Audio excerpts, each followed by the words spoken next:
Recorded Books Incorporated presents an unabridged recording of Two for the Dough by Janet Evanovich, narrated by C.J. Critt. This work is copyrighted 1996 by Janet Evanovich. This recording is copyrighted 1995 by Recorded Books Incorporated. Stephanie Plum is New Jersey's version of an apprehension agent, otherwise known as a bounty hunter. Armed with attitude, not to mention stun guns, defense sprays, killer flashlights, and her trusty .38, Stephanie's on the trail of a bail jumper from Trentonsburg by the name of Kenny Mancuso. Kenny's just a kid, fresh out of the army, or so Stephanie believes. She hasn't been on the job very long, and she's low on expertise, but learning fast. And now, Two for the Dough. Chapter 1. I knew Ranger was beside me because I could see his earring gleaming in the moonlight. Everything else about him, his T-shirt, his flak vest, his slicked-back hair, and 9mm Glock, was as black as the night. Even his skin tone seemed to darken and shade. Ricardo Carlos Manoso, the Cuban-American chameleon. I, on the other hand, was the blue-eyed, fair-skinned product of a Hungarian-Italian union, and wasn't nearly so cleverly camouflaged for clandestine evening activities. It was late October, and Trenton was enjoying the death throes of Indian summer. Ranger and I were squatting behind a hydrangea bush at the corner of Patterson and Whitecliff, and we weren't enjoying Indian summer, each other's company, or much of anything else. We'd been squatting there for 3 hours, and squatting was taking its toll on our good humor. We were watching the small clapboard Cape Cod at 5023 Patterson, following a tip that Kenny Mancuso was scheduled to visit his girlfriend, Julia Sonetta. Kenny Mancuso had recently been charged with shooting a gas station attendant, who also happened to be his former best friend, in the knee. Mancuso had posted a bail bond via the Vincent Plum Bonding Company, ensuring his release from jail and returning him to the bosom of polite society. After his release, he promptly disappeared, and 3 days later failed to show face at a preliminary hearing. This didn't make Vincent Plum happy.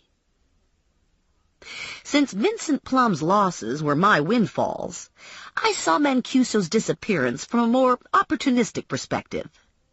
Vincent Plum is my cousin and my employer. I work for Vinny as a bounty hunter, dragging felons who are beyond the long arm of the law back into the system. Dragging Kenny back was going to net me 10% of his $50,000 bond. A portion of that would go to Ranger for assisting with the takedown, and the rest would pay off my car loan. Ranger and I had a sort of loose partnership. Ranger was a genuine, cool-ass numero uno bounty hunter. I asked him to help me because I was still learning the trade and needed all the help I could get. His participation was in the ballpark of a pity fuck. "Don't think this is gonna happen," Ranger said. I'd done the intel and was feeling defensive that maybe I'd had my chain yanked. I spoke to Julia this morning, explained to her that she could be considered an accessory. "And that made her decide to cooperate?" "Not exactly. She decided to cooperate when I told her how before the shooting Kenny had been sometimes seeing Denise Bakalowski." Ranger was smiling in the dark. "You lie about Denise?" "Yeah." "Proud of you, babe." I didn't feel bad about the lie since Kenny was a scumbag felon, and Julia should be setting her sights higher anyway. "Looks like maybe she thought twice about reaping the rewards of revenge and waved Kenny away. You find out where he's living?" "He's moving around. Julia doesn't have a phone number for him. She says he's being careful." "He a first-time offender?" "Yeah." "Probably nervous about checking into the big house. Heard all those stories about date rape." We turned silent as the pickup approached. It was a new Toyota 4x4 fresh off the showroom floor. Dark color, temporary plates, Extra antennae for a car phone. The Toyota eased up at the Cape Cod and pulled into the driveway. The driver got out and walked to the front door. His back was to us and the lighting was poor. "What do you think?" Ranger asked. "Is that Mancuso?" I couldn't tell from this distance. The man was the right height and weight.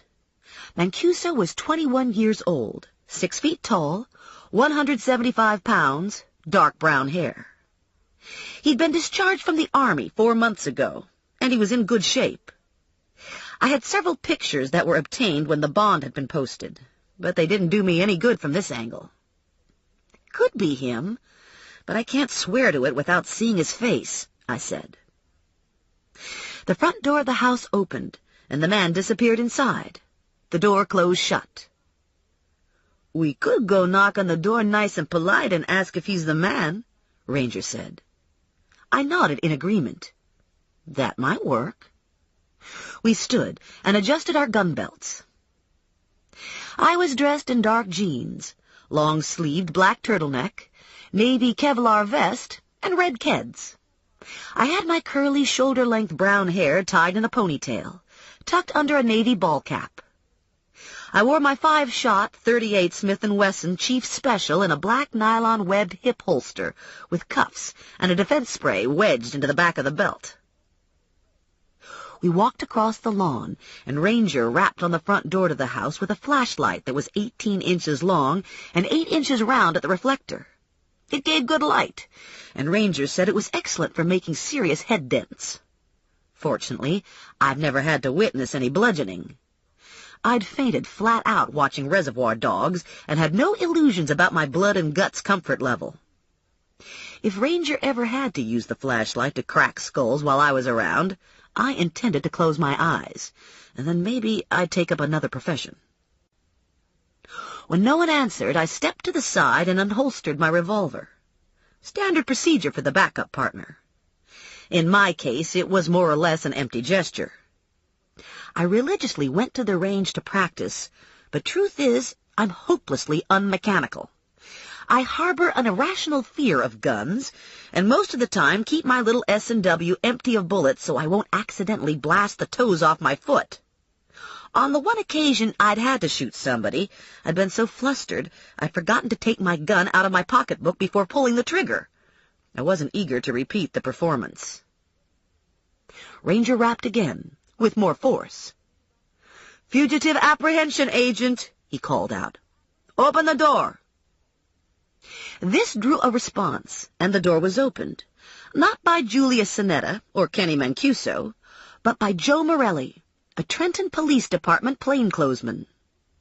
We all stood silent for a moment, everyone surprised to see everyone else. "That your truck in the driveway?" Ranger finally asked Morelli. "Yeah," Morelli said. "Just got it." Ranger nodded. "Good-looking vehicle." Morelli and I were both from the Burg, a blue-collared chunk of Trenton, where dysfunctional drunks were still called bums, and only pansies went to Jiffy Lube for an oil change. Morelli had a long history of taking advantage of my naivete. I'd recently had the opportunity to even the score, and now we were in a period of reevaluation, both of us jockeying around for position. Julia peeked at us from behind Morelli. "So what happened?" I said to Julia. "I thought Kenny was supposed to stop around tonight." "Yeah, right," she said. "Like he ever does anything he says." "Did he call?" "Nothing. No call. Nothing. He's probably with Denise Barkolowski. Why don't you go knock on her stupid door?" Ranger stayed stoic, but I knew he was smiling inside. "I'm out of here," he said. "Don't like to get involved in these domestic unpleasantries." Morelli had been watching me. "What happened to your hair?" he asked. "It's under my hat." He had his hands shoved into his jeans pockets. "Very sexy." Morelli thought everything was sexy. "It's late," Julia said. "I gotta go to work tomorrow." I looked at my watch. It was 10:30. "You'll let me know if you hear from Kenny?" "Yeah, sure." Morelli followed me out. We walked to his truck and stared at it in silence for a while, thinking our own thoughts. His last car had been a Jeep Cherokee. It had been bombed and blown to smithereens. Fortunately for Morelli, he hadn't been in the car at the time. "What are you doing here?" I finally asked. "Same as you. Looking for Kenny." "I didn't think you were in the bond enforcement business." Mancuso's mother was a Morelli, and the family asked if I'd look for Kenny and talk to him before he got himself into any more trouble. Jesus, are you telling me you're related to Kenny Mancuso? I'm related to everyone. You're not related to me. You have any leads besides Julia? Nothing exciting. He gave that some thought. We could work together on this. I raised an eyebrow. Last time I worked with Morelli, I'd gotten shot in the ass. What would you contribute to the cause? Family. Kenny might be dumb enough to turn to family. How do I know you won't cut me out at the end? As he was sometimes prone to do. His face was all hard planes, the sort of face that started off handsome and gained character as it aged. A paper-thin scar sliced through his left eyebrow, mute testimony to a life lived outside the normal range of caution. He was 32, 2 years older than me. He was single, and he was a good cop. The jury was still out on its assessment of him as a human being. "Guess you'll just have to trust me," he said, grinning, rocking back on his heels. Oh, boy. He opened the door to the Toyota, and new car aroma washed over us. He hitched himself up behind the wheel and cranked the engine over. "Don't suppose Kenny will show up this late," he said. "Not likely. Julia lives with her mother. Her mother's a nurse on the night shift at St. Francis. She'll be home in half an hour, and I can't picture Kenny waltzing in when Mama's here." Morelli nodded agreement and drove off. When his taillights disappeared in the distance, I walked to the far corner of the block where I'd parked my Jeep Wrangler. I'd gotten the Wrangler second-hand from Skoogie Kriensky. Skoogie had used it to deliver pizza from Pino's Pizzeria, and when the car got warm, it smelled like baking bread and marinara sauce. It was the Sahara model, painted camouflage beige. Very handy in case I wanted to join an army convoy. Probably I was right about it being too late for Kenny to show, but I figured it wouldn't hurt to hang out a little longer and make sure. I snapped the top on the Jeep so I wouldn't be so visible, and slouched back to wait. It wasn't nearly as good a vantage point as the hydrangea bush, but it was okay for my purposes. If Kenny appeared, I'd call Ranger on my cellular phone. I wasn't anxious to do a single-handed capture of a guy going down for grievous wounding. After 10 minutes, a small hatchback passed by the Sonetta house. I slunk down in my seat and the car continued on. A few minutes later, it reappeared. It stopped in front of the Cape Cod. The driver beat the horn. Julia Sonetta ran out and jumped into the passenger seat. I rolled my engine over when they were half a block away, but waited for them to turn the corner before I hit the lights. We were on the edge of the burg, in a residential pocket of moderately priced single-family houses. There was no traffic, making it easier to spot a tail, so I stayed far behind. The hatchback connected with Hamilton and headed east. I hung tight, closing the gap now that the road was more traveled. I held this position until Julia and friend pulled into a mall lot and parked on the dark fringe. The lot was empty at this time of night. No place for a nosy bounty hunter to hide. I cut my lights and eased into a parking place at the opposite end. I retrieved binoculars from the back seat and trained them on the car. I almost jumped out of my shoes when someone rapped on my driver's side door. It was Joe Morelli, enjoying the fact that he'd been able to catch me by surprise and scare the heck out of me. "You need a night scope," he said affably. "You're not going to see anything at this distance in the dark." "I haven't got a night scope. And what are you doing here anyway?" "I followed you.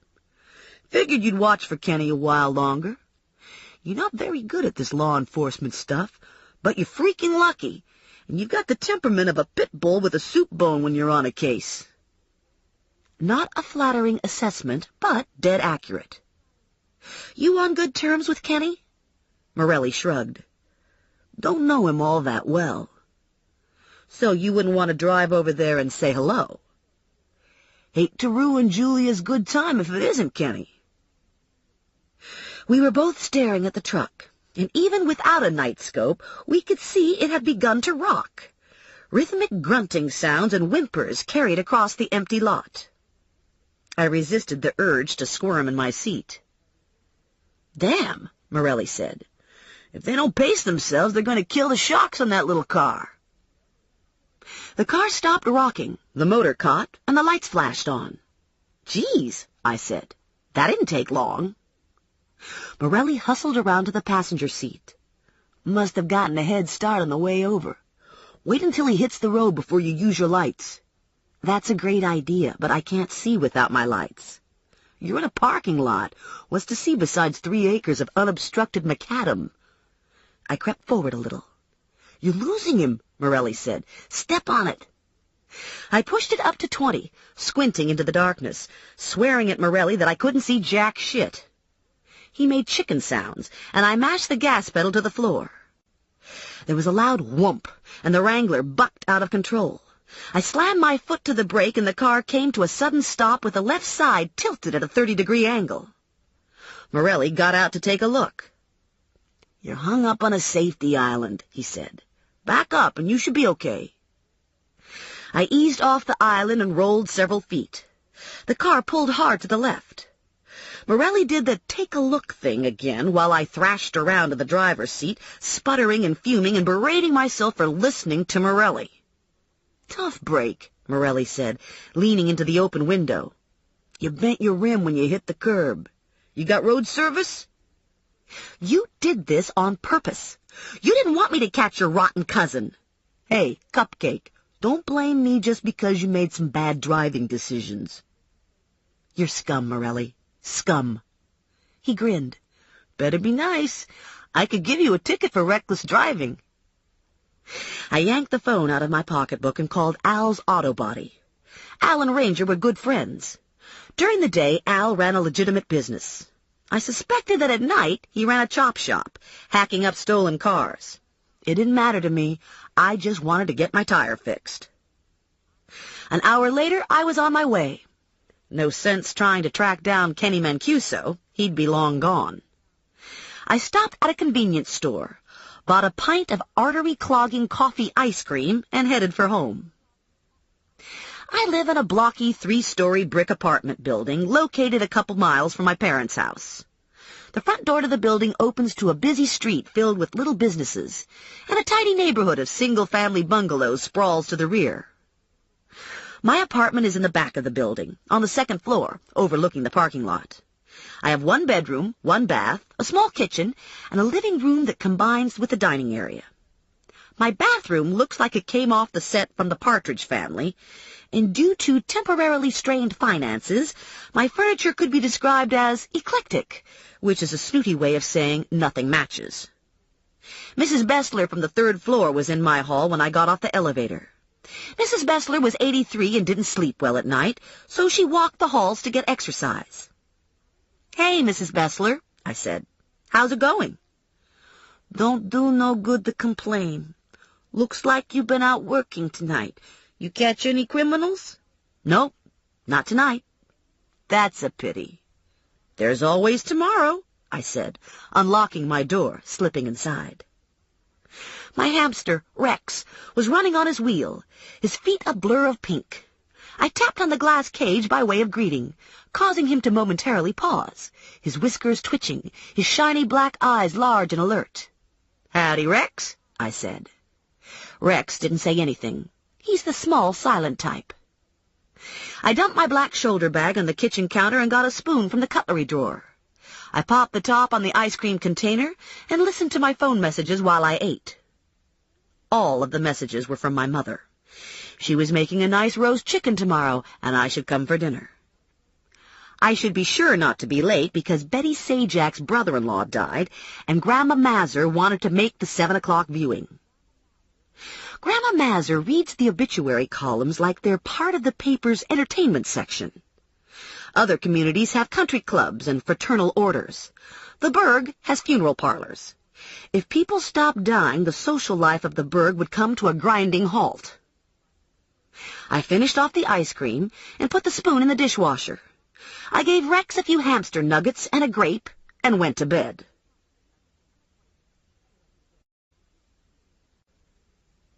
I woke up to rain slapping against my bedroom window, drumming on the old-fashioned black wrought iron fire escape that serves as my balcony. I liked the way rain sounded at night when I was snug in bed. I couldn't get excited about rain in the morning.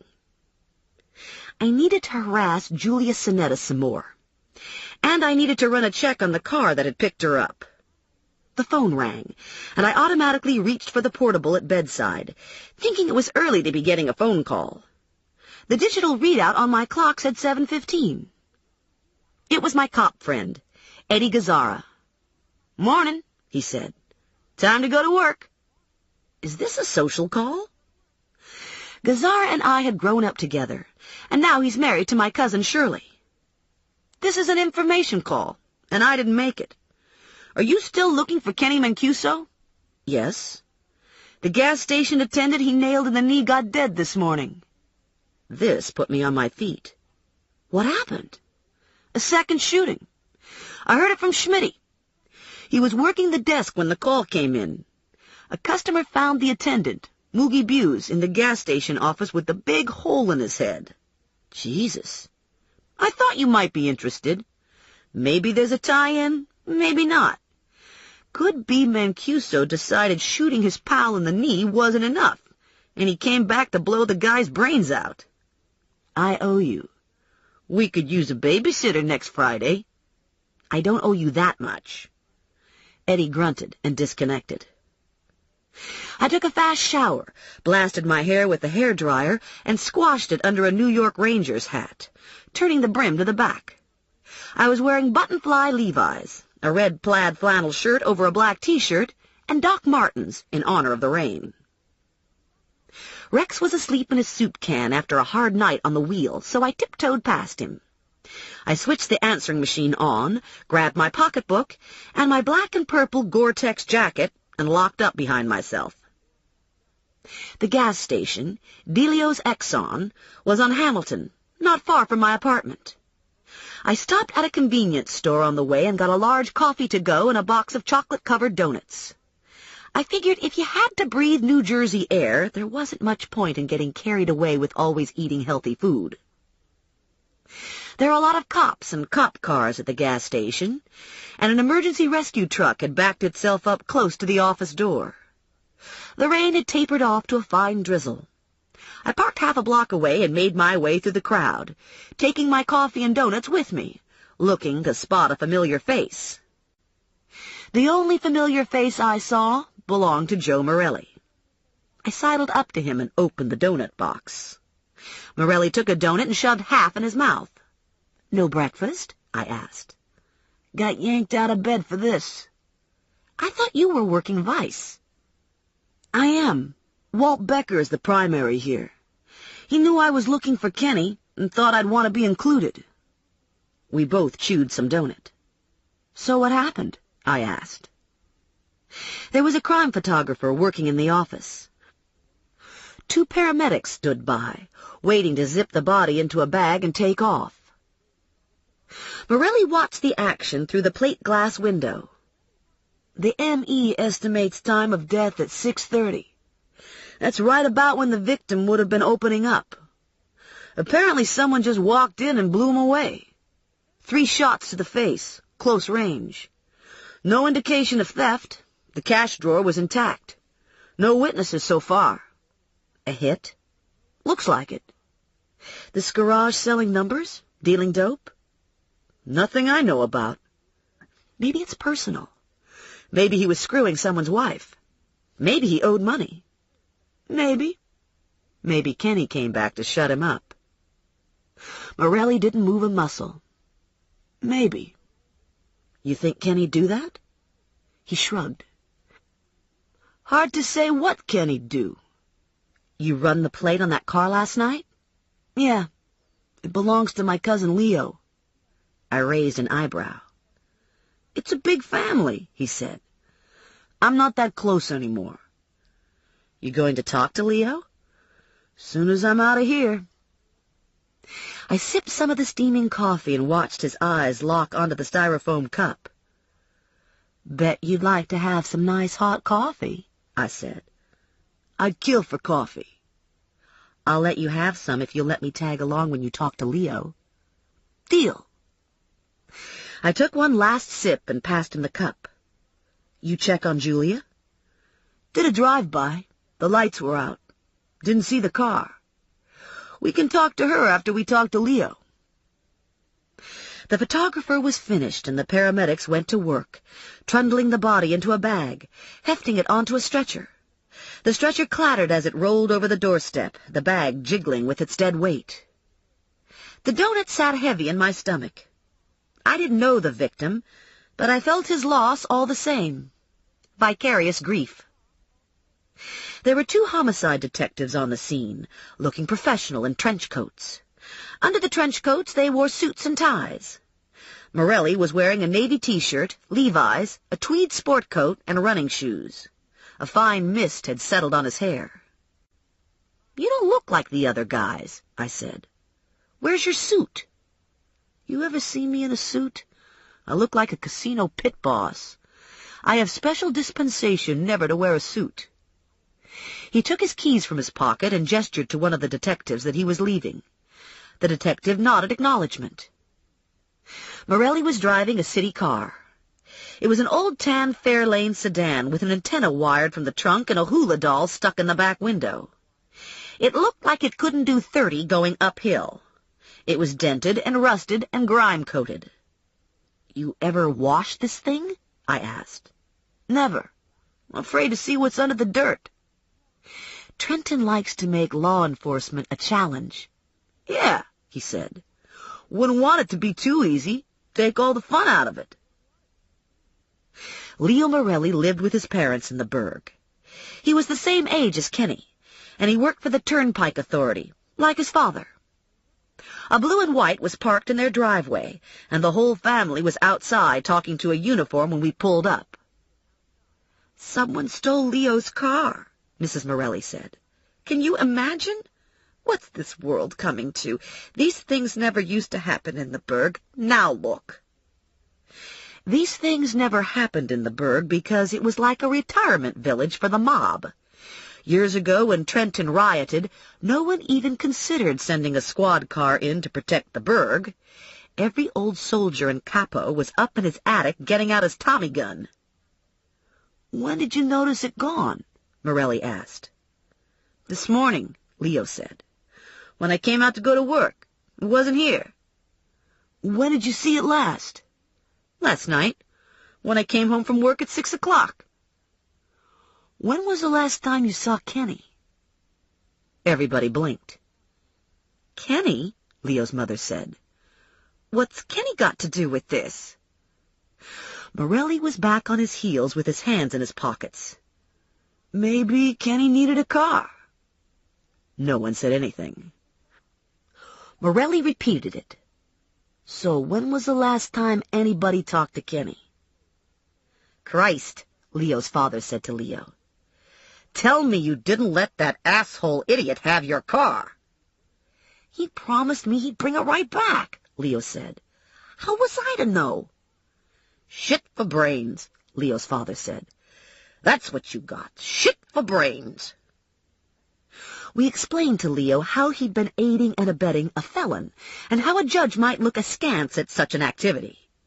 And then we explained how if he ever saw or heard from Kenny again, he should right away rat on him to his cousin Joe or Joe's good friend Stephanie Plum.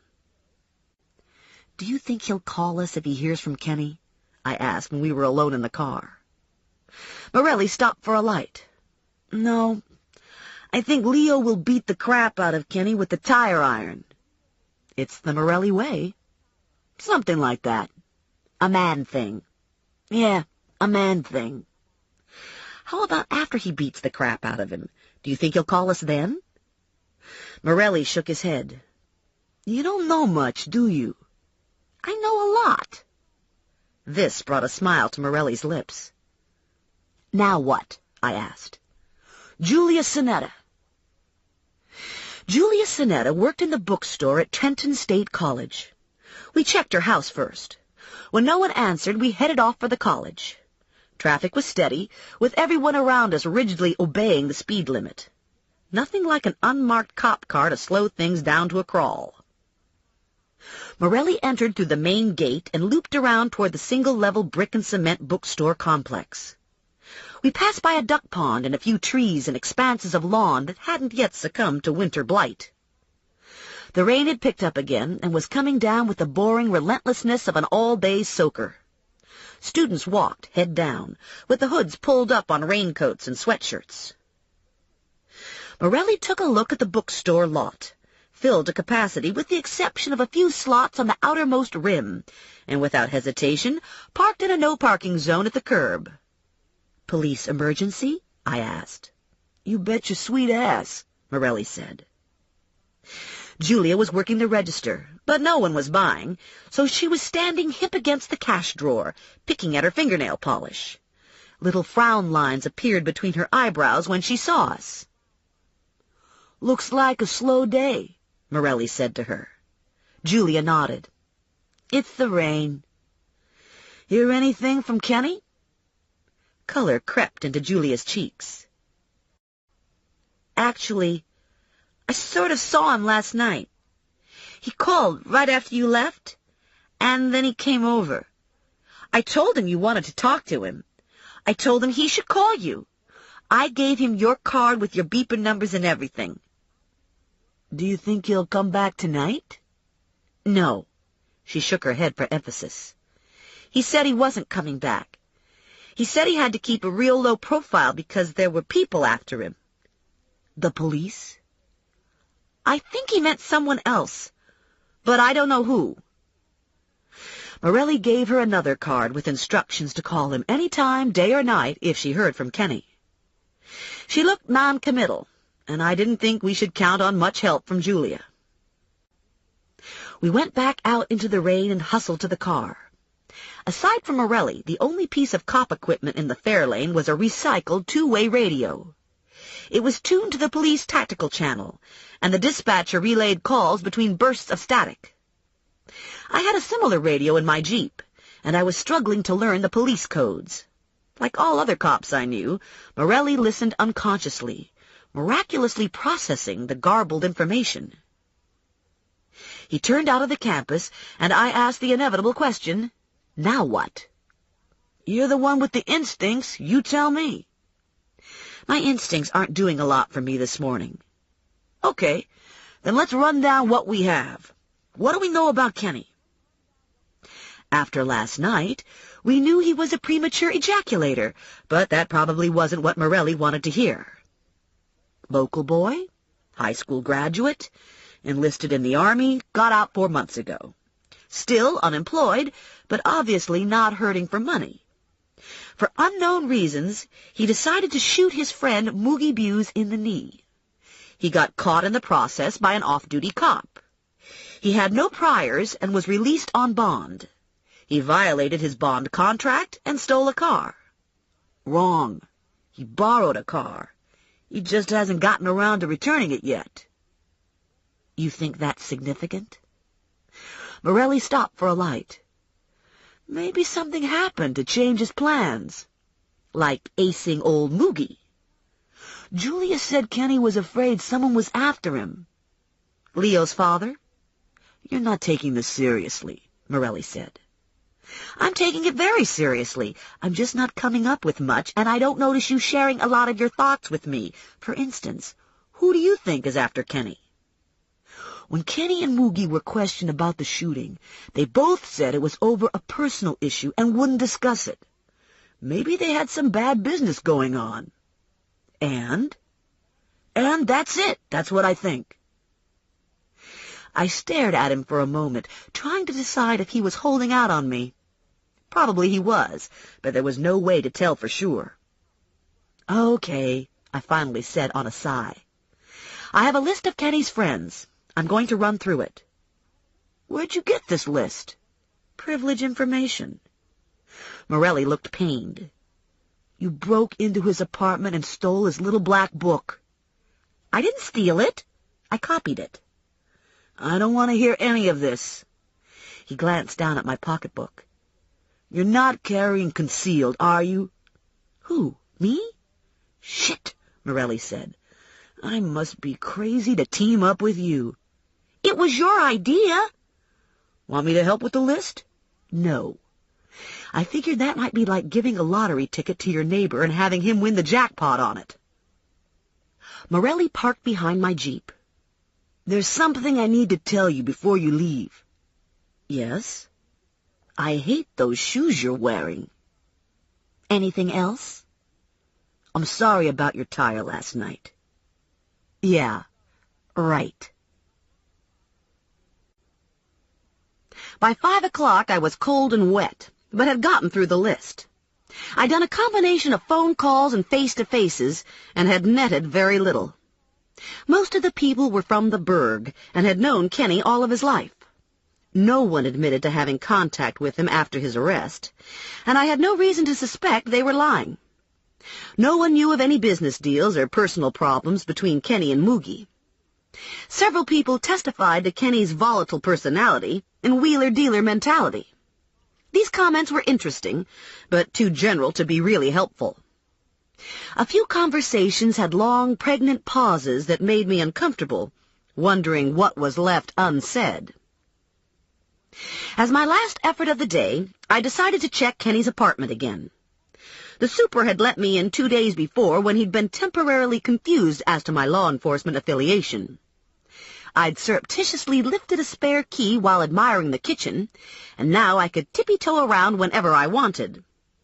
The legality of this was a tad gray, but it would only be bothersome if I got caught.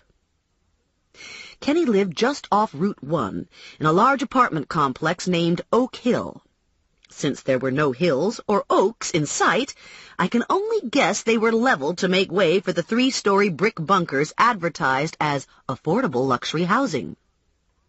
I parked in one of the slots and squinted through the dark and the rain to the lighted front entrance. I waited a moment while a couple sprinted from their car and hurried into the building. I transferred Kenny's keys and my defense spray from my big black leather purse to my jacket pocket, pulled my jacket hood over my damp hair, and lurched out of the Jeep. The temperature had dropped during the course of the day, and the chill seeped through my wet jeans. So much for Indian summer. I walked through the lobby with my head down and hood still up, and had the good fortune to get an empty elevator. I rode to the 3rd floor and hurried down the corridor to 302. I listened at the door for a moment and heard nothing. I knocked. I knocked again. No answer. I inserted the key and with hammering heart quickly stepped inside, immediately flicking the lights on. The apartment appeared to be empty. I went room to room in a cursory search and decided Kenny hadn't returned since my last visit. I checked his answering machine. No messages. Once again I listened at the door. All was silent on the other side. I turned the lights out, took a deep breath, and propelled myself out into the hall, gasping with relief that the whole thing was over and I hadn't been seen. When I got back to the lobby, I went straight to the mailboxes and checked Kenny's. It was crammed full of stuff. Stuff that might help me find Kenny. Unfortunately, tampering with the mail is a federal offense. Stealing mail is an especially big no-no. It would be wrong, I told myself. Mail is sacred. Yes, but wait a minute. I had a key. Didn't that give me some rights? Again, this was a gray issue since I'd sort of stolen the key. I put my nose to the grate and looked inside.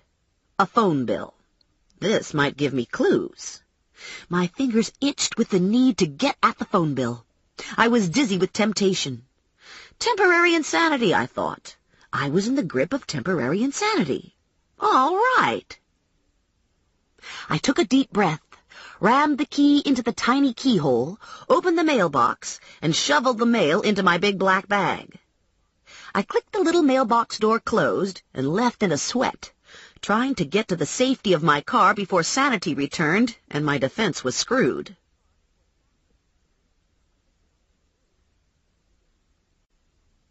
Chapter 2. I crammed myself behind the wheel, locked the doors, and furtively looked around to see if I'd been spotted committing a federal offense. I had my pocketbook pressed to my chest, and there were little black dots dancing in front of my eyes. Okay, so I wasn't the coolest, baddest bounty hunter ever. What mattered was that I was going to get my man, right? I stuck the key into the ignition, cranked the engine over, and pulled out of the lot. I slapped Aerosmith into the tape deck and punched up the volume when I hit Route 1. It was dark and raining, with bad visibility. But this was Jersey, and we don't slow down for anything. Brake lights flashed in front of me, and I fishtailed to a stop. The traffic light turned green, and we all took off with our foot to the floor. I cut over 2 lanes to line up for the turnoff, beating out a Beamer. The driver flipped me the bird and blew his horn. I responded with some derisive Italian hand gestures and commented on his mother. Being born in Trenton carries a certain responsibility in these situations. Traffic dragged along city streets, and I was relieved to finally cross over the train tracks and feel the berg growing closer, sucking me forward. I reached Hamilton, and the tractor beam of familial guilt locked onto my car. My mother was peering out the storm door when I parked at the curb. "You're late," she said. 2 minutes. I heard sirens. You weren't in an accident, were you? No, I wasn't in an accident. I was working. You should get a real job. Something steady, with normal hours. Your cousin Marjorie got a nice secretarial job with J&J. I hear she makes big money. Grandma Mazur was standing in the hall. She lived with my parents now that Grandpa Mazur was scarfing down his normal 2 eggs and a half pound of bacon breakfast in the hereafter. "We better get a move on with this dinner if we're going to make the viewing," Grandma Mazur said. "You know how I like to get there early so I can get a good seat. And the Knights of Columbus will be there tonight. There'll be a big crowd." She smoothed the front of her dress. "What do you think of this dress?" she asked me. "You think it's too flashy?" Grandma Mazur was 72 and didn't look a day over 90. I loved her dearly, but when you got her down to her skivvies, she resembled a soup chicken. Tonight's dress was a fire-engine red shirtwaist with shiny gold buttons. "It's perfect," I told her, "especially for the funeral home, which would be Cataract Central." My mother brought the mashed potatoes to the table. "Come and eat," she said, "before the mashed potatoes get cold." "So, what did you do today?" Grandma Mazur asked. "You have to rough anyone up?" I spent the day looking for Kenny Mancuso, but I didn't have much luck. "Kenny Mancuso is a bum," my mother said. "All those Morelli and Mancuso men are trash. You can't trust a one of them." I looked over at my mother. "Have you heard any news about Kenny? Anything going through the gossip mill?" "Just that he's a bum," my mother said. "Isn't that enough?" In the Berg, it's possible to be born into bumhood. The Morelli and Mancuso women are above reproach, but the men are jerks. They drink, they cuss, they slap their kids around, and cheat on their wives and girlfriends. "Sergei Morelli will be at the viewing," Grandma Mazur said. "He'll be there with the KFC. I could grill him for you. I'd be real sneaky about it, too. He's always been kind of sweet on me, you know." Sergei Morelli was 81 years old and had a lot of bristly gray hair coming out of ears that were half the size of his withered head. I didn't expect Sergei knew where Kenny was hiding, but sometimes bits and pieces of seemingly benign information turn out to be useful. "How about if I come to the viewing with you?" I said, "and we can grill Sergei together." "I guess that would be okay. Just don't cramp my style." My father rolled his eyes and forked into his chicken. "Do you think I should carry?" Grandma Mazur asked. "Just in case?" Jesus, my father said. We had warm homemade apple pie for dessert. The apples were tart and cinnamony. The crust was flaky and crisp with a sprinkling of sugar. I ate 2 pieces and almost had an orgasm. "You should open a bakery," I said to my mother. "You could make a fortune selling pies." She was busy stacking pie plates and gathering up silverware. "I have enough to do to take care of the house and your father. Besides, if I was to go to work, I'd want to be a nurse. I've always thought I'd make a good nurse." Everyone stared at her open-mouthed. No one had ever heard her voice this aspiration. In fact, no one had ever heard her voice any aspiration that didn't pertain to new slipcovers or draperies. "Maybe you should think about going back to school," I told my mother. "You could enroll in the community college. They have a nursing program." "I wouldn't want to be a nurse," Grandma Mazur said. "They got to wear them ugly white shoes with the rubber soles, and they empty bedpans all day. If I was going to get a job, I'd want to be a movie star."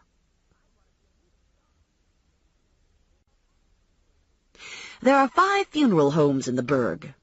Betty Sajak's brother-in-law, Danny Gunzer, was laid out at Steva's mortuary. "When I die, you make sure I'm taken to Steva," Grandma Mazur said on the way over. "I don't want that no-talent Mosel laying me out. He don't know nothing about makeup. He uses too much rouge. Nobody looks natural. And I don't want Sokolowski seeing me naked. I heard some funny things about Sokolowski. Steva is the best. If you're anybody at all, you go to Steva." Steva's was on Hamilton, not far from St. Francis Hospital, in a large converted Victorian sporting a wraparound porch. The house was painted white with black shutters, and in deference to the wobbly old folks, Steva had installed green indoor-outdoor carpeting from the front door, down the stairs, to the sidewalk. A driveway ran to the back, where a 4-car garage housed the essential vehicles. A brick addition had been added to the side opposite the driveway. There were 2 viewing rooms in the addition. I had never been given the full tour, but I assumed the embalming equipment was there as well. I parked on the street and ran around the Jeep to help Grandma Mazur get out. She'd decided she couldn't do a good job of worming information out of Sergi Morelli in her standard fare tennis shoes, and was now precariously teetering on black patent leather heels, which she said all babes wore.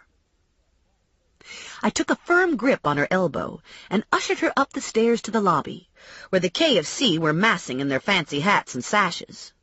Voices were hushed, and footsteps muffled by new carpet. The aroma of cut flowers was overbearing, mingling with the pervasive odor of breath mints that didn't do much in the way of hiding the fact that the KFC had shored themselves up with large quantities of Seagrams. Konstantin Steva had set up business 30 years ago and had presided over mourners every day since. Steva was the consummate undertaker, his mouth forever fixed in Muzak mode, his high forehead pale and soothing as cold custard, his movements always unobtrusive and silent. Konstantin Steva, the stealth embalmer. Lately, Konstantin's stepson, Spiro, had been making undertaker noises, hovering at Konstantin's side during evening viewings and assisting in morning burials. Death was clearly Konstantin Steva's life. It seemed more a spectator sport to Spiro.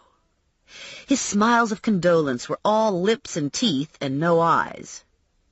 If I had to venture a guess as to his industry pleasures, I'd go with the chemistry, the tilt-top tables and the pancreatic harpoons. Mary Lou Molnar's little sister went to grade school with Spiro and reported to Mary Lou that Spiro had saved his fingernail clippings in a glass jar. Spiro was small and dark, with hairy knuckles, and a face that was dominated by nose and sloping forehead. The uncharitable truth was that he looked like a rat on steroids, and this rumor about the fingernail saving did nothing to enhance his image in my eyes. He'd been friends with Moogie Buse, but he hadn't seemed especially disturbed by the shooting. I'd spoken to him briefly while working my way through Kenny's little black book. Sparrow's response had been politely guarded. Yes, he'd hung with Moogie and Kenny in high school, and yes, they'd stayed friends. No, he couldn't think of a motive for either shooting. No, he hadn't seen Kenny since his arrest and hadn't a clue as to his whereabouts. Constantine was nowhere to be seen in the lobby, but Spiro stood directing traffic in a conservative dark suit and crisp white shirt. Grandma looked him over as one would a cheap imitation of good jewelry. "Where's Con?" she asked. "In the hospital. Herniated disc. Happened last week." "No," Grandma said on a sharp intake of air. "Who's taking care of the business?" "Me. I pretty much run the place anyway. And then Louie's here, of course." "Who's Louie?" "Louie Moon," Spiro told her. "You probably don't know him because he mostly works mornings, and sometimes he drives. He's been with us for about 6 months. A young woman pushed through the front door and stood halfway into the foyer. She searched the room while she unbuttoned her coat. She caught Spiro's eye, and Spiro did his official undertaker nod of greeting. The young woman nodded back. "Looks like she's interested in you," Grandma said to Spiro. Spiro smiled, showing prominent incisors and lowers crooked enough to give an orthodontist wet dreams. "A lot of women are interested in me. I'm a pretty good catch." He spread his arms wide. "This will all be mine someday." "I guess I never looked at you in that light," Grandma said. "I suppose you could support a woman in fine style." "I'm thinking of expanding," he said. "Maybe franchising the name." "Did you hear that?" Grandma said to me. "Isn't it nice to find a young man with ambition?" If this went on much longer, I was going to Ralph on Spiro's suit. "We're here to see Danny Gunzer," I told Spiro. "Nice talking to you, but we should be running along before the KFC takes up all the good seats." "I understand perfectly. Mr. Gunzer is in the green room." The green room used to be the parlor. It should have been one of the better rooms, but Steva had painted it a bilious green and had installed overhead lighting bright enough to illuminate a football field. "I hate that green room," Grandma Mazur said, hustling after me. "Every wrinkle shows in that room, what with all those overhead lights. This is what it comes to when you let Walter Dombowski do the electric. Them Dombowski brothers don't know nothing. I tell you, if Steva tries to lay me out in a green room, you just take me home. I'd just as leave be put out on the curb for Thursday trash pickup. If you're anybody at all, you get one in the new rooms in the back with the wood paneling. Everybody knows that." Betty Sajak and her sister were standing at the open casket. Mrs. Goodman, Mrs. Gennaro, old Mrs. Siak, and her daughter were already seated. Grandma Mazur rushed forward and put her purse on a folding chair in the second row. Her place secured, she wobbled up to Betty Sajak and made her condolences while I worked the back of the room. I learned that Gail Lazar was pregnant, that Barkalowski's deli was cited by the health department, and that Biggie Zaremba was arrested for indecent exposure. But I didn't learn anything about Kenny Mancuso. I meandered through the crowd, sweating under my flannel shirt and turtleneck, with visions of my damp hair steaming as it frizzed out to maximum volume. By the time I got to Grandma Mazur, I was panting like a dog. "Just look at this tie," she said, standing over the casket, eyes glued to Gunzer. "It's got little horse heads on it. If this don't beat all. Almost makes me wish I was a man so I could be laid out with a tie like this." Bodies shuffled at the back of the room, and conversation ceased as the KFC made its appearance. The men moved forward 2 by 2, and Grandma Mazur went up on tiptoe, pivoting on her patent leather spikes to get a good look. Her heel caught in the carpet, and Grandma Mazur pitched back, her body bored stiff. She smacked into the casket before I could get to her, flailing with her arms for support, finally finding purchase on a wire stand supporting a large milk-glass vase of gladioli. The stand held, but the vase tipped out, crashing down onto Danny Gunzer, clonking him square in the forehead. Water sloshed into Gunzer's ears and dripped off his chin, and gladioli settled onto Gunzer's charcoal gray suit in colorful confusion. Everyone stared in speechless horror, half expecting Gunzer to jump up and shriek, but Gunzer didn't do anything. Grandma Mazur was the only one not frozen to the floor. She righted herself and adjusted her dress. "Well, I guess it's a good thing he's dead," she said. "This way no harm's done." "No harm? No harm?" Gunzer's widow yelled, wild-eyed. "Look at his tie. His tie is ruined. I paid extra for that tie." I mumbled apologies to Mrs. Gunzer and offered to make good on the tie, but Mrs. Gunzer was in the middle of a fit and wasn't hearing any of it. She shook her fist at Grandma Mazur.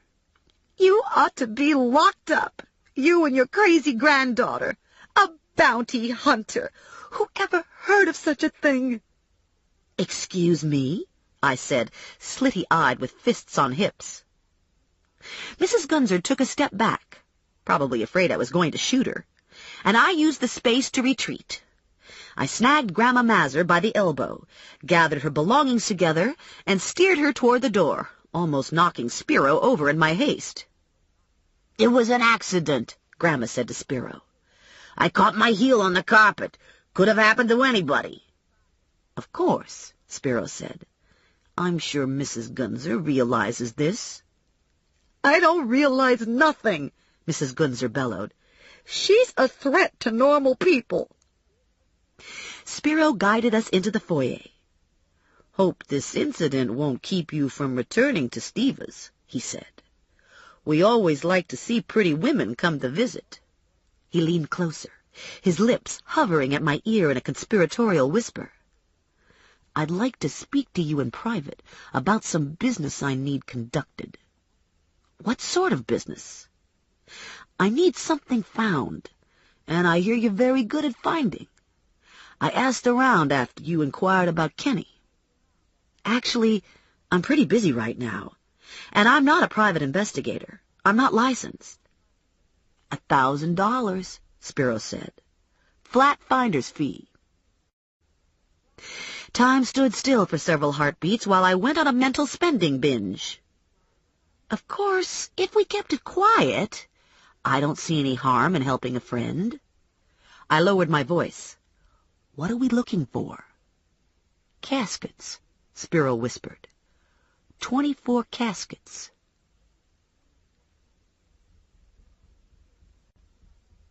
Morelli was waiting for me when I got home. He was slouched against the wall, hands stuffed into pockets, ankles crossed. He looked up expectantly when I stepped out of the elevator and smiled at the brown grocery bag I carried. "Let me guess," he said. "Leftovers." "Gee, now I know why you made detective." "I can do better." He sniffed the air. "Chicken." "Keep it up, and you might make the Canine Corps." He held the bag while I opened the door. "Have a tough day?" "My day passed tough at 5 o'clock. If I don't get these clothes off soon, I'm going to mildew." He sidestepped into the kitchen and pulled a foil-wrapped packet of chicken out of the bag, along with a container of stuffing, a container of gravy, and a container of mashed potatoes. He put the gravy and potatoes in the microwave and set it for 3 minutes. "How'd the list go? Anything interesting turn up?"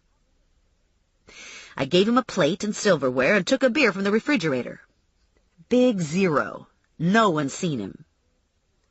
"You have any clever ideas about where we go from here?" "No." "Yes, the mail." I'd forgotten about the mail in my pocketbook. I hauled it out and spread it on the kitchen counter. Phone bill, MasterCard bill, a bunch of junk mail, and a postcard reminder that Kenny was due for a dental checkup. Morelli glanced over while he ladled gravy on the dressing, potatoes, and cold chicken. "Is that your mail?" "Don't look." "Shit," Morelli said. "Isn't anything sacred to you?" "Mom's apple pie." "So what should I do here? Should I steam the envelopes or something?" Morelli dropped the envelopes on the floor and smushed them with his shoe. I picked them up and examined them. They were torn and dirty. "Received in damaged condition," Morelli said. "Do the phone bill first." I paged through the statement and was surprised to find 4 overseas calls. "What do you make of this?" I asked Morelli. "You know any of these codes?" "The top 2 are Mexico." "Can you put names to the numbers?" Morelli set his plate on the counter, slid the antenna up on my portable phone, and dialed. "Hey, Murphy," he said. "I need you to get me names and addresses for numbers." He read the numbers off and ate while he waited. Minutes later, Murphy came back on the line, and Morelli acknowledged information given. His face was impassive when he hung up. I'd come to know this as his cop face. "The second 2 numbers are El Salvador." Murphy couldn't get more specific. I snitched a piece of chicken from his plate and nibbled on it. Why is Kenny calling Mexico and El Salvador? "Maybe he's planning a vacation." I didn't trust Morelli when he went bland like this. Morelli's emotions were usually clear on his face. He opened the MasterCard bill. "Kenny's been busy. He charged almost $2,000 worth of stuff last month." "Any airline tickets?" "No airline tickets." He handed the bill over to me. "Look for yourself." "Mostly clothes." "All local stores." I laid the bills out on the kitchen counter. "About those phone numbers." He had his head back in the grocery bag. "Is that apple pie I see?" "You touch that pie and you're a dead man." Morelli chucked me under the chin. "I love it when you talk tough like that. I'd like to stay and hear more, but I have to get moving." He let himself out, walked the short distance down the hall, and disappeared into the elevator. When the elevator doors clicked closed, I realized he'd walked off with Kenny's phone bill. I smacked the heel of my hand to my forehead. I retreated back into my apartment, locked my front door, shucked my clothes en route to the bathroom, and plunged into a steaming shower. After the shower, I dug out a flannel nightie. I towel-dried my hair and padded barefoot into the kitchen. I ate 2 pieces of apple pie, gave a couple chunks of leftover apple and a wedge of crust to Rex, and went to bed, wondering about Spiro's caskets. He hadn't given me any further information, just that the caskets were missing and had to be found. I wasn't sure how one went about losing 24 caskets, but I suppose anything is possible. I'd promised to return without Grandma Mazur so we could discuss case details. I dragged my body out of bed at 7 and peered out the window. The rain had stopped, but the sky was still overcast and dark enough to look like the end of the world. I dressed in shorts and a sweatshirt and laced up my running shoes. I did this with the same amount of enthusiasm I could muster for self-immolation. I tried to run at least 3 times a week. It never ever occurred to me I might enjoy it. I ran to burn off the occasional bottle of beer, and because it was good to be able to outrun the bad guys. I ran 3 miles, staggered into the lobby, and took the elevator back to my apartment. No point to overdoing this exercise junk. I started coffee brewing and ripped through a fast shower. I dressed in jeans and a denim shirt, downed a cup of coffee, and made arrangements with Ranger to meet him for breakfast in half an hour. I had access to the Berg underground, but Ranger had access to the underground. He knew the dealers and pimps and gun runners. This business with Kenny Mancuso was beginning to feel uncomfortable, and I wanted to know why. Not that it affected my job. My job was very straightforward. Find Kenny, bring him in. The problem was with Morelli. I didn't trust Morelli, and I hated the possibility that he knew more than I did. Ranger was already seated when I got to the coffee shop.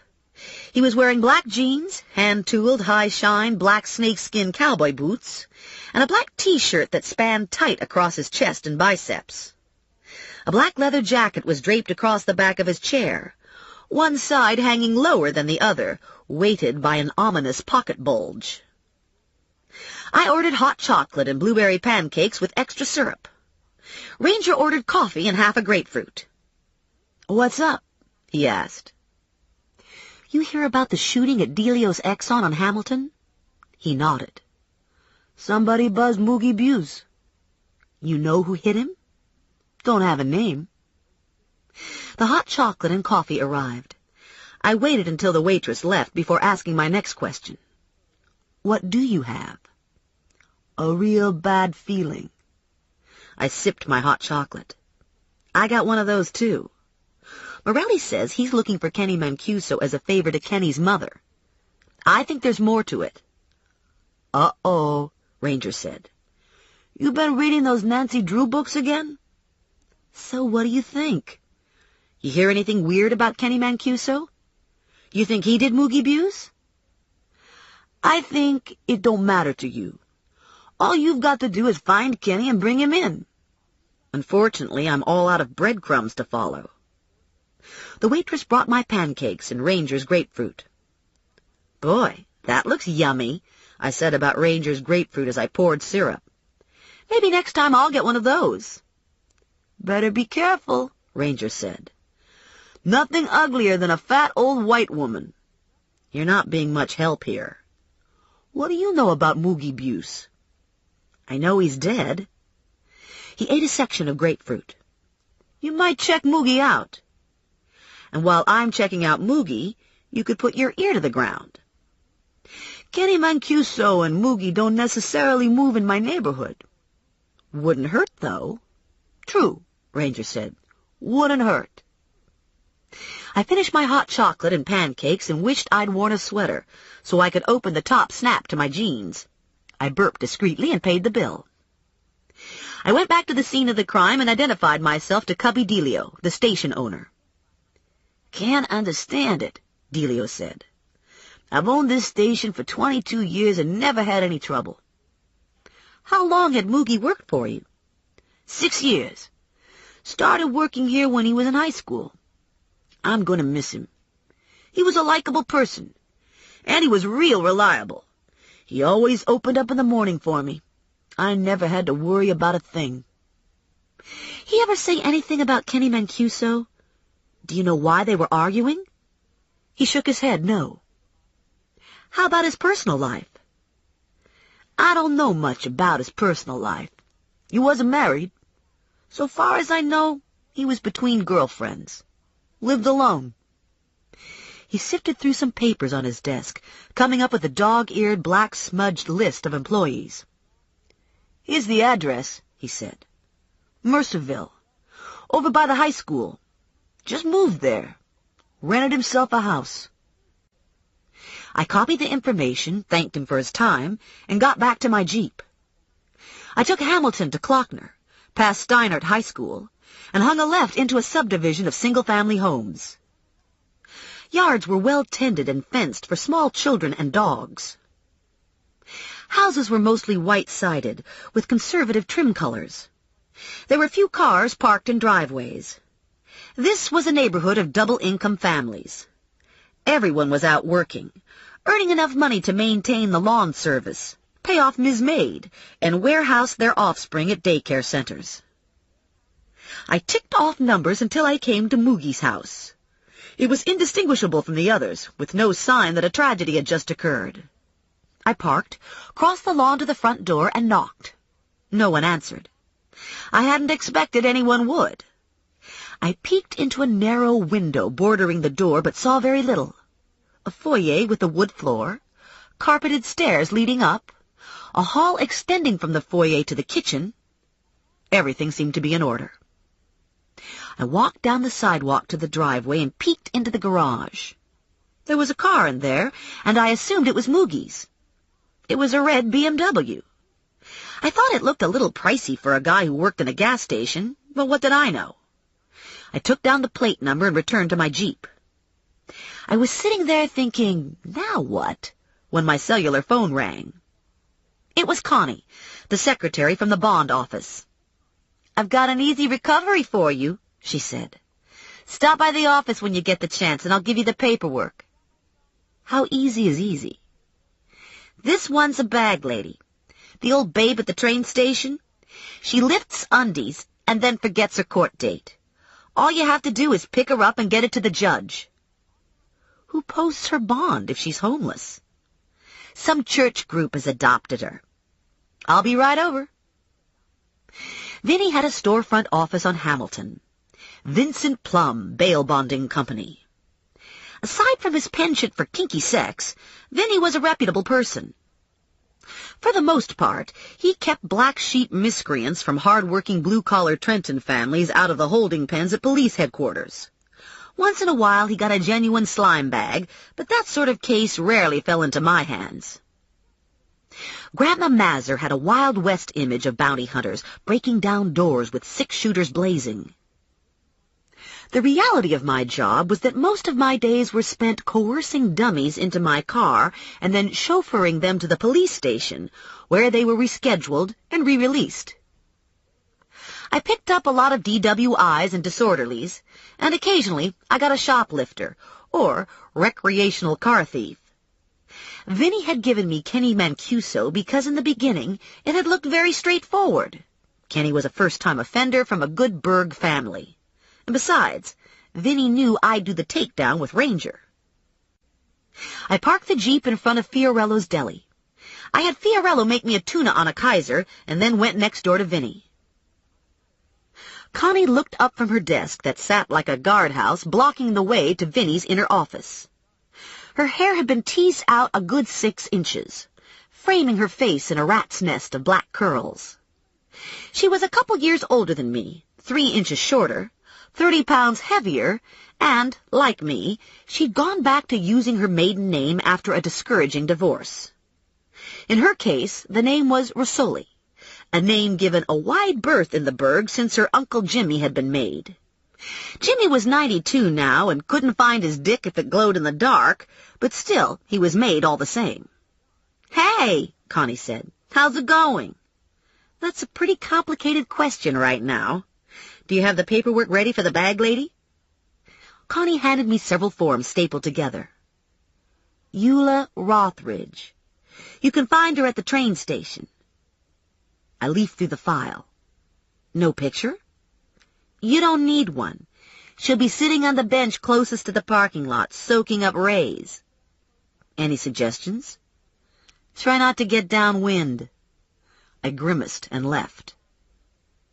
Trenton's placement on the banks of the Delaware River made it ripe for industry and commerce. Over the years, as the Delaware's navigability and importance dwindled, so did Trenton's, bringing the city to its present-day status of being just one more big pothole in the state highway system. Recently, though, we've gotten minor league baseball, so could fame and fortune be far behind? The ghetto had crept in around the train station, making it virtually impossible to get to the station without passing through streets of small, yardless, depressed row houses filled with chronically depressed people. During summer months, the neighborhood steeped in sweat and open aggression. When the temperature dropped, the tone turned bleak, and animosity sat behind insulating walls. I drove along these streets with my doors locked and my windows shut tight. It was more out of habit than conscious protection, since anyone with a paring knife could slash through my canvas roof. The Trenton train station is small and not especially memorable. There's a curved drop-off driveway at the front entrance where a few taxis wait, and a uniformed cop keeps his eye on things. Several municipal-style benches line the driveway. Eula was sitting on the farthermost bench, dressed in several winter coats, a purple wool cap, and running shoes. Her face was lined and doughy. Her steel-gray hair was chopped short and stuck out in ragged clumps from the cap. Her legs were ankleless, feeding into her shoes like giant knockwursts. Her knees comfortably spread for the world to see sights better left unseen. I parked in front of her, in a no-parking zone, and received a warning glare from the cop. I waved my bond papers at him. "I'll only be a minute," I yelled. "I'm here to take Eula to court." He gave me an "oh yeah" Well, good luck, look, and went back to staring off into space. Eula harumphed at me. I ain't going to court. Why not? The sun's out. I gotta get my vitamin D. I'll buy you a carton of milk. It's got vitamin D in it. What else you gonna buy me? You gonna buy me a sandwich? I took the tuna sandwich out of my pocketbook. I was going to eat this for lunch, but you can have it. What kind is it? Tuna on a Kaiser. I got it at Fiorello's. Fiorello makes good sandwiches. Did you get extra pickles? Yeah, I got extra pickles. I don't know. What about my stuff here? She had a supermarket cart behind her, and she'd rammed 2 big black plastic garbage bags filled with God knows what into the cart. We'll put your stuff in lockers in the train station. Who's going to pay for the locker? I'm on a fixed income, you know. I'll spring for the locker. You're going to have to carry my stuff. I got a gimpy leg. I looked over at the cop, who was staring down at his shoes and smiling. You want anything out of those bags before I lock them up? I asked Eula. Nope, she said. I got all I need. And when I lock away all your worldly possessions and get your milk and give you the sandwich, you're going to come with me, right? Right. I hauled the bags up the steps, dragged them down the corridor, and tipped a porter a buck to help me wedge the damn things into the lockers. 1 bag to 1 locker. I dropped a fistful of quarters into the lockers, took the keys, and leaned against the wall to catch my breath, thinking I should try to make time for the gym and some upper body work.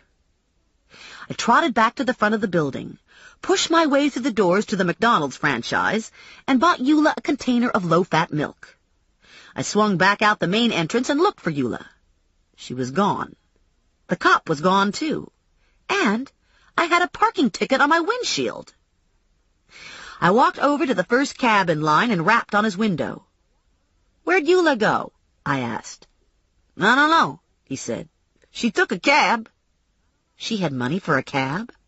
Sure. She makes out pretty good here. Do you know where she lives? She lives on that bench, the last one on the right. Wonderful. I got into my car and made a U-turn into the small metered parking lot. I waited until someone pulled out. Then I parked in their slot, ate my sandwich, drank the milk, and waited with my arms crossed over my chest. 2 hours later, a cab pulled up and Eula got out. She waddled to her bench and sat down with an obvious sense of possession. I pulled out of my parking spot and eased to the curb in front of her. I smiled. She smiled back. I got out of the car and walked over to her. Remember me? Yeah, she said. You went off with my stuff. I put it in a locker for you. Took you long enough. I was born a month premature, and I never did learn the value of patience. You see these 2 keys? Your stuff's locked up in lockers that can only be opened with these 2 keys. Either you get in my car or I'm flushing these keys. That'd be a mean thing to do to a poor old lady. It was all I could do to keep from growling. Okay, she said, heaving herself up. I guess I may as well go. It ain't so sunny anymore anyway. The Trenton Police Department houses itself in a 3-story red brick block-type building. A sister block, attached at street level, provides space for the courts and related offices. On every side of the municipal complex is the ghetto. This is very convenient, as the police never have to go far to find crime.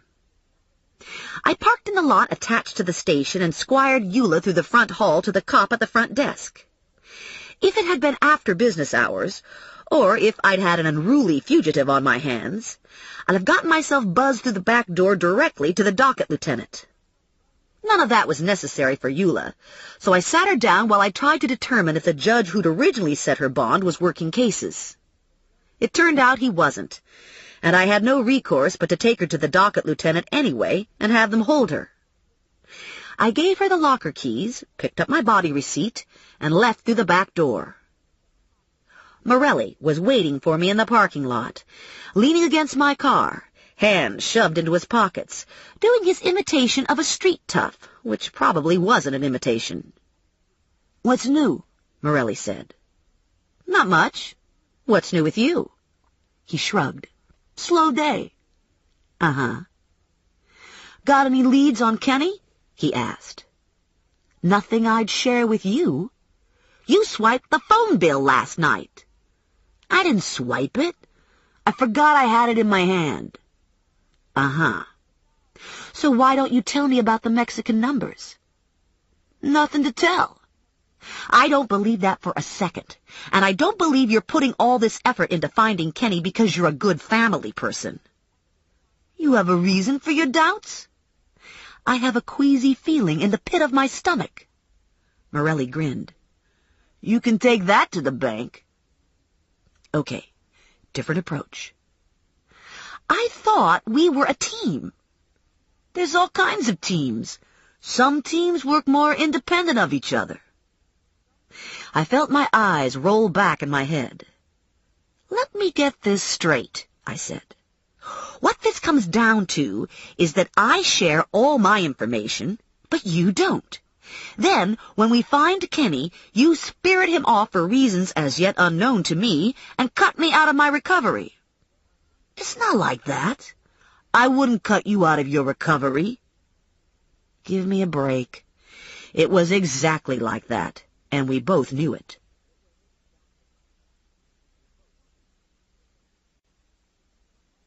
Chapter 3.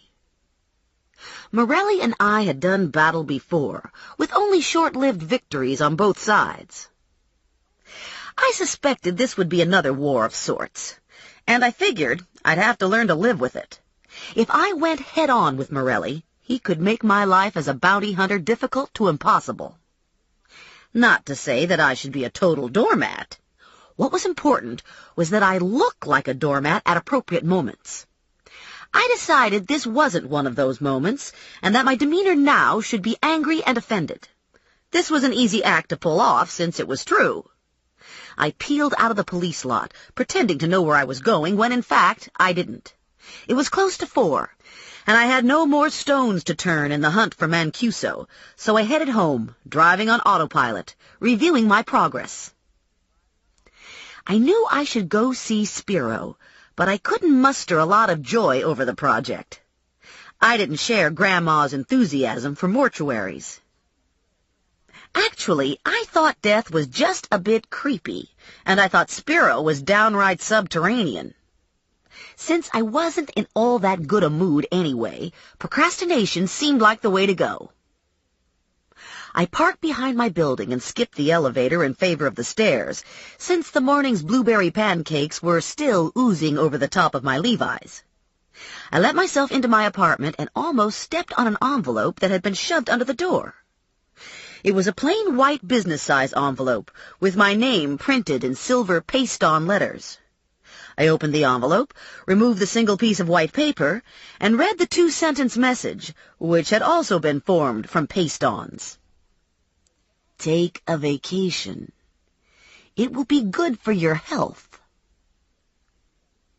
I didn't see any travel agency brochures stuck in the envelope, so I assumed this wasn't a cruise advertisement. I considered the other option. Threat. Of course, if the threat was from Kenny, that meant he was still in Trenton. Even better, it meant I'd done something to get him worried. Beyond Kenny, I couldn't imagine who would be threatening me. Maybe one of Kenny's friends? Maybe Morelli. Maybe my mother. I said howdy to Rex, dumped my pocketbook and the envelope on the kitchen counter, and accessed my phone messages.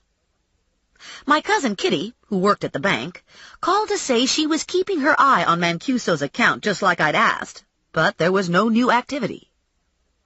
My best friend since the day I was born, Mary Lou Molnar, who was now Mary Lou Stankovic, called to ask if I'd dropped off the face of the earth since she hadn't heard from me since God knows when. And the last message was from Grandma Mazur. "I hate these stupid machines," she said. "Always feel like a dang fool talking to nobody. I saw in the paper where there's going to be a viewing for that gas station fellow tonight, and I could use a ride.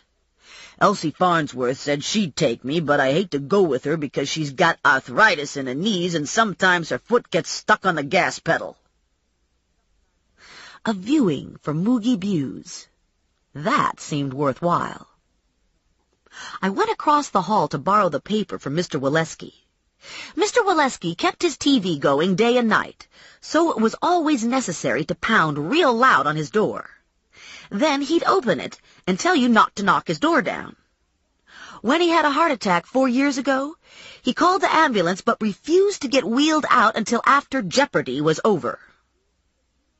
Mr. Waleski opened the door and glared out at me. "You don't have to knock the door down," he said. "I'm not deaf, you know." "I was wondering if I could borrow your paper." "As long as you bring it right back. I need the TV section." "I just wanted to check the viewings." I opened the paper to the obits and read down.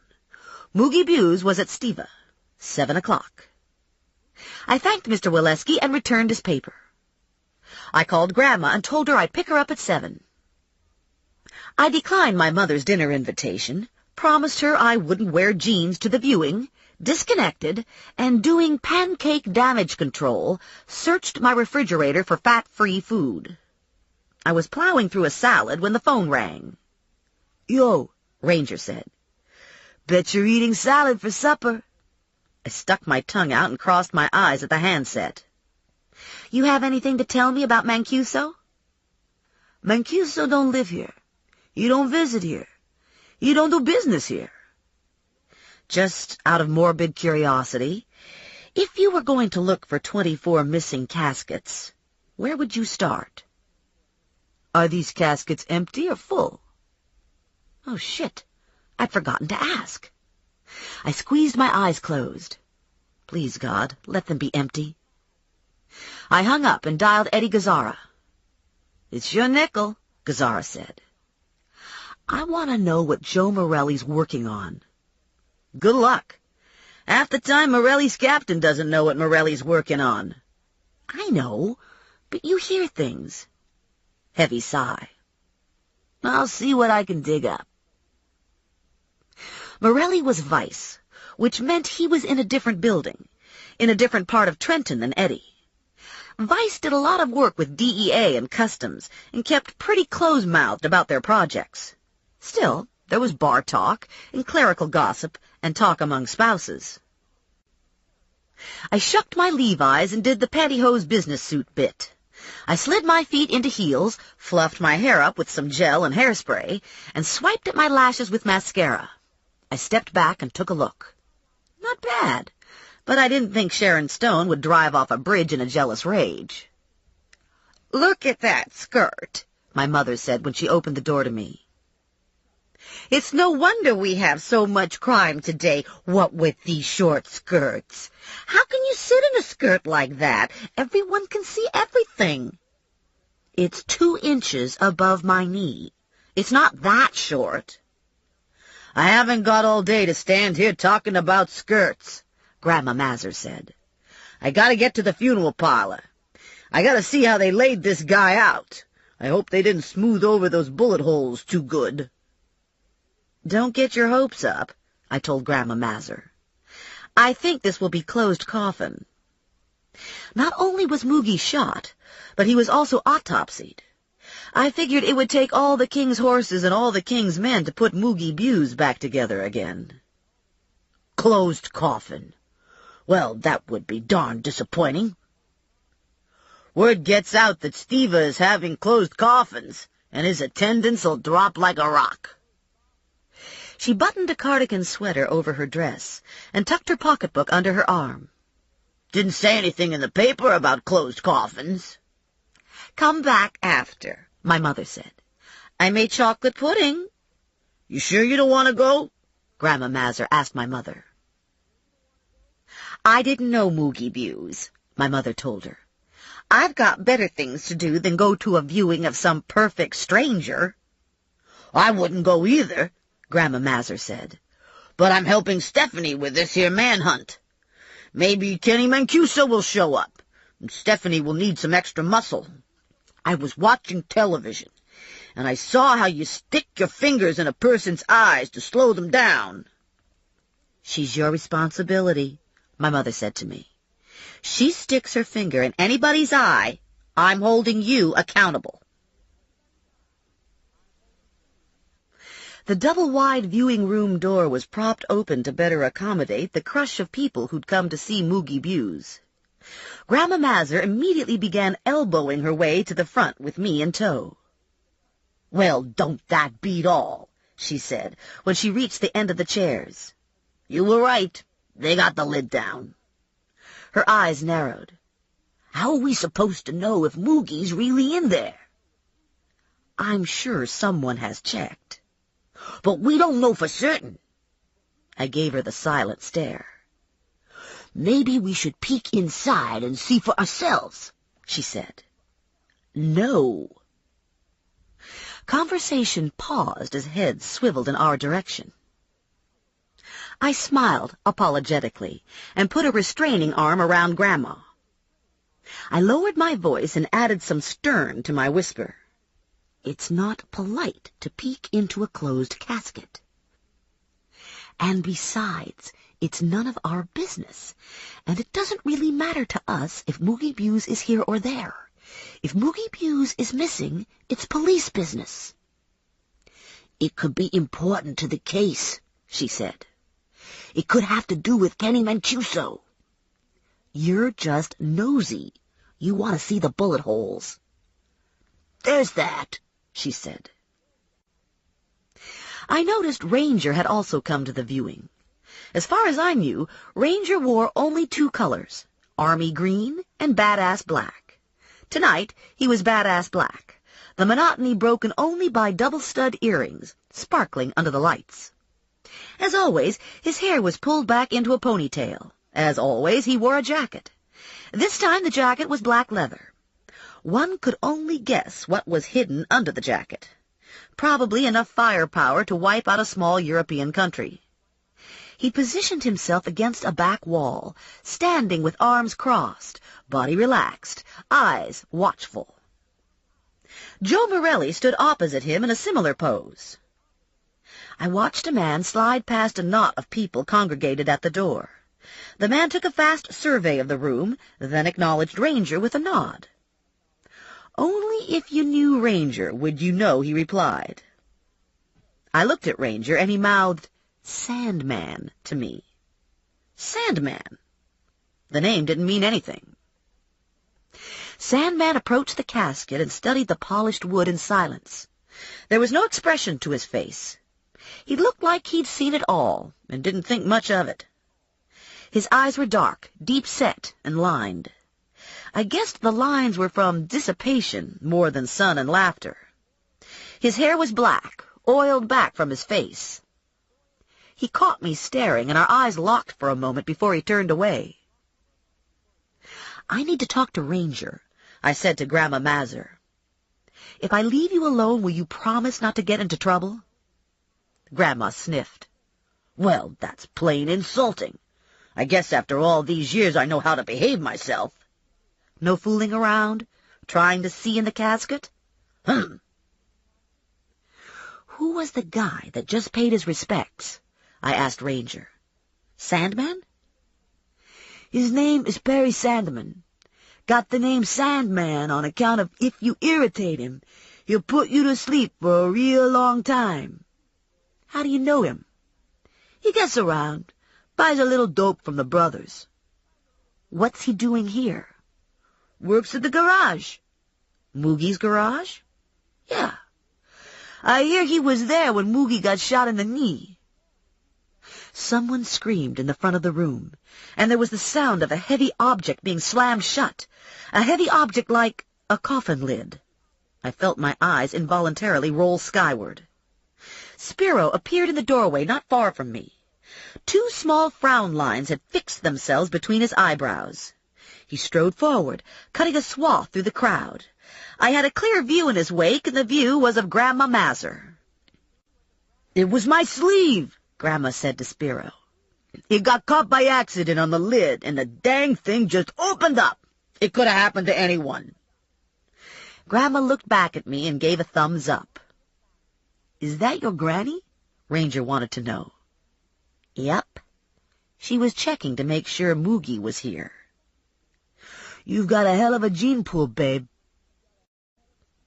Spiro tested the lid to make sure it was securely closed and replaced the flour spray that had fallen to the floor. I hustled up, ready to lend support to the lid caught on the sleeve theory, but support wasn't necessary. Spiro clearly wanted to minimize the incident. He made some sounds of comfort to the closest mourners and was busy wiping Grandma's fingerprints off the glossy wood. "I couldn't help but notice while the lid was up that you did a nice job," Grandma said, hovering over Spiro. "Couldn't hardly see those holes at all, except for where your mortician's putty'd sunk in a little." Spiro nodded solemnly, and with the touch of a fingertip to Grandma's back, deftly turned her away from the casket. "We have tea in the lobby," he said. "Perhaps you would like a cup of tea after this unfortunate experience." "I guess a cup of tea wouldn't hurt," Grandma said. "I was pretty much done here anyway." I accompanied Grandma to the lobby and made sure she was actually going to drink tea. When she settled into a chair with her cup and some cookies, I went on my own in search of Spiro. I found him loitering just outside the side door, standing in a halo of artificial light, sneaking a smoke. The air had grown cool, but Spiro seemed oblivious to the chill. He dragged the smoke deep into his lungs and exhaled slowly. I figured he was trying to absorb as much tar as possible, the sooner to end his wretched life. I knocked lightly on the glass door to get his attention. "Would you like to discuss now?" He nodded to me, took one long last drag, and pitched his cigarette onto the driveway. "I would have called you this afternoon, but I figured you'd come to see Buse tonight. I need these things found yesterday." He shifted his eyes over the lot to make sure we were alone. "Caskets are like anything else. Manufacturers have surplus. They have seconds. They have sales. Sometimes it's possible to buy bulk and get a good price. About 6 months ago, I put in a bulk bid and got 24 caskets below cost. We're short on storage space here, so I stowed the caskets in a rental locker." Spiro took an envelope from his jacket pocket. He removed a key from the envelope and held it up for my inspection. "This is the key to the locker. The address is inside the envelope." The caskets were wrapped in protective plastic for shipment and crated so they could be stacked. I've also included a photograph of one of the caskets. They were all the same, very plain. "Have you reported this to the police?" "I haven't reported the theft to anyone. I want to get the caskets back and generate as little publicity as possible." This is out of my league. $1,000. Jesus, Spiro, these are caskets we're talking about. What kind of a person would steal caskets? And where would I begin to look? You have clues or something?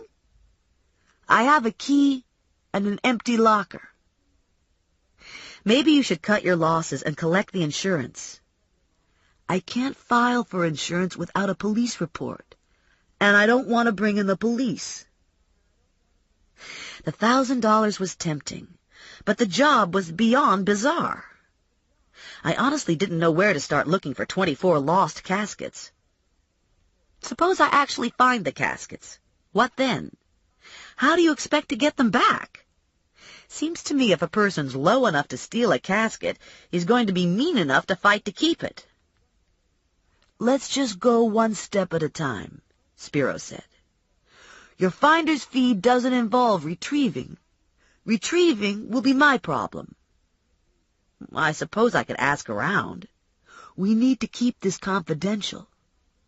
No sweat. As if I'd want people to know I was looking for caskets. Get real. My lips are sealed. I took the envelope and stuffed it into my pocketbook. One other thing, I said. These caskets are empty, right? Right. I went back to look for Grandma, and I was thinking maybe this wouldn't be so bad. Spiro had lost a shitload of caskets. That wouldn't be that easy to hide. It wasn't as if you could pack them into the trunk of your car and drive away. Someone had come in with a flatbed or a semi and taken those caskets. Maybe it was an internal job. Maybe someone from the locker company had ripped Spiro off. Then what? The market for caskets is pretty limited. You could hardly use them as platters or lampstands. The caskets would have to be sold to other mortuaries. These thieves had to be on the cutting edge of crime. Black market caskets. I found Grandma sipping tea with Joe Morelli. I'd never seen Morelli with a teacup in his hand, and the sight was unnerving.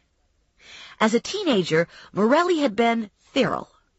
2 years in the Navy and 12 more on the police force had taught him control, but I was convinced nothing short of removing his gonads would ever completely domesticate him. There was always a barbarous part of Morelli that hummed beneath the surface. I found myself helplessly sucked in by it, and at the same time it scared the hell out of me. "Well, here she is," Grandma said when she saw me. "Speak of the devil." Morelli grinned. "We've been talking about you." "Oh, goody." "I hear you had a secretive meeting with Spiro." "Business," I said. "This business have anything to do with the fact that Spiro and Kenny and Moogie were friends in high school?" I gave him an eyebrow raise to signify surprise. They were friends in high school?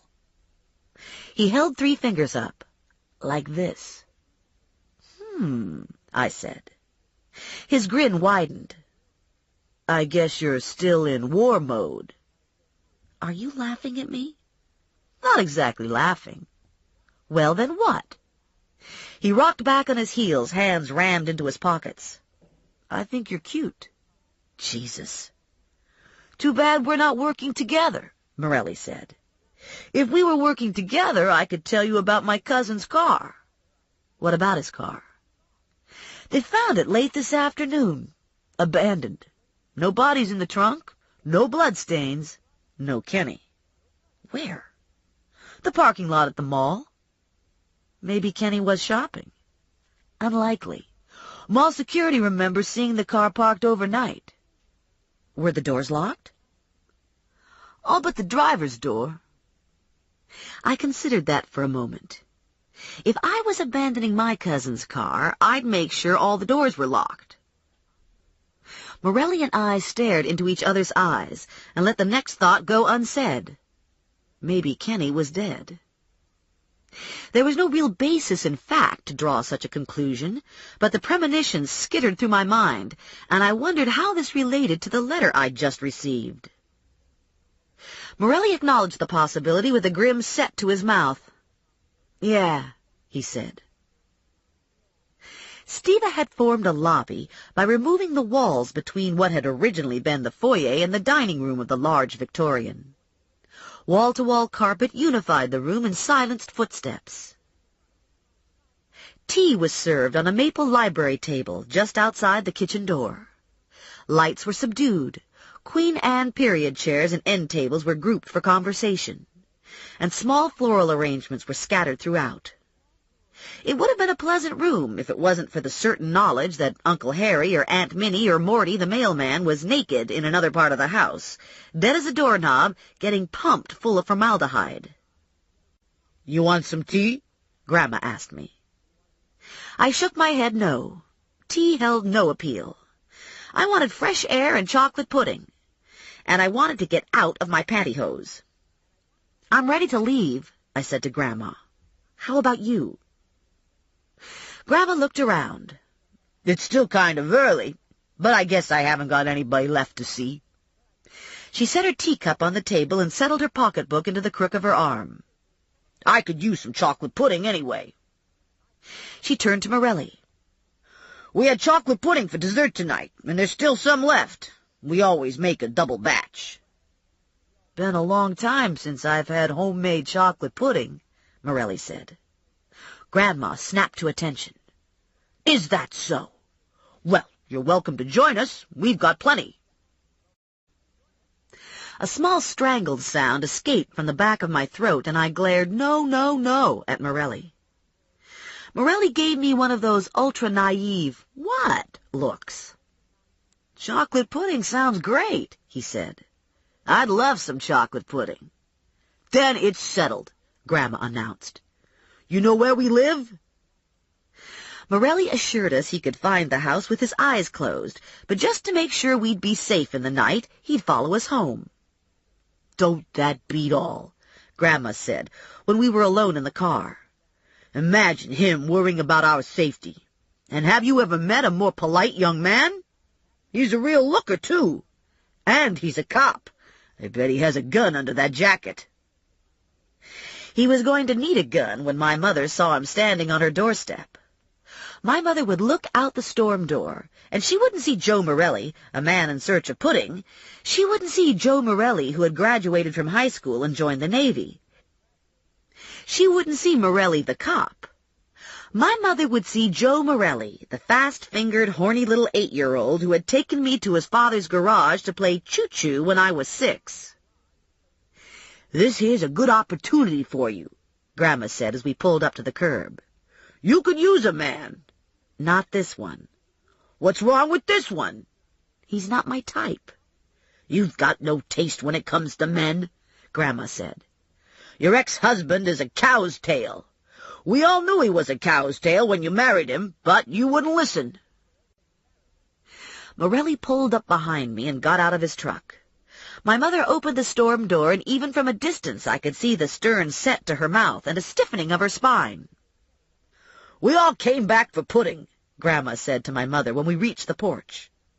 "We brought Officer Morelli with us on account of he hasn't had any homemade pudding in an awful long time." My mother's lips pinched tight. "I hope I'm not intruding," Morelli said. "I know you weren't expecting company." This is the opening statement that will get you into any Berg house. No housewife worth her salt will ever admit to having her house not up to company 24 hours a day. Jack the Ripper would have easy access if he used this line.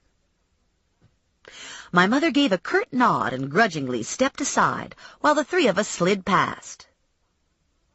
For fear of mayhem, my father had never been informed of the choo-choo incident.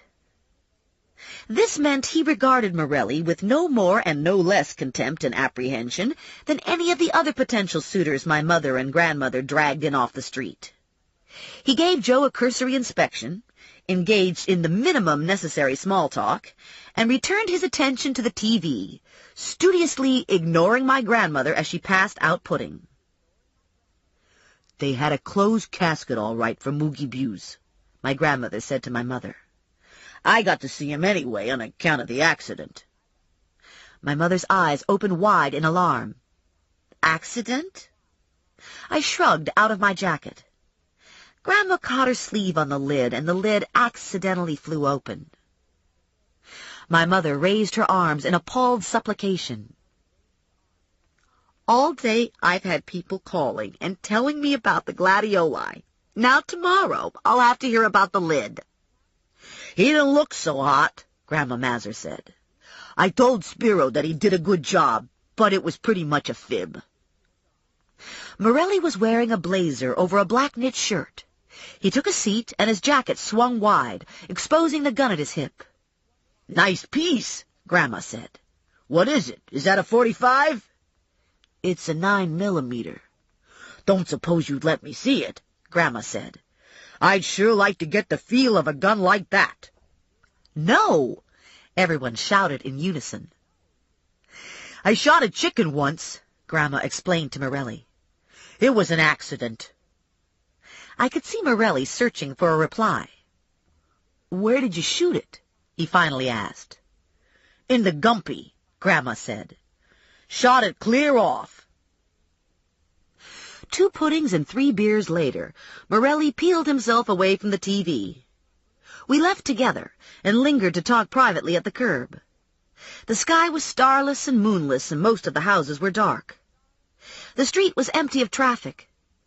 In other parts of Trenton, the night might feel dangerous. In the burg, the night felt soft and secure. Morelli turned my suit collar up against the chill air. His knuckles brushed my neck. His gaze lingered on my mouth. "You have a nice family," he said. I narrowed my eyes. "If you kiss me, I'll scream, and then my father will come out and punch you in the nose. And before any of those things happened, I'd probably wet my pants." "I could take your father." "But you wouldn't." Morelli still had his hands on my collar. "No, I wouldn't." "Tell me about the car again. There was no sign of struggle?" "No sign of struggle. The keys were in the ignition, and the driver's door was closed but unlocked." "Any blood on the pavement?" "I haven't been out to the scene, but the crime lab checked around and didn't come up with any physical evidence." "Prints?" "They're in the system." "Personal possessions?" "None found." "Then he wasn't living out of the car," I reasoned. "You're getting better at this apprehension agent stuff," Morelli said. "You're asking all the right questions." "I watch a lot of television." "Let's talk about Spiro." Spiro hired me to look into a mortuarial problem. Morelli's face creased in laughter. "Mortuarial problem?" "I don't want to talk about it." "Doesn't have anything to do with Kenny?" "Cross my heart and hope to die." The upstairs window opened, and my mother stuck her head out. "Stephanie," she stage whispered, "what are you doing out there? What will the neighbors think?" "Nothing to worry about, Mrs. Plum," Morelli called. "I was just leaving."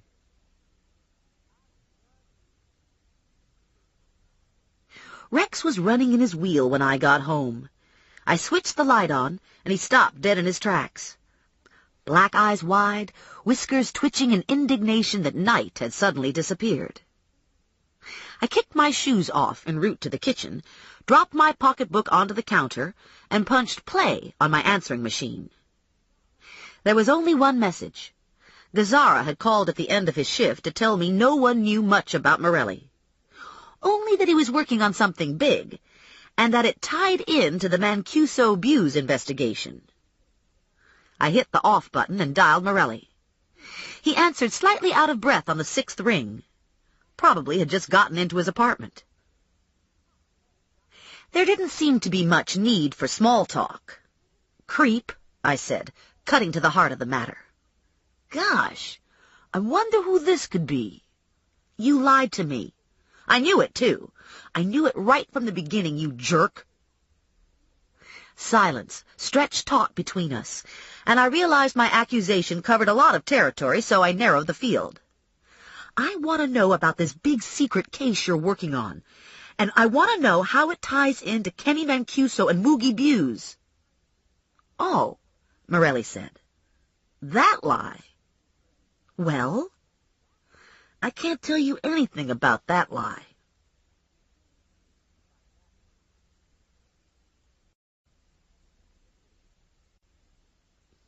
Chapter 4. Thoughts of Kenny Mancuso and Joe Morelli had kept me thrashing around most of the night. At 7, I rolled myself out of bed, feeling cranky and bedraggled. I showered, dressed in jeans and T-shirt, and made a pot of coffee. My basic problem was that I had plenty of ideas about Joe Morelli and hardly any about Kenny Mancuso. I poured out a bowl of cereal, filled my Daffy Duck mug with coffee, and picked through the contents of the envelope Spiro had given me. The storage facility was just off Route 1, in an area of strip mall-type light industrial complexes. The photo of the missing casket had been cut from some sort of flyer or brochure, and showed a casket that was clearly at the bottom of the funeral food chain. It was little more than a plain pine box, devoid of the carvings and beveled edges usually found on Berg caskets. Why Spiro would buy 24 of these crates was beyond my comprehension. People spent money on funerals and weddings in the Berg. Being buried in one of these caskets would be lower than a ring around the collar. Even Mrs. Siak next door, who was on Social Security and turned her lights off each night at 9 to save money, had thousands set aside for her burial. I finished my cereal, rinsed the bowl and spoon, poured a second cup of coffee, and filled Rex's little ceramic food dish with Cheerios and blueberries. Rex popped out of his soup can with his nose twitching in excitement. He rushed to the dish, crammed everything into his cheeks, and rushed back to his soup can, where he hunkered in butt side out, vibrating with happiness and good fortune. That's the neat part about a hamster. It doesn't take much to make a hamster happy. I grabbed my jacket and the large black leather pocketbook that held all my bounty hunter paraphernalia and headed for the stairs. Mr. Waleski's TV droned through his closed door, and the aroma of bacon frying hung in the hallway just in front of Mrs. Carwatt's apartment. I exited the building in solitude and paused for a moment to enjoy the crisp morning air. A few leaves still tenaciously clung to trees, but for the most part, limbs were bare and spidery against the bright sky. A dog barked in the neighborhood behind my apartment building, and a car door slammed. Mr. Suburbia was going to work, and Stephanie Plum, bounty hunter extraordinaire, was off to find 24 cheap coffins. Trenton traffic looked insignificant compared to the Holland Tunnel outbound on a Friday afternoon, but it was a pain in the ass all the same.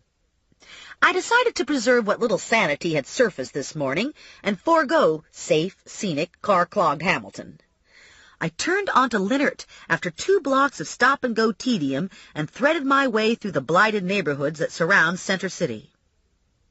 I skirted the area around the train station, cut through town, and picked up Route 1 for a quarter mile, getting off at Oatland Avenue. R&J Storage occupied about a half-acre of land on Oatland Avenue. 10 years ago, Oatland Avenue had been a hardscrabble patch of throwaway property. Its spiky grass had been littered with broken bottles and bottle caps, filter tips, condoms, and tumbleweed trash. Industry had recently found Oatland, and now the hardscrabble land supported Gant Pritting, No-Block Plumbing Supply House, and R&J Storage. The spiky grass had given way to blacktop parking lots, but the shards of glass, bottle caps, and assorted urban flotsam had endured, collecting in unattended corners and gutters. Sturdy chain-link fencing surrounded the self-storage facility, and 2 drives, designated in and out, led to the honeycomb of garage-sized warehouses. A small sign fixed to the fence stated business hours as 7 o'clock to 10 o'clock daily. The gates to the entrance and exit were open, and a small open sign had been hung in the glass-paned office door. The buildings were all painted white with bright blue trim, very crisp and efficient-looking, just the place to snug away hot caskets. I pulled into the entrance and crept along, counting off numbers until I reached 16. I parked on the apron in front of the unit, inserted the key in the lock, and pressed the button that triggered the hydraulic door. The door rolled up along the ceiling, and, sure enough, the warehouse was empty. Not a coffin or clue in sight. I stood there for a moment, visualizing the pine boxes stacked chock-a-block. Here one day, gone the next. I turned to leave and almost crashed into Morelli. "Jesus!" I exclaimed, hand on heart, after squelching a yelp of surprise. "I hate when you creep up behind me like that. What are you doing here, anyway?" "Following you." "I don't want to be followed. Isn't that some sort of an infringement on my rights? Police harassment?" "Most women would be happy to have me follow them." "I'm not most women." "Tell me about it." He gestured at the empty bay. "What's the deal?" "If you must know, I'm looking for caskets." This drew a smile. "I'm serious. Spiro had 24 caskets stored here, and they've disappeared." "Disappeared? As in stolen? Has he reported the theft to the police?" I shook my head. He didn't want to bring the police in. Didn't want word to get out that he'd bulk bought a bunch of caskets and then lost them. "I hate to rain on your parade, but I think this smells bad. People who lose things worth lots of money file police reports so they can collect their insurance. I closed the door and dropped the key into my pocketbook. I'm getting paid $1,000 to find lost caskets. I'm not going to try to identify the odor. I have no reason to believe there's anything bogus going on. What about Kenny? I thought you were looking for Kenny. Kenny's a dead end right now. Giving up? Dropping back. I opened the door to the Jeep, slid behind the wheel, and shoved the key into the ignition. By the time the engine cranked over, Morelli had seated himself next to me. "Where are we going?" Morelli asked. "I'm going to the office to talk to the manager." Morelli was smiling again. "This could be the start of a whole new career. You do good on this one, and maybe you can advance to catching grave robbers and headstone vandals." "Very funny. Get out of my car." "I thought we were partners." "Yeah, right." I put the Jeep into reverse and K-turned. I parked at the office and swung out of the Jeep, with Morelli following close at my heels. I stopped and turned, facing him, hand to his chest to keep him at arm's length. "Halt! This isn't a group project." "I could be helpful," Morelli said. "I could lend authority and credibility to your questions." "Why would you want to do that?" "I'm a nice guy." I felt my fingers begin to clutch at his shirt and made an effort to relax. "Try again." Kenny, Moogie, and Spiro were practically joined at the hip in high school. Moogie's dead. I've got a feeling Julia, the girlfriend, is out of the picture. Maybe Kenny's turned to Spiro. And I'm working for Spiro, and you're not sure you believe the coffin story. I don't know what to think of the coffin story. You have any more information on these coffins? Where they were originally purchased? What they look like? They're made of wood, about 6 foot long. If there's one thing I hate, it's a wise-ass bounty hunter. I showed him the picture. You're right, he said. They're made of wood and they're about 6 foot long. And they're ugly. Yeah. And very plain, I added. Grandma Mazur wouldn't be caught dead in one of these, Morelli said. Not everyone is as discerning as Grandma Mazur. I'm sure Stiva keeps a wide range of caskets on hand. You should let me question the manager, Morelli said. I'm better at this than you are. That does it. Go sit in the car. In spite of all the sparring that went on between us, I sort of liked Morelli. Good judgment told me to stand clear of him, but then I've never been a slave to good judgment. I liked his dedication to the job, and the way he'd risen above his wild teen years. He'd been a street-smart kid, and now he was a street-smart cop. True, he was sort of a chauvinist, but it wasn't entirely his fault. After all, he was from New Jersey, and on top of that, he was a Morelli. All things considered, I thought he was coping pretty well. The office consisted of a small room divided in half by a service counter. A woman wearing a white T-shirt sporting a blue R&J storage logo stood behind the counter. She was in her late 40s, early 50s, with a pleasant face and a body that had comfortably gone to plump. She gave me a perfunctory nod before focusing on Morelli, who had paid no attention to my order and was standing close behind me. Morelli was wearing washed-out jeans that had suggestively molded to an impressive package in front and the state's best buns in back. His brown leather jacket hid only his gun. The R&J lady swallowed visibly and dragged her eyes upward from Morelli's crotch. I told her I was checking on some stored items for a friend of mine and that I was concerned with security. Who was this friend? She asked. Spiro Stiva. No offense, she said, fighting back a grimace. But he's got that locker filled with coffins. He said they were empty, but I don't care. I wouldn't come within 50 feet of that place. And I don't think you have to worry about security. Who on earth would steal a coffin? How do you know he has coffins in there? Saw them come in. He had so many they had to come in a semi and get offloaded with a forklift. Do you work here full-time? I asked. I work here all the time, she said. My husband and I own it. I'm the R in the R&J. Roberta. You have any other big trucks come in here in the last couple of months? A few real big U-Hauls. Is there a problem? Spiro had sworn me to secrecy, but I didn't see any way I could get the information I needed without bringing Roberta into the investigation. Besides, she undoubtedly had a master key, and coffins or not, she'd probably check on Spiro's locker when we left and discover it was empty. Steva's coffins are missing, I said. The locker is empty. That's impossible. A person can't just make off with a locker full of caskets. That's a lot of caskets. They filled the locker from one end to the other.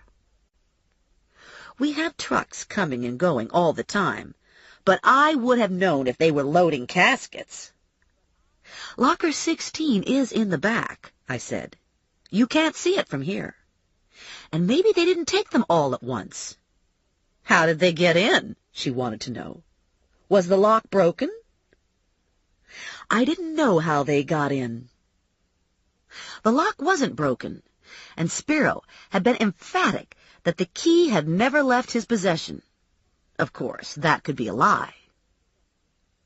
I'd like to see a list of your other renters, I said, and it would be helpful if you could think back to trucks in the vicinity of Spiro's locker, trucks big enough to haul those caskets.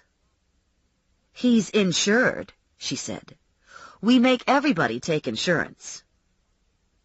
He can't collect on insurance without filing a police report, and at this preliminary stage, Mr. Steva would prefer to keep things quiet. Tell you the truth, I'm not anxious for this to get around either. Don't want people thinking our lockers aren't safe. She punched up her computer and produced a printout of renters. These are renters that are on the books right now. When someone vacates, we keep them in file for 3 months, and then the computer drops them. Morelli and I scanned the list, but we didn't recognize any of the names. Do you require identification? Morelli asked.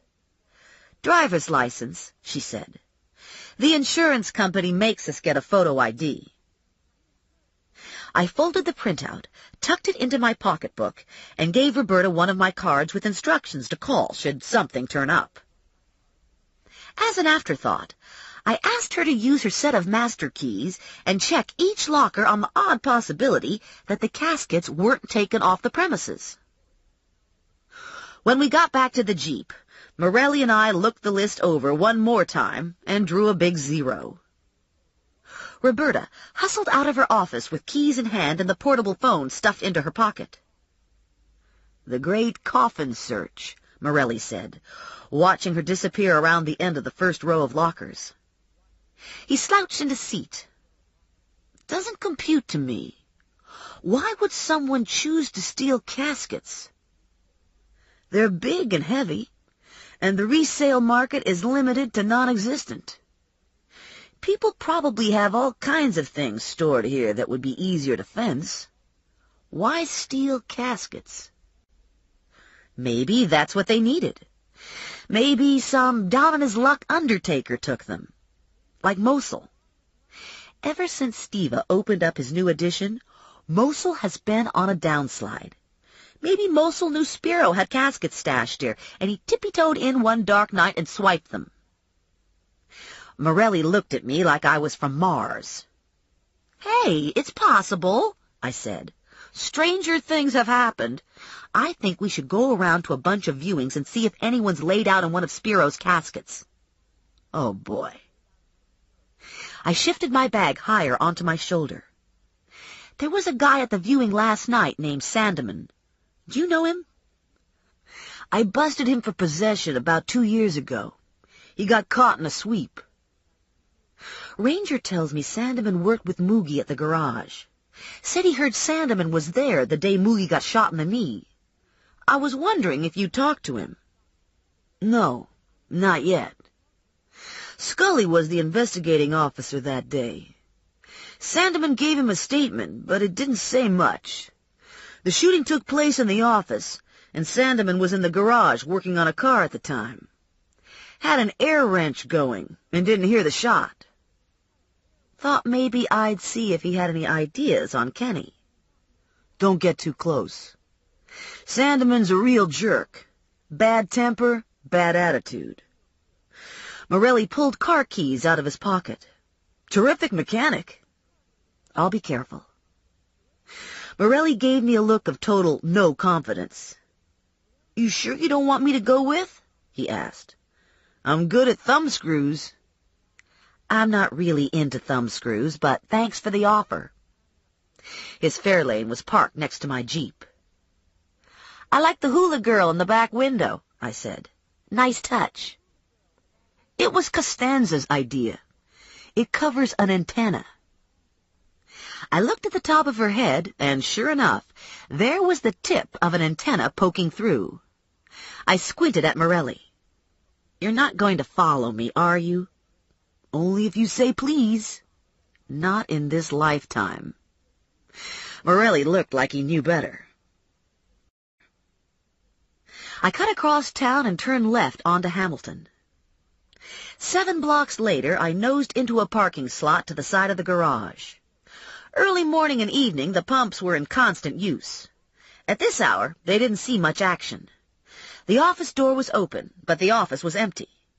Beyond the office, the doors to the bays were up. The third bay had a car on a rack. Sandeman worked nearby, balancing a tire. He was wearing a faded black Harley tank top that stopped 2 inches short of low-rider, grease-stained jeans. His arms and shoulders were covered with tattoos of snakes, fangs bared, forked tongues sticking out. Stuck between snakes was a red heart with the inscription, I love Jean. Lucky girl. I decided Sandeman could only be enhanced by a mouthful of rotting teeth and possibly a few festering facial sores. He straightened when he saw me and wiped his hands on his jeans. Yeah? You're Perry Sandeman? You got it. Stephanie Plum, I said, foregoing the usual formality of an introductory handshake. I work for Kenny Mancuso's bondsman. I'm trying to locate Kenny. Haven't seen him, Sandeman said. I understand he and Moogie were friends. That's what I hear.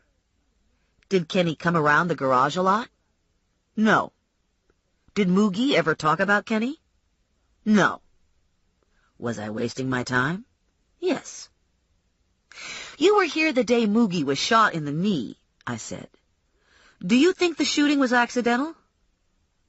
I was in the garage. I don't know anything about it. End of quiz. I got work to do. I gave him my card and told him to get in touch if he should think of anything useful. He tore the card in half and let the pieces float to the cement floor. Any intelligent woman would have made a dignified retreat, but this was New Jersey, where dignity always runs a poor second to the pleasure of getting in someone's face. I leaned forward, hands on hips. You got a problem?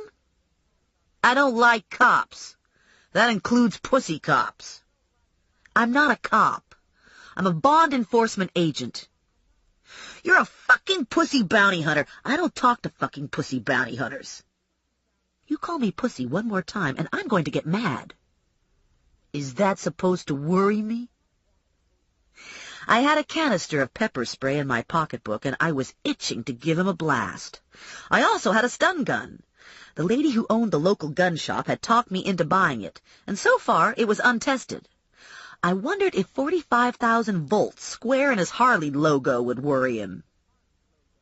Just make sure you're not withholding information, Sandeman. Your parole officer might find it annoying. He gave me a shot to the shoulder that knocked me back a foot. Somebody yanks my parole officer's chain, and somebody might find out why they call me Sandman. Maybe you want to think about that. Not any time soon.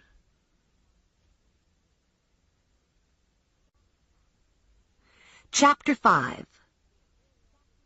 It was still early afternoon when I left the garage. About the only thing I'd learned from Sandeman was that I thoroughly disliked him. Under ordinary circumstances, I couldn't see Sandeman and Kenny being buddies. But these weren't ordinary circumstances, and there was something about Sandeman that had my radar humming. Poking around in Sandeman's life wasn't high on my list of favorite activities, but I thought I should probably spare him some time. At the very least, I needed to take a look at his home sweet home and make sure Kenny wasn't sharing the rent.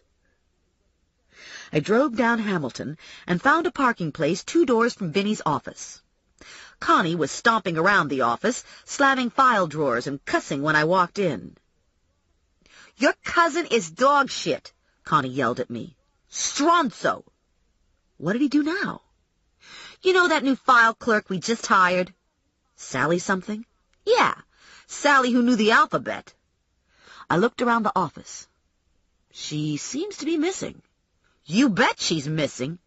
Your cousin Vinny caught her at a 45-degree angle in front of the D drawer and tried to play hide the salami." I take it Sally wasn't receptive. "Ran out of here screaming. Said we could give her paycheck to charity. Now, there's no one to do the filing, so guess who gets the extra work?" Connie kicked a drawer shut. "This is the 3rd file clerk in 2 months. Maybe we should chip in and get Vinny neutered." Connie opened her middle desk drawer and extracted a stiletto. She pressed the button and the blade flashed out with a lethal click. "Maybe we should do it ourselves." The phone rang, and Connie flipped the knife back into her drawer. While she was talking, I thumbed through the file cabinet looking for Sandeman. He wasn't in the file, so either he hadn't bothered making bail on his arrest, or else he'd used another bondsman. I tried the Trenton area phone book. No luck there. I called Loretta Hines at the DMV. Loretta and I went way back. We'd been Girl Scouts together and had bitched our way through the worst 2 weeks of my life at Camp Sacagawea. Loretta punched up her handy-dandy computer and voila, I had Sandeman's address. I copied the address and mouthed bye to Connie. Sandeman lived on Morton Street, in an area of large stone houses that had gone to trash. Lawns were neglected, torn shades hung limp in dirty windows, cornerstones bore spray-painted gang slogans, and paint blistered from window trim. Most of the houses had been converted to multiple occupancy. A few of the houses had been torched or abandoned and were boarded. A few of the houses had been restored and struggled to recapture some of their original grandeur and dignity. Sandeman lived in one of the multi-family houses. Not the nicest on the street, but not the worst either. An old man sat on the front stoop. The whites of his eyes had yellowed with age, gray stubble clung to cadaverous cheeks, and his skin was the color of road tar. A cigarette hung from the side of his mouth. He sucked in some smoke and squinted at me. "Guess I know a cop when I see one," he said. "I'm not a cop. What was it with this cop stuff?" I looked down at my Doc Martens, wondering if it was the shoes. Maybe Morelli was right. Maybe I should get rid of the shoes. "I'm looking for Perry Sandeman," I said, presenting my card. "I'm interested in finding a friend of his." "Sandeman isn't home. Works at the garage during the day. Not home much at night, either. Only comes here when he's drunk or doped up. And then he's mean. You want to stay away from him when he's drunk. Gets extra mean when he's drunk. Good mechanic, though. Everybody says so." "You know his apartment number?" 3C. "Anybody there now?" "Haven't seen anybody go in." I moved past the man, into the foyer, and stood for a moment letting my eyes adjust to the darkness. The air was stagnant, thick with the smell of bad plumbing. Stained wallpaper peeled back at the edges. The wood floor was gritty underfoot. I transferred the canister of pepper spray from my pocketbook to my jacket pocket and ascended the stairs. There were 3 doors on the 3rd floor. All were closed and locked. A television droned on behind one of the doors. The other 2 apartments were silent. I rapped on 3C and waited for a reply. I rapped again. Nothing. On the one hand, the thought of confronting a felon scared the hell out of me, and I wanted nothing more than to leave pronto. On the other hand, I wanted to catch Kenny and felt obligated to see this through. There was a window to the back of the hall, and through the window I could see black rusty bars that looked like a fire escape. I moved to the window and looked out. Yep, it was a fire escape all right, and it bordered part of Sandeman's apartment. If I got out onto the fire escape, I could probably look in Sandeman's window. No one seemed to be on the ground below. The house to the rear had all the shades drawn. I closed my eyes and took a deep breath. What was the worst that could happen? I could get arrested, shot, pitched overboard, or beaten to a pulp. Okay, what was the best that could happen? No one would be home, and I'd be off the hook. I opened the window and crawled out feet first. I was an old hand at fire escapes, since I'd spent many hours on my own. I quickly scuttled to Sandeman's window and looked in. There was an unmade cot that served as his bed, a small Formica kitchen table and chair, a TV on a metal stand, and a dorm-sized refrigerator. 2 hooks on the wall held several wire clothes hangers. A hot plate rested on the table, along with crushed beer cans, soiled paper plates, and crumpled food wrappers. There were no doors other than the front door, so I assumed Sandeman had to use the john on the second floor. I bet that was a treat. More important, there was no Kenny. I had 1 foot through the hall window when I looked down between the bars and saw the old man standing directly below me, looking up, shading his eyes from the sun, my card still pressed between his fingers. "Anybody home?" he asked. "Nope." "That's what I thought," he said. "Won't be home for a while yet." "Nice fire escape." "Could use some repair, what with the bolts being all rusted out. Don't know if I'd trust it. Course, if there was a fire, a body might not care about rust." I sent him a tight smile and crawled the rest of the way through the window. I wasted little time getting down the stairs and out of the building. I hopped into my Jeep, locked the doors, and took off. Half an hour later, I was back in my apartment, deciding what to wear for an evening of sleuthing. I settled on boots, a long denim skirt, and a white knit shirt. I spiffed up my makeup and put a few hot rollers in my hair. When the rollers came out, I was several inches taller. I still wasn't tall enough to make it in pro ball, but I bet I could intimidate the hell out of the average Pakistani. I was debating Burger King versus Pizza Hut when the phone rang. "Stephanie," my mother said, "I have a big pot full of stuffed cabbages, and spice cake for dessert." "Sounds good," I said. "But I've made plans for this evening." "What plans?" "Dinner plans." "Do you have a date?" "No." "Then you don't have any plans." "There's more to life than dates." "Like what?" "Like work." "Stephanie, Stephanie, Stephanie, you work for your no-good cousin Vinny catching hoodlums. This is no kind of work." I mentally bashed my head against the wall. "I've got vanilla ice cream, too, for the spice cake," she said. "Is it low-fat ice cream?" "No, it's the expensive kind that comes in the little cardboard tub." "Okay," I said. "I'll be there." Rex popped out of his soup can and stretched, front feet out, hindquarters raised. He yawned, and I could see down his throat all the way to the insides of his toes. He sniffed at his food cup, found it lacking, and moved on to his wheel. I gave him a rundown on my night, so he wouldn't worry if I came home late.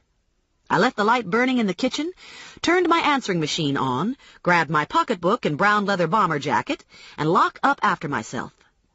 I'd be a little early, but that was okay. It'd give me time to read through the obits and decide where to go after supper. Streetlights were blinking on when I pulled up to the house. A harvest moon hung low and swollen in the dusky evening sky. The temperature had dropped since the afternoon. Grandma Mazur met me in the foyer. Her steel-gray hair was tightly curled in little sausage rolls all over her head. Pink scalp gleamed between the rolls. "Went to the beauty parlor today," she said. "Thought I might pick up some information for you on the Mancuso case." How did it go? "Pretty good. I got a nice set. Norma Sajak, Betty's second cousin, was there getting her hair dyed, and everyone said that's what I should do. I would have tried it out, but I saw on a show that some of them hair dyes give you cancer. I think it might have been Kathy Lee. Had on this woman with a tumor the size of a basketball, and she said it came from hair dye. Anyway, Norma and me got to talking. You know, Norma's boy Billy went to school with Kenny Mancuso, and now Billy works at one of them casinos in Atlantic City.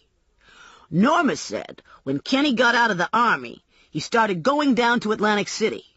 She said Billy told her Kenny was one of them high rollers." Did she say if Kenny had been to Atlantic City lately? "Didn't say. Only other thing was that Kenny called Billy 3 days ago and asked to borrow some money. Billy said yeah, he could do that, but then Kenny never showed up." Billy told all this to his mother? "Billy told it to his wife, and she went and told Norma. I guess she wasn't too happy that Billy was going to loan money to Kenny." "You know what I think?" Grandma Mazur said. "I think someone whacked Kenny. I bet he's fish food. I saw a show about how real professionals get rid of people. It was on one of them educational channels. What they do is they slit their throats, and then they hang them upside down in the shower to drain all the blood so they don't ruin the carpet, what with the bleeding and all. Then the trick is to gut the dead guy and puncture his lungs. If you don't puncture the lungs, they float when you dump them in the river." My mother made a strangled sound from the kitchen, and I could hear my father choking behind his paper in the living room. The doorbell rang, and Grandma Mazur jumped to attention. "Company!" "Company?" my mother said. "What company? I wasn't expecting company." "I invited a man for Stephanie," Grandma said. "This one's a real catch. Not much to look at, but he's got a good job with money." Grandma opened the front door, and Spiro Steva walked in. My father peered over the top of his paper. "Christ," he said, "it's a fucking undertaker." "I don't need stuffed cabbage this bad," I said to my mother. She patted my arm. "It might not be so awful, and it wouldn't hurt to be a little friendly with Steva. Your grandmother's not getting any younger, you know." "I invited Spiro over, being his mother's spending all that time with Con in the hospital, and Spiro isn't getting any good home-cooked meals." Grandma winked at me and whispered in my direction. "Got you a live one this time." Just barely. My mother slid an extra plate on the table. "It's certainly nice to have company," she said to Spiro. "We're always telling Stephanie she should bring her friends home for dinner." "Yeah, except lately she's gotten so picky with her men friends she don't see much action," Grandma told Spiro. "Just wait until you taste the spice cake for dessert. Stephanie made it." "No, I didn't." "She made the cabbages, too," Grandma said. "She's going to make someone a good wife someday." Spiro glanced at the lace tablecloth and the plates decorated with pink flowers. "I've been shopping around for a wife. A man in my position needs to think about his future." "Shopping around for a wife? Excuse me?" Spiro took the seat next to me at the table, and I discreetly inched my chair away with the hope that distance would get the little hairs on my arm to lie flat. Grandma passed the cabbages to Spiro. "I hope you don't mind talking about business," she said. "I've got a lot of questions. For instance, I've always wondered about whether you dressed the deceased in underwear. It don't seem really necessary, but on the other hand—" My father paused with the tub of margarine in one hand and the butter knife in the other, and for an irrational moment I thought he might stab Grandma Mazur. "I don't think Spiro wants to talk about underwear," my mother said. Spiro nodded and smiled at Grandma Mazur. "Trade secret."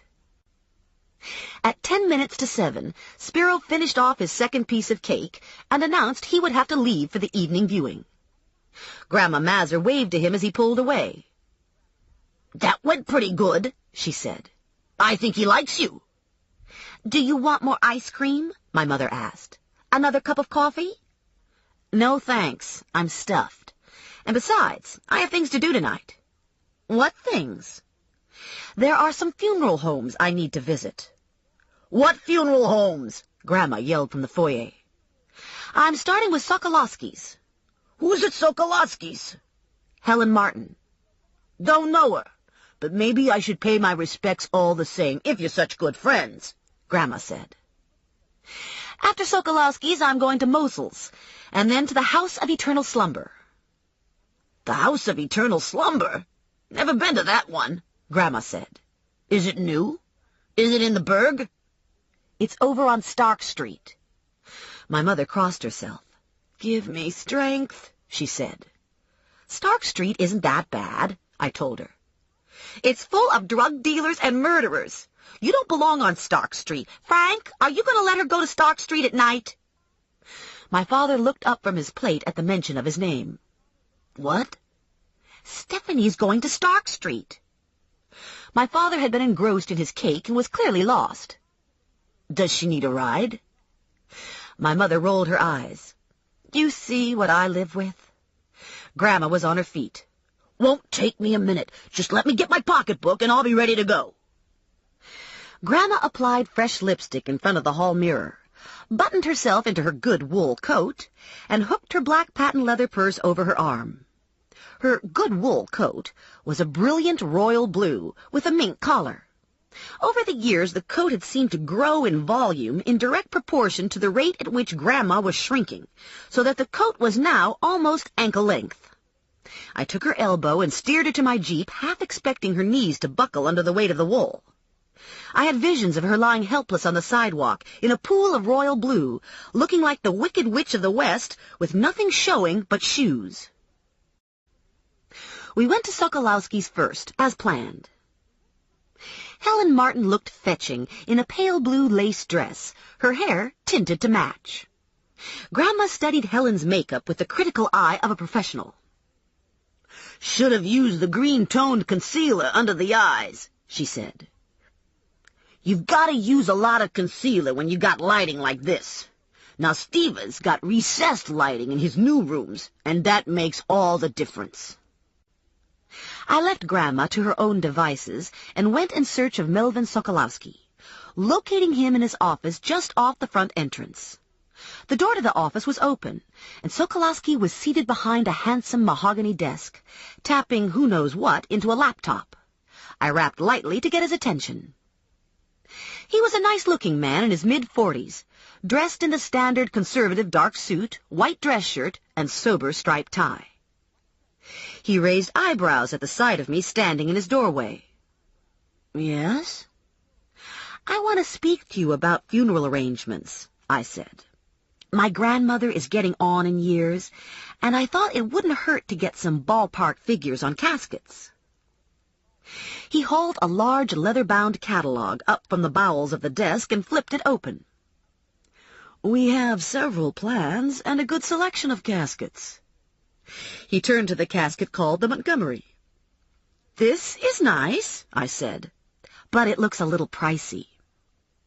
He thumbed back a couple pages to the pine section. "This is our economy line. As you can see, they're still quite attractive, with a nice mahogany stain and brass handles." I checked out the economy line, but didn't see anything nearly as cheap-looking as Steva's missing caskets. "Is this as cheap as you get?" I asked. "You have anything without the stain?" Sokolowski looked pained. "Who did you say this was for?" "My grandmother." "She cut you out of the will?" Just what the world needs. One more sarcastic undertaker. "Do you have any plain boxes or what?" "Nobody buys plain boxes in the burg. Listen, how about if we put you on a payment plan? Or maybe we could skimp on the makeup. You know, only set your grandmother's hair in the front." I was on my feet and halfway to the door. I'll think about it. He was on his feet equally as fast, shoving brochures into my hand. I'm sure we can work something out. I could get you a real good buy on a plot. I ran into Grandma Mazur in the foyer. "What was he saying about a plot?" she asked. "We already got a plot. It's a good one, too. Real close to the water spigot. The whole family's buried there. Of course, when they put your Aunt Marion in the ground, they had to lower Uncle Fred and put her in on top on account of there wasn't much space left. I'll probably end up on top of your grandfather. Isn't that always the way? Can't even get no privacy when you're dead." From the corner of my eye, I could see Sokolowski lurking in his doorway, sizing up Grandma Mazur. Grandma Mazur noticed, too. "Look at that Sokolowski," she said. "Can't keep his eyes off me. Must be this new dress I'm wearing." We went to Mosel's next. Then we visited Dorfman's and Majestic Mortuary. By the time we were on the road to the House of Eternal Slumber, I was punchy with death. The smell of cut flowers clung to my clothes, and my voice had locked into hushed, funereal tones. Grandma Mazur had enjoyed herself through Mosel, but had started to fade toward the end of Dorfman's, and had sat out Majestic Mort, waiting for me in the jeep while I ran inside and priced burial arrangements. The House of Eternal Slumber was the only home left on my list. I cut through city center, past the state buildings and turnoffs to Pennsylvania.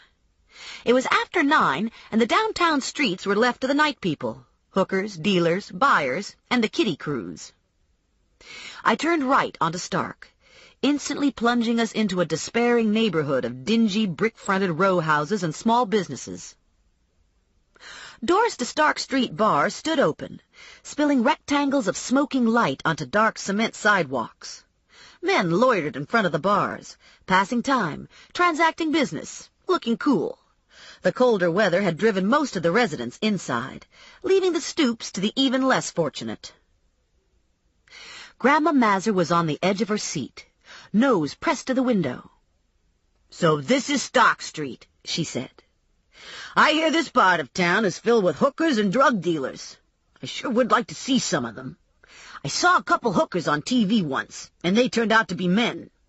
This one hooker was wearing spandex tights, and he said he had to tape his penis up tight between his legs so it wouldn't show. Can you imagine that?" I double-parked just short of the mortuary and studied the House of Eternal Slumber. It was one of the few buildings on the street not covered with graffiti. Its white masonry looked freshly scrubbed, and an overhead fixture threw a wide arc of light. A small knot of suited men stood talking and smoking in the light. The door opened, and 2 women, dressed in Sunday clothes, exited the building, joined 2 of the men, and walked to a car. The car left, and the remaining men went into the funeral home, leaving the street deserted. I zipped into the vacated parking space and did a quick review of my cover story. I was here to see Fred Ducky Wilson, dead at the age of 68. If anyone asked, I would claim he was my grandfather's friend. Grandma Mazur and I quietly entered the funeral parlor and scoped the place out. It was small, 3 viewing rooms and a chapel. Only one viewing room was being used. The lighting was subdued, and the furnishings were inexpensive but tasteful. Grandma sucked on her dentures and surveyed the crush of people spilling out of Ducky's room. "This isn't going to float," she said. "We're the wrong color. We're going to look like hogs in the henhouse." I'd been thinking the same thing. I'd hoped for a mix of races. This end of Stark Street was pretty much a melting pot, with hard luck being the common denominator more than skin color. "What's the deal here anyway?" Grandma asked. "What's with all these funeral homes? I bet you're looking for someone. I bet we're on one of them manhunts." "Sort of. I can't tell you the details." "Don't worry about me. My mouth is zipped and locked." I had a fleeting view of Ducky's casket, and even from this distance I knew his family had spared no expense. I knew I should look into it further, but I was tired of doing the bogus pricing out a funeral routine. "I've seen enough," I told Grandma. "I think it's time to go home." "Fine by me. I could use to get these shoes off. This man-hunting stuff takes it out of a body. We swung through the front door and stood squinting under the overhead light. That's funny, Grandma said. I could have swore we parked the car here. I heaved a sigh. We did park the car here. It isn't here anymore. It sure as hell wasn't. The car was gone, gone, gone. I pulled my phone out of my pocketbook and called Morelli. There was no answer at his home number, so I tried his car phone. There was a short crackle of static, and Morelli came on. "It's Stephanie," I said. "I'm at the House of Eternal Slumber on Stark Street, and my car's been stolen." There was no immediate response, but I thought I heard some muffled laughter. "Have you called it in?" he finally asked. "I'm calling it in to you." "I'm honored." "Grandma Mazur is with me, and her feet hurt." 10-4, Kemosabe. I dropped my phone back into my pocketbook. "Morelli's on his way." Nice of him to come get us. At the risk of sounding cynical, I suspected Morelli had been camped out in my parking lot, waiting for me to come home so he could get briefed on Perry Sandeman. Grandma Mazur and I huddled close to the door, ever on the alert should my car cruise by. It was an uneventful, tedious wait, and Grandma seemed disappointed not to have been approached by drug dealers or pimps looking for fresh blood. Don't know what all the to-do is about, she said. Here it is, a perfectly good night, and we haven't seen any crime. Stark Street isn't what it's cracked up to be.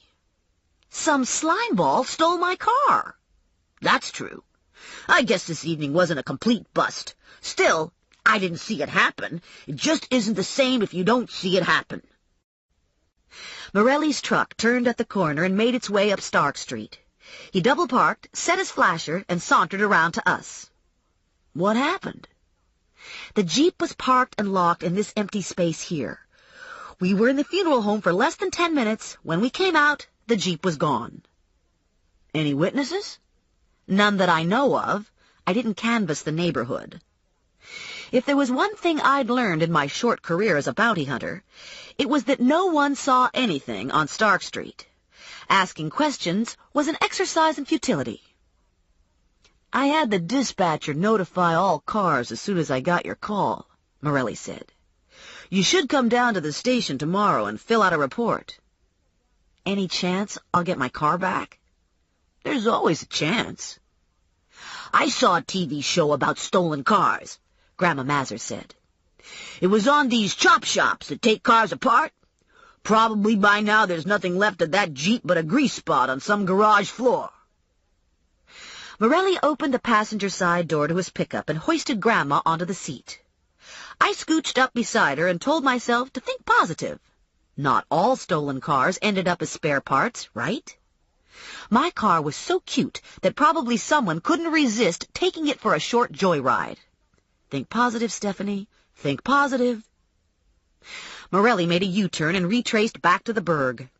We made a perfunctory stop at my parents' house, only staying long enough to deposit Grandma Mazur in the lazy boy rocker and reassure my mother that nothing terrible had happened to us on Stark Street, aside from having my car grand thefted.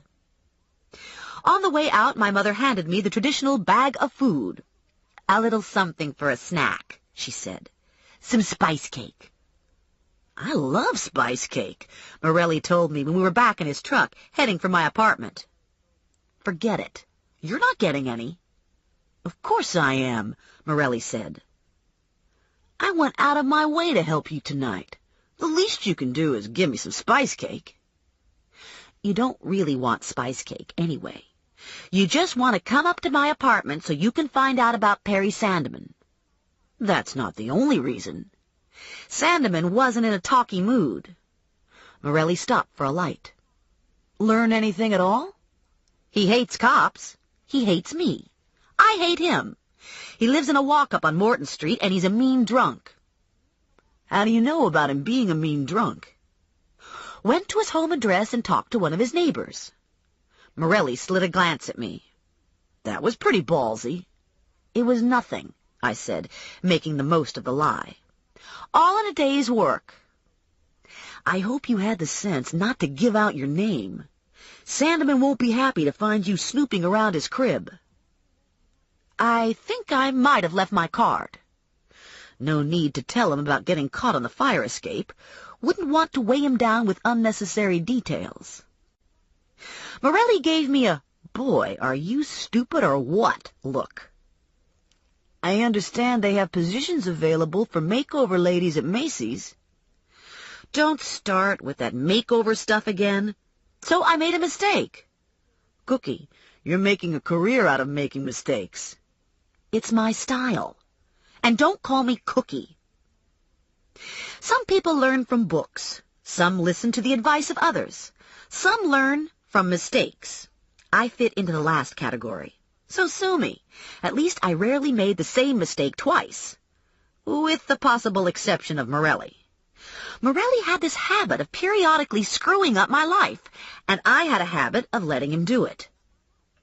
"Have any luck on the funeral circuit?" None. He cut the engine and leaned close to me. "You smell like carnations." "Watch it. You'll crush the cake." He looked down at the bag. "That's a lot of cake." "Uh-huh." "You eat all that cake and it'll go straight to your hips." I heaved a sigh. "Okay, you can have some of the cake. Just don't try anything funny." "What's that supposed to mean?" "You know what that means." Morelli grinned.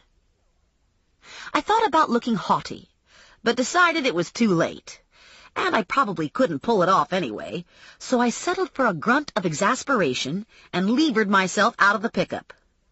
I stalked off with Morelli following close on my heels.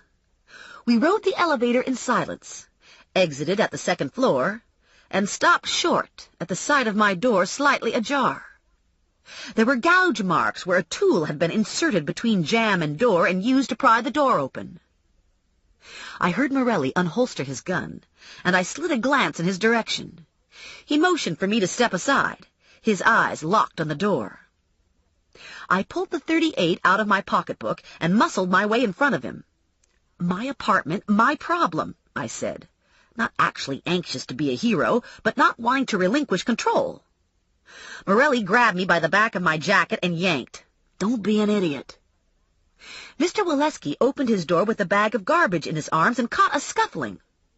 "What's going on?" he asked. "You want me to call the cops?" "I am the cops," Morelli said.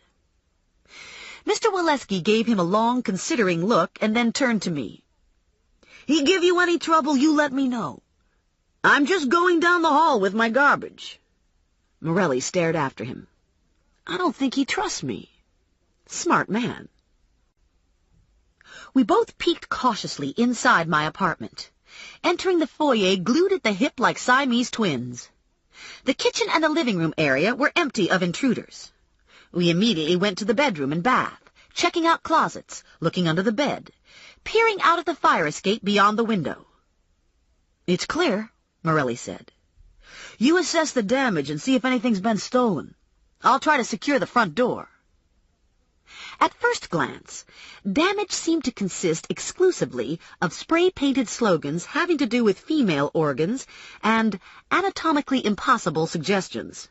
Nothing seemed to be missing from my jewelry box. Sort of insulting, since I had a very nice pair of cubic zirconias that I thought looked every bit as good as diamonds. Well, what did this guy know? This was a person who'd misspelled vagina. "The door won't lock, but I was able to attach the security chain," Morelli called from the foyer. I heard him walk to the living room and stop. Silence followed. "Joe?" "Uh-huh." "What are you doing?" "Watching your cat." "I don't have a cat." "What do you have?" "A hamster." "Are you sure?" A little ripple of alarm raced through my chest. Rex! I rushed from the bedroom into the living room, where Rexy's glass aquarium rested on an end table beside the couch. I halted dead center in the room and clapped a hand to my mouth at the sight of a huge black cat stuffed into the hamster cage, the mesh lid held tight with duct tape. My heart beat with sickening clarity, and my throat closed over. It was Mrs. Delgado's cat, and the cat sat hunkered down, slitty-eyed and as pissed off as any cat could get. It didn't look especially hungry, and Rex was nowhere in sight. "Shit," Morelli said. I made a sound that was half gurgle, half sob, and bit into my hand to keep from wailing. Morelli had his arm around me. "I'll buy you a new hamster. I know this guy who owns a pet store. He's probably still up. I'll get him to open the store." "I don't want a new hamster," I cried. "I want Rex. I loved him." Morelli held me tighter. "It's okay, honey. He had a good life. I bet he was pretty old, too. How old was he?" 2 years. The cat squirmed in the cage and growled low in its throat. "It's Mrs. Delgado's cat," I said. "She lives directly above me, and the cat lives on the fire escape." Morelli went into the kitchen and returned with scissors. He cut the duct tape, lifted the mesh lid, and the cat jumped out and bolted for the bedroom. Morelli followed after the cat, opened the window, and the cat scurried on home. I looked into the cage, but I didn't see any hamster remains. No fur, no little bones, no yellow fangs, nothing. Morelli looked too. "Pretty thorough job," he said. This drew another sob. We stayed like that for a minute, squatting in front of the cage, numbly staring at pine shavings and the back of Rex's soup can. "What's the soup can for?" Morelli wanted to know. "He slept in the soup can." Morelli tapped on the can, and Rex rushed out. I almost fainted with relief, caught midway between laughing and crying, too choked to speak. Rex was clearly in the same state of emotional overload. He rushed from one end of his cage to the other, nose twitching, beady black eyes bugging out of his head. "Poor guy," I said, reaching into the aquarium, taking Rex in my hand, raising him up to my face for a closer look. "Maybe you should let him relax a while," Morelli said. "He seems pretty agitated." I stroked his back. "Hear that, Rex? Are you agitated?" Rex responded by sinking his fangs into the tip of my thumb. I let out a shriek and jerked my hand away, flipping Rex off into space like a frisbee. He sailed halfway across the room, landed with a soft thunk, lay stunned for 5 seconds, and then scrambled behind a bookcase. Morelli looked at the 2 puncture wounds in my thumb, then he looked at the bookcase. "You want me to shoot him?" "No, I don't want you to shoot him. I want you to go into the kitchen, get the big strainer, and trap Rex in it while I wash my hands and get a Band-Aid." When I came out of the bathroom 5 minutes later, Rex was crouched still as a stone under the strainer, and Morelli was at the dining room table eating the spice cake. He'd set out a wedge for me and poured glasses of milk. "I think we can hazard a pretty good guess at the identity of the villain here," Morelli said, glancing at my business card impaled on my carving knife, which was sunk into the middle of my square wood table. "Nice centerpiece," he offered. "Did you say you left your calling card with one of Sandeman's neighbors?" Seemed like a good idea at the time. Morelli finished his milk and cake and rocked back in his chair. "How spooked are you by all of this?" "On a scale of 1 to 10, I guess I'm at 6. "Do you want me to stay until you can get your door fixed?" I took a minute to consider. I'd been in worrisome situations before, and I knew it was no fun being alone and scared. Problem was, I didn't want to admit any of this to Morelli. "You think you'll be back?" "Not tonight. Probably not ever unless you push him again." I nodded. "I'll be okay. But thanks for the offer." He stood. "You've got my number if you need me." I wasn't about to touch that one. He looked at Rex. "You need any help getting Dracula settled in?" I knelt down, lifted the strainer, scooped Rex up, and gently set him back in his cage. "He doesn't usually bite," I said. "He was just excited." Morelli gave me a chuck under the chin. "Happens to me sometimes, too." I slid the chain home after Morelli left and jury-rigged an alarm system for myself by stacking glasses in front of the door. If the door opened, it'd knock the pyramid over, and the glasses smashing on the linoleum floor would wake me up. There was the added advantage that if the intruder was barefoot, he'd cut himself on the broken glass. Of course, this was unlikely since it was November and 40 degrees. I brushed my teeth, got into my jammies, put my gun on the table beside my bed, and crawled into bed, trying not to be disturbed by the writing on my wall. First thing in the morning, I'd call the super to get my door fixed, and while I was at it, I'd mooch some paint. I lay awake for a long time, unable to sleep. My muscles were twitchy with nerves, and my brain was uneasy. I hadn't shared my opinion with Morelli, but I was pretty sure Sandeman hadn't vandalized my apartment. One of the messages on my wall had mentioned conspiracy, and a silver letter K had been pasted below the message. Probably I should have shown Morelli the K, and probably I should have shown him the silver-lettered note suggesting I take a vacation. I wasn't sure why I'd held back. I suspected the reason was childish, sort of like, you won't tell me your secret, then I won't tell you mine. Na, na, na, na, na. My mind wandered in the dark. I wondered why Moogie was killed, and why I couldn't find Kenny, and if I had any cavities. I awoke with a start, finding myself sitting bolt upright in bed. The sun was streaming in through the crack in my bedroom curtains, and my heart was pounding. There was a scraping sound from far away. My mind cleared, and I realized it had been the glasses crashing to the floor that had jolted me awake.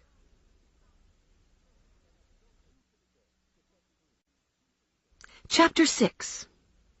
I was on my feet with my gun in my hand, but I couldn't make a decision on direction. I could call the cops, jump out my window, or rush out and attempt to shoot the son of a bitch at my door. Fortunately, I didn't have to choose because I recognized the voice cussing in the hall. Morelli's. I looked at the bedside clock. 8. I'd overslept. Happens when you don't close your eyes until daybreak. I slipped my feet into my Doc Martens and shuffled to the foyer, where glass shards were scattered over a 4-foot area. Morelli had managed to work the chain off the latch and was standing in the open doorway surveying the mess. He raised his eyes and gave me the once-over. You sleep in those shoes? I sent him a nasty look and went to the kitchen for a broom and dustpan. I handed him the broom, dropped the dustpan on the floor, and crunched my way over glass back to the bedroom. I exchanged my flannel nightgown for sweatpants and sweatshirt, and almost screamed out loud when I caught sight of myself in the oval mirror above my dresser. No makeup, bags under my eyes, hair out to here. I wasn't sure brushing would make much of a difference, so I slapped on my ranger's hat. When I got back to the foyer, the glass was gone, and Morelli was in the kitchen making coffee. You ever think of knocking? I asked him. I did knock. You didn't answer. You should have knocked louder and disturbed Mr. Waleski.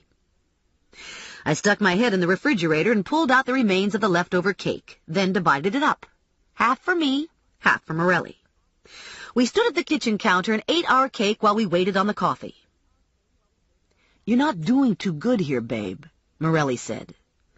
You've had your car stolen, your apartment vandalized, and someone tried to snuff your hamster. Maybe you should drop back and punt. You're worried about me. Yeah. We both shuffled our feet some at this. Awkward, I said. Tell me about it. Hear anything about my Jeep? No. He pulled some folded papers from his inside jacket pocket. This is the report of theft. Look it over and sign it. I did a fast read-through, added my name to the bottom, and returned it to Morelli. Thanks. I appreciate the help. Morelli stuffed the papers in his pocket. I need to get back downtown. Do you have a plan for the day? Fix my door. Are you going to report the break-in and vandalism? I'm going to make repairs and pretend it didn't happen. Morelli acknowledged this and stared down at his shoes, making no move to leave. Something wrong? I asked. Lots of things. He blew out a long breath. About this case I'm working on. The big top-secret one? Yeah. If you tell me about it, I won't tell a soul. I swear. Right, Morelli said. Only Mary Lou. Why would I tell Mary Lou? Mary Lou is your best friend. Women always blab everything to their best friend. I slapped my forehead. Oh, that is stupid and sexist. So sue me, Morelli said. Are you going to tell me or what? This is to be kept quiet. Sure. Morelli hesitated. Clearly a cop between a rock and a hard place. Another exhale. If this gets around, it won't. 3 months ago, a cop was killed in Philadelphia. He was wearing a Kevlar vest, but he caught a couple high-penetration rounds square in his chest. One tore into his left lung. The other hit the heart. Cop killers. Exactly. Illegal armor-piercing bullets. 2 months ago, Newark had a real effective drive-by, where the weapon of choice was an LAW, light anti-tank weapon. Army issue. Significantly decreased the population of the Sherman Street big dogs and turned big dog Lionel Sims' new Ford Bronco into pixie dust. The casing from the rocket was recovered and traced to Fort Braddock. Braddock ran an inventory and discovered some munitions missing. When we got Kenny into custody, we put his gun through NCRC, and what do you think? It came from Braddock. Yeah. This was an excellent secret. This made life much more interesting. What did Kenny say about the hot gun? Said he bought it on the street. Said he didn't know the vendor by name, but he'd work with us to try to make an ID. And then he disappeared. This is an interagency operation, Morelli said. CID wants it kept confidential. Why did you decide to tell me? You're in the middle of it. You need to know. You could have told me sooner. In the beginning, it looked like we had good leads. I was hoping we'd have Kenny in custody by now and wouldn't have to involve you. My mind was moving at warp speed, generating all sorts of wonderful possibilities. You could have bagged him in the parking lot when he was doing his thing with Julia, I said to Morelli. He agreed. I could have. That might not have told you what you really wanted to know. Which is? I think you wanted to follow him to see where he was hiding out. I think you aren't just looking for Kenny. I think you're looking for more guns. Keep going. I was feeling really pleased with myself now, trying hard not to smile too wide. Kenny was stationed at Braddock. He got out 4 months ago and started spending money. He bought a car, paid cash. Then he rented a relatively expensive apartment and furnished it. He filled the closets with new clothes. And Moogie was doing pretty good, too, considering he was living on a gas station attendant's wages. He had a megabucks car in his garage. Your conclusion? Kenny didn't buy that gun on the street. He and Moogie were involved in the Braddock ammo ripoff. What was Kenny doing at Braddock? Where did he work? He was a shipping clerk. He worked in the warehouse. And the missing munitions were stored in the warehouse? Actually, they were stored in a compound adjacent to the warehouse, but Kenny had access to it. Aha! Morelli grinned. Don't get all wired over this. Kenny's working in the warehouse is hardly conclusive proof of guilt. Hundreds of soldiers have access to that warehouse. And as far as Kenny's affluence goes, he could be dealing drugs, betting on horses, or blackmailing Uncle Mario. I think he was running guns. I think so, too, Morelli said. Do you know how he got the stuff out? No. CID doesn't know either. It could have all gone out at once, or it could have trickled out over a period of time. No one checks inventory unless something is needed, or in this case, unless something turns up stolen. CID is conducting a background search on Kenny's army friends and co-workers in the warehouse. So far, none of those people have been labeled suspects. So, where do we go from here? Thought it might be helpful to talk to Ranger. I grabbed the phone off the kitchen counter and tapped out Ranger's number. "Yo," Ranger answered. "This better be good." "It has potential," I said. "You free for lunch?" "Big Jim's at 12. "Going to be a threesome," I told him. "You and me and Morelli." "He there now?" Ranger wanted to know. "Yeah." "You naked?" "No." "Still early," Ranger said. I heard the disconnect, and I hung up. When Morelli left, I called Dillon Ruddock, the building superintendent, who was also an all-around good guy and friend. I explained my problem, and about half an hour later, Dillon showed up with his trusty box of tools, a half-gallon of paint, and assorted paint paraphernalia. He went to work on the door, and I tackled the walls. It took 3 coats to cover the spray paint, but by 11 my apartment was threat-free and had all new locks installed. I took a shower, scrubbed my teeth, dried my hair, and got dressed in jeans and black turtleneck. I placed a call to my insurance company and reported the theft of my car. I was told my policy didn't cover car rental and that payment would be made in 30 days if my car didn't turn up by then. I was doing some heavy sighing when my phone rang. Even before I touched the receiver, the urge to scream told me it was my mother. "Have you gotten your car back?" she asked. "No." "Not to worry. We have it all figured out. You can use your Uncle Sandor's car." Uncle Sandor had gone into a nursing home last month, at the age of 84, and had given his car to his only living sister, Grandma Mazur. Grandma Mazur had never learned to drive. My parents and the rest of the free world weren't anxious for her to start now. While I hated to look a gift horse in the mouth, I really didn't want Uncle Sandor's car. It was a 1953 powder blue Buick with a shiny white top, white-wall tires big enough to fit a backhoe, and gleaming chrome portholes. It was the same size and shape as a beluga whale and probably got 6 miles to the gallon on a good day. "Wouldn't think of it," I said to my mother.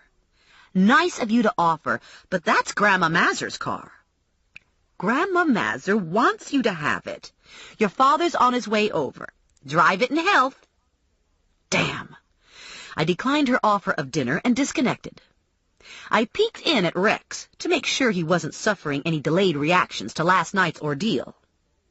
He seemed in good spirits, so I gave him a broccoli floret and a walnut, grabbed my jacket and pocketbook, and locked the apartment behind me. I slogged down the stairs and stood outside, waiting for my father to appear. The far-off sound of a mammoth engine arrogantly sucking gas carried to the parking lot, and I shrank back against the building, hoping for a reprieve, praying this wasn't the Buick approaching. A bulbous-nosed behemoth of a car turned the corner, and I felt my heart beat in time to the pounding of pistons. It was the Buick, all right, in all its glory, not a speck of rust anywhere. Uncle Sandor had bought the car new in 1953 and had kept it in showroom condition. "I don't think this is a good idea," I said to my father.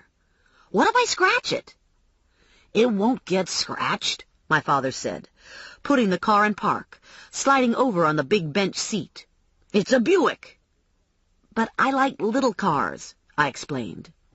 "That's what's wrong with this country," my father said. "Little cars. Soon as they started bringing those little cars over from Japan, everything went to pot." He thumped on the dash. "Now, this is a car. This baby is made to last. This is the kind of car a man can be proud to drive. This is a car with cojones." I got in next to my father and peered over the wheel, staring open-mouthed at the amount of hood. Okay, so it was big and ugly, but hell, it had cojones. I took a firm grip on the wheel and thumped my left foot to the floor before my brain registered no clutch. "Automatic," my father said. "That's what America is all about." I dropped my father at the house and forced a smile. "Thanks." My mother was at the front step. "Be careful," she yelled. "Keep your doors locked." Morelli and I walked into Big Jim's together. Ranger was already there, sitting with his back to the wall at a table that afforded a good view of the room.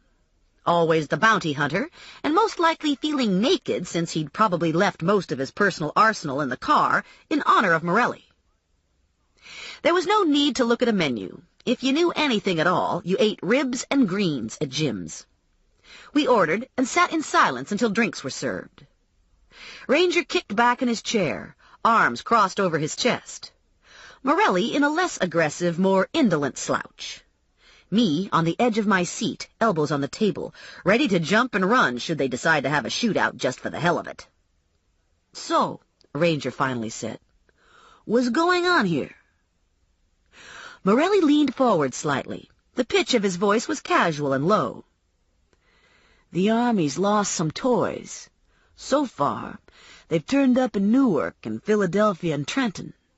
You hear anything about this stuff being out on the street?" "There's always stuff out on the street." "This is different stuff," Morelli said. "Cop killers, laws, M16s, new 9mm Berettas stamped property of U.S. government." Ranger nodded. "I know about the car in Newark and the cop in Philly. What have we got in Trenton?" "We've got the gun Kenny used to shoot Moogie in the knee." "No shit." Ranger tipped his head back and laughed. "This gets better all the time. Kenny Mancuso accidentally shoots his best friend in the knee, is apprehended by a cop who, by chance, stops in to get gas even as the gun is smoking, and it turns out he's got a funny gun." "What's the word?" Morelli asked. "You know anything?" "Nada," Ranger said. "What's Kenny give you?" "Nada," Morelli said. Conversation stopped while we shuffled silver and glasses to make room for the plates of ribs and bowls of greens. Ranger continued to stare at Morelli. "I got the feeling there's more." Morelli selected a rib and did his lion on the Serengeti imitation. "The stuff was stolen from Braddock." "While Kenny was stationed there?" "Possibly. I bet the little devil had access, too." "So far, all we have is coincidence," Morelli said. "It'd be nice if we could get a line on the distribution." Ranger did a scan on the room and focused his attention back to Morelli. "Been quiet here. I can ask in Philly." My pager beeped deep in my pocketbook. I stuck my head in and rummaged around, finally resorting to extracting the contents one by one. Cuffs, flashlight, mace, stun gun, hairspray, hairbrush, wallet, sports Walkman, Swiss Army knife, pager. Ranger and Morelli watched in grim fascination. I glanced at the digital readout. Roberta. Morelli brought his head up from his ribs. "Are you a betting person?" "Not with you." Jim had a public phone in the narrow hallway leading to the restrooms. I dialed Roberta's number and leaned a hip against the wall while I waited. Roberta picked up after several rings. I was hoping she'd found the caskets, but no such luck. She'd checked every locker and found nothing unusual, but she'd remembered a truck that had made several trips to a locker in the vicinity of number 16. "At the end of the month," she said. "I remember because I was doing the monthly billing, and this truck went in and out a couple times." "Can you describe it?" "It was fairly large, like a small moving van. Not an 18-wheeler or anything. More that it could hold a couple rooms of furniture. And it wasn't a rental. It was white with black lettering on the door, but it was too far to read from the office." "Did you see the driver?" "Sorry, I didn't pay that close attention. I was doing the billing." I thanked her and hung up. Hard to say if the truck information was worth anything. There had to be 100 trucks in the Trenton area to fit that description. Morelli looked at me expectantly when I got back to the table. "Well?" She didn't find anything, but she remembered seeing a white truck with black lettering on the door make several passes at the end of the month. "That narrows it down." Ranger picked his ribs clean. He looked at his watch and pushed back. "Gotta see a man." He and Morelli did some ritualistic hand thing, and Ranger left. Morelli and I ate in silence for a while. Eating was one of the few body functions we felt comfortable sharing. When the last of the greens had been consumed, we gave a collective sigh of satisfaction and signaled for the check. Big Jim's didn't have five-star prices, but there wasn't much left in my wallet after I anteed up my share. Probably it would be wise to visit Connie and see if she had any more easy pickups for me. Morelli had parked on the street, and I'd opted to leave the blimp in a public lot 2 blocks down on Maple. I left Morelli at the door and marched off, telling myself a car was a car, and what did it matter if people saw me driving a 1953 Buick? It was transportation, right? Sure. That's why I'd parked a quarter-mile away in an underground garage. I retrieved the car and motored down Hamilton, past Delio's Exxon and Perry Sandeman, and found an empty parking space in front of the bond office. I squinted at the slope of the baby blue hood and wondered exactly where the car came to an end. I eased forward, rolled up on the curb, and nudged the parking meter. I decided this was close enough, cut the engine, and locked up behind myself. Connie was at her desk, looking even meaner than usual, with her thick black eyebrows drawn low and menacing, and her mouth held in a tight slash of blood-red lipstick. Unfiled files were stacked on the tops of the cabinets, and her desk was a jumble of loose papers and empty coffee cups. "So," I said, "how's it going?" "Don't ask." "Hire anyone yet?" "She starts tomorrow. In the meantime, I can't find a goddamn thing because nothing's in order." "You should make Vinny help." "Vinny isn't here. Vinny went to North Carolina with Mo Barnes to pick up a failure to appear." I took a wad of folders and started alphabetizing. "I'm at a temporary impasse with Kenny Mancuso. Anything new come in that looks like a fast bust?" She handed me several forms stapled together. "Eugene Petrus missed his court appearance yesterday. Probably at home, drunk as a skunk and doesn't know what day it is." I glanced at the bond agreement. Eugene Petrus showed a Berg address. The charge was spousal batterment. Should I know this guy? "You might know his wife, Kitty. Maiden name was Lukács. I think she was a couple years behind you in school." "Is this his first arrest?" Connie shook her head. "Got a long history. A real asshole. Every time he gets a couple beers in him, he knocks Kitty around. Sometimes he goes too far and puts her in the hospital. Sometimes she files charges, but eventually she always backs off. Scared, I guess." "Lovely. What's his bond worth?" "He's out on $2,000. Domestic violence doesn't count for much of a threat." I tucked the paperwork under my arm. "I'll be back." Kitty and Eugene lived in a narrow row house at the corner of Baker and Rose, across from the old Millped button factory. The front door sat flush to the sidewalk without benefit of yard or porch. The exterior was maroon asphalt shingle with weathered white trim. Curtains were drawn in the front room. Upstairs, windows were dark. I had the pepper spray easily accessible in my jacket pocket, and my cuffs and stun gun stuck into my Levi's. I knocked on the door and heard scrambling going on inside. I knocked again, and a man's voice shouted something incoherent. Again, more shuffling sounds, and then the door opened. A young woman peered out at me from behind a security chain. "Yes?" "Are you Kitty Petrus?" "What do you want?" "I'm looking for your husband, Eugene. Is he at home?" "No."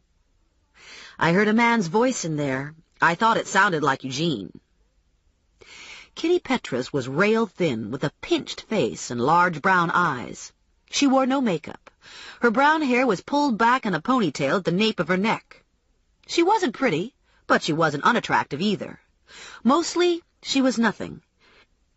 She had the forgettable features that abused women get after years of trying to make themselves invisible. She gave me a wary look. "You know Eugene?" "I work for his bonding agent." Eugene missed his court date yesterday, and we'd like him to reschedule. Not so much a lie as a half-truth.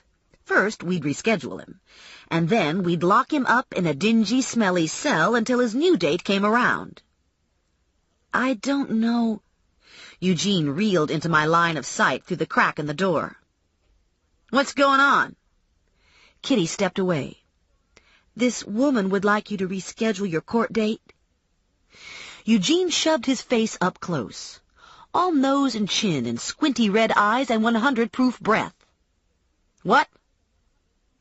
I repeated the baloney about rescheduling and moved to the side so he would be forced to open the door if he wanted to see me. The chain slid free and clanked against the jamb. You're shitting me, right? Eugene said. I positioned myself halfway into the door, adjusted my pocketbook on my shoulder, and lied my little heart out. This will only take a few minutes. We need you to stop in at the courthouse and register for a new date. Yeah? Well, you know what I have to say to that? He turned his back to me, dropped his pants, and bent over. Kiss my hairy white ass. He was facing in the wrong direction to give him a snootful of pepper spray, so I reached into my Levi's and pulled out the stun gun. I'd never used it, but it didn't seem complicated. I leaned forward, firmly pressed the gadget against Eugene's butt, and hit the go button. Eugene gave a short squeak and crumpled to the floor like a sack of flour. My God, Kitty cried. What have you done? I looked down at Eugene, who was lying motionless, eyes glazed, drawers at his knees. He was breathing a little shallowly, but I thought that was to be expected from a man who'd just taken enough juice to light up a small room. His color was pasty white, so nothing had changed there. Stun gun, I said. According to the brochure, it leaves no lasting damage. Too bad. I was hoping you'd killed him. Maybe you should fix his pants, I said to Kitty. There was already too much ugliness in this world without my having to look at Eugene's Mr. Droopy. When she had zipped him up, I prodded him with the toe of my shoe and got minimal response. Probably it'd be best if we get him out to my car before he comes around. How are we going to do that? She asked. Guess we'll have to drag him. No way. I don't want no part of this. Lordy, this is terrible. He'll beat the daylights out of me for this. He can't beat you if he's in jail. He'll beat me when he gets out. If you're still here. Eugene made a feeble attempt to move his mouth, and Kitty yelped, He's going to get up. Do something. I didn't really want to give him any more volts. Didn't think it would look good if I hauled him into court with his hair curled, so I grabbed him by the ankles and tugged toward the door. Kitty raced upstairs, and I assumed, from the sounds of drawers being wrenched open, she was packing. I managed to get Eugene out of the house and onto the sidewalk next to the Buick, but there was no way I was going to get Eugene into the car without some help. I could see Kitty assembling suitcases and tote bags in the front room. Hey, Kitty, I yelled. I need a hand here. She peeked out the open door. What's the problem? Can't get him into the car. She chewed on her lower lip. Is he awake? There are all kinds of awake. This kind of awake isn't nearly so awake as some other kinds. She inched forward. His eyes are open. True, but the pupils are mostly rolled up behind his lids. I don't imagine he could see much like that. In response to our conversation, Eugene had begun ineffectually flailing his legs. Kitty and I each took an arm and hoisted him to shoulder level. This would be easier if you'd parked closer, Kitty said, breathing heavily. You practically parked in the middle of the street. I steadied myself under the burden. I can only park on the curb when there's a parking meter to aim for. We gave a joint heave and slammed up against the rear quarter panel with rubber-limbed Eugene. We shoved him into the back seat and cuffed him to the sissy bar, where he hung like a sandbag. What will you do? I asked Kitty. Do you have some place to go? I have a girlfriend in New Brunswick. I can stay with her for a while. Make sure you keep the court informed of your address." She nodded her head and scuttled back into her house. I hopped behind the wheel and threaded my way through the burg to Hamilton. Eugene's head snapped around some on the curves, but aside from that, the trip to the police station was uneventful. I drove to the rear of the building, climbed out of the Buick, hit the attention button on the locked door, which led to the docket desk, and stepped away to wave at the security camera. Almost instantly, the door opened and crazy Carl Costanza poked his head out at me. "Yeah? Pizza delivery. It's against the law to lie to a cop. Help me get this guy out of my car." Carl rocked back on his heels and smiled. "This your car?" I narrowed my eyes. "You want to make something of it?" "Hell no. I'm fucking politically correct. I don't make cracks about women's big cars." "She electrocuted me," Eugene said. "I want to talk to a lawyer." Carl and I exchanged looks. "It's terrible what drink can do to a man," I said, unlocking the cuffs. "The craziest things come out of their mouths." "You didn't really electrocute him, did you?" "Of course not." "Scrambled his neurons?" "Buzzed him on the ass." By the time I got my body receipt, it was after 6. Too late to stop by the office and get paid. I idled in the parking lot for a few moments, staring beyond the wire fence at the odd assortment of businesses across the street. The Tabernacle Church, Lydia's Hat Designs, a used furniture store, and a corner grocery. I'd never seen any customers in any of the stores, and I wondered how the owner survived. I imagined it was marginal, although the businesses seemed stable, their facades never changing. Of course, petrified wood looks the same year after year, too. I was worried my cholesterol level had dropped during the day, so I opted for Popeye's spicy fried chicken and biscuits for dinner.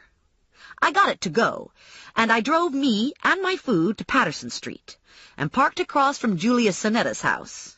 I figured it was as good a place as any to eat, and who knows, maybe I'd get lucky and Kenny would show up. I finished my chicken and biscuits with a side of slaw, slurped down a Dr. Pepper, and told myself it didn't get much better than this. No Spiro, no dishes, no aggravation. Lights were on in Julia's house, but curtains were drawn, so I couldn't snoop. There were 2 cars in the driveway. I knew one was Julia's, and I assumed the other belonged to her mother. A late model car pulled up to the curb and parked. A hulking blonde guy got out of the car and went to the door. Julia answered, wearing jeans and a jacket. She called something over her shoulder to someone in the house and left. The blonde guy and Julia sat kissing in the car for a few minutes. The blonde guy cranked the engine over, and the 2 of them drove away. So much for Kenny. I rumbled off to Vic's Video and rented Ghostbusters, my all-time favorite inspirational movie. I picked up some microwave popcorn, a Kit Kat, a bag of bite-sized Reese's peanut butter cups, and a box of instant hot chocolate with marshmallows. Do I know how to have a good time, or what? The red light was blinking on my answering machine when I got home. Spiro wondered if I'd made any progress finding his caskets, and did I want to go to dinner with him tomorrow after the Kingsmith viewing? The answer to both questions was an emphatic no. I procrastinated relaying this to him, as even the sound of his voice on my machine gave me bowel problems. The other message was from Ranger. "Call me." I tried his home phone. No answer. I tried his car phone. "Yo," Ranger said. "It's Stephanie. What's happening?" "Gonna be a party. Think you should get dressed for it." "You mean like heels and stockings?" "I mean like a 38 S&W. "I suppose you want me to meet you somewhere." "I'm in an alley at the corner of West Lincoln and Jackson." Jackson ran for about 2 miles, skirting junkyards, the old abandoned Jackson Pipe Factory, and a ragged assortment of bars and rooming houses. It was an area of town so intensely depressed, it was deemed unworthy even of gang graffiti. Few cars traveled the 2nd mile, beyond the pipe factory. Street lights had been shot out and never replaced.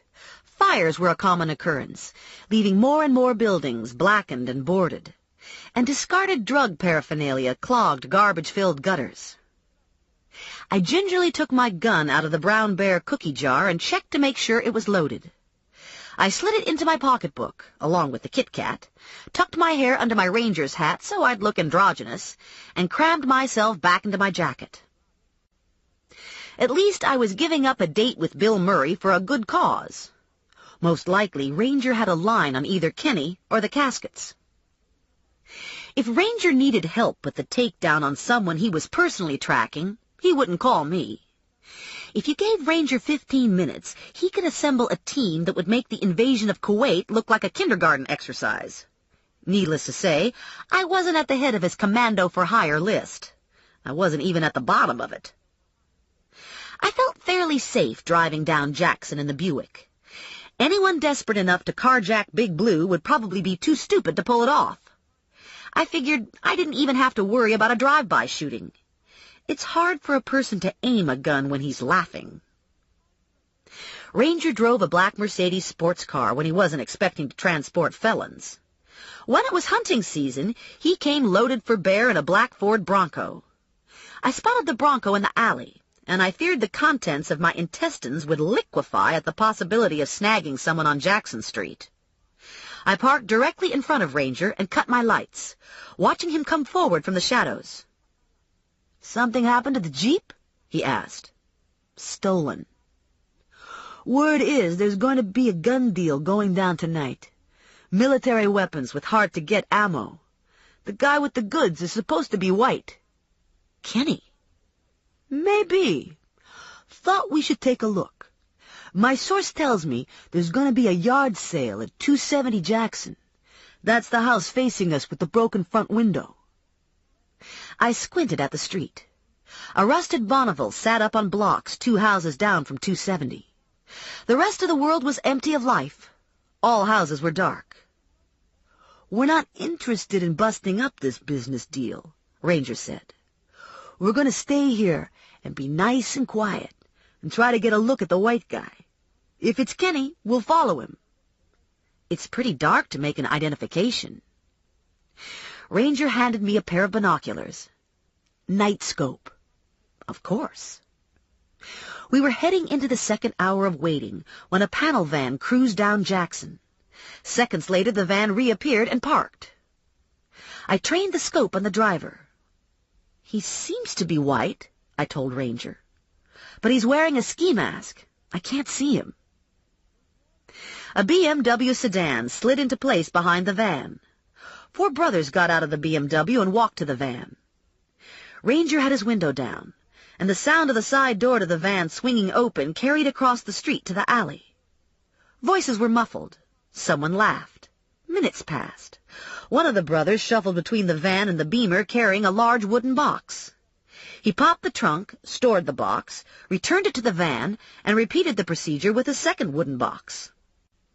Suddenly, the door to the house with the car on blocks crashed open and cops bolted out, yelling instructions, guns drawn, running for the Beamer. A police car barreled down the street and swerved to a stop. The 4 brothers scattered. Shots were fired. The van revved up and jumped away from the curb.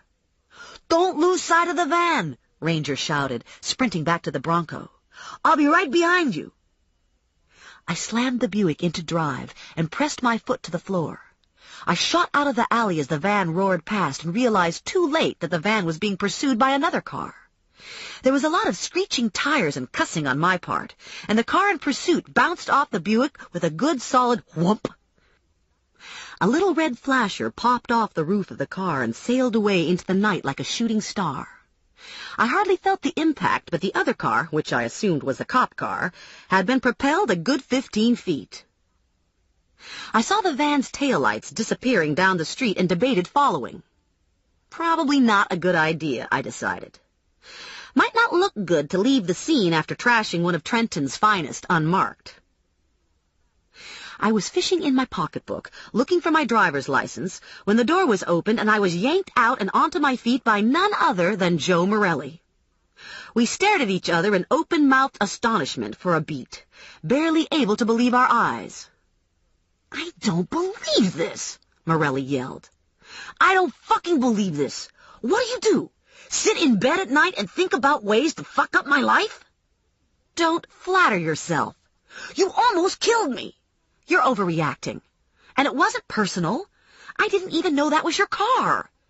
If I'd known, I wouldn't have hung around. Besides, you don't hear me whining and complaining because you got in my way. I would have caught him if it hadn't been for you. Morelli passed a hand over his eyes. I should have moved out of state when I had the chance. I should have stayed in the Navy. I looked over at his car. Part of the rear quarter panel had been ripped away, and the back bumper lay on the ground. It's not so bad, I said. Probably you can still drive it. We both turned our attention to Big Blue. There wasn't so much as a scratch on it. It's a Buick, I said, by way of apology. It's a loaner.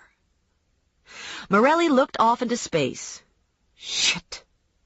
A patrol car pulled up behind Morelli. You okay? Yeah, wonderful, Morelli said. I'm fucking fine. The patrol car left. A Buick, Morelli said. Just like old times. When I was 18, I'd sort of run over Morelli with a similar car. Morelli looked beyond me. I suppose that's Ranger in the black Bronco. I cut my eyes to the alley.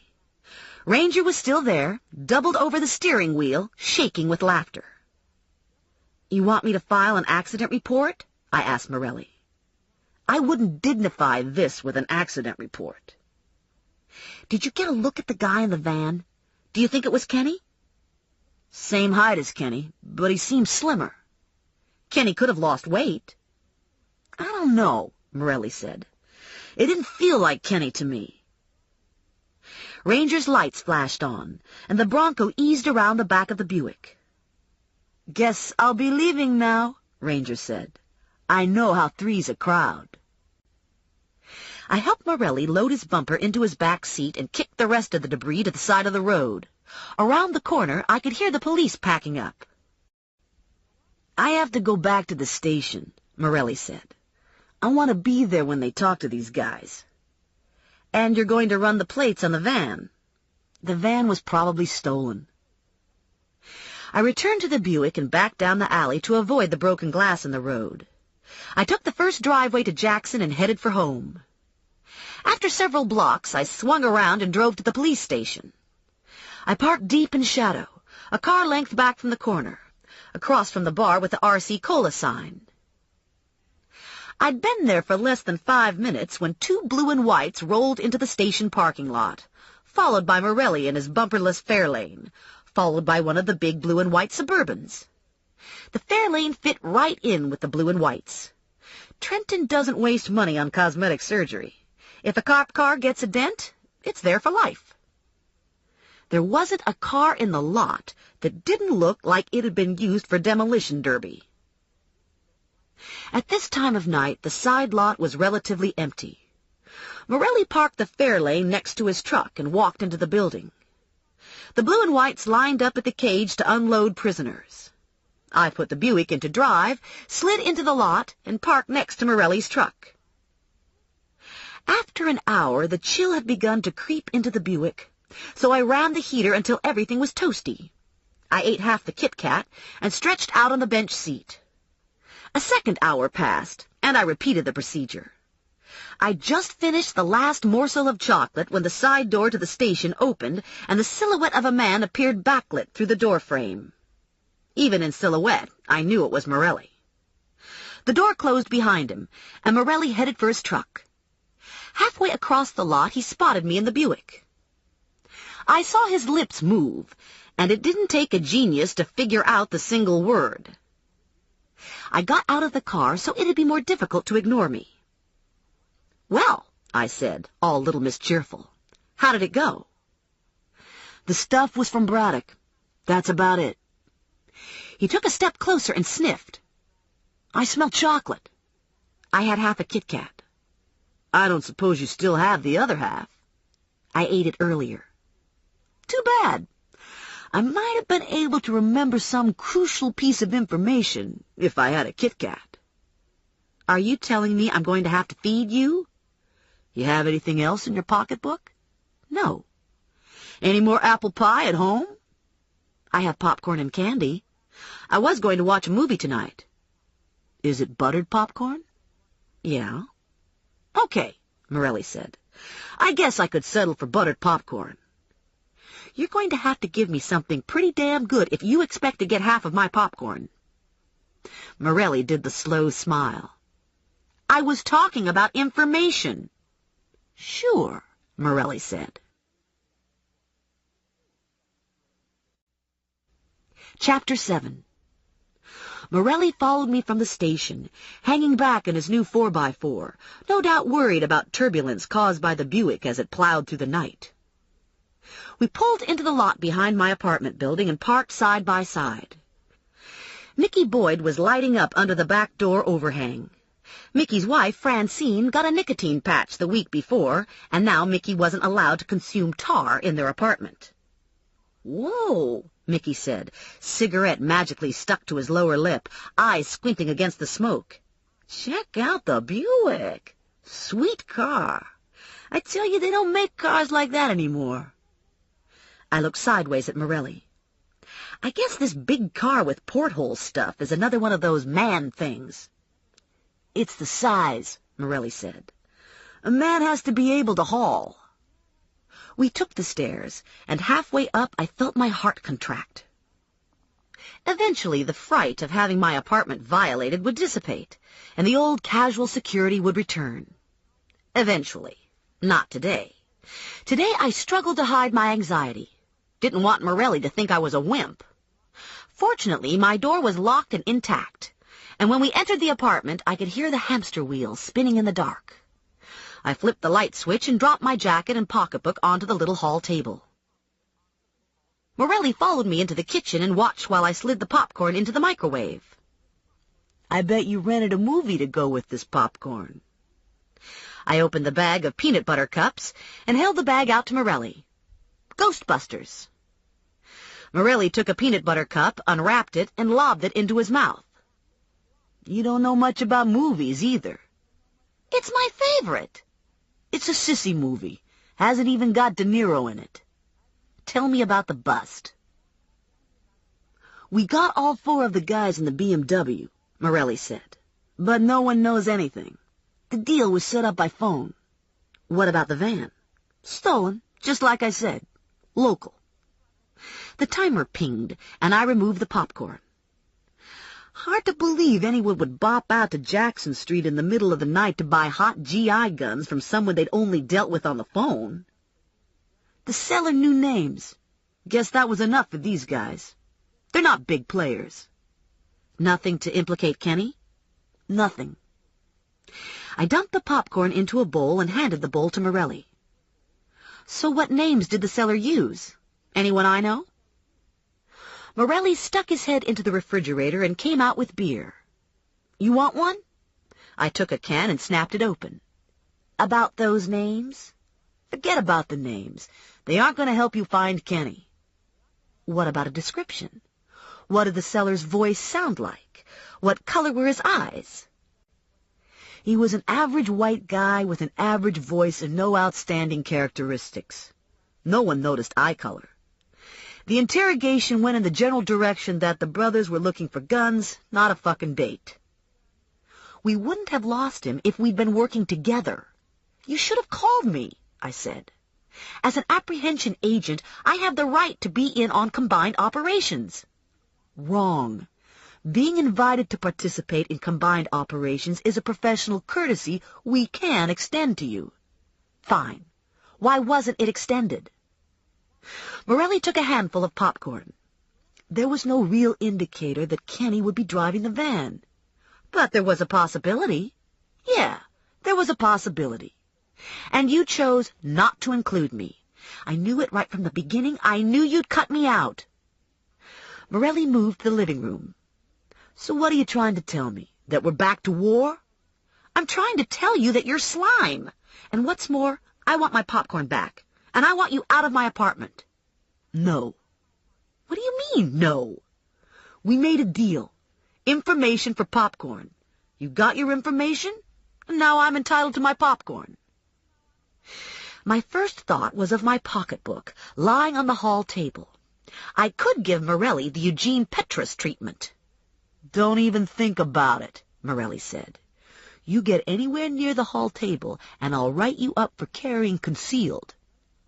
That's disgusting. That's an abuse of your power as a police officer. Morelli took the Ghostbusters cartridge from the top of the TV and slid it into the VCR. "Are you going to watch this movie with me or what?"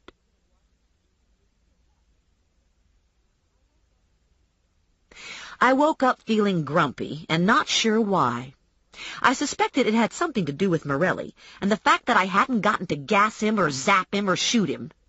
He'd left when the movie had run its course and the popcorn bowl was empty.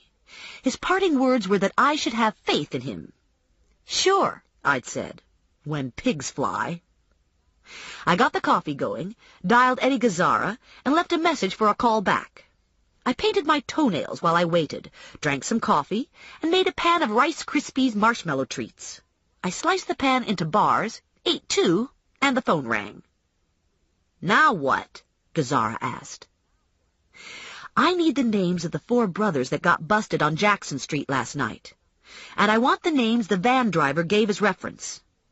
"Shit, I don't have access to that stuff." "You still need a babysitter?"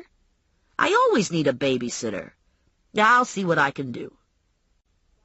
I took a fast shower, ran my fingers through my hair, and dressed in Levi's and a flannel shirt. I removed the gun from my pocketbook and cautiously returned it to the cookie jar. I turned on the answering machine and locked up after myself. The air was crisp and the sky was almost blue. Frost sparkled on the Buick's windows like pixie dust. I slid behind the wheel, powered up, and turned the defroster on full blast. Going with the philosophy that doing anything, no matter how tedious and insignificant, is better than doing nothing, I dedicated the morning to drive-bys on Kenny's friends and relatives. While I drove, I kept an eye out for my Jeep and for white trucks with black lettering. I wasn't finding anything, but the list of items to look for was getting longer, so maybe I was making progress. If the list got long enough, sooner or later I was bound to find something. After the 3rd pass, I gave up and headed for the office. I needed to pick up my check for bringing Petrus in, and I wanted to access my answering machine. I found a space available 2 doors down from Vinny, and took a stab at parallel parking Big Blue. In slightly less than 10 minutes, I got the car pretty well angled in, with only one rear tire on the sidewalk. "Nice parking job," Connie said. "I was afraid you were going to run out of gas before you berthed the QE2. I dumped my pocketbook onto the Naugahyde couch. I'm getting better. I only hit the car behind me twice, and I missed the parking meter totally. A familiar face popped up from behind Connie. "Shit. That better not have been my car you hit." "Lula!" Lula posed her 230 pounds with hand on outthrust hip. She was wearing white sweats and white sneakers. Her hair had been dyed orange and looked like it had been cut by a bush hog and straightened with wallpaper paste. "Hey, girl," Lula said. "What you doing dragging your sad ass in here?" "Came to pick up a paycheck. What are you doing here? Trying to make bail?" "Hell no. I've just been hired to whip this office into shape. I'm gonna fire my ass off." "What about your previous profession?" "I'm retired. I gave the corner over to Jackie. I couldn't go back to being a hoe after I was cut so bad last summer." Connie was smiling ear to ear. "I figure she can handle Vinny." "Yeah," Lula said. "He try anything with me and I'll stomp on the little motherfucker.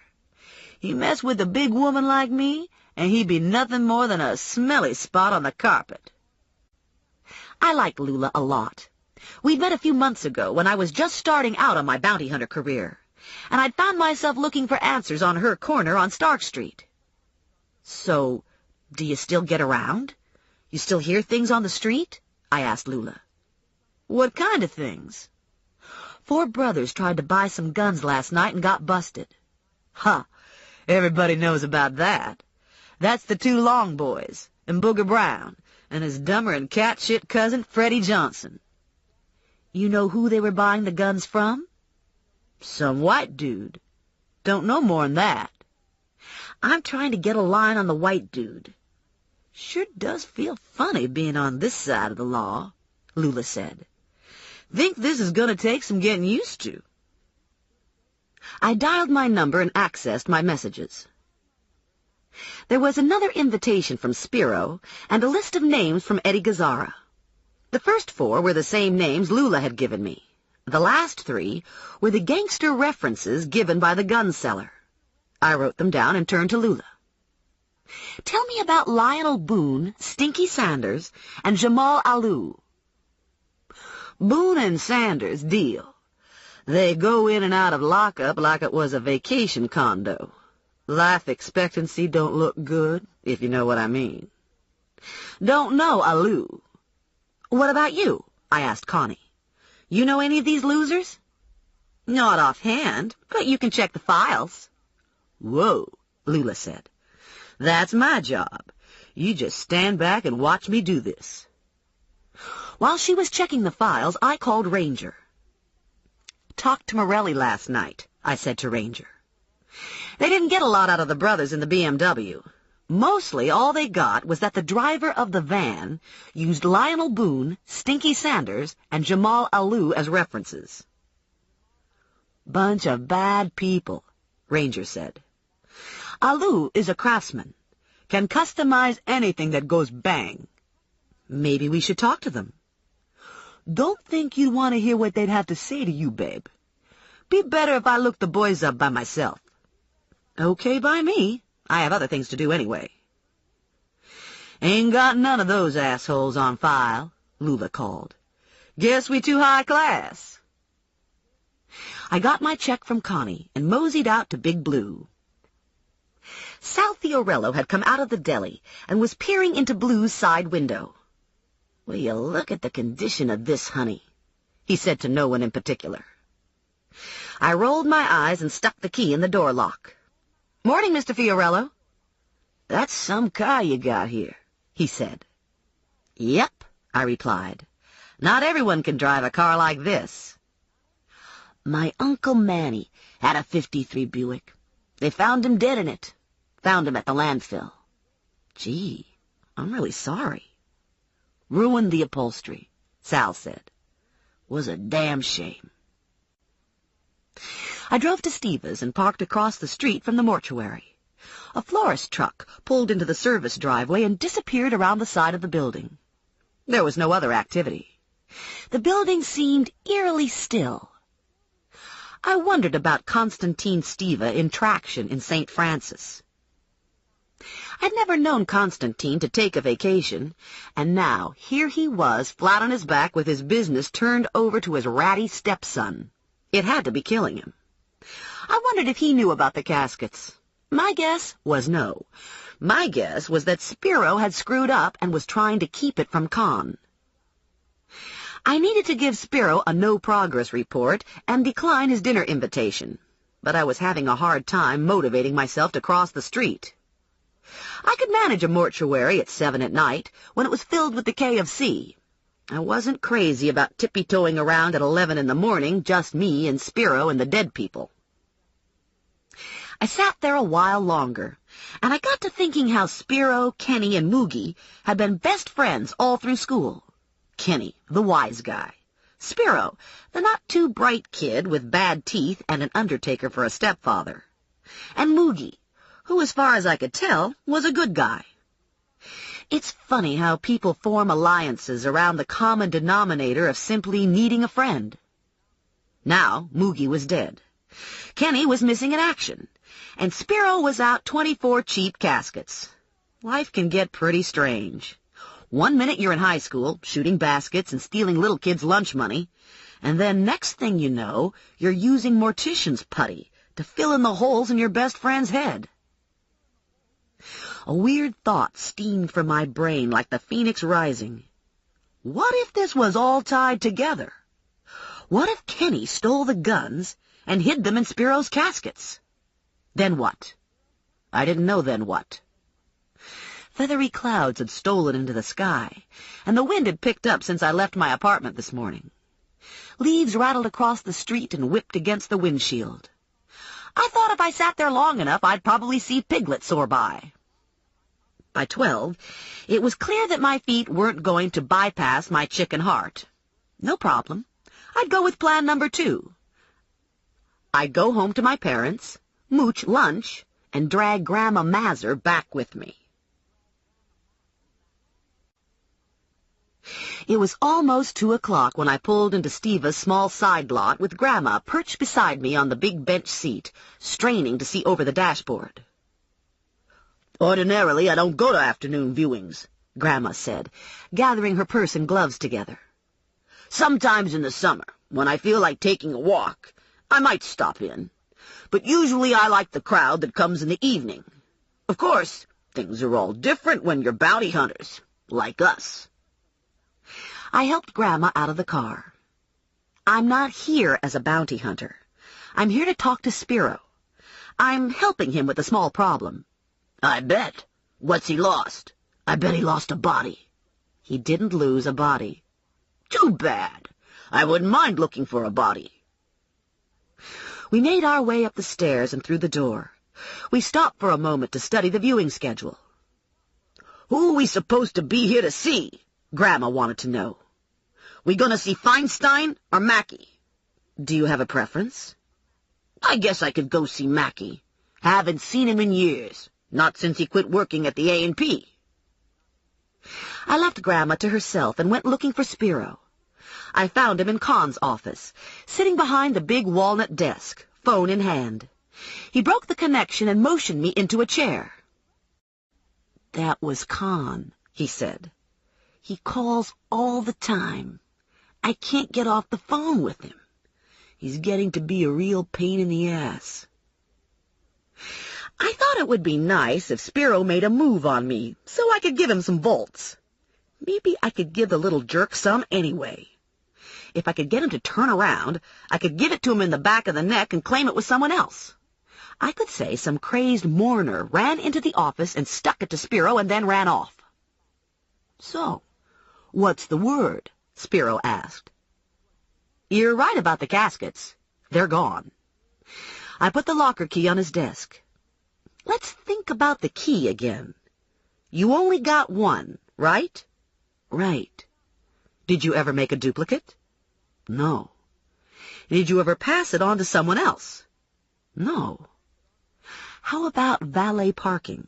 Was it on your keychain?" "No one had access to the key. I kept the key at home, in the top drawer of my dresser." "What about Kahn?" "What about him?" "Did he ever have access to the key?" "Kahn doesn't know about the caskets. I did this on my own." I wasn't surprised. "Just out of morbid curiosity, what did you expect to do with these caskets? You're not going to sell them to anyone in the burg." "I was sort of a middleman. I had a buyer." "A buyer? Mental head slap. Does this buyer know his coffins are history?" "Not yet." "And you'd prefer not to ruin your credibility?" "Something like that." I didn't think I wanted to know any more. I wasn't even sure I wanted to continue to look for the caskets. "Okay," I said. "New subject. Kenny Mancuso." Spiro sunk deeper into Kahn's chair. "We used to be friends," Spiro said. "Me and Kenny and Moogie." "I'm surprised Kenny didn't ask you for help. Maybe ask you to hide him out?" "I should be so lucky." "You want to enlarge on that?" "He's out to get me." "Kenny?" "He was here." This brought me out of my chair. "When? Did you see him?" Spiro slid the middle drawer open and extracted a sheet of paper. He flipped the paper over to me. "I found this on my desk when I came in this morning." The message was cryptic. "You have something that's mine. Now I have something that's yours." The message was formed from silver paste-on letters. It was signed with a silver K. I stared at the paste on the letters and swallowed audibly. Spiro and I had a common pen pal. "What does this mean?" I asked Spiro. Spiro was still sunk into the chair. "I don't know what it means. It means he's crazy." "You're going to keep looking for the caskets, aren't you?" Spiro asked. "We made a deal." Here Spiro is, totally stressed over this bizarre note from Kenny, and in the next breath he's quizzing me about the caskets. Very suspicious, Dr. Watson. "I suppose I'll keep looking," I told him. "But in all honesty, I'm stumped." I found Grandma still in the Mackey room, manning the command post at the head of the casket with Marjorie Boyer and Mrs. Mackey. Mrs. Mackey was nicely snockered on 100 proof tea, entertaining Grandma and Marjorie with a slightly slurred version of the story of her life, concentrating on the seamier moments. She was swaying and gesturing, and every now and then a splot of whatever would slurp out of her teacup and splatter onto her shoe. "You have to see this," Grandma said to me. "They gave George a dark blue satin liner on account of his lodge colors of blue and gold. Isn't that something?" "All the lodge brothers'll be here tonight," Mrs. Mackey said. "They're going to have a ceremony, and they sent a spray this big." "That's a pip of a ring George is wearing," Grandma said to Mrs. Mackey. Mrs. Mackey chugged the rest of her tea. "It's his lodge ring, the Lord rest his soul. George wanted to be buried with his lodge ring." Grandma bent down for a better look. She leaned into the casket and touched the ring. "Uh-oh," we were all afraid to ask. Grandma straightened and turned to face us. "Well, will you look at this," she said, holding an object the size of a Tootsie Roll in her hand. "His finger came off." Mrs. Mackey fainted crash onto the floor, and Marjorie Boyer ran screaming out of the room. I inched forward for a better look. "Are you sure?" I asked Grandma Mazur. "How could that happen?" "I was just admiring his ring, feeling the smooth glass stone, and next thing I knew his finger came off in my hand," she said. Spiro charged into the room with Marjorie Boyer close on his heels. "What's this about a finger?" Grandma held it out for him to see. "I was just taking a close look, and next thing I knew, here was the finger." Spiro snatched at the finger. "This isn't a real finger. This is wax." "It came off his hand," Grandma said. "See for yourself." We all peered into the casket, staring at the little stump where George's middle finger used to be. "There was a man on TV the other night. Said aliens were snatching up people and doing scientific experiments on them," Grandma said. "Maybe that's what happened here. Maybe aliens got George's finger. Maybe they got some other parts, too. You want me to check out the rest of George's parts?" Spiro flipped the lid closed. "Sometimes accidents happen during the preparation process," he said. "Sometimes it's necessary to do a little artificial enhancement." A creepy thought skittered into my mind regarding George's finger loss. "Nah," I told myself. Kenny Mancuso wouldn't do something like that. That would be too gross, even for Mancuso. Spiro stepped over Mrs. Mackey and moved to the intercom just outside the door. I followed after him and waited while he instructed Louis Moon to call the ERT and then to bring some putty to room number 4. "About that finger," I said to Spiro. "If you were doing your job, he'd be locked up by now," Spiro said. "I don't know why I ever hired you to find the caskets when you can't find Mancuso. How hard can it be? The guy's freaking nuts, leaving me notes, hacking up stiffs." "Hacking up stiffs as in cutting off fingers?" "Only one finger," Spiro said. "Have you called the police?" "What? Are you serious? I can't call the police. They'll go right to Khan. Khan finds out about any of this, he'll go apeshit." I'm still sort of shaky on the finer points of the law, but it seems to me you have an obligation to report this stuff. I'm reporting it to you. Oh, no, I'm not taking responsibility for this. It's my business if I want to report a crime, Spiro said. There's no law says you have to tell the cops everything. Spiro's gaze settled on a spot over my left shoulder. I turned to see what had caught his attention and was unnerved to see Louis Moon standing just inches from me.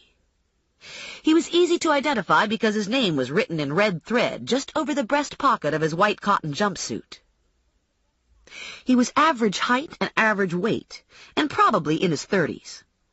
His skin was very pale, and his eyes were flat and faded blue. His blonde hair had started to recede. He gave me a fast glance, just enough to acknowledge my presence, and handed Spiro the putty. "We have a fainter in here," Spiro told him. "How about if you direct the ERT to the back door and then send them up here?"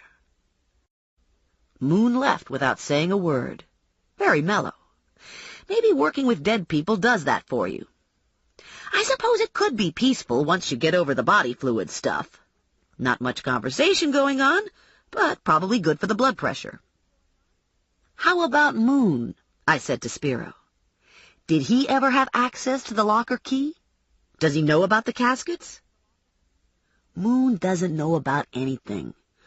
Moon has the IQ of a lizard." I didn't exactly know how to reply to this, since Spiro was so lizard-like himself. "Let's go through this from the beginning," I said. "When did you get the note?" "I came in to make some phone calls and found the note on my desk. It must have been a few minutes before 12. "How about the finger? When did you find out about the finger?" "I always do a walk-through before viewings. I noticed old George was short a finger and gave him a patch-up job." "You should have told me." "It wasn't something I wanted to share. I didn't think anybody'd find out. I didn't count on Granny Disaster showing up." "You have any idea how Kenny got in?" "Must have just walked in. When I leave at night, I set the alarm. I shut it off when I open up in the morning. During the day, the back door is always open for deliveries. Usually the front door's open, too." I'd watched the front door for a good part of the morning, and no one had used it. A florist had pulled around back. That was about it. Of course, Kenny could have waltzed in before I got there. "You didn't hear anything?" "Louis and I were working in the addition most of the morning. People know to use the intercom if they need us." "So, who was in and out?" "Clara does hair for us. She got here around 9:30 to work on Mrs. Grasso. She left about an hour later. I guess you could talk to her. Just don't tell her anything. Sal Munoz delivered some flowers. I was up here when he came and left, so I know he won't be any help." "Maybe you should check around. Make sure you're not missing anything else." "I don't want to know what else I'm missing." "So what is it that you have and Kenny wants?" Spiro grabbed his crotch and gave a hoist. "He was small. You know what I mean?" I felt my upper lip curl back. "You're kidding, right?" "You never know what motivates people. Sometimes these things eat at them." "Yeah, well, if you come up with anything else, let me know." I went back to the room and collected Grandma Mazur. Mrs. Mackey was on her feet, looking okay. Marjorie Boyer seemed a little green, but maybe it was just the lighting. When we got to the lot, I noticed an odd tilt to the Buick. Louis Moon was standing beside it, his expression serene, his eyes locked onto a large screwdriver sticking out of the white wall. He could just as well have been watching grass grow. Grandma squatted down to get a better look. "Don't seem right that someone should do this to a Buick," she said. I hated to give in to paranoia, but I didn't for a minute think this was an act of random vandalism. "Did you see who did this?" I asked Louis. He shook his head no. When he spoke, his voice was soft and as flat as his eyes. I just came out here to wait for the ERT. And no one was in the lot? You didn't see any cars driving away? No. I allowed myself the luxury of a sigh and went back inside to call for road service. I used the payphone in the hall, unhappy to find that my hand was shaking as I fumbled to find a quarter in the bottom of my pocketbook. It's just a punctured tire, I told myself. It's no big deal. It's a car, for Christ's sake. An old car. I had my father come to rescue Grandma Mazur, and while I waited for the tire to be replaced, I tried to imagine Kenny sneaking into the funeral home and leaving the note. It would have been fairly easy for Kenny to come in the back door and not be seen. Slicing off a finger would have been more difficult. It would have taken time.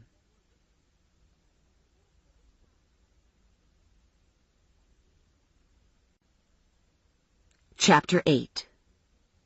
The back door to the funeral home opened to a short hall, which led to the lobby. The door to the basement, the side door to the kitchen, and Con's office all opened from the hall. A small vestibule and double-glass door, located between Con's office and the basement door, gave access to the macadam driveway running back to the garages. It was through this door that the deceased rolled on his last journey. 2 years ago, Con had hired a decorator to spiff the place up. The decorator's colors of choice, mauve and lime, dotted the walls with pastoral landscapes. The floors were heavily padded and carpeted. Nothing squeaked. The entire house was designed to keep noise to a minimum, and now Kenny was sneaking about and not being heard. I ran into Spiro in the hall.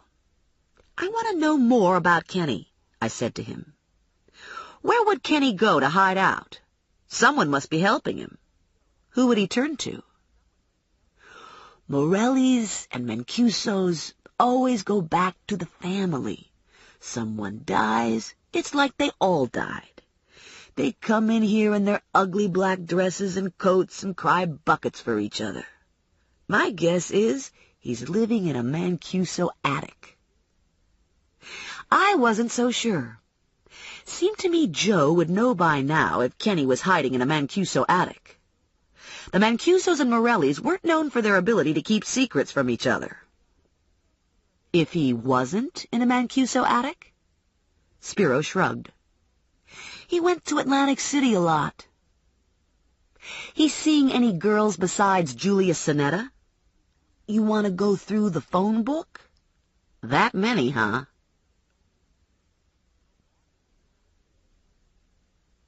I left through the side door and waited impatiently while Al, from Al's Auto Body, unjacked my car. Al stood and wiped his hands on his coveralls before handing me the bill. "Weren't you driving a Jeep last time I gave you a new tire?" "The Jeep got stolen." "You ever think about using public transportation?" "What happened to the screwdriver?" "I put it in your trunk. Never know when you need a screwdriver." Clara's beauty parlor was 3 blocks down Hamilton, next to buckets of donuts. I found a parking space, gritted my teeth, held my breath, and backed the Buick in at warp speed. Better to get it over with. I knew I was close when I heard glass breaking. I slunk out of the Buick and assessed the damage. None to the Buick. Broken headlight on the other guy's car. I left a note with insurance information and made for Clara's. Bars, funeral homes, bakeries, and beauty parlors form the hub of the wheel that spins the burg. Beauty parlors are especially important because the burg is an equal opportunity neighborhood caught in a 1950s time warp. The translation of this is that girls in the burg become obsessed with hair at a very early age. The hell with co-ed pee-wee football. If you're a little girl in the burg, you spend your time combing out Barbie's hair. Barbie sets the standard. Big, gunky black eyelashes, electric blue eyeshadow, pointy out-thrust breasts, and a lot of platinum blonde phony-looking hair. This is what we all aspire to. Barbie even teaches us how to dress. Tight, glittery dresses, skimpy shorts, an occasional feather boa, and, of course, spike heels with everything. Not that Barbie doesn't have more to offer, but little girls in the burg know better than to get sucked in by yuppie Barbie. They don't buy into any of that tasteful sportswear, professional business suit stuff. Little girls in the burg go for the glamour. The way I see it is, we're so far behind, we're actually ahead of the rest of the country. We've never had to go through any of that messy readjustment with roles stuff. You are who you want to be in the burg. It's never been men against women. In the burg, it's always been weak against strong. When I was a little girl, I got my bangs cut at Clara's. She set my hair for my first communion and for my high school graduation.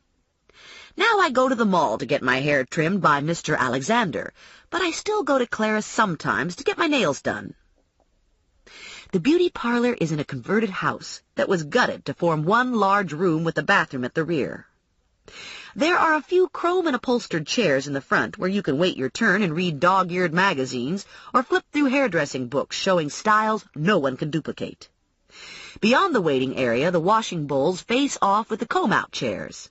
Just in front of the bathroom is a small manicure station. Posters showing more exotic, unobtainable hairstyles line the walls and reflect in the bank of mirrors. Heads swiveled under dryers when I walked in. Under the third dryer from the rear was my arch enemy, Joyce Barnhart. When I was in the second grade, Joyce Barnhart spilled a paper cup filled with water onto the back of my chair and told everyone I'd wet my pants. 20 years later, I'd caught her flagrante delicto on my dining room table, riding my husband like he was Dickie the Wonder Horse. "Hello, Joyce," I said. "Long time no see." "Stephanie, how's it going?" "Pretty good." "I understand you lost your job selling undies." "I didn't sell undies." Bitch.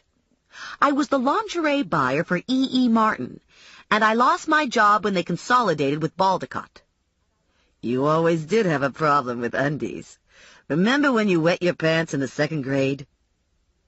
If I'd been wearing a blood pressure cuff, it would have popped off my arm. I punched the hood back on the dryer and got so far in her face our noses were touching.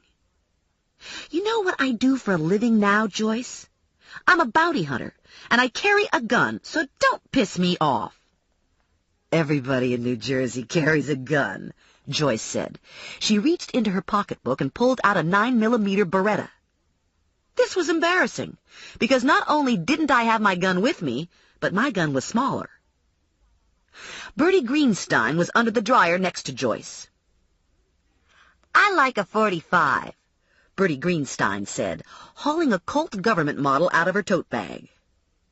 "Too much kick," Betty Kuchta told Bertie from across the room. "And it takes up too much room in your pocketbook. You're better off with a .38. That's what I carry now. A .38.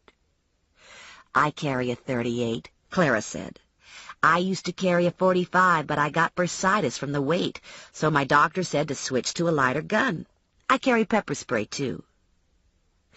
Everyone but old Mrs. Rizzoli, who was getting a perm, had pepper spray.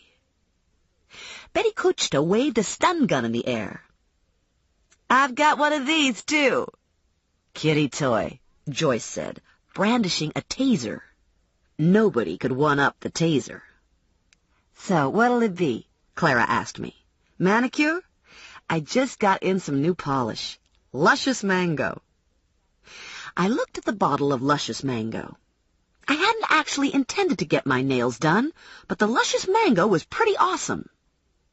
"Luscious Mango will be good," I said. I dropped my jacket and pocketbook over the back of the chair, sat down at the little manicure stand, and plunged my fingers into the soaking bowl. "Who are you after now?" old Mrs. Rizzoli wanted to know. "I heard it was Kenny Mancuso."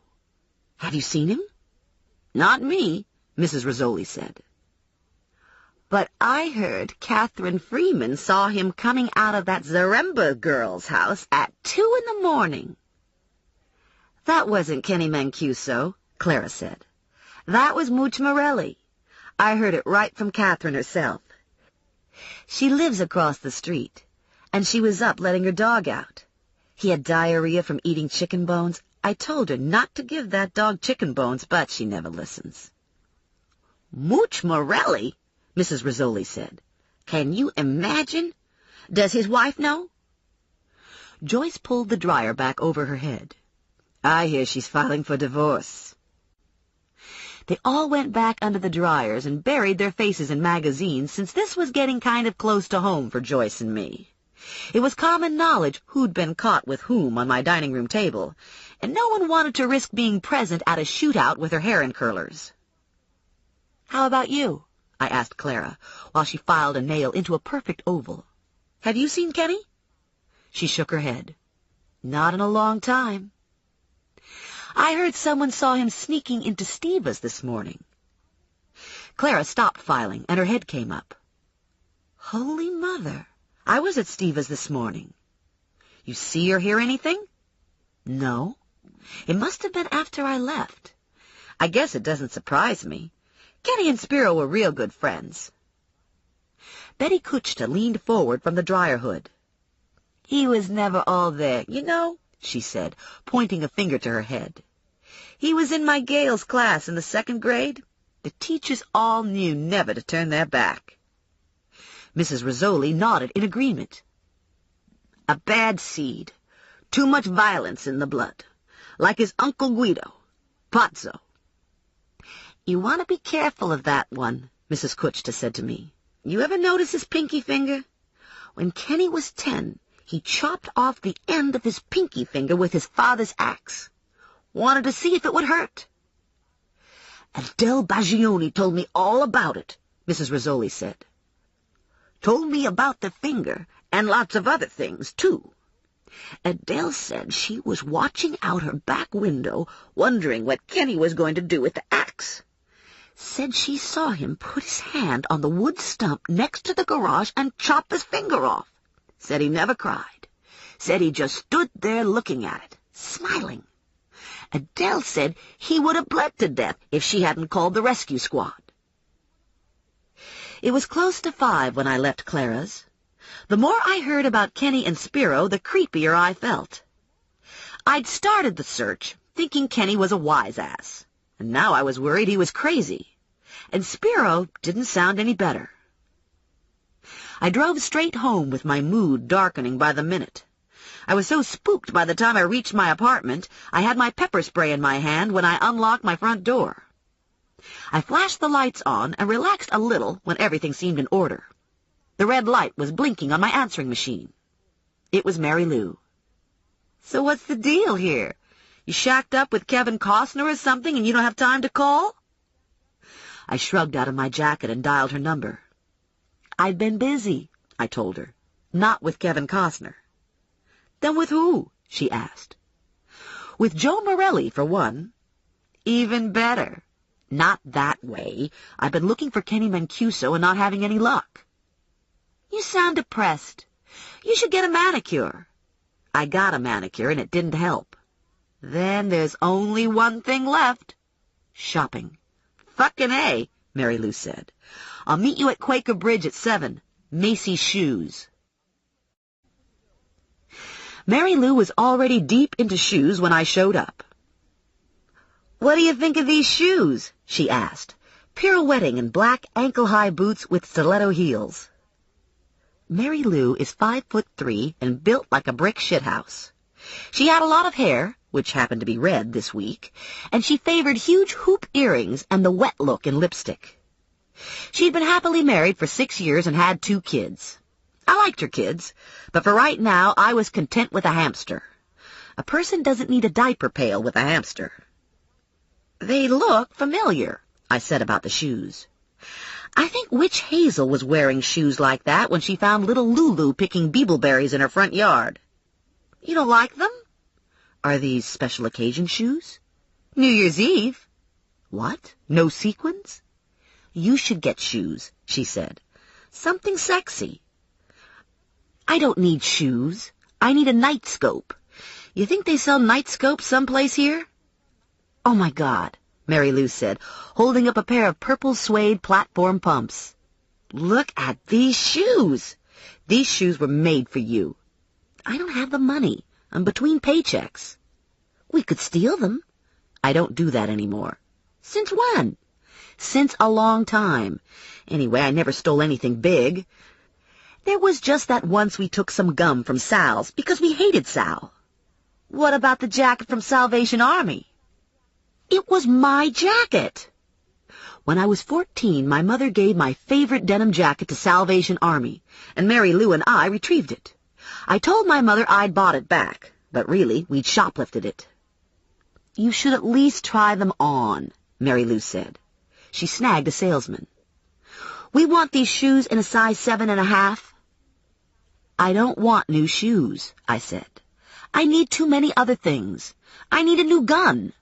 Joyce Barnhart has a bigger gun than me. Aha! Now we're getting somewhere. I sat down and unlaced my Doc Martens. I saw her in Clara's today. It was all I could do to keep from choking her. She did you a favor. Your ex-husband was a jerk. She's evil. She works here, you know. Cosmetics. I saw her doing a makeover when I came in. Had some old lady looking like Lily Munster.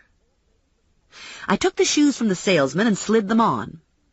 Are they wonderful or what? Mary Lou said. They're pretty nice, but I can't shoot anyone with them. You never shoot anyone anyway. Well, okay, maybe once. You think Joyce Barnhart has purple shoes? I happen to know Joyce Barnhart has size 10 feet and would look like a cow in these shoes. I walked over to the mirror at the end of the shoe department and admired the shoes. Eat your heart out, Joyce Barnhart. I turned to look at them from the back and slammed into Kenny Mancuso.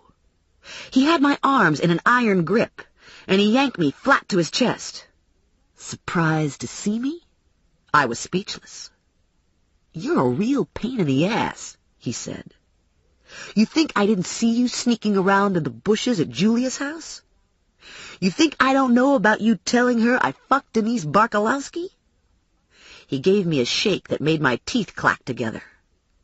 And now you got this cozy deal going with Spiro, don't you? The two of you think you're both so smart. You should let me take you back to court. If Vinny assigns another bounty hunter, he might not be gentle about bringing you in. Haven't you heard? I'm special. I don't feel pain. Probably I'm freaking immortal. Oh, boy. He flicked his hand, and a knife appeared. I keep sending you messages, but you aren't listening, he said. Maybe I should cut off your ear. Would that get your attention? You don't scare me. You're a coward. You can't even face up to a judge. I tried this tack before on belligerent FTAs and found it helpful. Of course I scare you, Kenny said. I'm a scary guy. The knife flashed out and slashed into my sleeve. Now your ear, Kenny said, hanging tight to my jacket. My pocketbook, with my bounty hunter paraphernalia, was on the seat beside Mary Lou, so I did what any intelligent, unarmed woman would do. I opened my mouth and screamed at the top of my lungs, startling Kenny enough to screw up his aim, so that I lost some hair but kept my ear. Jesus, Kenny said. You're freaking embarrassing me. He shoved me into a shoe display, gave a backward skip, and took off. I scrambled to my feet and charged after him, blasting through handbags and junior wear, operating on a surplus of adrenaline and a shortage of common sense. I could hear Mary Lou and the shoe clerk running hard behind me. I was swearing at Kenny and bitching about being in pursuit in goddamn platform heels when I slammed into an old lady at the cosmetics counter and almost knocked her on her ass. Jeez, I yelled at her. I'm sorry. Go, Mary Lou shouted at me from junior wear. Catch that son of a bitch. I reeled off the old lady and barreled into two other women. One of the women was Joyce Barnhart, in her makeover smock. We all went down in a heap on the floor, grunting and thrashing. Mary Lou and the shoe clerk waded in to separate us. And somehow, in the confusion of the moment, Mary Lou gave Joyce a good hard kick in the back of her knee. Joyce rolled away, howling in pain, and the shoe clerk quickly hoisted me to my feet. I looked for Kenny, but he was long gone. Holy crap, Mary Lou said. Was that Kenny Mancuso? I nodded my head yes while I struggled for air. What did he say to you? Asked me for a date. Said he liked the shoes. Mary Lou snorted. The shoe clerk was smiling. You'd have caught him if you'd been trying on sneakers. In all honesty, I wasn't sure what I would have done if I'd caught him. He had a knife, and all I had were sexy shoes. I'm calling my lawyer, Joyce said, pulling herself up. You attacked me. I'm going to sue the shit out of you. It was an accident, I told her. I was chasing after Kenny, and you got in my way. This is the cosmetics department, Joyce shouted. You can't just go around being a lunatic, chasing people through the cosmetics department. I was not being a lunatic. I was doing my job. Of course you were being a lunatic, Joyce said. You're a dented can. You and your grandmother are screwy tunes. Well, at least I'm not a slut. Joyce's eyes got as big as golf balls. Who are you calling a slut? You. I leaned forward in my purple pumps. I'm calling you a slut. If I'm a slut, then you're a tramp. You're a liar and a sneak. Bitch. Whore. So what do you think? Mary Lou said to me. Are you going to get these shoes or what? By the time I got home, I wasn't so sure I'd done the right thing with the shoes. I shifted the box under my arm while I unlocked my door. True, they were gorgeous shoes, but they were purple. What was I going to do with purple shoes? I'd have to buy a purple dress. And what about makeup? A person couldn't wear just any old makeup with a purple dress. I'd have to buy new lipstick and eyeliner. I flipped the light switch and closed the door behind me. I dumped my pocketbook and new shoes on the kitchen counter and jumped back with a yelp when the phone rang. Too much excitement for one day, I told myself. I was on overload. How about now? The caller said. Are you scared now? Have I got you thinking? My heart missed a beat. Kenny? Did you get my message? What message are you talking about? I left a message for you in your jacket pocket. It's for you and your new buddy, Spiro. Where are you? The disconnect clicked in my ear. Shit. I plunged my hand into my jacket pocket and started pulling stuff out. Used Kleenex, lipstick, a quarter, a Snickers wrapper, a dead finger. Yow! I dropped everything on the floor and ran out of the room. Shit, damn, shit! I stumbled into the bathroom and stuck my head into the toilet to throw up. Which was kind of too bad, since it'd be good to get rid of the hot fudge sundae I'd had with Mary Lou. I washed my hands with a lot of soap and hot water and crept back to the kitchen. The finger was lying in the middle of the floor. It looked very embalmed. I snatched at the phone, staying as far away from the finger as was humanly possible, and dialed Morelli. Get over here, I said. Something wrong? Just get over here. 10 minutes later, the elevator doors opened and Morelli stepped out. Uh-oh, he said. The fact that you're waiting for me in the hall is probably not a good sign. He looked at my apartment door. You don't have a dead body in there, do you? Not entirely. You want to enlarge on that? I have a dead finger on my kitchen floor. Is the finger attached to anything? Like a hand or an arm? It's just a finger. I think it belongs to George Mackey.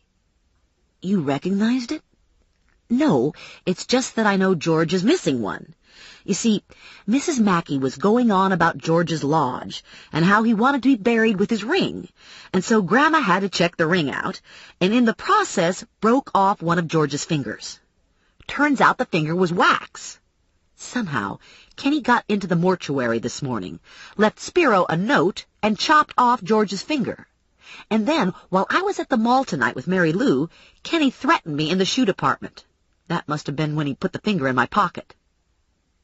Have you been drinking? I gave him a don't be stupid look and pointed to my kitchen. Morelli moved past me and stood, hands on hips, staring down at the finger on the floor. You're right, it's a finger. When I came in tonight, the phone was ringing. It was Kenny, telling me he left me a message in my jacket pocket. And the message was the finger. Yeah. How did it get on the floor? It sort of dropped there when I went to the bathroom to throw up. Morelli helped himself to a paper towel and used it to pick up the finger. I gave him a plastic bag. He dropped the finger in, sealed the bag, and slipped the bag into his jacket pocket. He leaned against the kitchen counter and crossed his arms over his chest. Let's start from the beginning. I gave him all the details except for the part about Joyce Barnhart. I told him about the silver-lettered note I'd received, and about the silver K on my bedroom wall, and about the screwdriver, and about how it would seem they'd come from Kenny. He was quiet when I finished. After several seconds, he asked me if I bought the shoes. Yeah, I said. Let's see. I showed him the shoes. Very sexy, he said. I think I'm getting excited. I quickly put the shoes back in the box. You have any idea what Kenny meant when he said Spiro had something of his? No. Do you? No. Would you tell me if you did? I might. Morelli opened the refrigerator and stared at the shelves. You're out of beer. I had to choose between food and the shoes. You made the right choice. I bet this all has to do with the stolen guns. I bet Spiro was in on it. Maybe that's why Moogie got killed. Maybe Moogie found out about Spiro and Kenny stealing guns from the army. Or maybe all three of them did the job, and Moogie got cold feet. You should encourage Spiro, Morelli said. You know, go to the movies with him. Let him hold your hand. Oh, ugh, gross, yuck. I wouldn't let him see you in the shoes, though. He might go berserk. I think you should save the shoes for me. Wear something slinky with them, and a garter belt. They're definitely garter belt shoes. Next time I find a finger in my pocket, I'll flush it down the toilet. It bothers me that we haven't been able to spot Kenny, but he doesn't seem to have any trouble tailing me. How did he look? He grow a beard? Dye his hair? He looked just like himself. Didn't look like he was living in dark alleys. He was clean, fresh-shaven. Didn't look hungry. Had on clean clothes. Seemed to be alone. Was a little, upset. Said I was a pain in the ass. No, you? A pain in the ass? I can't imagine why anyone would think that. Anyway, he's not living hand to mouth. If he's selling guns, maybe he has money. Maybe he's staying in motels out of the area. Maybe in New Brunswick, or down by Burlington or Atlantic City. His picture's been circulated in Atlantic City. Nothing's turned up. To tell you the truth, his trail has been dead cold. Having him pissed off at you is the best news I've had all week. All I have to do now is follow you around and wait for him to make another move. Oh, good. I love being bait for a homicidal mutilator. Don't worry. I'll take care of you. I didn't bother to hold back the grimace. Right, Morelli said, cop face in place. Time out on the flirting and bullshit. We need some serious conversation here. I know what people say about the Morelli and Mancuso men, that we're bums and drunks and womanizers. And I'll be the first to admit that it's pretty much true. The problem with this kind of blanket judgment is that it makes it hard for the occasional good guy, like me. I rolled my eyes. And it tags a guy like Kenny a congenital wise-ass when any place else on the planet he'd be labeled a sociopath. When Kenny was 8 years old, he set fire to his dog and never showed a flicker of remorse. He's a manipulative user. He's totally self-centered. He's fearless because he feels no pain. And he's not stupid. Is it true he cut off his finger? Yeah, it's true. If I'd known he was threatening you, I'd have done things differently. Like what? Morelli stared at me for a few moments before answering. I'd have given you the sociopath lecture sooner, for one thing. And I wouldn't have left you alone in an unlocked apartment protected by juice glasses. I wasn't actually sure it was Kenny until I saw him tonight.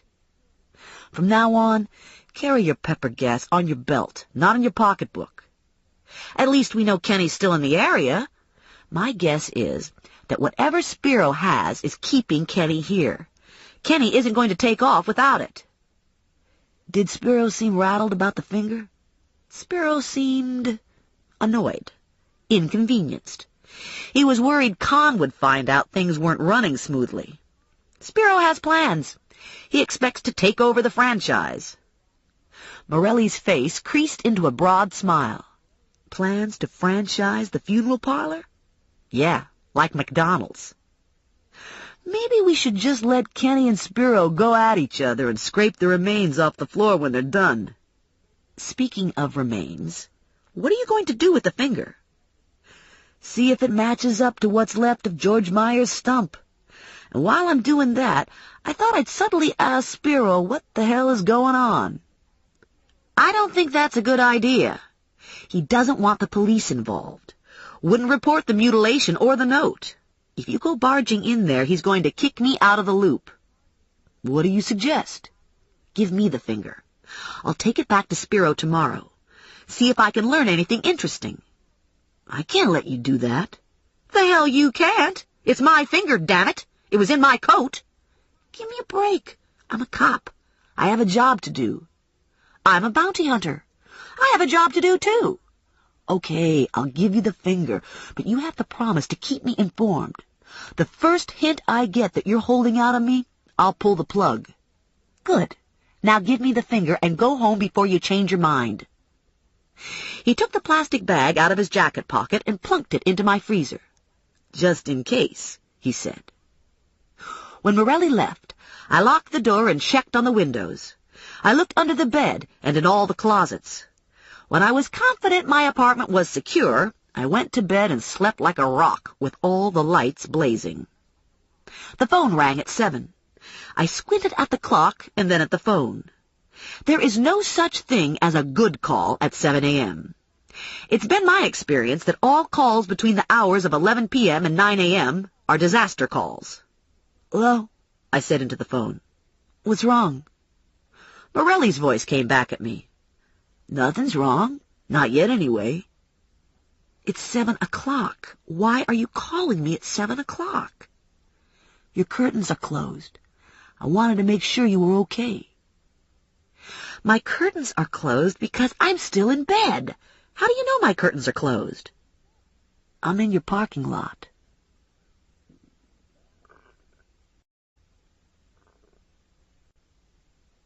Chapter 9. I dragged myself out of bed, pulled the curtain aside, and looked down into the lot. Sure enough, the tan Fairlane was parked next to Uncle Sandor's Buick. I could see the bumper still in Morelli's back seat, and someone had spray-painted Pig on his driver's side door. I opened my bedroom window and stuck my head out. Go away! I have a staff meeting in 15 minutes, Morelli yelled up. Shouldn't take more than an hour, and then I'll be free for the rest of the day. I want you to wait for me to get back before you go to Steva's. No problem. By the time Morelli got back to me, it was 9:30, and I was feeling restless. I was watching at the window when he pulled into the lot, and I was out of the building like a flash with a finger rolling around in my pocketbook. I was wearing my Doc Martens in case I had to kick someone, and I'd attached the pepper spray to my belt for instant access. I had my stun gun fully charged and stuffed into my jacket pocket. In a hurry? Morelli asked. George's finger is making me nervous. I'll feel a lot better when it's back home with George. If you need to talk to me, just give me a call, Morelli said. You have my car phone number? Committed to memory. My pager? Yes. I powered up the Buick and rumbled out of the lot. I could see Morelli keeping a respectable distance behind me. Half a block from Steva's, I caught sight of the flashing lights of a motorcycle escort. Great. A funeral. I pulled to the side and watched the hearse roll by, followed by the flower car, followed by the limo with the immediate family. I glanced in the limo window and recognized Mrs. Mackey. I checked my rearview mirror and saw Morelli parked directly behind me, shaking his head as if to say, "Don't even think about it." I punched his number into my phone. They're burying George without his finger. Trust me, George doesn't care about his finger. You can give it back to me. I'll save it for evidence. Evidence of what? Tampering with a dead body. I don't believe you. You'll probably toss it into a dumpster.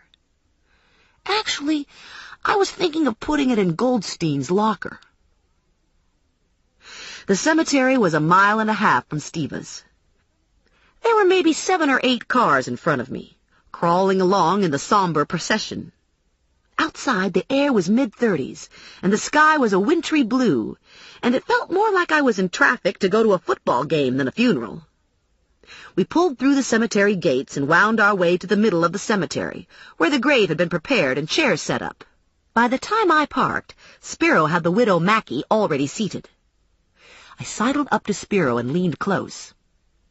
I have George's finger. No response. George's finger, I repeated in my mommy-to-3-year-old voice. The real one, the one he's missing. I've got it in my pocketbook. What the hell is George's finger doing in your pocketbook? It's sort of a long story. What we have to do now is get George put back together again. What? Are you crazy? I'm not going to open that casket to give George his finger back. No one gives a shit about George's finger. I do. Why don't you do something useful like find my damn caskets? Why are you wasting your time finding things I don't want? You don't expect to get paid for finding the finger, do you? Jesus, Spiro, you're such a slime sucker. Yeah, so what's your point? My point is that you better figure out how to get old George his finger, or I'm going to make a scene. Spiro didn't look convinced. I'll tell Grandma Mazur, I added. Shit, don't do that. What about the finger? We don't drop the casket until everyone's in the cars with motors running.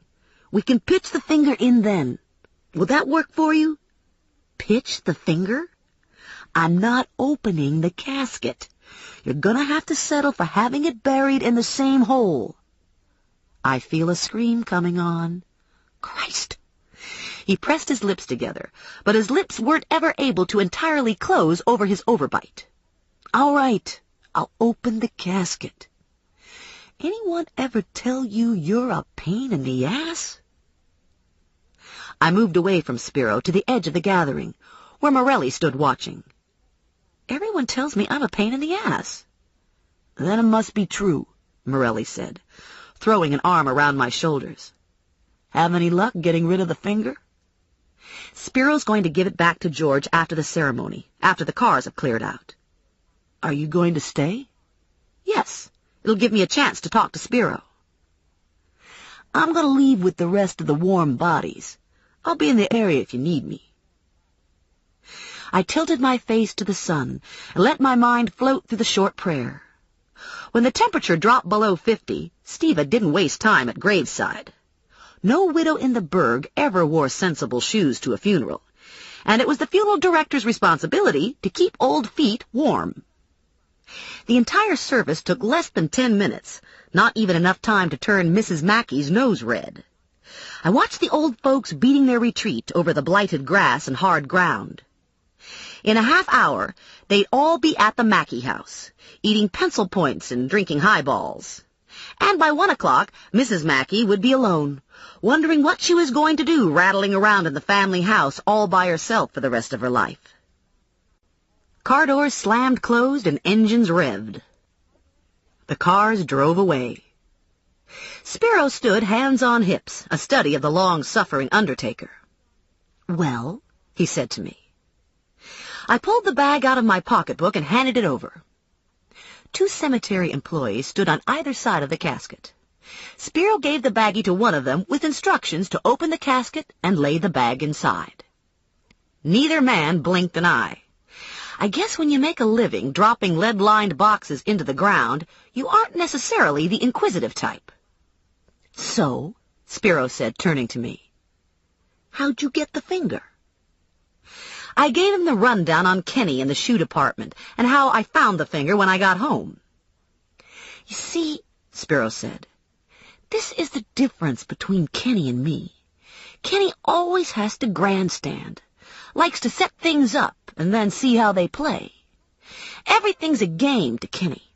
When we were kids, I'd step on a bug and squash it dead, and Kenny'd stick it with a pin to see how long it'd take the bug to die. Guess Kenny likes to see things squirm, and I like to get the job done. If it was me, I'd have gotten you in a dark, empty parking lot, and I'd have shoved the finger up your butt. I felt my head go light. Just talking theoretically, of course, Spiro said. I wouldn't ever do that to you on account of you're such a fox.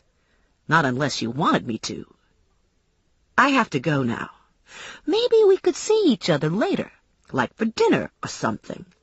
Just because you're a pain in the ass and I'm a slime sucker doesn't mean we can't get together. I'd rather stick a needle in my eye. You'll come around, Spiro said. I got what you want. I was afraid to ask. Apparently, you've got what Kenny wants, too. Kenny's a jerk. He used to be your friend. Things happen. Like what? I asked. Like nothing. I got the impression Kenny thought we were partners in some sort of plot against him. Kenny's nuts. Next time you see him, you should shoot him. You can do that, can't you? You've got a gun. I really do have to go.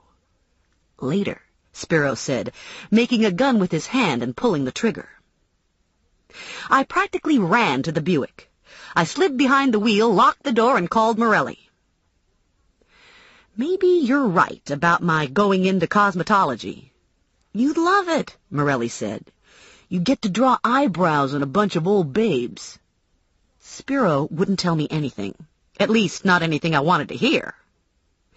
I picked up something interesting on the radio while I was waiting for you.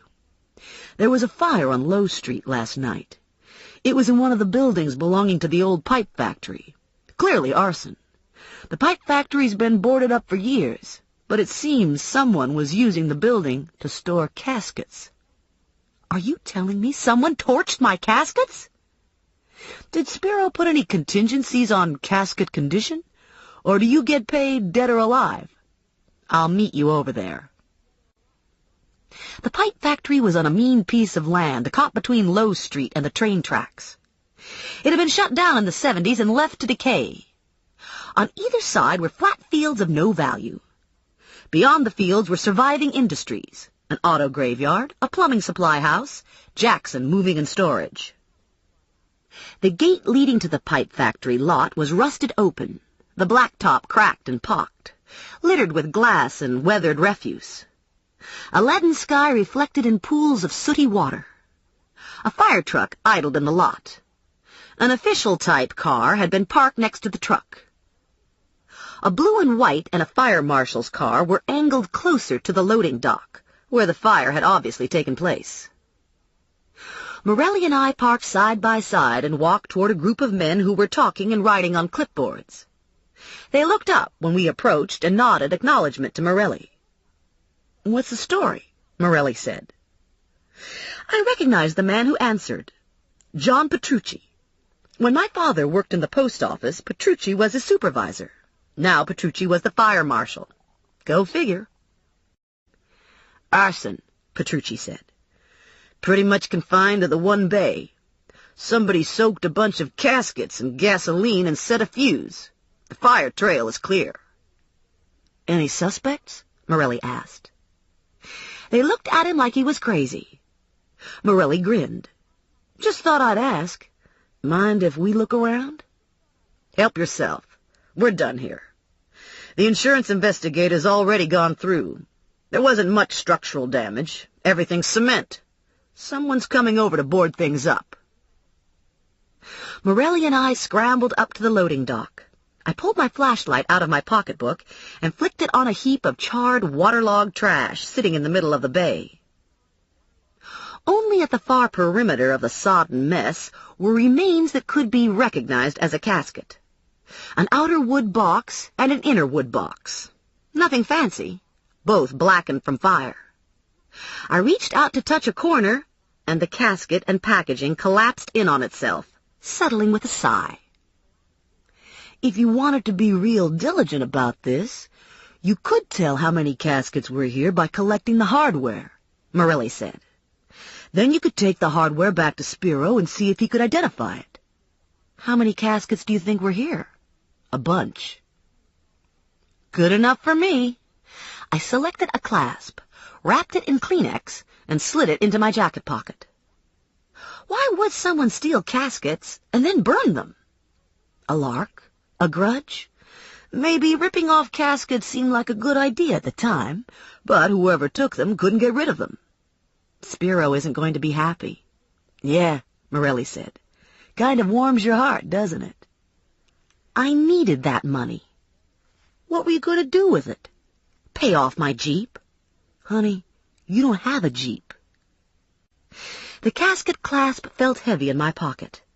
Not in terms of ounces and pounds, but in measurements of dread. I didn't want to go knocking on Spiro's door. When in dread, my rule was always to procrastinate. I thought maybe I'd go home for lunch, I said to Morelli. And then I could bring Grandma Mazur back to Steva's with me. There'll be someone new in George Mackey's room, and Grandma really likes to get out to afternoon viewings. Very thoughtful of you, Morelli said. Am I invited for lunch? No, you already had pudding. If I bring you home for a meal, they'll never let up. 2 meals are as good as engaged. I stopped for gas on the way to my parents', and was relieved not to see Morelli anywhere. Maybe this wouldn't be so bad, I thought. I probably wouldn't get the finder's fee, but at least I'd be done with Spiro. I turned at Hamilton and drove past Delio's Exxon. My heart dropped when I hit High Street and saw Morelli's Fairlane parked in front of my parents' house. I attempted to park behind him, misjudged, and took out his right tail light. Morelli got out of his car and examined the damage. You did that on purpose, he said. I didn't. It's this Buick. You can't tell where it ends. I gave him the evil eye. What are you doing here? I told you no lunch. I'm protecting you. I'll wait in the car. Fine, fine, Morelli said.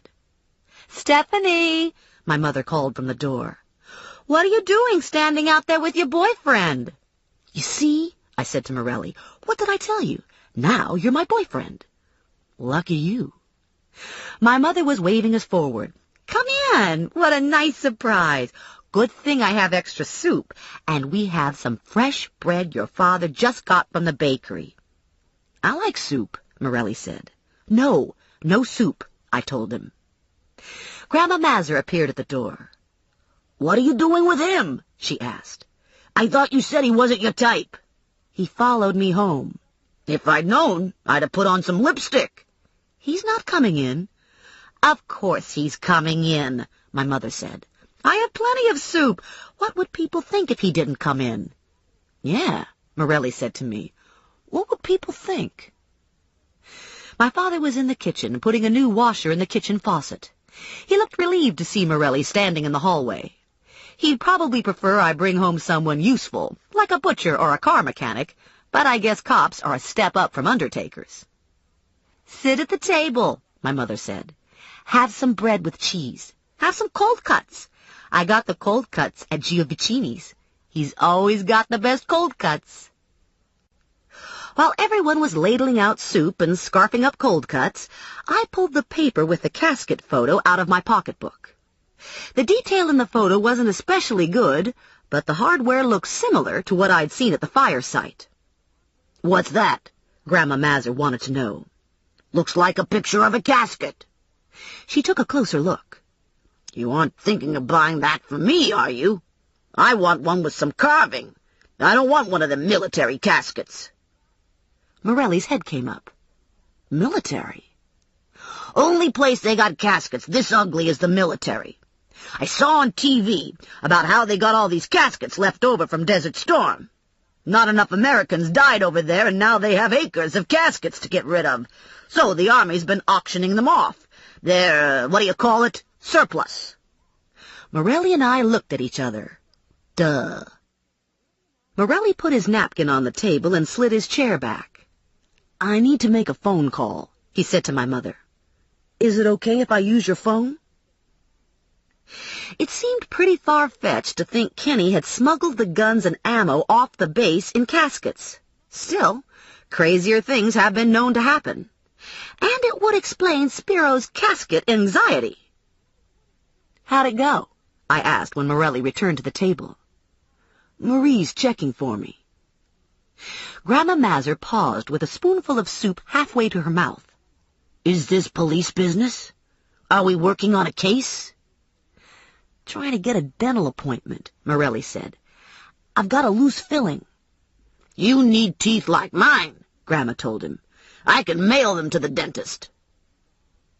I was having second thoughts about dragging Grandma off to Steva's.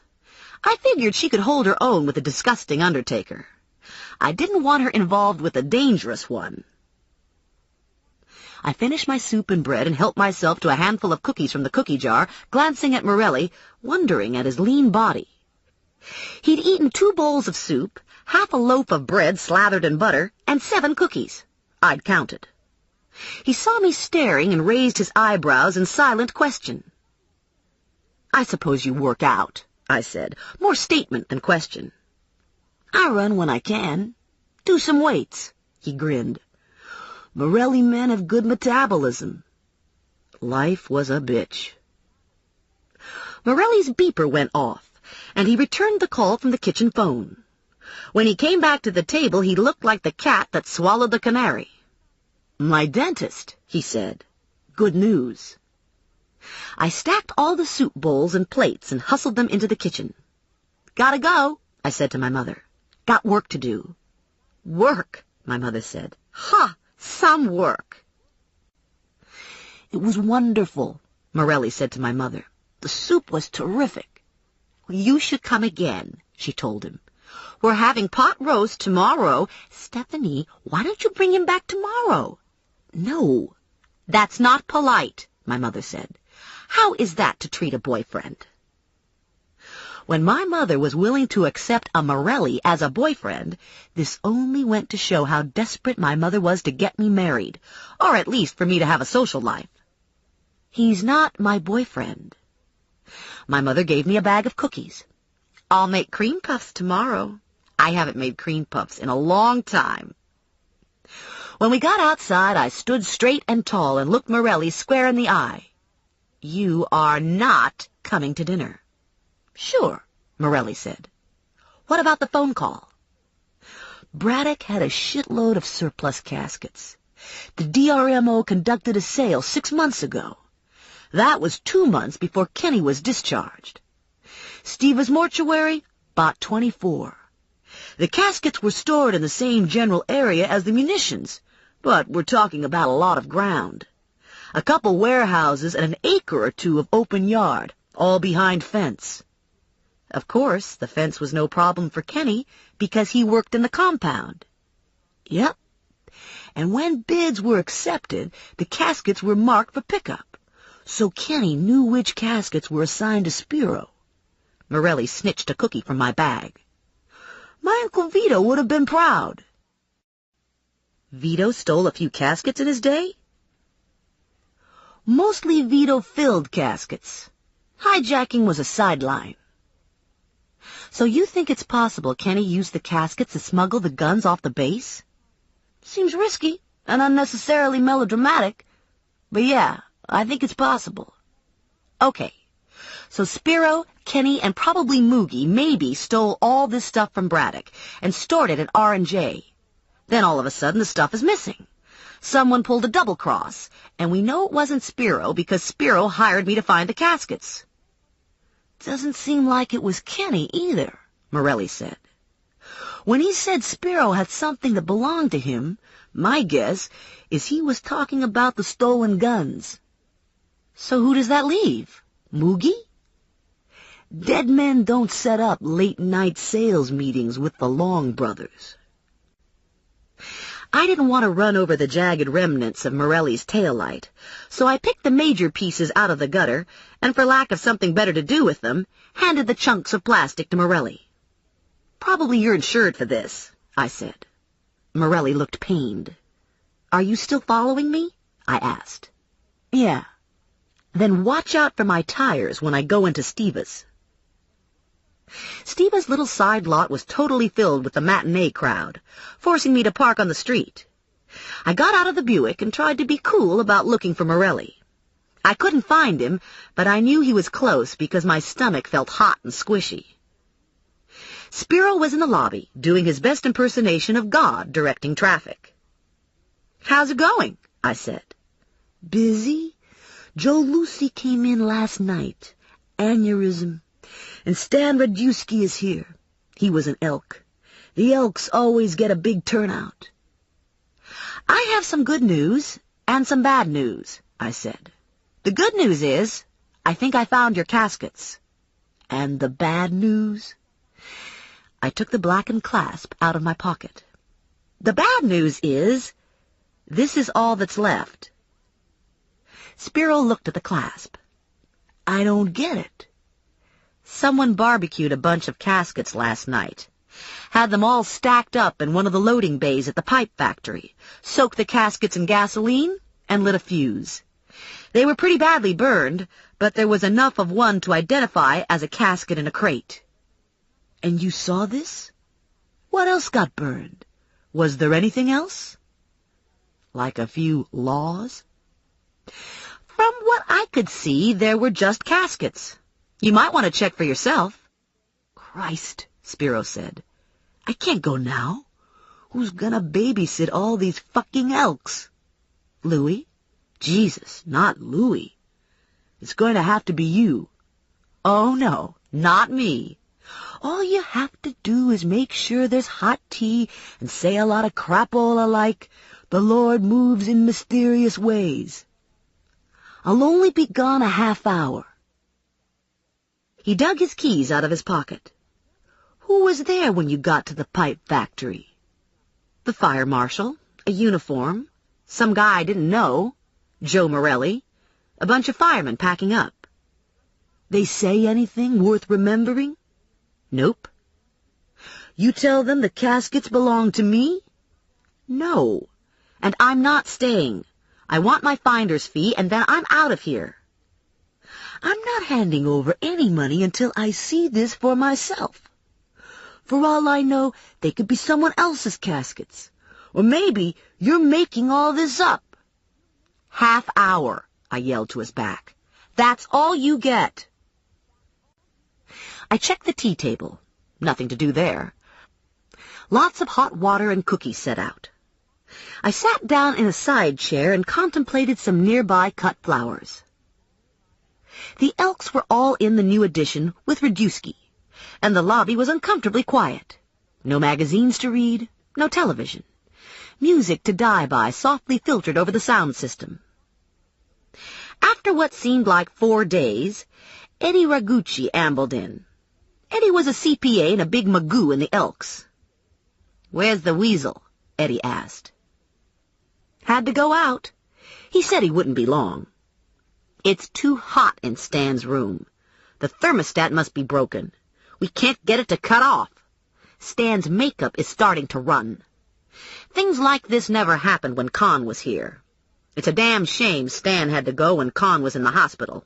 Talk about the lousy breaks." "The Lord moves in mysterious ways. Ain't that the truth? I'll see if I can find Spiro's assistant." I pushed a few buttons on the intercom, yelling Louie's name into the thing, telling him to come to the lobby. Louie appeared just as I got to the last button. "I was in the workrooms," he said. "Anybody else in there?" "Mr. Lucy." "I mean, are there any other employees, like Clara from the beauty parlor?"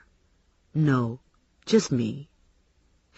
I told him about the thermostat and sent him to take a look. 5 minutes later, he trundled back. "The little thing was bent," he said. "It happens all the time. People lean on it, and the little thing gets bent." "You like working in a funeral home?" "I used to work in a nursing home. This is a lot easier on account of you can just hose people down here. And once you get them on the table, they don't move around." "Did you know Moogie Buse?" "Not until after he was shot. Took about a pound of putty to fill in his head." How about Kenny Mancuso? Spiro said it was Kenny Mancuso that shot Moogie Buse. You know what Kenny looks like? He ever come around here? I know what he looks like, but I haven't seen him in a while. I hear people say how you're a bounty hunter and that you're looking for Kenny. He failed to appear in court. If I see him, I'll tell you. I gave him a card. Here are some numbers where I can be reached. The back door banged open and was slammed closed. A moment later, Spiro stalked into the room. His black dress shoes and the cuffs of his slacks were powdered with ash. His cheeks were an unhealthy red, and his little rodent eyes were dilated black. "Well?" I asked. His eyes fixed over my shoulder. I turned and saw Morelli cross the lobby. "You looking for someone?" Spiro said to Morelli. "Radusky's in the addition." Morelli flashed his badge. "I know who you are," Spiro said. "There a problem here? I leave for a half hour, and I come back to a problem." "Not a problem," Morelli told him. "Just trying to find the owner of some caskets that burned." "You found him, and I didn't set the fire. The caskets were stolen from me." "Did you report the theft to the police?" "I didn't want the publicity.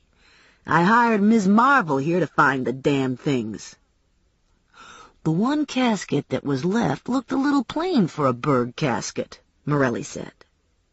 "I got them on sale from the Army. Surplus. I was thinking maybe I'd franchise out into other neighborhoods. Maybe take them down to Philly. Lot of poor people in Philly." "I'm curious about this Army surplus stuff," Morelli said. "How does this work?" "You submit a bid to the DRMO. If the bid gets picked up, you've got a week to haul your shit off the base." "Which base are we talking about?" "Braddock." Morelli was a study of calm. "Wasn't Kenny Mancuso stationed at Braddock?" "Yeah, a lot of people are stationed at Braddock." "Okay," Morelli said. "So they accept your bid. How do you get the caskets back here?" "Me and Moogie went down with a U-Haul." "One last question," Morelli said. "You have any idea why someone would steal your caskets and then set a match to them?" "Yeah. They were stolen by a nut." "I've got things to do," Spiro said. "You're done here, right?" "For now." They locked eyes. A muscle worked in Spiro's jaw, and he wheeled off to his office. "See you back at the ranch," Morelli said to me, and he was off too. The door to Spiro's office was closed. I knocked and waited. No answer. I knocked louder. "Spiro!" I yelled. "I know you're in there!" Spiro ripped the door open. "Now what?" "My money." "Christ, I have more things to think about than your chicken shit money." "Like what?" "Like crazy Kenny Mancuso setting fire to my goddamn caskets." "How do you know it was Kenny?" "Who else could it be? He's Looney Tunes, and he's threatening me." "You should have told Morelli." "Yeah, right. That's all I need. Like I haven't got enough problems, I should have the cops looking up my butt." "I've noticed you're not fond of cops." "Cops suck." I felt breath on the back of my neck and turned to find Louis Moon standing almost on top of me. "Excuse me," he said. "I've got to talk to Spiro."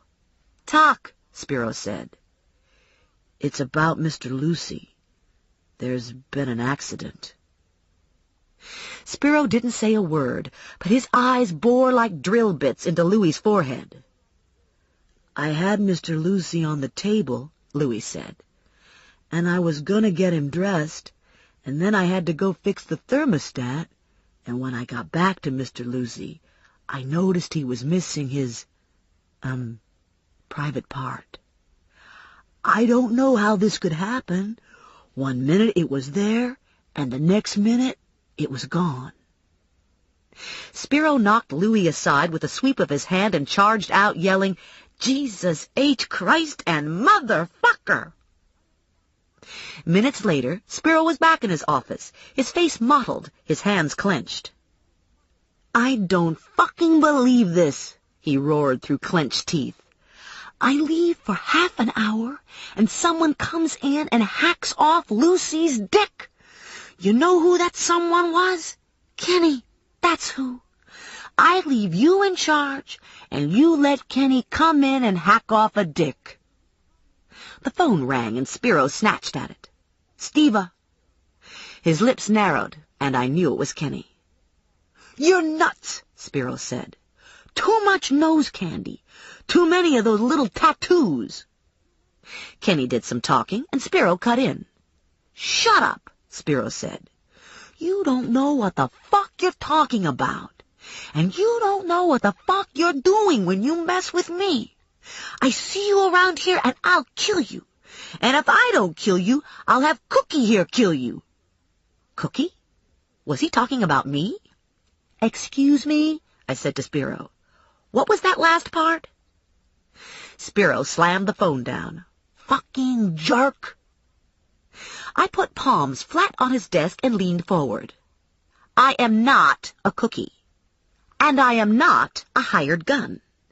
And if I was in the protection business, I would not protect your slimy body. You are a mold spore, a boil, a dog turd. If you ever tell anyone I will kill them on your behalf again, I'll make sure you sing soprano for the rest of your life." Stephanie Plum, master of the empty threat. "Let me guess.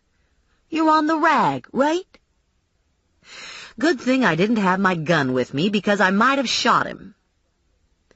"There are a lot of people who wouldn't pay you anything for finding burned-up stuff," Spiro said.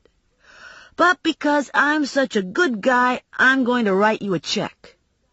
We could consider it like a retainer. I could see where it'd be handy to have a chick like you around." I took the check and left. I didn't see the value in talking any further, since there clearly wasn't anyone home. I stopped to get gas, and Morelli pulled in behind me. "This is getting strange," I said to Morelli. "I think Kenny's gone over the edge." "Now what?" I told him about Mr. Lucy and his mishap, and about the phone call. "You should be giving this car high test," Morelli said. "You're going to get engine knock." "God forbid I'd get engine knock." Morelli looked disgusted. "Shit," he said. I thought this seemed like a strong reaction to my lack of automotive maintenance. Is engine knock that bad?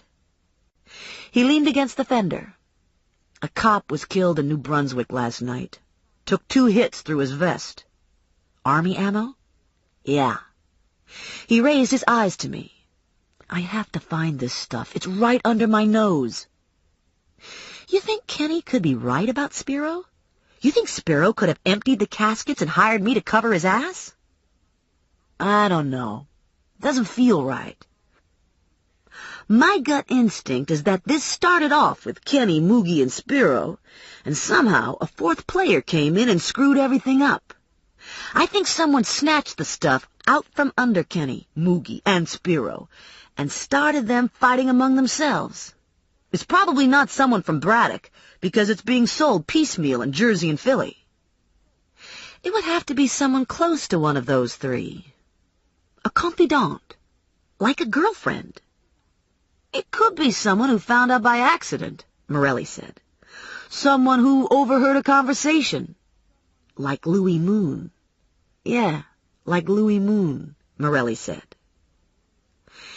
"And it would have to be someone who had access to the locker key, like Louis Moon. There are probably lots of people Spiro could have talked to, and who would have had access to his key. Everyone from his cleaning lady to Clara. Same with Moogie. Just because Spiro told you no one but him had a key doesn't mean it's true. Probably all 3 of them had keys." "If that's the case, then what about Moogie's key? Has that been accounted for? Was it on his keychain when he was killed?" His keychain was never found.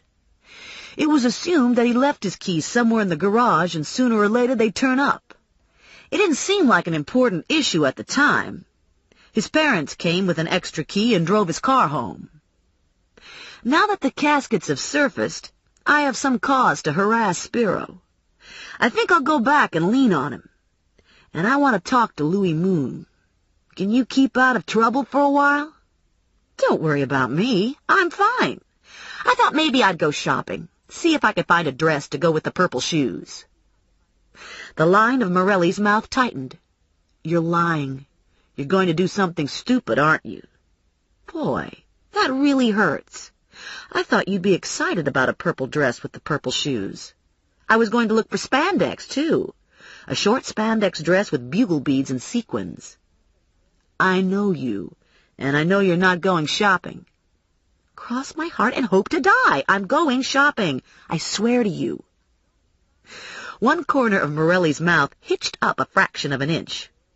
You'd lie to the Pope. I caught myself halfway through the sign of the cross. I almost never lie. Only when it's absolutely necessary. And on those occasions when the truth doesn't seem appropriate.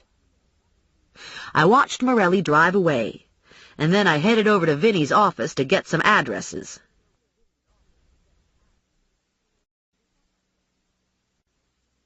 Chapter 10. Connie and Lula were yelling at each other when I walked into the office. Dominic Russo makes his own sauce, Connie shouted, with plum tomatoes, fresh basil, fresh garlic. I don't know about any of that plum tomatoes shit. All I know is the best pizza in Trenton comes from Tiny's on First Street, Lula shouted back. Ain't nobody makes pizza like Tiny. That man makes soul pizza. Soul pizza? What the hell is soul pizza? Connie wanted to know. They both turned and glared at me. You settle it, Connie said. Tell Know-It-All here about Dominic's pizza. Dom makes good pizza, I said. But I like the pizza at Pino's. Pino's? Connie curled her upper lip. They use marinara sauce that comes in 5-gallon cans. Yeah, I said. I love that canned marinara sauce. I dropped my pocketbook on Connie's desk. Glad to see you two getting along so well. Huh, Lula said. I plopped onto the couch. I need some addresses. I want to do some snooping. Connie got a directory from the bookcase behind her. Who do you need? Spiro Steva and Louis Moon. Wouldn't want to look under the cushions in Spiro's house, Connie said. Wouldn't want to look in his refrigerator either. Lula grimaced. He the undertaker guy? Shoot, you aren't going to do breaking and entering on an undertaker, are you? Connie wrote an address on a piece of paper and searched for the second name. I looked at the address she'd gotten for Spiro. You know where this is? Century Court Apartments. You take Klockner to Denby. Connie gave me the second address. I haven't a clue on this one. Somewhere in Hamilton Township. What are you looking for? Lula asked. I stuffed the addresses into my pocket. I don't know. A key, maybe. Or a couple crates of guns in the living room. Maybe I should come with you, Lula said. Skinny ass like you shouldn't be sneaking around all by yourself. I appreciate your offer, I told her. But riding shotgun isn't part of your job description. Don't think I got much of a job description, Lula said. Seems to me I do whatever gotta be done. And right now, I've done it all, unless I want to sweep the floor and scrub the toilet. She's a filing maniac, Connie said. She was born to file. You haven't seen anything yet, Lula said. Wait till you see me be an assistant bounty hunter. Go for it, Connie said. Lula packed herself into her jacket and grabbed her pocketbook. This is gonna be good, she said. This is gonna be like Cagney and Lacey. I searched the big wall map for Moon's address. Okay by me if it's okay with Connie, but I want to be Cagney. No way. I want to be Cagney, Lula said. I said it first. Lula stuck her lower lip out and narrowed her eyes. Was my idea, and I'm not doing it if I can't be Cagney." I looked at her. "We aren't serious about this, are we?" Lula said. "Speak for yourself." I told Connie not to wait up, and held the front door for Lula. "We're going to check out Louis Moon first," I said to her. Lula stopped in the middle of the sidewalk and looked at Big Blue. "We going in this big motherfucker Buick?" "Yep."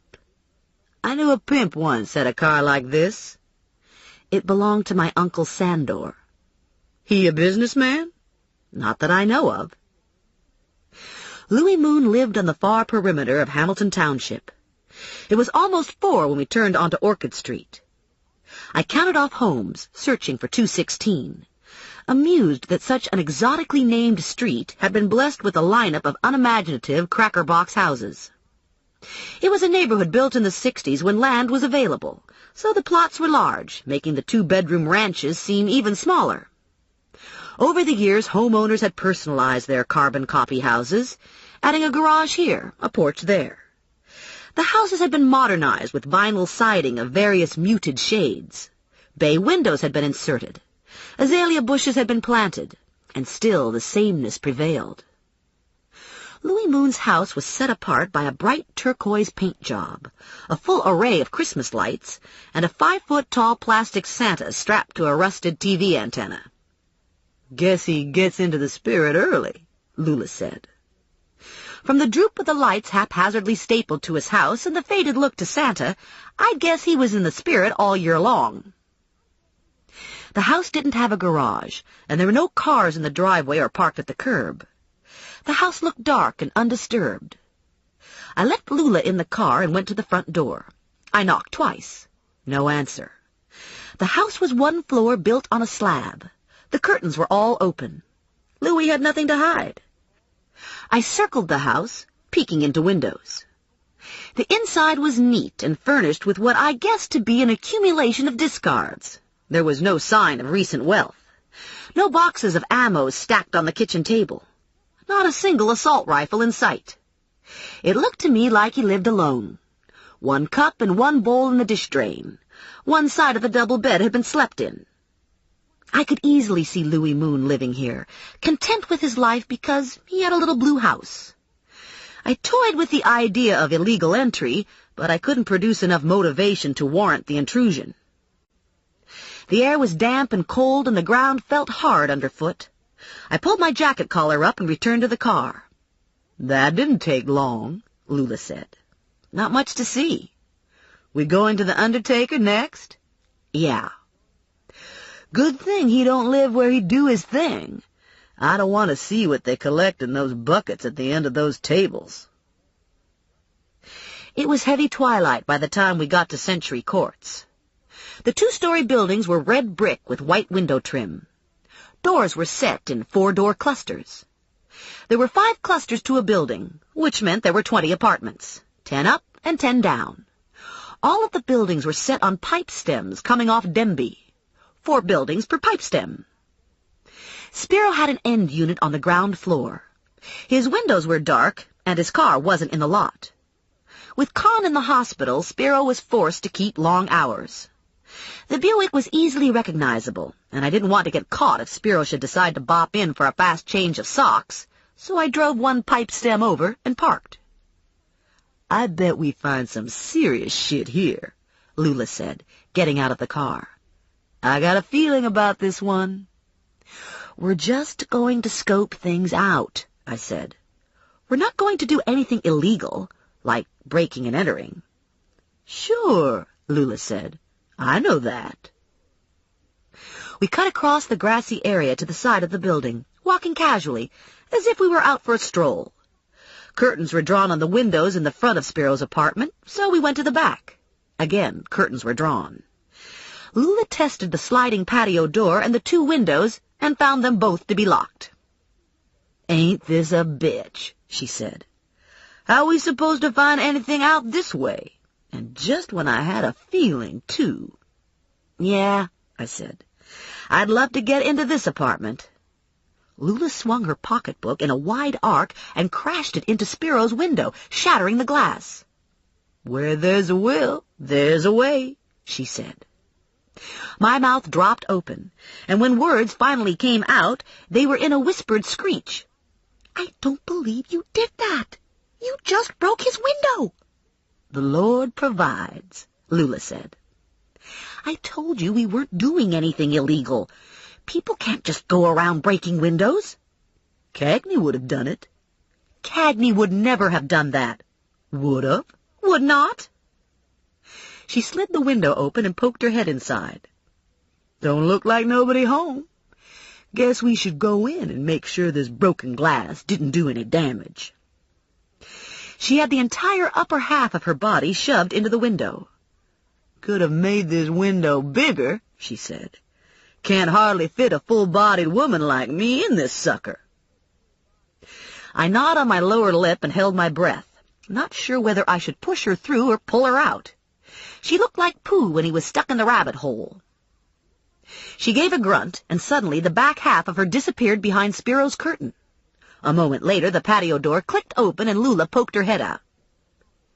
"You gonna stand out there all day or what?" "We could get arrested for this." "Ha!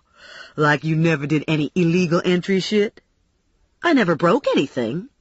"You didn't this time, neither. I did the breaking. You just gonna do the entering." I supposed it was okay, since she put it that way. I slipped behind the patio curtain and let my eyes adjust to the darkness. "Do you know what Spiro looks like?" "Ratty-faced little guy?" "Yeah. You do look out on the front porch. Knock 3 times if you see Spiro drive up." Lula opened the front door and peeked out. "Everything clear," she said. Then she let herself out and closed the door. I locked both doors and flipped the dining room light on, turning the dimmer until the light was low. I started in the kitchen, methodically going through cabinets. I checked the refrigerator for phony jars and did a cursory search of the kitchen trash. I made my way through the dining room and living room without discovering anything worthwhile.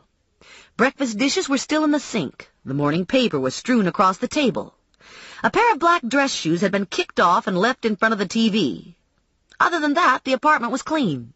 No guns, no keys, no threatening notes. No addresses hastily scribbled on a pad beside the kitchen wall phone.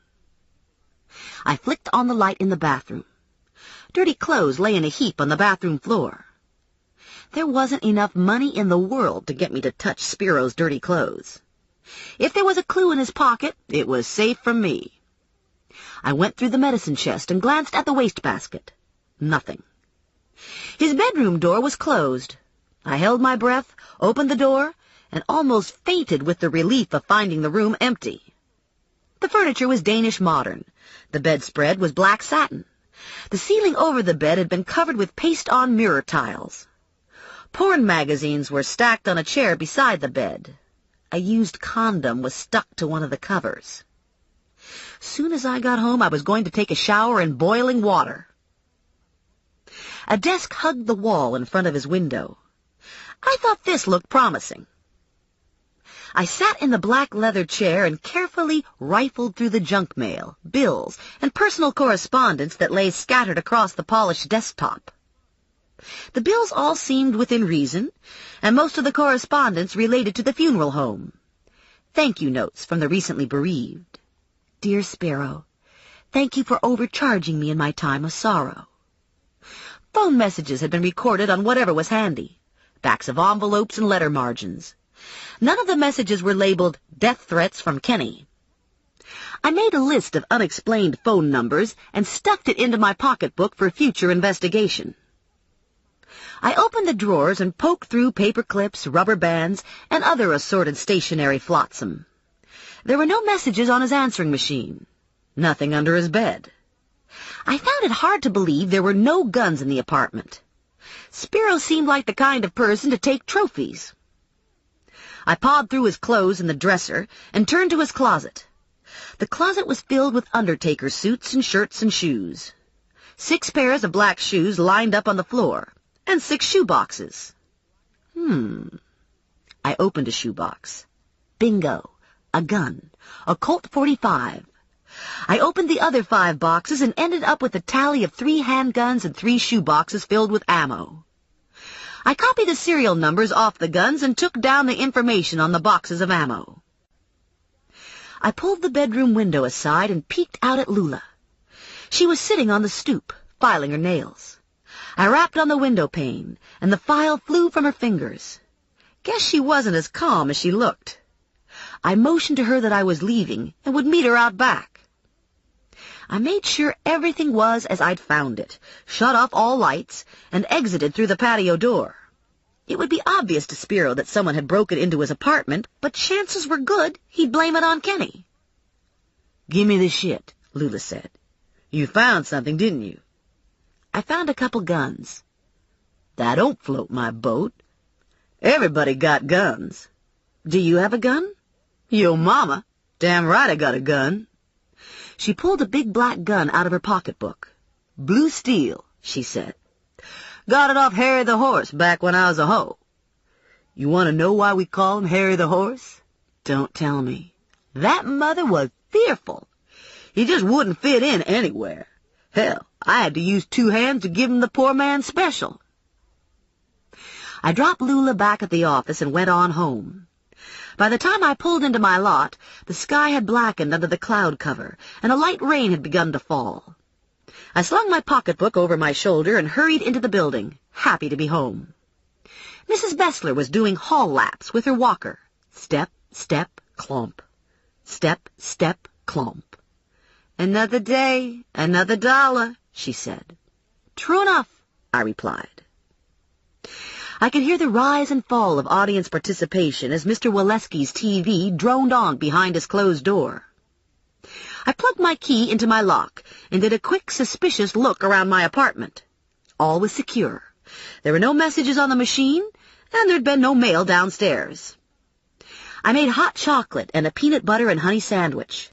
I stacked the plate on top of the mug, tucked the phone under my arm, grabbed the list of numbers I'd retrieved from Spiro's apartment, and carted everything off to the dining room table. I dialed the first number, and a woman answered. "I'd like to speak to Kenny," I said. "You must have the wrong number. There's no Kenny here." "Is this the Colonial Grill?" "No, this is a private number." "Sorry," I said. I had 7 numbers to check out. The first 4 were exactly alike, all private residences, probably clients. The 5th was pizza delivery. The 6th was St. Francis Hospital. The 7th was a motel in Bordentown. I thought this last one had some potential. I gave Rex a corner of my sandwich, heaved a sigh at having to leave the warmth and comfort of my apartment, and shrugged back into my jacket. The motel was on Route 206, not far from the turnpike entrance. It was a cut-rate motel, built before the motel chains moved in. There were 40 units, all ground floor, opening to a narrow porch. Lights shone from 2. The neon sign at roadside advertised efficiencies available. The exterior was neat, but it was a foregone conclusion that the inside would be dated, the wallpaper faded, the chenille spread threadbare, the bathroom sink rust-stained. I parked close to the office and hustled inside. An elderly man sat behind the desk, watching a small TV. "Evening," he said. "Are you the manager?" "Yep, the manager, the owner, the handyman." I took Kenny's picture out of my pocketbook. "I'm looking for this man. Have you seen him?" "Mind telling me why you're looking for him?" "He's in violation of a bond agreement." "What's that mean?" "It means he's a felon." "Are you a cop?" "I'm an apprehension agent. I work for his bonding company." The man looked at the picture and nodded. "He's in Unit 17. Been there for a couple days." He thumbed through a ledger on the counter. "Here he is. John Sherman. Checked in on Tuesday." I could hardly believe it. Damned if I wasn't good. "Is he alone?" "So far as I know." "Do you have vehicle information?" "We don't bother with that. We got lots of parking space here." I thanked him and told him I'd hang around for a while. I gave him my card and asked that he didn't give me away should he see Sherman. I drove to a dark corner of the lot, shut the engine off, locked the windows, and hunkered down for the duration. If Kenny showed up, I'd call Ranger. If I couldn't reach Ranger, I'd go to Joe Morelli. By 9 o'clock, I was thinking I might have chosen the wrong profession. My toes were frozen, and I had to pee. Kenny hadn't materialized, and there was no activity at the motel to break the monotony of waiting. I ran the engine to warm things up and did some isometrics. I fantasized about going to bed with Batman. He was a little dark, but I liked the look of the codpiece on his rubber suit. At 11, I begged the manager to let me use his bathroom. I mooched a cup of coffee from him and returned to Big Blue. I had to admit, while the wait was uncomfortable, it was immeasurably better than it would have been in my little Jeep. There was a feeling of encapsulation in the Buick, sort of like being in a rolling bomb shelter with windows and overstuffed furniture. I was able to stretch my legs across the front bench seat. Behind me, the back seat had real boudoir potential. I dozed off somewhere around 12:30 and woke up at 1:15. Kenny's unit was still dark, and there were no new cars in the lot. I had several choices available to me. I could try to stick it out myself. I could ask Ranger to rotate shifts with me, or I could pack it in for the night and return before daybreak. If I asked Ranger to rotate shifts, I'd have to give him a bigger piece of the pie than I'd originally intended. On the other hand, if I tried to stick it out by myself, I was afraid I'd nod off and freeze to death like the little match girl. I chose door number 3. If Kenny returned tonight, it would be to sleep, and he'd still be here at 6 in the morning. I sang "Row, row, row your boat" all the way home to keep awake. I dragged myself into my apartment building, up the stairs and down the hall. I let myself into my foyer, locked the door behind me, and crawled into bed fully clothed, shoes and all. I slept flat out until 6, when an inner alarm clock prodded me awake. I stumbled out of bed, relieved to find I was already dressed and could forego that chore. I did the bare minimum in the bathroom, grabbed my jacket and my pocketbook, and trudged out to the parking lot. It was pitch black above the lot lights, still drizzly, and ice had formed on car windows. Lovely. I started the car, turned the heater on full blast, took the scraper out of the map pocket, and chipped the windows free. By the time I was done chipping, I was pretty much awake. I stopped at a 7-Eleven en route to Bordentown and stocked up on coffee and donuts. It was still dark when I reached the motel. There were no lights on in any of the units, and there were no new cars in the lot. I parked to the dark side of the office and cracked the lid on my coffee. I was feeling less optimistic today and considered the possibility that the old man in the office had been having some fun at my expense. If Kenny didn't show by mid-afternoon, I'd ask to be let into his room. If I'd been clever, I'd have changed my socks and brought a blanket. If I'd been really clever, I'd have given the guy in the office a 20 and asked him to call me if Kenny showed up. At 10 minutes to 7, a woman drove up in a Ford truck and parked in front of the office. She gave me a curious look and went inside. 10 minutes later, the old man came out and ambled across the lot to a beat-up Chevy. He waved and smiled and drove off. There was no way I could be sure the old guy had told the woman about me, and I didn't want her calling the police to report a strange person loitering on the premises, so I hauled myself over to the office and went through the same drill as the night before. The answers were the same. Yes, she recognized the picture. Yes, he was registered as John Sherman. "Good-looking guy," she said, "but not real friendly." "Did you notice the car he was driving?" "Honey, I noticed everything about him. He was driving a blue van. Wasn't one of those fancy conversion vans. Was more of a work van. The kind without all the windows." "Did you get a plate number?" I asked. "Hell no. I wasn't interested in his plates." I thanked her and retreated to my car to drink cold coffee. Every now and then I got out and stretched and stomped my feet. I took a half-hour break for lunch, and nothing had changed when I got back. Morelli pulled his cop car beside me at 3. He got out and slid onto the seat next to me. "Christ," he said, "it's freezing in this car." Is this a chance meeting? Kelly drives by here on his way to work. He saw the Buick and started a pool on who you were shacked up with. I gritted my teeth. So what are you doing here? Through some superb detective work, I discovered that Kenny is staying here, registered as John Sherman. A spark of excitement flickered across Morelli's face. You have an ID? Both the night clerk and the day clerk recognized Kenny from his picture. He's driving a blue panel van and was last seen yesterday morning. I got here early last night and sat until 1. I was back here at 6:30 this morning. No sign of Kenny? None. Have you been through his room? Not yet. The maid been through? Nope. Morelli opened his door. Let's take a look.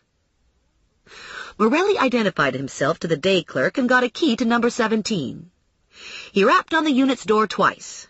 No answer. He unlocked the door and we both entered. The bed was unmade. A navy duffel bag sat open on the floor. The bag contained socks and shorts and 2 black T-shirts. A flannel shirt and a pair of jeans had been tossed across the back of a chair. A shaving kit sat open in the bathroom. Looks to me like he's been scared off, Morelli said. My guess is he spotted you. Impossible. I parked in the darkest part of the lot. And how did he know it was me? Sweet thing, everyone knows it's you. It's this awful car. It's ruining my life. It's sabotaging my career.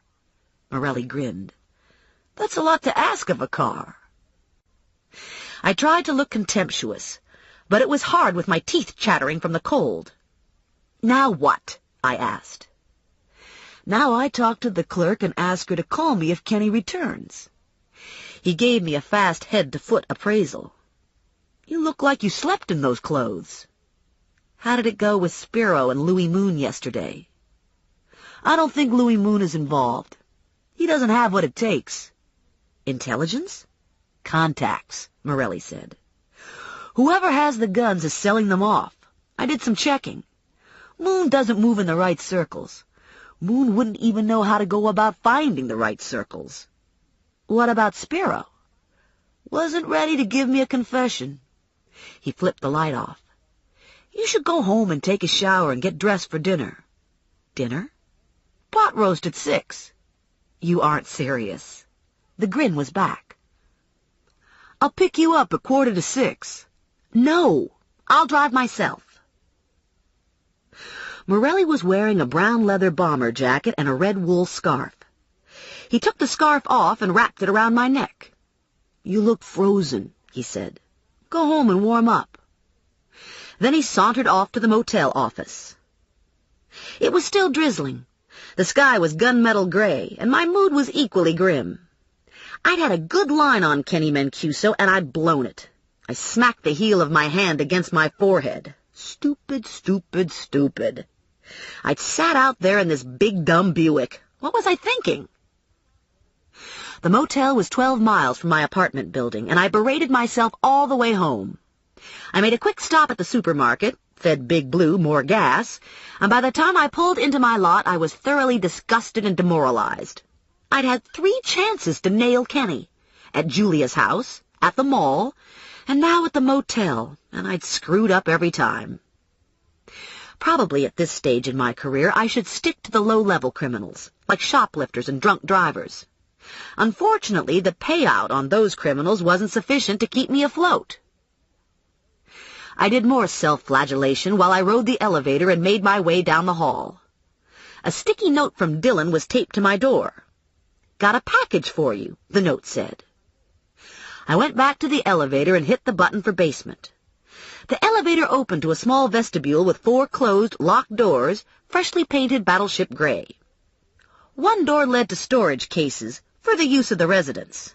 The second door opened into the boiler room with its ominous rumblings and gurglings. The third door gave way to a long corridor and rooms dedicated to building maintenance, and Dylan lived in rent-free contentment behind the 4th door. I always felt claustrophobic when I came down here, but Dylan said that it suited him fine, and that he found the boiler noises soothing.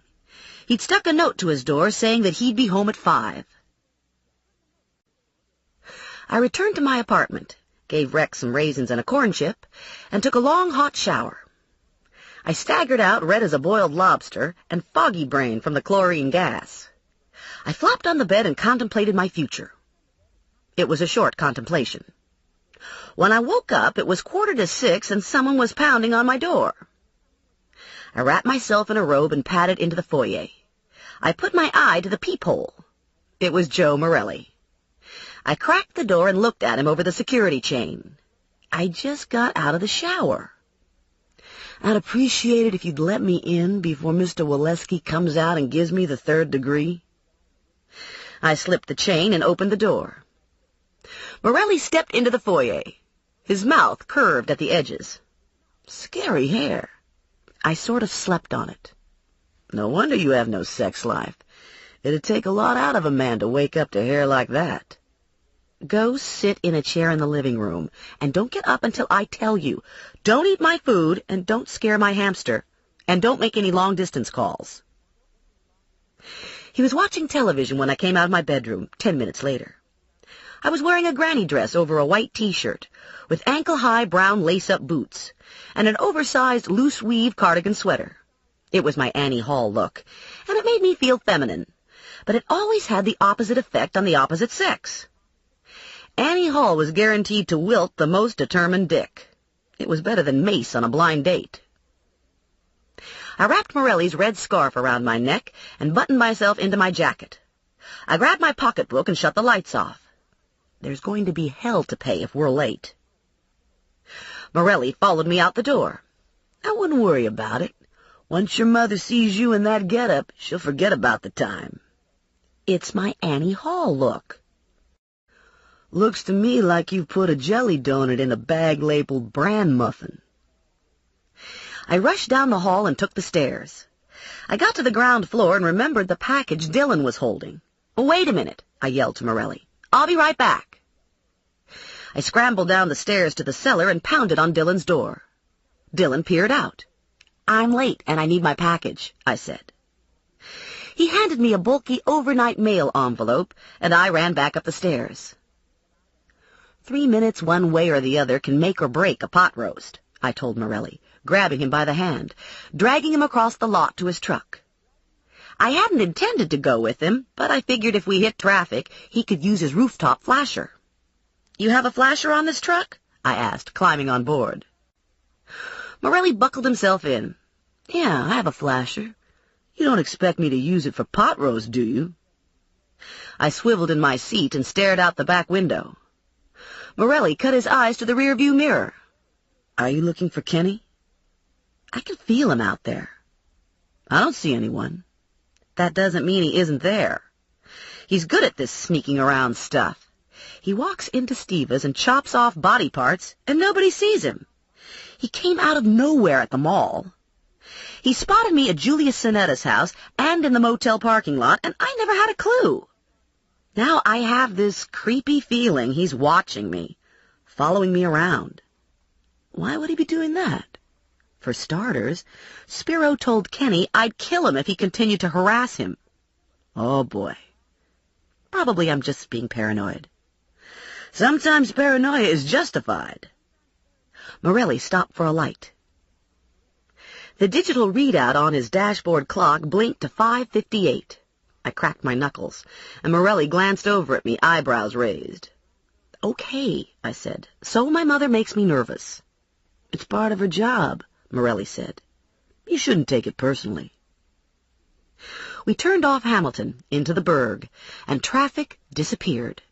There were no car lights behind us, but I couldn't shake the feeling that Kenny had me in his sights. My mother and Grandma Mazur were at the door when we parked. Usually it was the differences between my mother and grandmother that caught my attention. Today, it was the similarities that seemed obvious. They stood tall, with their shoulders back. It was a defiant posture, and I knew it was my posture, too. Their hands were clasped in front of them. Their gaze was unwavering, fixed on Morelli and me. Their faces were round. Their eyes were hooded. Mongol eyes. My Hungarian relatives had come from the steppes, not a city dweller among them. My mother and Grandma were small women and had grown even smaller with age. They were dainty-boned and petite, with baby-fine hair. Probably they were descended from pampered, caravan-cosseted gypsy women. I, on the other hand, was a throwback to some plow-pulling, raw-boned wife of a barbarian farmer. I hiked up my skirt to jump from the truck and saw my mother and grandmother flinch at the sight. "What's this outfit?" my mother demanded. "Can't you afford clothes? Are you wearing other people's? Frank, give Stephanie some money. She needs to buy clothes." "I don't need to buy clothes," I said. "This is new. I just bought it. It's the style." "How will you ever get a man when you dress like this?" My mother turned to Morelli. "Am I right?" Morelli grinned. "I think she's kind of cute. It's the Monty Hall look." I still had the package in my hand. I set it on the foyer table and took my jacket off. Annie Hall. Grandma Mazur picked the envelope up and studied it. "Overnight mail. Must be something important. Feels like there's a box in here. Return address says R. Klein from 5th Avenue in New York. Too bad it isn't for me. I wouldn't mind getting some overnight mail." I hadn't thought much about the package until now. I didn't know anyone named R. Klein, and I hadn't ordered anything from New York. I took the envelope from Grandma and peeled the flap back. There was a little cardboard box inside. It was taped closed. I took the box out and held it in my hand. It wasn't especially heavy. "Smells funny," Grandma said. "Like insecticide. Or maybe it's one of them new perfumes." I ripped the tape away, opened the box, and sucked in my breath. There was a penis inside the box. The penis was neatly sliced off at the root, perfectly embalmed, and secured to a square of styrofoam with a hat pin. Everyone stared at the penis in dumbfounded horror. Grandma Mazur spoke first, and when she did, it was with a touch of wistfulness. "Been a long time since I've seen one of those," she said. My mother started screaming, hands in air, eyes bugging out of her head. "Get it out of my house! What's the world coming to? What will people think?" My father left his chair in the living room and padded out to the hall to see what the fuss was all about. "What's going on?" he asked, sticking his head into the huddle. "It's a penis," Grandma said. "Stephanie got it in the mail. It's a pretty good one, too." My father recoiled. "Jesus and Joseph!" "Who would do such a thing?" my mother shouted. "What is it? Is it rubber? Is it one of those rubber penises?" "Don't look rubber to me," Grandma Mazur said. "Looks to me like a real penis, except it's kind of discolored. I don't remember them being this color." "That's crazy," my mother said. "What person would mail his penis?" Grandma Mazur looked at the envelope. "Says Klein on the return address.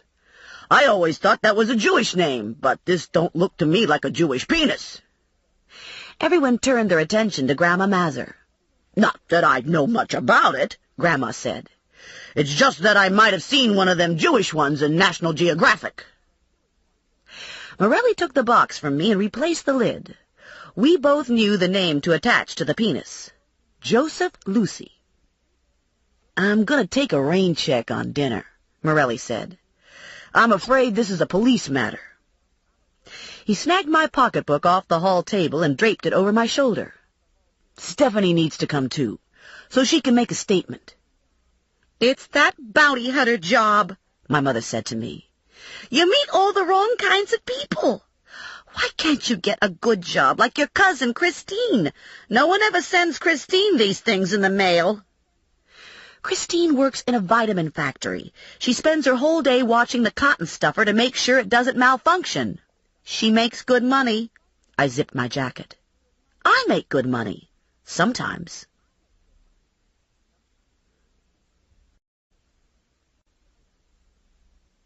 Chapter 11. Morelli yanked the door to the truck open, tossed the overnight envelope onto the seat, and made an impatient gesture for me to follow. His face was composed, but I could feel the vibrations of anger radiating in waves from his body. "God damn him!" Morelli said, slamming the truck into gear. He thinks this is fucking funny. Him and his damn games. When he was a kid, he used to tell me stories about the things he'd done. I never knew what was real and what was made up. I'm not sure Kenny knew. Maybe it was all real. Were you serious about this being a police matter? The post office frowns on the mailing of human body parts for sport purposes. That was why you rushed us out of my parents' house? I rushed us out of your parents' house because I didn't think I could manage 2 hours at the dinner table with everyone focused on Joe Lucy's joystick sitting in the refrigerator next to the applesauce. I'd appreciate it if you could keep this quiet. I wouldn't want people to get the wrong idea about me and Mr. Lucy.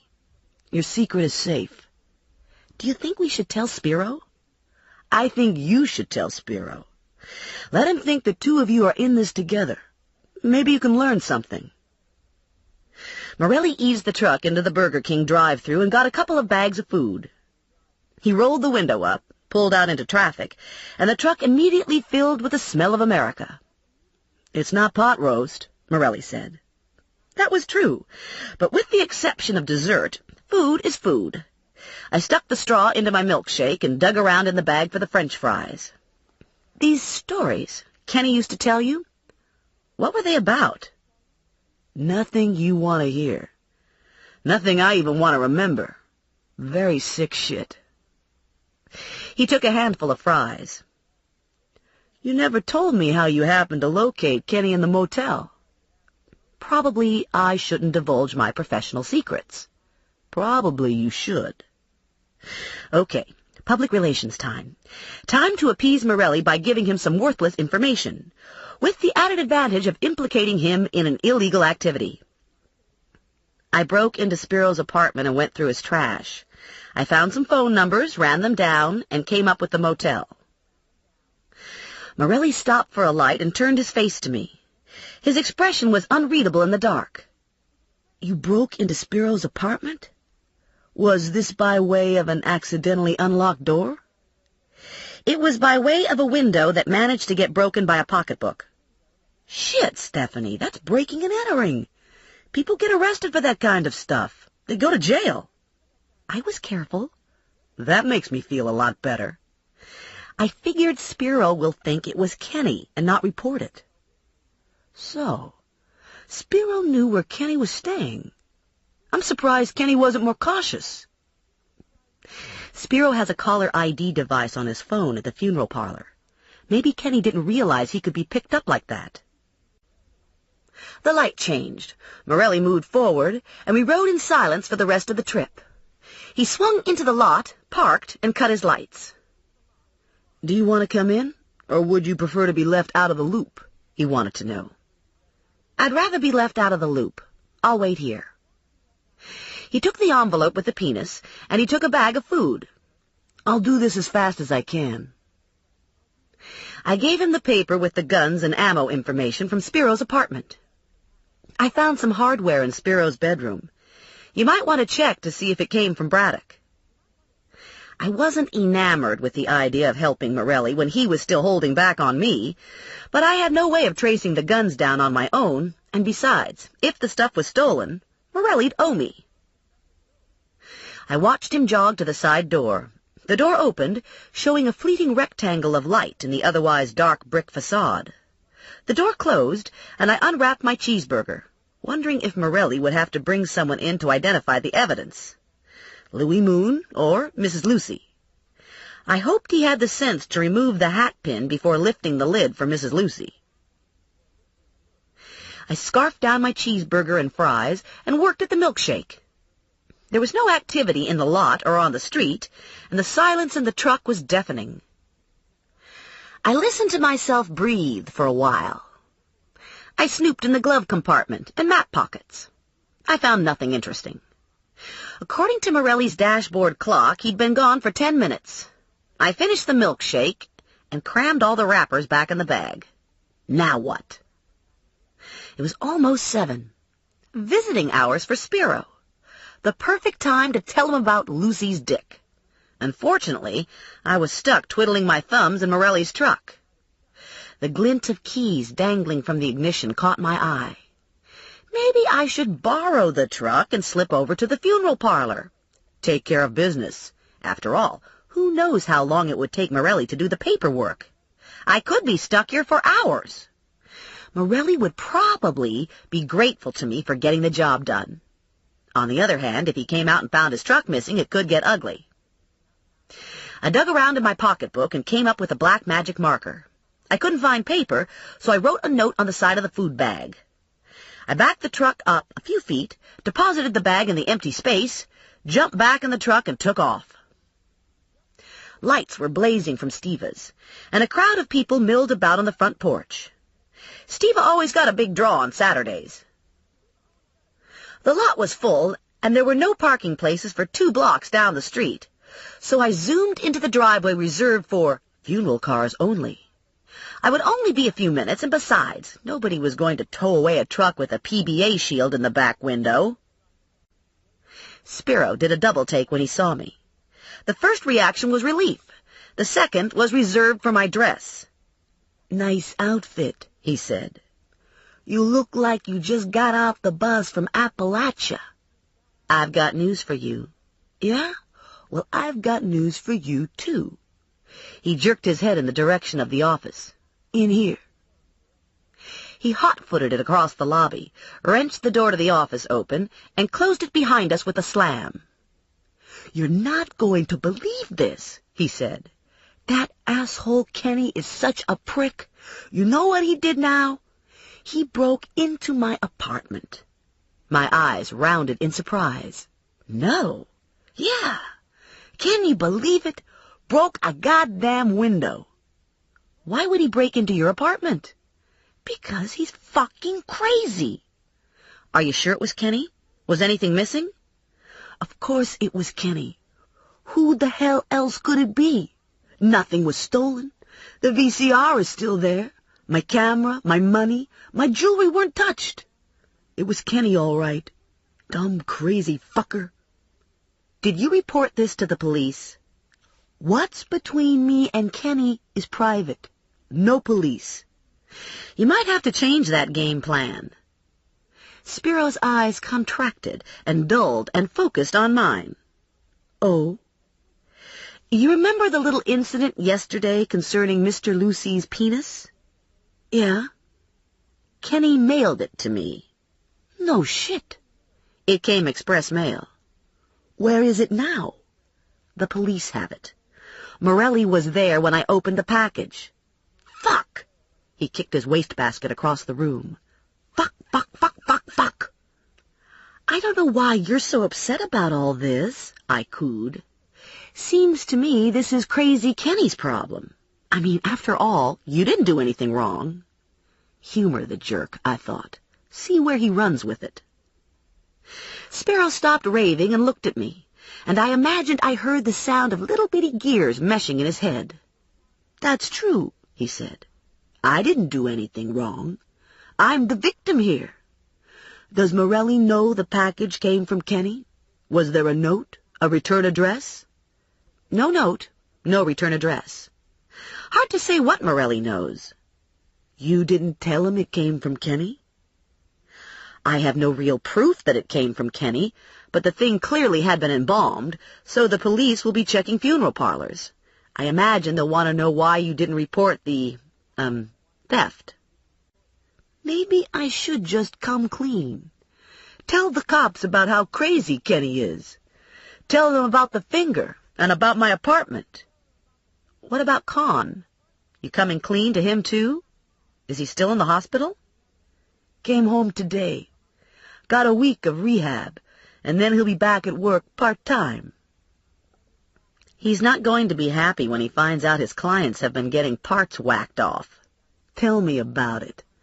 I've heard enough of his 'the body is holy' crap to last me 3 lifetimes. I mean, what's the big deal? It isn't like Lucy was gonna use his dick." Spiro dropped into the padded executive chair behind the desk and slid into a slouch. The mask of civility dropped from his face, and his sallow skin tightened over slanted cheekbones and pinched across spiky teeth as he morphed into Rodent Man. Furtive, foul-breathed, evil-spirited. Impossible to tell if he'd been born the rodent, or if years of schoolyard taunts had shaped his soul to suit his face. Spiro leaned forward. You know how old Khan is? 62. Anyone else would be thinking retirement, but not Konstantin Stiva. I'll be dead from natural causes, and Stiva'll still be kissing ass. He's like a snake with a heart rate of 12, pacing himself, sucking formaldehyde like the elixir of life, hanging on just to piss me off. Should have been cancer instead of a back injury. You don't die from a damn back injury. I thought you and Khan got along. He drives me nuts. Him and his rules and goody-goody attitude. You should see him in the embalming room. Everything just so. You'd think it was a fucking shrine down there. Konstantin Stiva at the altar of the fucking dead. You know what I think of the dead? I think they stink. Why do you work here? There's money to be made, chickie, and I like money. I held myself tight in check to keep from physically recoiling. Here was the muck and slime of Spiro's brains, spilling out of every orifice, dribbling down his corded neck onto his pristine white undertaker's shirt. Butthead, all dressed up with no place to go. Have you heard from Kenny since he broke into your apartment? No. Spiro turned broody. Used to be, we were friends. Him and Moogie and me used to do everything together. Then Kenny went into the army and he got different.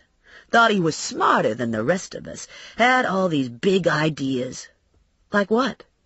I can't tell you, but they were big. Not that I couldn't come up with ideas like that, but I'm busy with other stuff. He include you in these big ideas? You make any money from them? Sometimes he included me. You never knew with Kenny. He was slick. He'd hold out, and you never knew. He was like that with women. They all thought he was this cool guy. Spiro's lips pulled back in a smile. Used to crack us up how he'd play the faithful till death do us part boyfriend role, and all the while he'd be porking everyone in sight. He could really sucker women in. Even when he smacked them around, they kept coming back for more. You had to admire the guy, you know. He had something. I've seen him burn women with cigarettes and stick them with pins, and they'd still suck up to him. The cheeseburger slid in my stomach. I didn't know who was more disgusting, Kenny for sticking pins in women or Spiro for admiring him. I should be moving along, I said. Got things to do? Like maybe fumigating my mind after talking to Spiro. Wait a minute. I wanted to talk to you about security. You're an expert in this kind of stuff, right? I wasn't an expert at anything. Right. So, what should I do about Kenny? I was thinking about a bodyguard again. Just for at night. Someone to close up with me here and make sure I got into my apartment okay. I figure I was lucky Kenny wasn't waiting for me in my apartment. You're afraid of Kenny? He's like smoke. You can't put your finger on him. He's always in a shadow somewhere. He watches people. He plans things. Our eyes locked. You don't know Kenny, Spiro said. Sometimes he's a real fun guy, and sometimes the things he thinks are pure evil.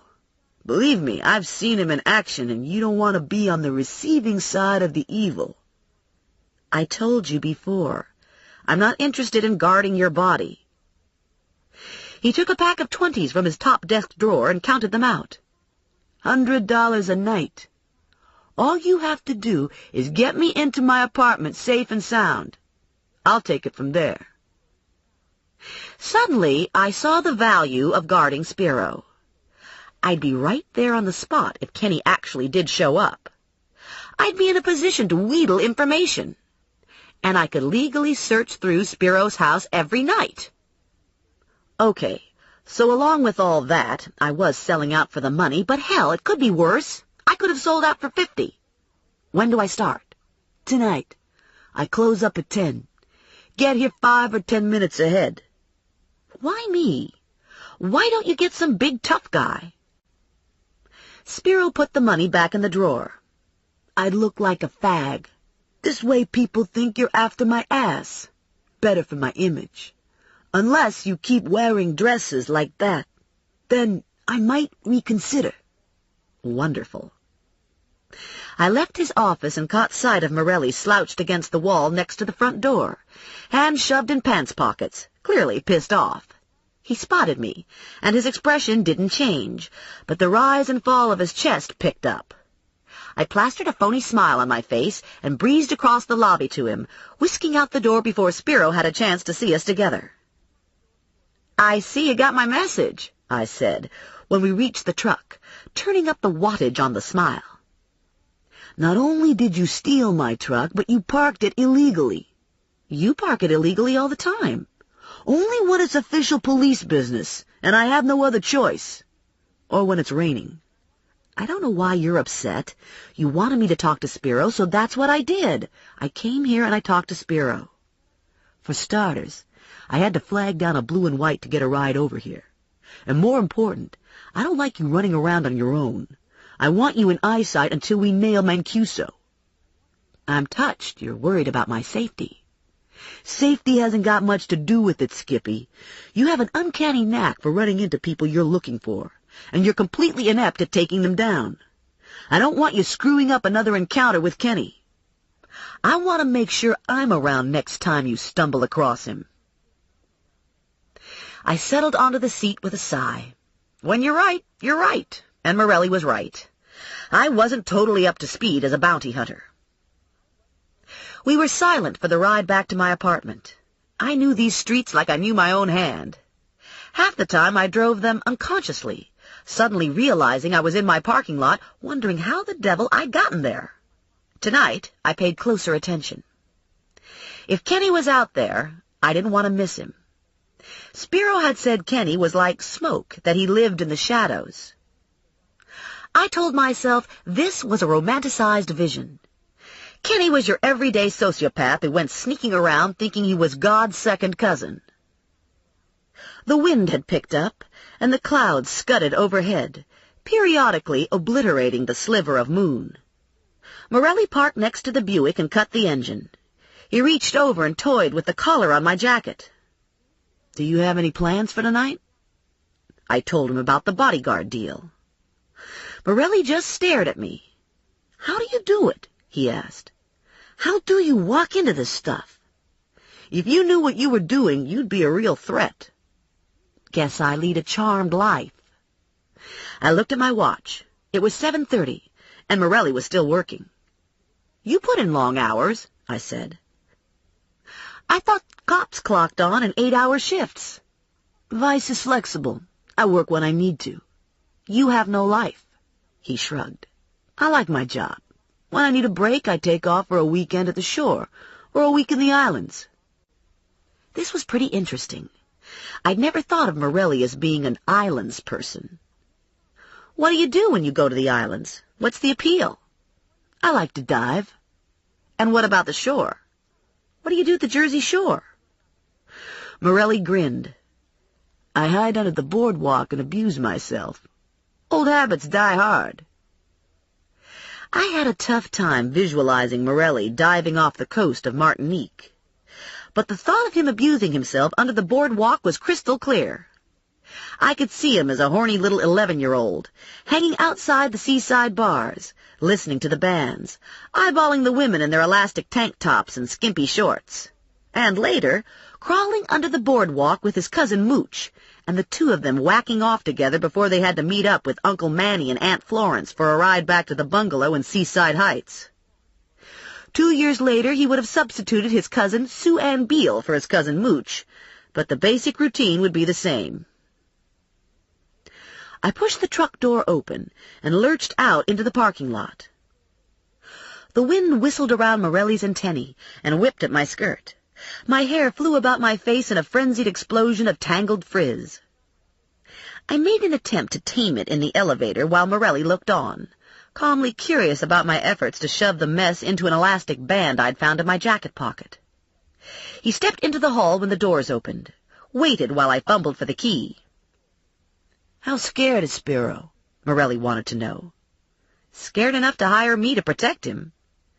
"Maybe it's just a ploy to get you into his apartment." I stepped into the entrance hall, flipped the light switch, and shrugged out of my jacket. It's an expensive ploy. Morelli went straight to the TV and buzzed in ESPN. The Rangers' blue jerseys blinked onto the screen. The Caps were at home in white. I watched the face-off before bobbing into the kitchen to check my answering machine. There were 2 messages. The first from my mother, calling to say she heard First National had openings for tellers and that I should be sure to wash my hands if I touched Mr. Lucy. The second call was from Connie. Vinny had gotten back from North Carolina and wanted me to stop in the office tomorrow. Pass on that one. Vinny was worried about the Mancuso money. If I stopped in to see him, he'd yank Mancuso out from under me and give it to someone with more experience.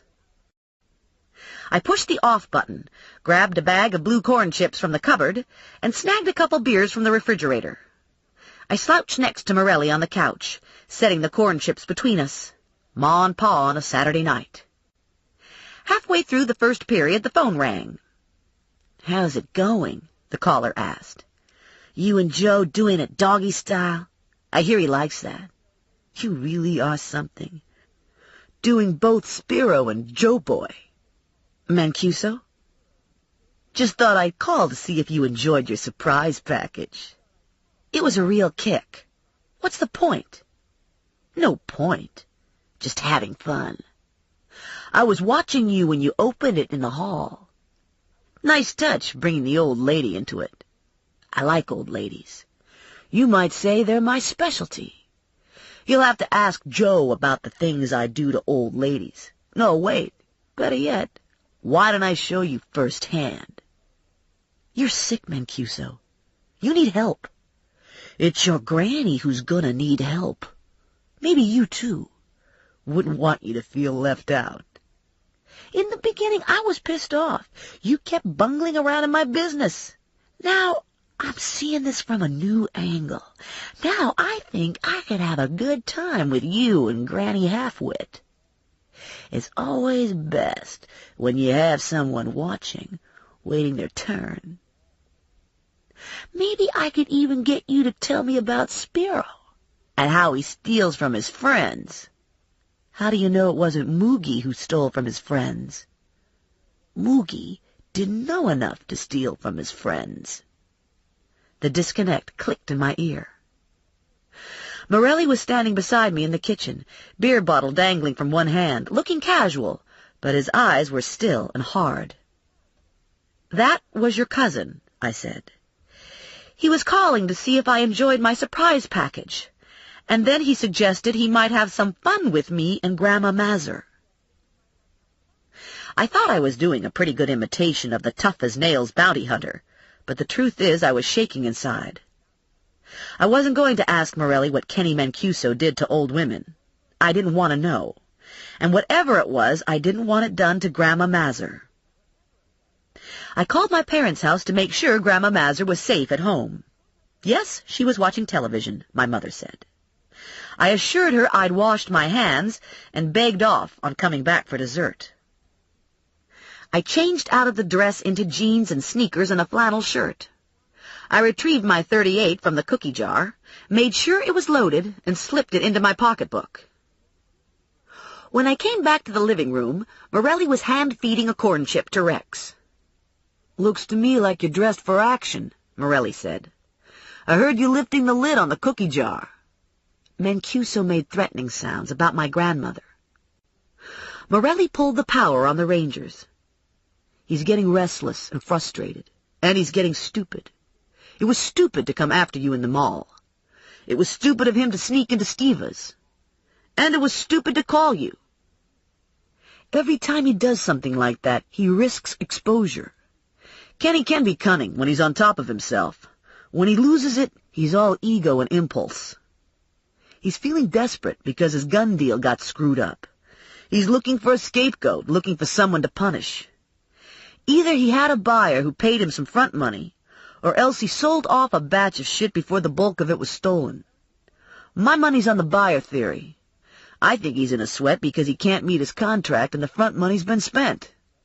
He thinks Spiro has the stuff. These two would eat their young if you gave them the chance. I had my jacket in my hand when the phone rang again. It was Louis Moon. "He was here," Moon said. "Kenny Mancuso. He came back and he's cut Spiro." "Where's Spiro now?" "He's at St. Francis. I took him there, and then I came back to see to things. You know, close up and all." 15 minutes later, we were at St. Francis. 2 uniforms, Vince Roman and a new guy I didn't know, stood flat-footed, weighted to the earth by their gun belts, at the emergency room desk. "What's the deal?" Morelli asked. "Took a statement from Steva's kid. Got slashed up by your cousin." Vince cut his eyes to the door behind the desk. "Got Spiro back there, stitching him up." "How bad?" "Could have been worse. Guess Kenny tried to cut Spiro's hand off, but the blade glanced off the rodent's big gold ID bracelet. Wait till you see the bracelet, right out of the Liberace collection." This got a chuckle out of Vince and his partner. "Don't suppose anyone tagged Kenny?" "Kenny's the wind." Spiro was sitting up on a hospital bed in the ER when we found him. There were 2 other people in the ER, and Spiro was separated from them by a privacy curtain partially pulled closed. His right arm was heavily bandaged from hand to forearm. His white shirt was blood-spattered, opened at the neck. A blood-soaked necktie and kitchen towel had been tossed onto the floor beside the bed. Spiro came out of his stupor when he saw me. "You were supposed to protect me," he yelled. "Where the hell were you when I needed you?" "I don't go on duty until 10 of 10, remember?" His eyes swiveled to Morelli. "He's nuts. Your cousin is fucking nuts. He tried to chop my goddamn hand off. He should be locked up. He should be in a loony bin. I was in my office, minding my own business, working on Mrs. Mackey's bill, when I look up and there's Kenny. He's raving about me stealing from him. I don't know what the hell he's talking about. He's a fucking fruitcake. The next thing he says, he's gonna chop me up piece by piece until I tell him what he wants to know. Lucky for me I was wearing that bracelet, or I would have been learning how to write left-handed. I started yelling, and Louis came in, and Kenny took off. "I want some police protection," Spiro said. "Ms. Marvel here doesn't perform." "I can have a blue and white drive you home tonight," Morelli said. "After that, you're on your own." He passed his card to Spiro. "If there's a problem, you can give me a call. If you need someone fast, go to 911. Spiro made a derisive sound and glared at me. I smiled nicely and rocked back on my heels. "See you tomorrow?" "Yeah," he said, "tomorrow." The wind had slacked off, and it was drizzling when we came out of the hospital. "Warm front coming in," Morelli said. "Supposed to be nice weather behind the rain."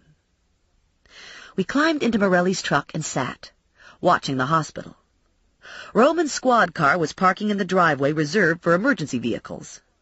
After about 10 minutes, Roman and his partner escorted Spiro into the squad car. We followed them to Denby and waited while they made sure Spiro's apartment was secure. The cruiser rolled out of the lot, and we sat for a few minutes longer. Lights were on in Spiro's apartment, and I suspected they'd be burning all night. "We should watch him," Morelli said. "Kenny's not thinking good. He's going to keep after Spiro until he gets what he wants." "Wasted effort.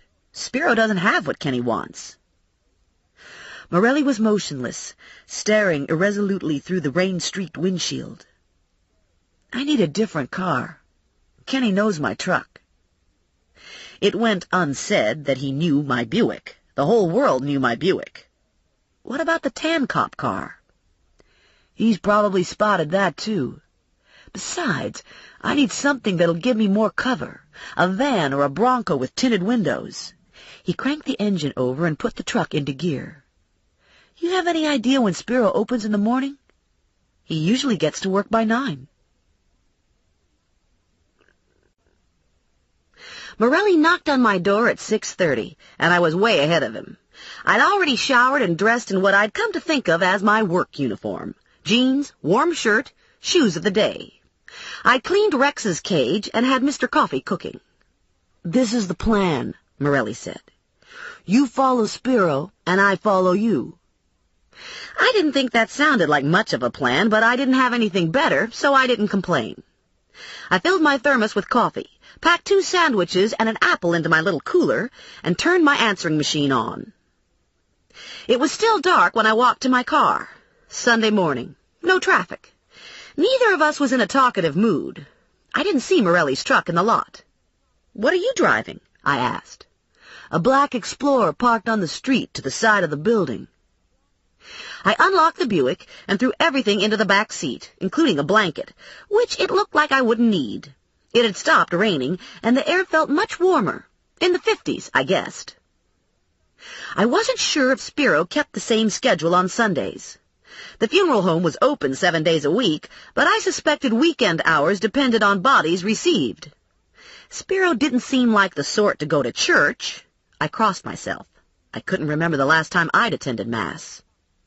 "What was that all about?" Morelli asked. "What's with the sign of the cross?" "It's Sunday. I'm not in church. Again." Morelli put his hand on the top of my head. It felt steady and reassuring, and heat seeped into my scalp. "God loves you anyway," he said. His hand slid to the back of my head. He pulled me to him and kissed me on the forehead. He gave me a hug, and then he was suddenly gone, striding across the lot, disappearing into the shadows. I stuffed myself into the Buick, feeling warm and fuzzy, wondering if something was going on with Morelli and me. What did a kiss on the forehead mean, anyway? Nothing, I told myself. It didn't mean anything at all. It meant that sometimes Morelli could be a nice guy. Okay, so why was I smiling like an idiot? Because I was deprived. My love life was non-existent. I shared an apartment with a hamster. Well, I thought, it could be worse. I could still be married to Dickie Orr, the horse's patoot. The drive to Century Court was quiet. The sky had begun to lighten. Black layers of clouds and blue strips of sky. Spiro's apartment complex was dark, with the exception of Spiro's apartment. I parked and watched the rear-view mirror for Morelli's headlights. No headlights appeared. I swiveled in my seat and scanned the lot. No Explorer. No matter, I told myself. Morelli was out there, somewhere. Probably. I had few illusions about my place in the scheme of things. I was the decoy, making myself clearly visible in the Buick so Kenny wouldn't look too hard for a second man. I poured coffee and settled in for the long wait. A band of orange appeared on the horizon. A light blinked on in the apartment next to Spiro. Another light appeared a few apartments down. The charcoal sky turned azure. Ta-da! It was morning. Spiro's shades were still drawn. There was no sign of life in his apartment. I was beginning to worry when his door opened and Spiro walked out. He tried his door to make sure it was locked and quickly walked to his car. He drove a navy blue Lincoln Town Car, the car of choice for all young undertakers, undoubtedly leased and charged off to the business. He was dressed more casually than usual, stone-washed black jeans and running shoes, bulky dark green sweater. A white bandage was wrapped around his thumb and peeked out from under his sweater sleeve. He gunned the Lincoln out of the lot and turned onto Klockner. I'd expected some sort of acknowledgement, but Spiro barreled past without a sideways glance. Most likely he was concentrating on not messing his pants. I followed at a leisurely pace. There weren't a lot of cars on the road, and I knew where Spiro was heading. I parked half a block from the funeral home, at an angle where I could see the front entrance, the side entrance, and also the small parking lot on the side with the walkway leading to the back door. Spiro parked in the drive-thru and entered through the side. The door stayed open while he punched in the security code. The door closed, and a light flicked on in Spiro's office. 10 minutes later, Louis Moon showed up. I poured myself coffee and ate half a sandwich. No one else went in or out. At 9:30, Louis Moon left in the hearse.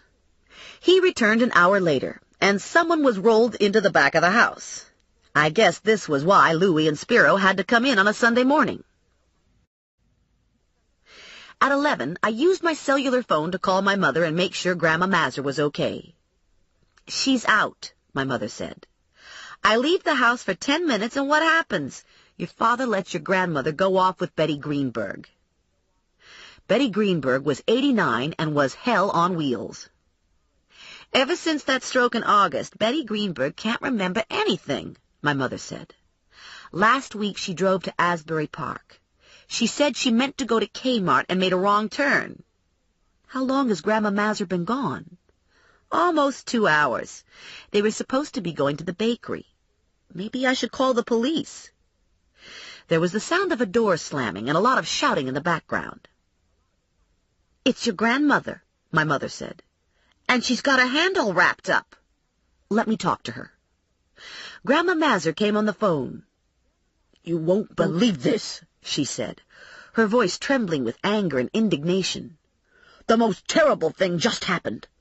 Betty and me were coming out of the bakery with a box full of fresh-made Italian cookies when none other than Kenny Mancuso himself walked out from behind a car just as brazen as he could be and came right up to me. 'Well, looky here,' he says. 'It's Grandma Mazur.' 'Yeah, and I know who you are, too,' I said to him. 'You're that no-good Kenny Mancuso.' 'That's right,' he says, 'and I'm going to be your worst nightmare.'" There was a pause, and I could hear her breathing, collecting herself. "Mom said your hand was bandaged," I asked, not wanting to push her, but needing to know. "Kenny stuck me. He took hold of my hand, and he stuck an ice pick into it," Grandma said, her voice unnaturally shrill, her words thick with the pain of the experience. I pushed the big bench seat all the way back and put my head between my knees. "Hello?" Grandma said. "Are you still there?" I took a deep breath. "So how are you now? Are you okay?" "Sure I'm okay. They fixed me up good at the hospital. Gave me some of that Tylenol with codeine. You take some of that, you could get run over by a truck and never feel a thing. And then, on account of I was in a state, they gave me some relaxer pills. Doctors said I was lucky that the pick missed everything important. Just kind of slid between the bones and such. Went in real clean." More deep breathing. "What happened to Kenny?" "Took off like the yellow-bellied dog that he is. Said he'd be coming back. That this was just the beginning." Her voice broke. "Can you imagine?" "Maybe it'd be best if you stay in the house for a while." "That's what I think, too. I'm plain tired. I could use a cup of hot tea." My mother came back on the line. "What's this world coming to?" she asked. "An old woman gets attacked in broad daylight in her own neighborhood coming out of a bakery." "I'm going to leave my cellular phone on. Keep Grandma in the house, and call me if anything else happens." "What else could happen? Isn't this enough?" I disconnected and plugged my cellular phone into the cigarette lighter. My heart was beating triple time, and my palms were slick with sweat. I told myself I had to think clearly, but my mind was clouded with emotion. I got out of the Buick and stood on the sidewalk, looking for Morelli. I waved my arms over my head in a "here I am" signal. The cell phone chirped inside the Buick. It was Morelli, his voice laced with impatience or anxiety, hard to tell which. "What?" Morelli said. I told him about Grandma Mazur, and waited while the silence stretched taut between us. Finally, there was an oath and a disgusted sigh. It had to be hard for him. Mancuso was family. "I'm sorry," he said. "Is there anything I can do?" "You can help me catch Mancuso." "We'll catch him." What was left unsaid was the mutual fear that we wouldn't catch him soon enough. "You okay to follow the game plan?" Morelli asked. Until 6. I'm going home for dinner tonight. I want to see Grandma Mazur. There was no further activity until 1 o'clock, when the funeral home opened for afternoon viewings. I trained my binoculars on the front room windows and caught a glimpse of Spiro in suit and tie. Obviously, he kept a change of clothes on the premises. Cars were constantly coming and going in the parking lot, and I realized how easily Kenny could get lost in the traffic. He could paste on a beard or a mustache, wear a hat or a wig, and no one would notice one more pedestrian coming into the front door, side door, or back door. I strolled across the street at 2 o'clock. Spiro sucked in some air when he saw me and instinctively brought his injured arm closer to his body. His movements were unnaturally abrupt, his expression dark, and I had a sense of a disorganized mind. He was the rat dropped into a maze, scrabbling over obstacles, scurrying down dead-end corridors, looking for the way out. A man stood alone at the tea table, 40-ish, medium height, medium weight, upper body on the beefy side. He was wearing a sport coat and slacks. I'd seen him before. It took me a moment to figure it out. He'd been at the garage when they'd hauled Moogie out in a body bag. I'd assumed he was homicide, but maybe he was vice, or maybe he was a fed. I approached the tea table and introduced myself. He extended his hand. Andy Roach. You work with Morelli. He went immobile for a heartbeat while his regrouping reflex jerked into fast forward. Sometimes. I took a winger. Fed? Treasury. You going to stay inside? As much as possible. We brought in a bogus body today. I'm the long-lost grieving brother. Very clever. This guy Spiro always piss in short jerks. He had a bad day yesterday. Didn't get a lot of sleep last night.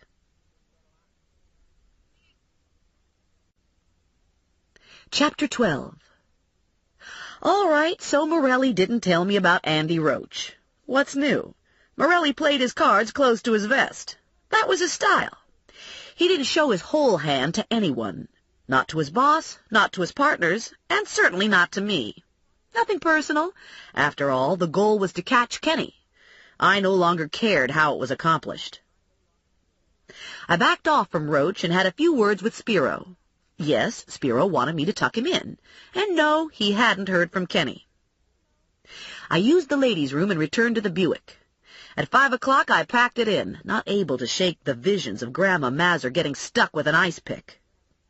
I drove back to my apartment, threw some clothes in a laundry basket, added makeup, hair gel, and hair dryer, and dragged the basket out to the car.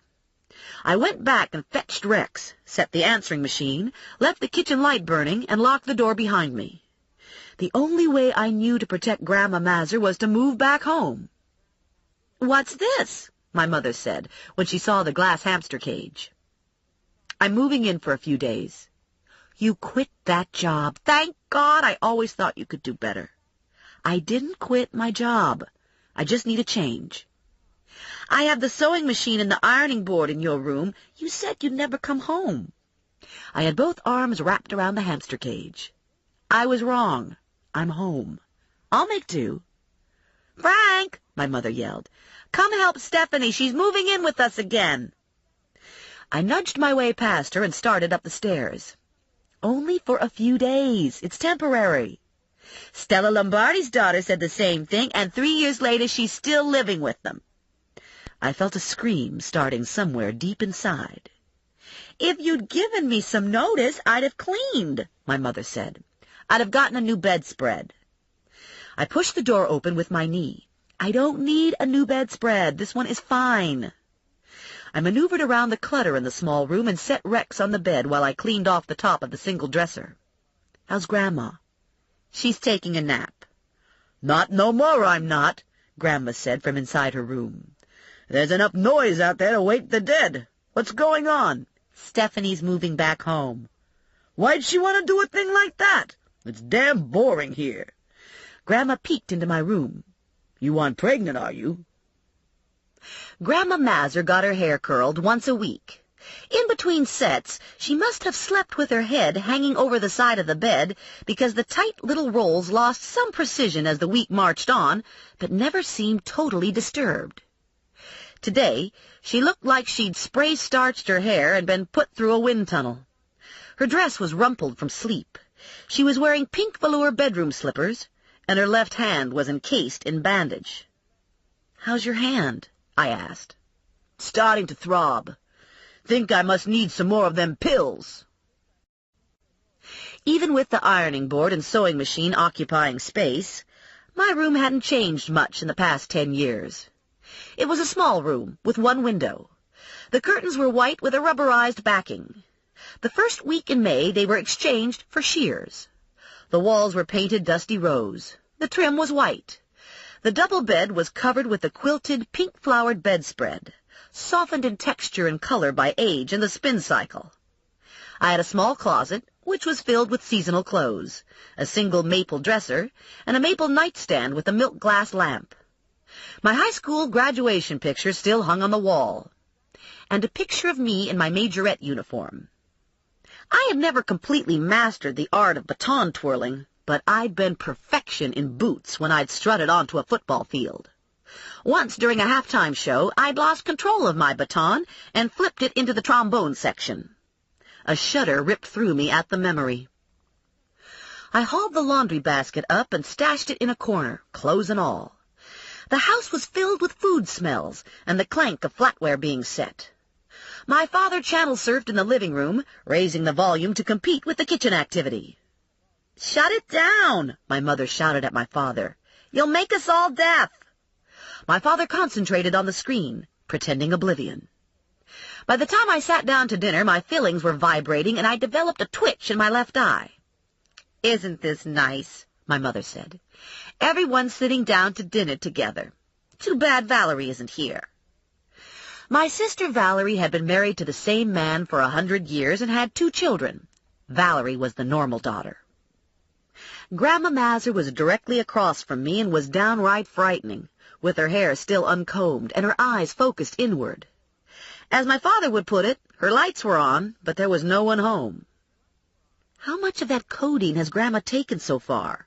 I asked my mother. "Just 1 pill that I know of," my mother said.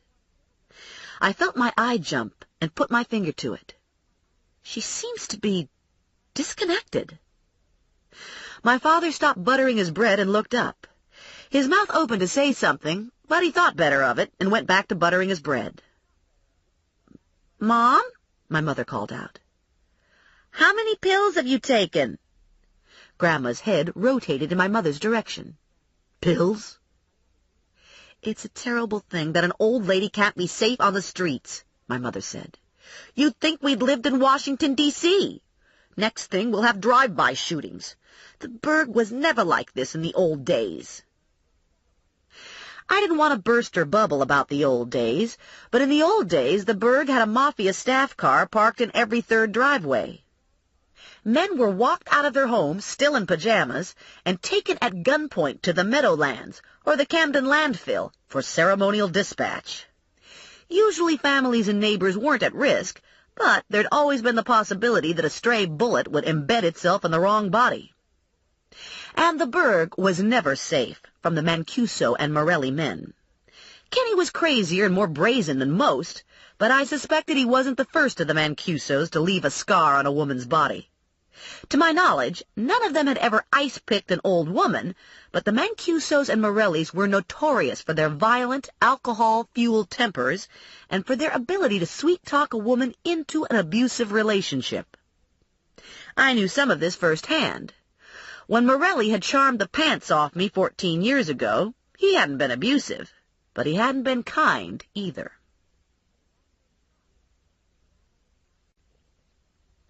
Grandma was sound asleep by 7 o'clock, snoring like a drunken lumberjack.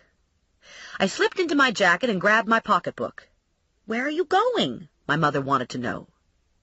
"To Steva's. He's hired me to help him close." "Now, that's a job," my mother said. "You could do a lot worse than to work for Steva." I closed the front door behind me and took a deep, cleansing breath. The air felt cool on my face. My eye relaxed under the dark night sky. I drove to Steva's and parked in the lot. Inside, Andy Roach had reclaimed his position at the tea table. "How's it going?" I asked. "Some old lady just told me I looked like Harrison Ford." I selected a cookie from the plate behind him. "Shouldn't you be with your brother?" We weren't all that close. "Where's Morelli?" Roche casually scanned the room. No one ever knows the answer to that question. I returned to my car and had just settled in when the phone rang. "How's Grandma Mazur?" Morelli asked. "She's sleeping." "I hope this move to your parents' house is temporary. I had plans for those purple shoes." This caught me by surprise. I'd expected Morelli to keep watching Spiro, but he'd followed me instead, and I hadn't spotted him. I pressed my lips together. I was a dismal bounty hunter. "I didn't see any other good alternatives. I'm worried about Grandma Mazur." "You have a terrific family, but they'll have you on Valium in 48 hours. Plums don't do Valium. We mainline cheesecake." "Whatever works," Morelli said, and hung up. At 10 of 10, I pulled into the mortuary driveway and parked to one side, leaving room for Spiro to squeeze past. I locked the Buick and entered the funeral home through the side door. Spiro was looking nervous, saying goodbyes. Louis Moon was nowhere to be seen, and Andy had disappeared. I slipped into the kitchen and clipped a holster to my belt. I loaded the 5th round into my .38 and shoved the gun into my holster. I clipped on a second holster for my pepper spray, and a third for a flashlight. I figured at $100 a shot, Spiro deserved the full treatment. I'd have heart palpitations if I had to use the gun, but that was my little secret. I was wearing a hip-length jacket that for the most part hid my paraphernalia. Technically, this meant I was carrying concealed, which was a legal no-no. Unfortunately, the alternative would generate instant phone calls all over the burg that I was packing at Steva's. The threat of arrest seemed pale by comparison. When the last of the mourners cleared the front porch, I walked Spiro through the public areas on the top 2 floors of the house, securing windows and doors. Only 2 rooms were occupied, one by the bogus brother. The silence was eerie, and my discomfort with death was enhanced by Spiro's presence. Spiro Steva, demonic mortician. I had my hand on the butt of the little S&W, thinking it wouldn't have hurt to load up with silver bullets. We paced through the kitchen and into the back hall. Spiro opened the door to the cellar. "Hold it," I said. "Where are you going?" "We need to check the cellar door." "We?" "Yeah, we. Like in me and my fucking bodyguard." "I don't think so." "You want to get paid?" "Not that bad." "Are there bodies down there?" "Sorry, we're fresh out of bodies." "So what's down there?" "The furnace, for Christ's sake." I unholstered my gun. "I'll be right behind you." Spiro looked at the 5-shot Smith & Wesson. "Cripes, that's a goddamn sissy gun." "I bet you wouldn't say that if I shot you in the foot with it." His obsidian eyes locked with mine. "I hear you killed a man with that gun." Not something I wanted to rap about with Spiro. "Are we going downstairs or what?" The basement was basically one large room, and pretty much what you'd expect from a basement, with the possible exception of caskets stacked in one of the corners.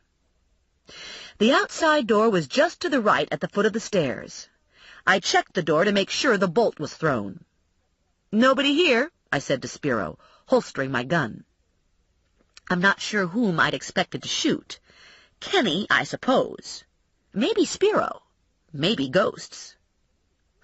We returned to the first floor, and I waited in the hall while Spiro bumbled around in his office, finally emerging wearing a top coat, carrying a gym bag. I followed him to the back door and held the door open, watching him activate the alarm and hit the light switch. The lights inside dimmed. The exterior lights remained on. Spiro shut the door and pulled car keys from his coat pocket. "We'll take my car. You ride shotgun." "How about you take your car, I take my car?" "No way. I pay $100. I want my gunny sitting next to me. You can take the car home with you and pick me up in the morning. That wasn't part of the deal. You were out there anyway. I saw you in the lot this morning waiting for Kenny to make a move so you could haul his ass back to jail. What's the big deal? So you drive me to work. Spiro's Lincoln was parked close to the door. He aimed his remote at the car, and the alarm chirped off. He lit up when we were safely inside. We were sitting in a pool of light on a deserted patch of driveway. Not a good spot to linger, especially if Morelli wasn't in a position to see this part of the property. "Put it in gear," I said to Spiro. "It's too easy for Kenny to get to us here." He rolled the engine over, but he didn't move forward. What would you do if all of a sudden Kenny jumped up alongside the car and pointed a gun at you? I don't know. You never really know what you'll do in a situation like that until you do it. Spiro thought about that for a moment. He took another drag on his cigarette and shifted to drive. We stopped for a light at Hamilton and Gross. Spiro's head didn't move, but his eyes cut to Delio's Exxon. The pumps were lit, and there was a light on in the office. The bays were dark and closed.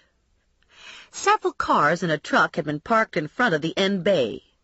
Drop-offs to be serviced first thing in the morning.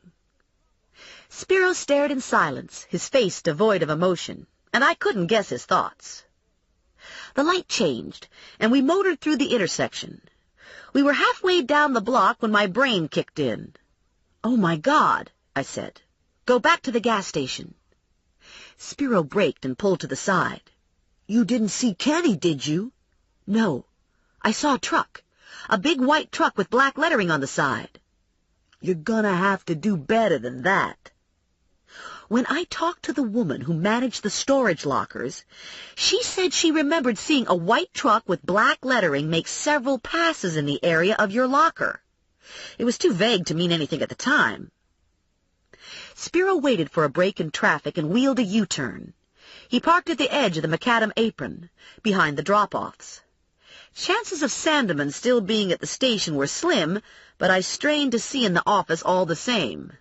I didn't want a confrontation with Sandeman if I could avoid it. We got out and took a look at the truck. It belonged to Mako Furniture. I knew the store. It was a small family-owned business that had steadfastly stayed with the downtown location when others were moving to highway strip malls. "This mean anything to you?" I asked. He shook his head. "No. Don't know anybody at Mako Furniture." "It's the right size for caskets." "There must be 50 trucks in Trenton that fit this description." "Yes, but this one is at the garage where Moogie worked, and Moogie knew about the caskets. He went down to Braddock and drove them back for you." Dumb chick feeds information to slimy guy. Come on, slimy guy, I thought. Get careless. Give me some information in return. "So you think Moogie was tight with someone from Mako Furniture, and they decided to steal my caskets?" Spiro said. "It's possible. Or maybe while the truck was being serviced, Moogie borrowed it." "What would Moogie want with 24 caskets?" "You tell me." "Even with the hydraulic tailgate, you'd need at least 2 guys to move those caskets." "Doesn't seem like a problem to me. You find some big oaf, pay him minimum wage, he helps you move caskets." Spiro had his hands in his pockets. "I don't know," he said. "It's just hard to believe Moogie do something like that. There were 2 things you could always count on from Moogie. He was loyal, and he was dumb. Moogie was a big dumb shit. Kenny and me let him hang out with us because he was good for laughs. He'd do anything we told him. We'd say, 'Hey, Moogie, how about you run over your dick with a lawnmower?' And he'd say, 'Sure, you want me to get a hard-on first?' Maybe he wasn't as dumb as you thought." Spiro didn't say anything for a couple beats. Then he turned on his heel and walked back to the Lincoln. We kept quiet for the rest of the trip. When we reached Spiro's parking lot, I couldn't resist another shot with the caskets. "Kind of funny about you and Kenny and Moogie." Kenny thinks you've got something that belongs to him. And now we think maybe Moogie had something that belonged to you. Spiro slid into a space, put the car in park, and swiveled his body in my direction. He draped his left arm over the wheel. His topcoat gaped, and I caught a glimpse of a gun butt and shoulder holster. "What are you getting at?" Spiro asked. "Nothing. Just thinking out loud. Thinking that you and Kenny have a lot in common." Our eyes held, and cold fear ran the length of my spine and crawled through my stomach. Morelli was right about Spiro. He'd eat his young, and he wouldn't think twice about putting a bullet in my worthless brain. I hoped I hadn't pushed too hard. "Maybe you should stop thinking out loud. Maybe you should stop thinking altogether," Spiro said. "I'm going to raise my rates if you're going to get cranky." "Christ," Spiro said, "you're already fucking overpaid. For $100 a night, the least you could do is throw in a blowjob." What I was going to throw in was a nice long time behind bars. It was a comforting thought, and it kept me going while I did my bodyguard thing in his apartment, flipping on lights, scoping out closets, counting dust balls under his bed, and gagging at the soap scum behind his shower curtain. I gave his place a green light, drove the Lincoln back to the funeral home, and exchanged it for my Buick. I caught Morelli in my rear-view mirror half a block from my parents' house. He idled in front of the Smullenses until I parked the Buick. When I stepped out of the car, he crept forward and parked behind me. I suppose I couldn't blame him for being cautious. "What were you doing at Delio's?" Morelli wanted to know. "I assume you were baiting Spiro about the truck." "You assume right. Anything come of it?" "He said he didn't know anyone from Mako Furniture, and he discounted the possibility that Moogie might have taken the caskets. Apparently Moogie was the group idiot. I'm not even sure Moogie was involved." "Moogie drove the caskets to New Jersey." I leaned back against the Buick. Maybe Kenny and Spiro didn't include Moogie in the master plan, but somewhere along the line Moogie found out and decided to cut himself in. "And you think he borrowed the furniture truck to move the caskets?" "It would be one theory." I pushed off from the Buick and hitched my bag higher onto my shoulder. "I'm picking Spiro up at 8 tomorrow to take him to work." "I'll catch up with you in his lot." I let myself into the darkened house and paused for a moment in the front hall. The house was always at its best when it was asleep. There was an air of satisfaction to the house at the end of the day. Maybe the day hadn't gone exactly right, but the day had been lived, and the house had been there for its family. I hung my jacket in the hall closet and tiptoed into the kitchen. Finding food in my kitchen was always hit or miss. Finding food in my mother's kitchen was a sure thing. I heard the stairs creak and knew from the tread that it was my mother. "How did it go at Steve's?" she asked. "It went okay. I helped him lock up, and then I drove him home." "I guess it's hard for him to drive with his wrist. I hear he got 23 stitches. I pulled out some ham and provolone cheese. "Here, let me," my mother said, taking the ham and cheese, reaching for the loaf of rye bread on the counter. "I can do it," I said. My mother took her good carving knife from the knife drawer. "You don't slice the ham thin enough." When she'd made each of us a sandwich, she poured 2 glasses of milk and set it all on the kitchen table. "You could have invited him in for a sandwich," she said. "Spiro?" "Joe Morelli." My mother never ceased to amaze me. "There was a time when you would have chased him out of the house with that carving knife. He's changed." I tore into the sandwich. "So he tells me." "I hear he's a good cop." "A good cop is different from a good person."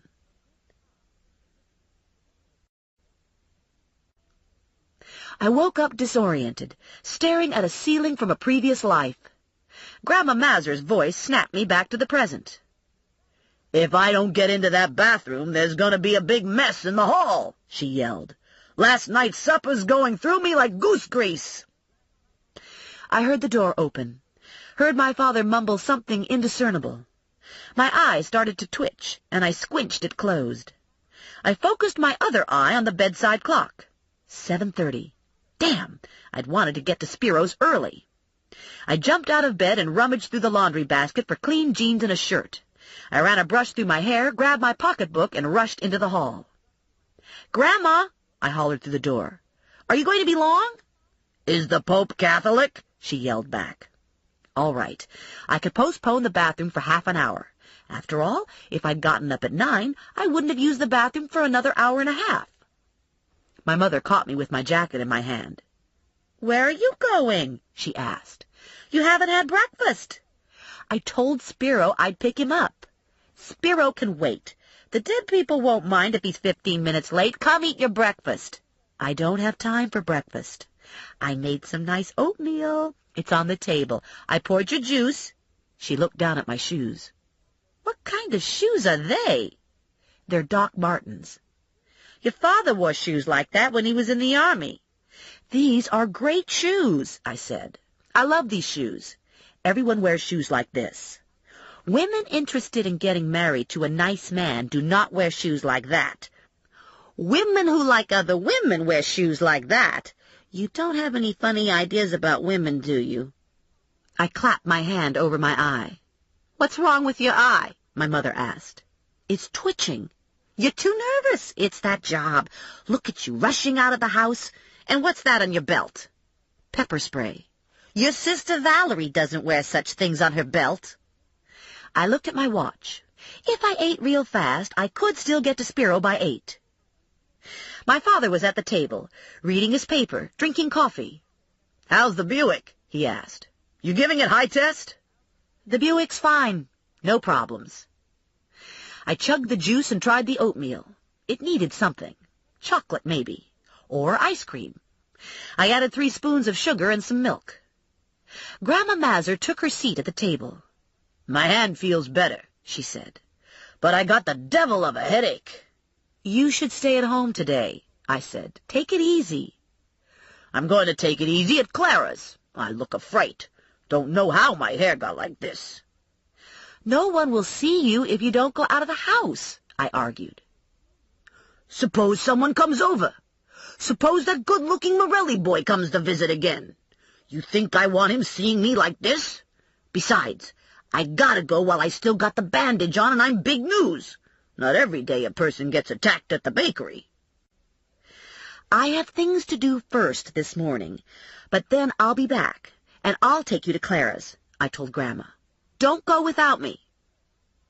I wolfed down the rest of the oatmeal and had a fast half-cup of coffee. I grabbed my jacket and pocketbook and took off. I had my hand on the door when the phone rang.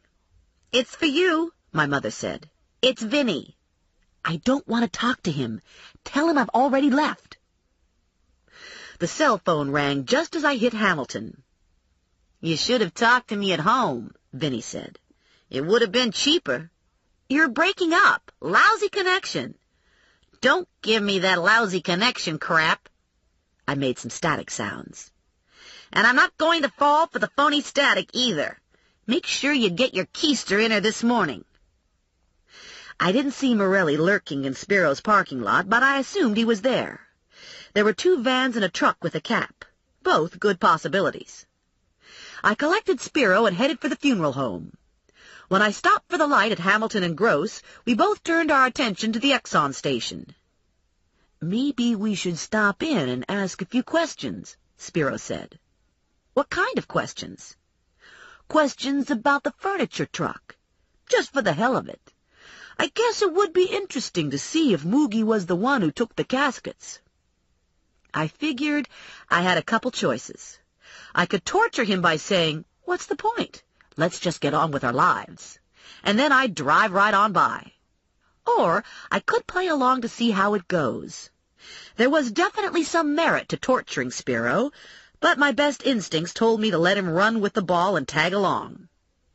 The bays were open. Most likely Sandeman was there. Big deal. Compared to Kenny, Sandeman was starting to look small-time. Cubby Delio was working the office. Spiro and I ambled in together. Cubby snapped to attention at the sight of Spiro. Little prick that he was, Spiro still represented Steva's mortuary, and Steva threw a lot of business to the station. All of Steva's cars were serviced and gassed here. "I heard about your arm," Cubby said to Spiro. "Damn shame. I know you and Kenny used to be friends. I guess he just went crazy. That's what everyone says." Spiro passed it off with a wave of his hand that implied it was nothing more than an annoyance. He pivoted on his heel and looked out the office window at the truck still parked in front of the bay. "I wanted to ask you about the Mako truck. Do you always service that truck? Does it come in regularly?" "Yep. Mako has an account, just like you. They've got 2 trucks, and we do both of them." "Who usually brings them in? Usually the same guy?" "Usually it's Bucky or Biggie. They've been driving for Mako for a lot of years." "Is there a problem? You looking for some furniture?" "Thinking about it," Spiro said. "It's a good company. Family run, keep their trucks in real good condition." Spiro stuck his injured arm in his jacket. Small man imitates Napoleon. "Looks like you haven't found a replacement for Moogie." "Thought I had a guy, but he didn't work out. Hard to replace Moogie. When Moogie was running the station, I hardly had to be here. Could take off a day once a week to go to the track. Even after he got shot in the knee, he was still reliable, still came to work." I suspected Spiro and I had parallel thoughts, and I was thinking that maybe Moogie borrowed the truck on one of those track days. Of course, if he borrowed the truck, someone else would have to be minding the store, or someone else would have to be driving the truck. "It's hard to get good help," Spiro said. "I have the same problem." "I've got a good mechanic," Cubby said. "Sandeman's got his own ways, but he's a damn good mechanic. The rest of the people come and go. Don't need a rocket scientist to pump gas or change a tire. If I could find someone to work full-time in the office, I'd be set." Spiro did some oily chit-chat and oozed himself out of the office. "You know any of the guys who work here?" he asked me. "I've spoken to Sandeman. He has an attitude. Does a little recreational drug use." "You tight with him?" "I'm not his favorite person." Spiro's gaze dropped to my feet. "Maybe it's the shoes." I wrenched the car door open. "Anything else you want to comment on? Maybe you have a few words to say about my car." Spiro angled onto the seat. "Hell, the car is awesome. At least you know how to pick out a car." I squired Spiro into the funeral parlor, where all security systems seemed intact. We did a superficial examination of his 2 customers and felt fairly certain no one had relieved them of any obvious body parts. I told Spiro I'd return for the night run and that he should beat me if he needed me sooner. I would have liked to keep Spiro under surveillance. I figured he'd keep picking at the lead I'd given him, and who knows what he'd find. And even more important, if Spiro started moving around, maybe Kenny would move with him. Unfortunately, I couldn't conduct any meaningful surveillance in Big Blue. I'd have to find a different car if I wanted to tail Spiro. The half cup of coffee I'd gulped at breakfast was working its way through my system, so I decided to go back to my parents' house where I could use the bathroom. I could take a shower and give some thought to my car problem. At 10, I'd chauffeur Grandma Mazur over to Clara's for an overhaul. When I got home, my father was in the bathroom, and my mother was in the kitchen, cutting vegetables for minestrone. "I have to use the bathroom," I said. "Do you think Daddy will be long?" My mother rolled her eyes. "I don't know what he does in there. Takes the paper in with him, and we don't see him for hours." I snitched a chunk of carrot and a chunk of celery for Rex and hustled up the stairs. I knocked on the bathroom door. "How much longer?" I yelled. There was no answer. I knocked louder. "Are you okay in there?" "Christ," was the muttered reply. "A man can't even take a crap in this house." I went back to my room. My mother had made my bed and folded all my clothes. I told myself it was nice to be back home and have someone doing little favors for me. I should be grateful. I should enjoy the luxury. "Isn't this fun?" I said to a sleeping Rex. "It's not every day we get to visit Grandmom and Grandpop." I lifted the lid to give him his breakfast, but my eye was twitching so badly I missed the cage entirely and dropped his carrot chunk on the floor. By 10 o'clock, my father still hadn't come out of the bathroom, and I was dancing in the hall. "Hurry up," I said to Grandma Mazur. "I'm going to explode if I don't get to a bathroom soon." "Clara has a nice bathroom. She keeps potpourri in it, and she's got a crocheted doll that sits on the extra roll of toilet paper. She'll let you use her bathroom." I know. Get a move on, will you?" She was wearing her blue wool coat and had a gray wool scarf wrapped around her head. "You're going to be hot in that coat," I told her. "It's not very cold out." "Haven't got anything else," she said. "Everything's gone to rags. I thought maybe after Clara's we could go shopping. I got my Social Security check." "You sure your hand feels okay to go shopping?" She held her hand in front of her face and stared at the bandage. "Feels okay so far. The hole wasn't real big. Tell you the truth, I didn't even know how deep it was until I got to the hospital. It happened so fast. I always thought I was pretty good at taking care of myself, but I don't know anymore. I don't move like I used to. I just stood there like a damn fool and let him stick me in the hand." "I'm sure there wasn't anything you could do, Grandma. Kenny's a lot bigger than you, and you were unarmed." Her eyes clouded behind a film of tears. "He made me feel like a silly old woman." Morelli was slouched against the Buick when I came out of Clara's. "Whose idea was it to talk to Cubby Delio?" "Spiro's. And I don't think he's going to stop with Delio. He needs to find those guns so he can get Kenny off his back." "You learn anything interesting?" I repeated the conversation for Morelli. "I know Bucky and Biggie," he said. "They wouldn't get mixed up in something like this. Maybe we've jumped to the wrong conclusion about the furniture truck." "I don't think so. I stopped by the Exxon station first thing this morning and took some pictures. Roberta says she thinks it's the same truck." "I thought you were supposed to be following me. What if I was attacked? What if Kenny came after me with the ice pick?" "I followed you part of the time. Anyway, Kenny likes to sleep in." "That's no excuse. The least you could have done was let me know I was on my own." "What's the plan here?" Morelli wanted to know. "Grandma will be done in an hour. I promised I'd take her shopping. And sometime today I have to stop in to see Vinny." "He going to yank you off the case?" "No. I'll take Grandma Mazur with me. She'll straighten him out." "I've been thinking about Sandeman." "Yeah," I said. "I've been thinking about Sandeman, too. Initially, I thought he might be hiding Kenny. Maybe it's just the opposite. Maybe he screwed Kenny over." "You think Moogie threw in with Sandeman?" I shrugged. "It makes some sense. Whoever stole the guns had street contacts." "You said Sandeman didn't show any signs of sudden wealth." "I think Sandeman's wealth goes up his nose." Chapter 13. "I feel much better now that my hair's back in shape," Grandma said, hoisting herself up onto the front seat of the Buick.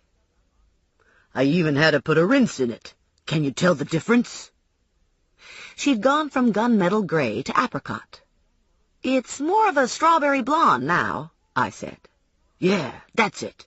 Strawberry blonde. I always wanted to be one of those." Vinny's office was just down the street. I parked at the curb and pulled Grandma in after me. "I've never been here before," Grandma said, taking it all in. "Isn't this something?" "Vinny's on the phone," Connie said. "He'll be with you in a minute." Lula came over to get a closer look at Grandma. "So, you're Stephanie's grandma," Lula said. "I've heard a lot about you." Grandma's eyes brightened. "Oh, yeah? What'd you hear?" "For starters, I heard you got stuck with an ice pick."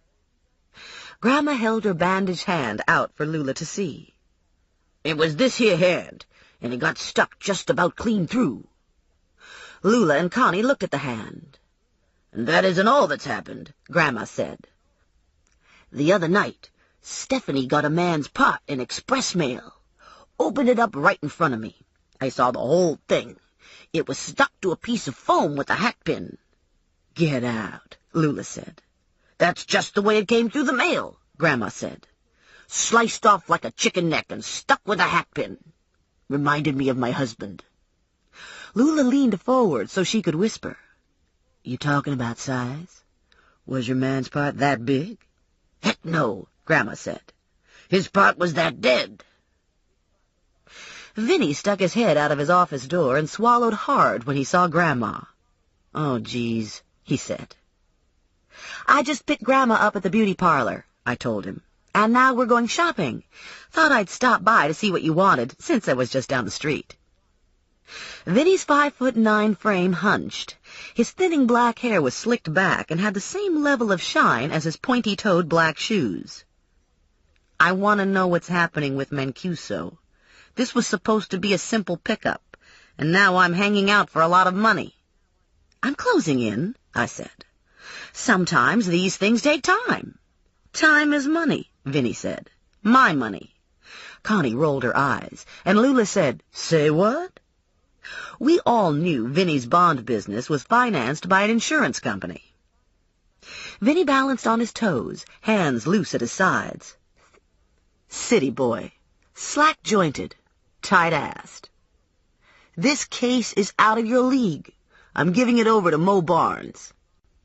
"I don't know Mo Barnes from Adam's donkey," Grandma said to Vinny. "But I know he can't hold a candle to my granddaughter. She's the best there is when it comes to bounty huntering, and you'd be a darn fool to take her off this Mancuso case, especially now that I'm working with her. We're about to crack his case wide open." "No offense," Vinny said, "but you and your granddaughter couldn't crack a walnut with both hands, much less bring Mancuso in." Grandma pulled herself up and edged her chin out a half-inch. "Uh-oh," Lula said. "Bad things happen to people who take away from family," Grandma told Vinny. "What kinds of bad things?" Vinny asked. "What's, my hair gonna fall out? My teeth gonna rot in my head?" "Maybe," Grandma said. "Maybe I'll put the evil eye on you. Or maybe I'll talk to your Grandma Bella. Maybe I'll tell your Grandma Bella how you talk fresh to an old woman." Vinny swayed foot to foot like a caged cat. He knew better than to displease Grandma Bella. Grandma Bella was even scarier than Grandma Mazur. Grandma Bella had on more than one occasion taken a grown man by the ear and brought him to his knees. Vinny made a low sound behind clenched teeth and narrowed his eyes. He muttered something through tight lips, tipped backward into his office, and slammed his door shut. "Well," Grandma said, "that's the Plum side of the family for you." It was late afternoon when we finished shopping. My mother opened the door for us with a grim set to her mouth. "I had nothing to do with the hair," I told her. "Grandma did that all by herself." "This is my cross to bear," my mother said. She looked down at Grandma's shoes and genuflected. Grandma Mazur was wearing Doc Martens. She was also wearing a new hip-length down-filled ski jacket, jeans that she'd rolled and pegged, and a flannel shirt to match mine. We looked like Tales from the Crypt does the Bobbsey twins. "I'm going to take a nap before dinner," Grandma said. "Shopping wore me out." "I could use help in the kitchen," my mother said to me. This was bad news. My mother never needed help in the kitchen. The only time my mother requested help was when she had something on her mind and intended to browbeat some unfortunate soul into submission. Or when she wanted information. "Have some chocolate pudding," she'd say to me. "By the way, Mrs. Harrell saw you going into the Morellis' garage with Joseph Morelli, and why are your panties on inside out?" I dragged after her, into her lair, where potatoes boiled on the stove, steaming the air and fogging the window over the sink. My mother opened the oven door to check on the roast, and the smell of leg of lamb washed over me. I felt my eyes glaze and my mouth fall open in a stupor of expectation. She moved from the oven to the refrigerator. "Some carrots would be nice with the lamb. You can peel the carrots," she said, handing me the bag and the paring knife. "By the way, why did someone send you a penis?" I almost sliced off the tip of my finger. The return address was New York, but the postmark was local," she said. "I can't tell you about the penis. It's under police investigation." Thelma Bigelow's son, Richie, told Thelma that the penis belonged to Joe Lucy, and that Kenny Mancuso cut it off while Lucy was getting dressed at Steva's. Where did Richie Bigelow hear this?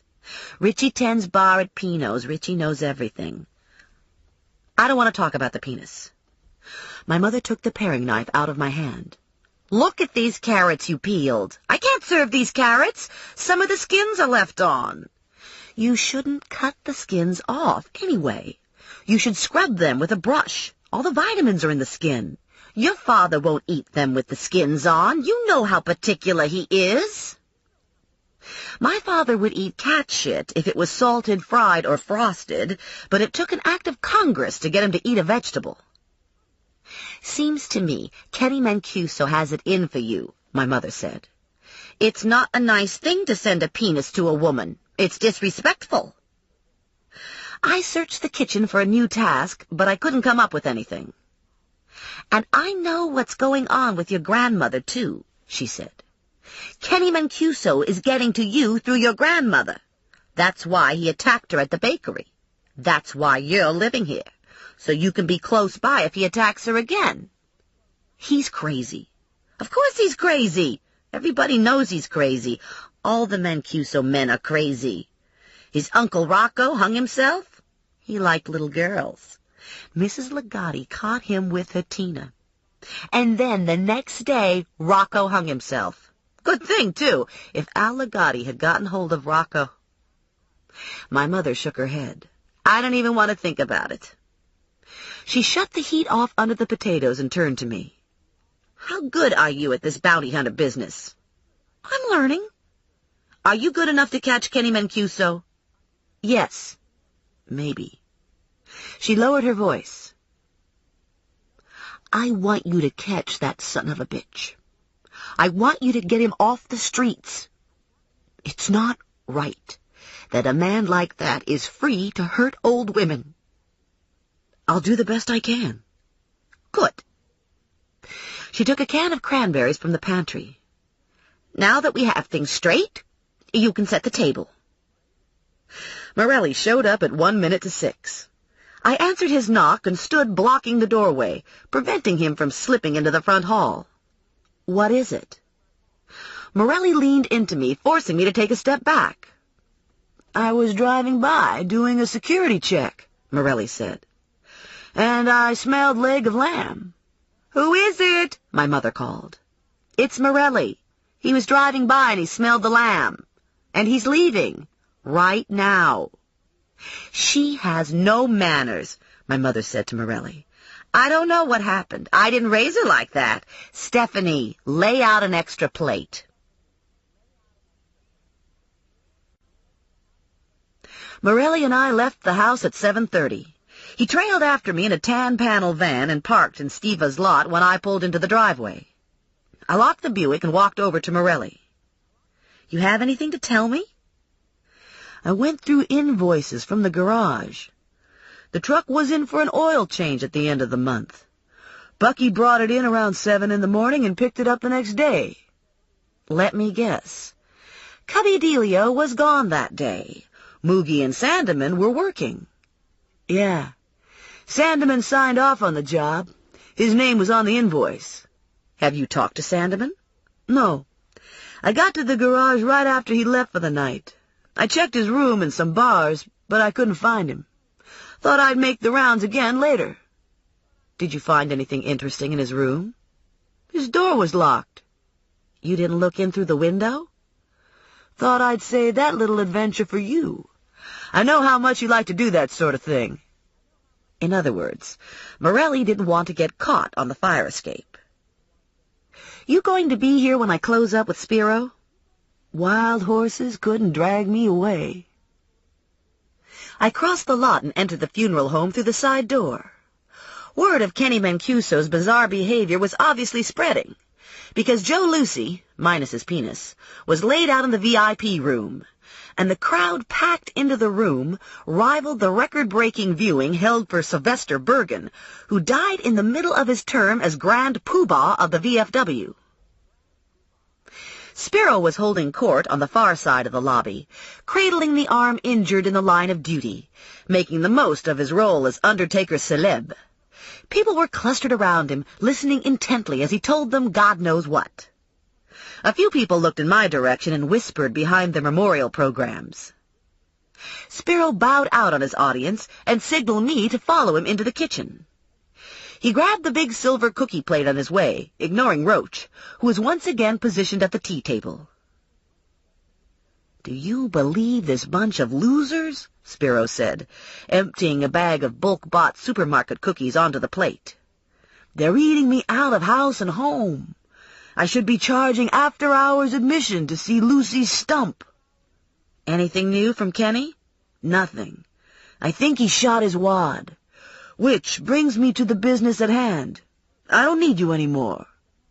"Why the sudden change of heart?" "Things have quieted down." "That's it?" "Yeah, that's it." He swung out the kitchen door with the cookies and slapped them down on the table. "How you doing?" he asked Roach. "I see your brother's getting some overflow from Lucy. Probably a bunch of people going in there wondering about your brother's state of affairs, if you know what I mean. You notice I gave him a half-casket viewing tonight so no one could try copping a feel." Roach looked like he might choke. "Thanks," he said. "Glad you're thinking ahead." I went back to Morelli and gave him the news. Morelli was lost in the shadows of the dark van. "Sudden." "I think Kenny's got the guns. I think we gave Spiro a place to start looking. He passed it on to Kenny, and Kenny lucked out. And now the heat's off Spiro." "It's possible." I had my car keys in my hand. "I'm going to check on Sandeman, see if he's come home yet." I parked half a block from Sandeman's rooming house, on the opposite side of the street. Morelli parked directly behind me. We stood for a moment on the sidewalk, taking in the bulky house, black against the blue night sky. Harsh light poured from a shadeless downstairs window. Upstairs, 2 orange rectangles gave muted testimony to life within the front rooms. "What kind of car does he drive?" I asked Morelli. "He's got a hog and a Ford pickup." We didn't see either on the street. We followed the driveway to the back of the house and found the Harley. No windows were lit in any of the rear rooms. No light in Sandeman's upstairs window. No one sat on the stoop. The back door was unlocked. The hall leading from the back door was dim, lit by a bare 40-watt bulb hanging from an overhead fixture in the front foyer. Television sounds escaped from one of the upstairs rooms. Morelli stopped in the foyer for a moment, listening to the house, before continuing on to the second floor, and then the third floor. The third floor was dark and quiet. Morelli listened at Sandeman's door. He shook his head no. No noise coming from Sandeman's room. He went to the window, opened it, and looked out. "It would be unethical for me to break into his apartment," Morelli said. "As opposed to downright illegal for me." Morelli glanced at the heavy-duty flashlight I held in my hand. "Of course, a bounty hunter would have the authority to go in after her man." "Only if she was convinced her man was in there." Morelli looked at me expectantly. I peeked out at the fire escape. "It's really rickety," I told him. "Yeah," he said. "I noticed that. It might not hold me."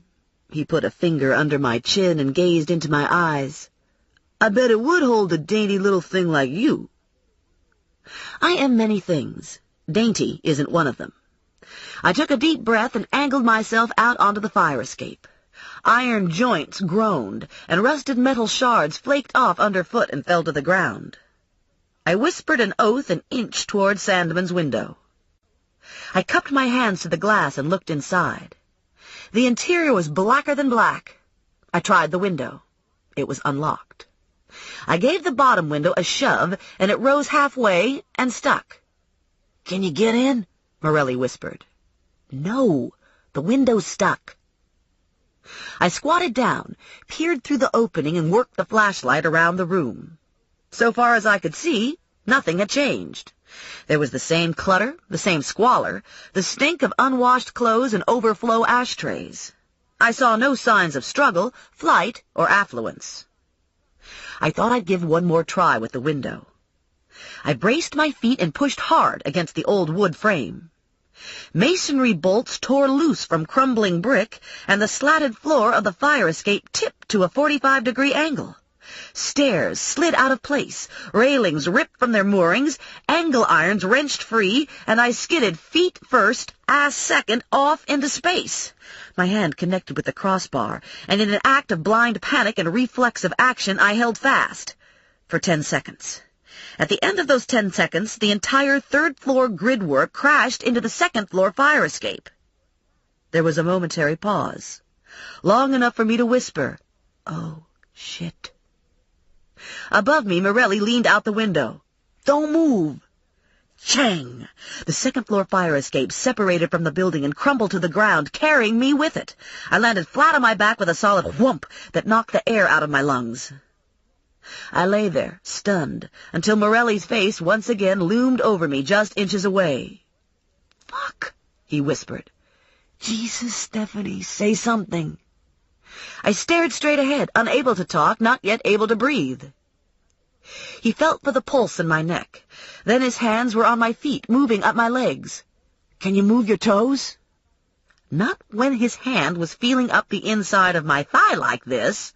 My skin felt scorched under his palm, and my toes were curled into a cramp. I heard myself make a sucking sound.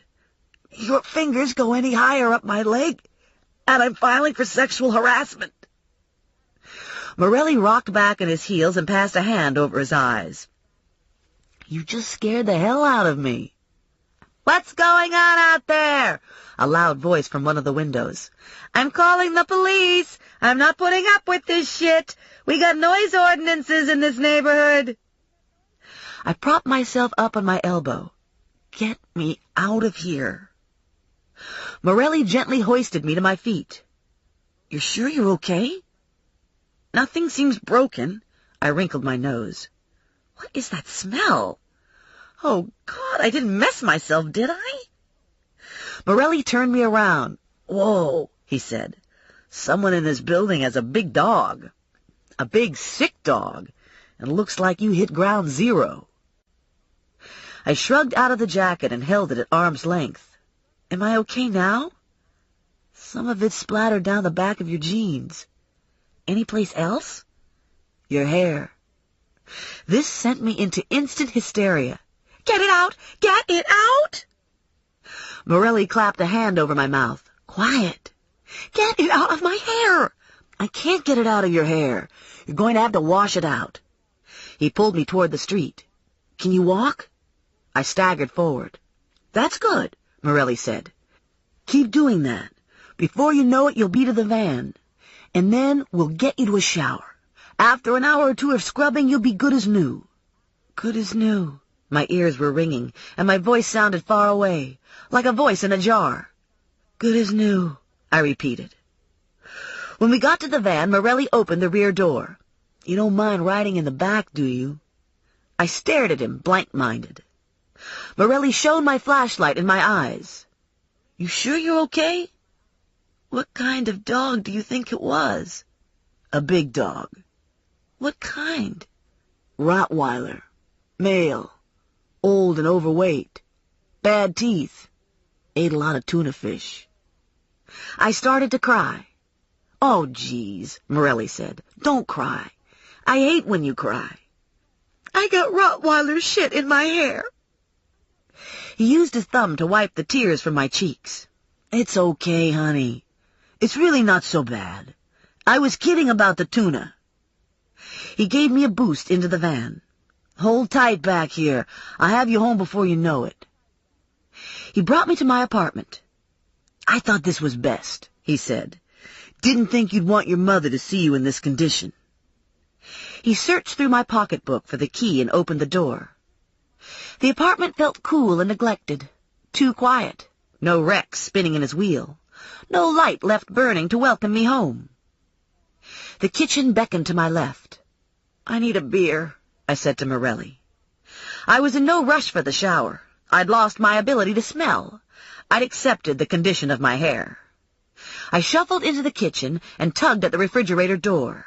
The door swung wide, the fridge light went on, and I stared in dumb silence at a foot. A large, filthy, bloody foot. Separated from the leg just above the ankle, placed next to a tub of margarine and a 3/4 filled bottle of cranberry cocktail. There's a foot in my refrigerator, I said to Morelli. Bells clanged, lights flashed, my mouth went numb, and I crashed to the floor. I struggled up from unconscious muck and opened my eyes. Mom? Not exactly, Morelli said. What happened? I asked. You fainted. It was just too much, I said to Morelli. The dog shit? The foot? I understand, Morelli said. I pushed myself up onto shaky legs. Why don't you go stand in the shower while I take care of things here, Morelli said. He handed me a beer. You can take your beer with you. I looked at the beer. Did this come from my refrigerator? No, Morelli said. It came from someplace else. Good. I couldn't drink it if it came from the refrigerator. I know, Morelli said, maneuvering me toward the bathroom. Just go take a shower and drink your beer. 2 uniforms, a crime lab guy, and 2 guys in suits were in my kitchen when I got out of the shower. I've got an idea on the identity of the foot, I said to Morelli. He was writing on a clipboard. I've got the same idea. He turned the clipboard over to me. Sign at the dotted line. What am I signing? Preliminary report. How did Kenny get the foot into my refrigerator? Broken bedroom window.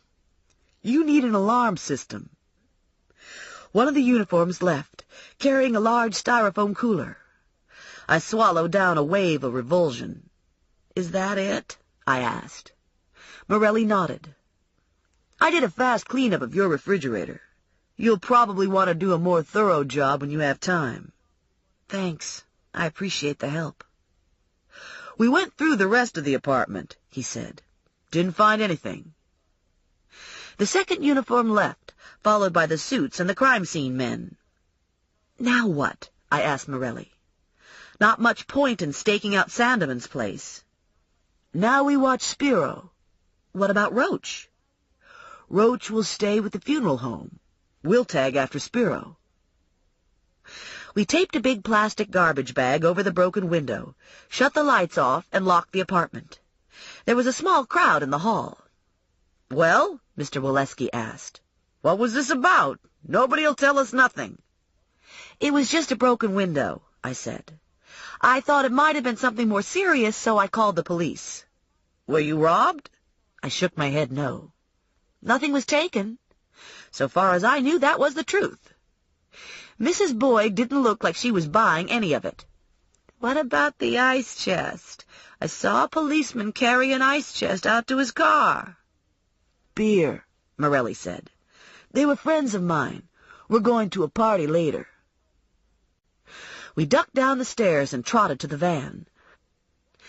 Morelli opened the driver's side door, and sick dog odor poured out, forcing us to retreat. Should have left the windows open, I said to Morelli. We'll let it sit for a minute, he said. It'll be fine. After a few minutes, we crept closer.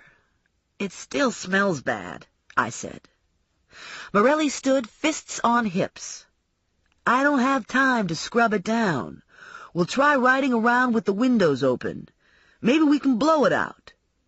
5 minutes later, the smell hadn't faded. "That's it for me," Morelli said. "I can't take the smell anymore. I'm trading up." "You going home for your truck?" He made a left onto Skinner Street. "Can't. The guy I borrowed the van from has my truck." "The undercover pig car?" "Being fixed." He hooked onto Greenwood. "We'll use the Buick." Suddenly, I had a new appreciation for the Buick. Morelli pulled up behind Big Blue, and I had the door open and my foot to the pavement while the van was still rolling. I stood outside in the crisp air, breathing deep, flapping my arms and shaking my head to rid myself of any residual stench. We got into the Buick together and sat there for a moment, appreciating the lack of odor. I rolled the engine over. "It's 11 o'clock. You want to go straight to Spiro's apartment, or do you want to try the funeral home?" "Funeral home. I spoke to Roach just before you got out of the shower, and Spiro was still in his office." The lot was empty when I got to Steva's. There were several cars on the street. None looked occupied. "Where's Roach?" "Apartment across the street, over the deli." "He can't see the back entrance from there." "True, but the exterior lights work on motion sensors. If someone approaches the back door, the lights will go on." "I imagine Spiro can disengage that." Morelli slouched in his seat. "There's no good vantage point for watching the back door. If Roach was sitting in the parking lot, he still couldn't see the back door." Spiro's Lincoln was parked in the drive-thru. The light was on in Spiro's office. I eased the Buick to the curb and cut the engine. "He's working late. Usually he's out of here by now." "You have your cell phone with you?" I gave him the phone, and he tapped in a number. Someone responded on the other end, and Morelli asked if anyone was home. I didn't hear the response. Morelli ended the call and returned the phone. "Spiro's still there. Roach hasn't seen anyone go in since the doors closed at 10. We were parked on a side street, beyond the reach of the street light. The side street was lined with modest row houses. Most were dark. The burg was an early-to-bed, early-to-rise community. Morelli and I sat there in comfortable silence for half an hour, watching the funeral home. Just a couple of old law enforcement partners doing their job. 12 o'clock rolled around. Nothing had changed, and I was feeling antsy. "There's something wrong with this," I said. "Spiro never stays this late. He likes money when it comes easy. He's not the conscientious type." "Maybe he's waiting for someone." I had my hand on the door handle. "I'm going to snoop around." "No." "I want to see if the back sensors are working." "You'll screw everything up. You'll spook Kenny if he's out there." "Maybe Spiro shut the sensors off and Kenny's already in the house." "He's not." "How can you be so sure?" Morelli shrugged. "Gut instinct." I cracked my knuckles. "You're lacking some critical attributes of a good bounty hunter," Morelli said. "Like what?" "Patience. Look at you. You're all tied up in knots." He applied pressure at the base of my neck with his thumb and inched his way up to my hairline. My eyes drooped and my breathing slowed. "Feel good?" Morelli asked. "Mm-hmm." He worked my shoulders with both hands. "You need to relax." "If I relax any more, I'll melt and slide off the seat." His hand stilled. "I like the melting part." I turned my face toward him, and our eyes held. "No," I said. "Why not?" "Because I've already seen the movie, and I hate the ending."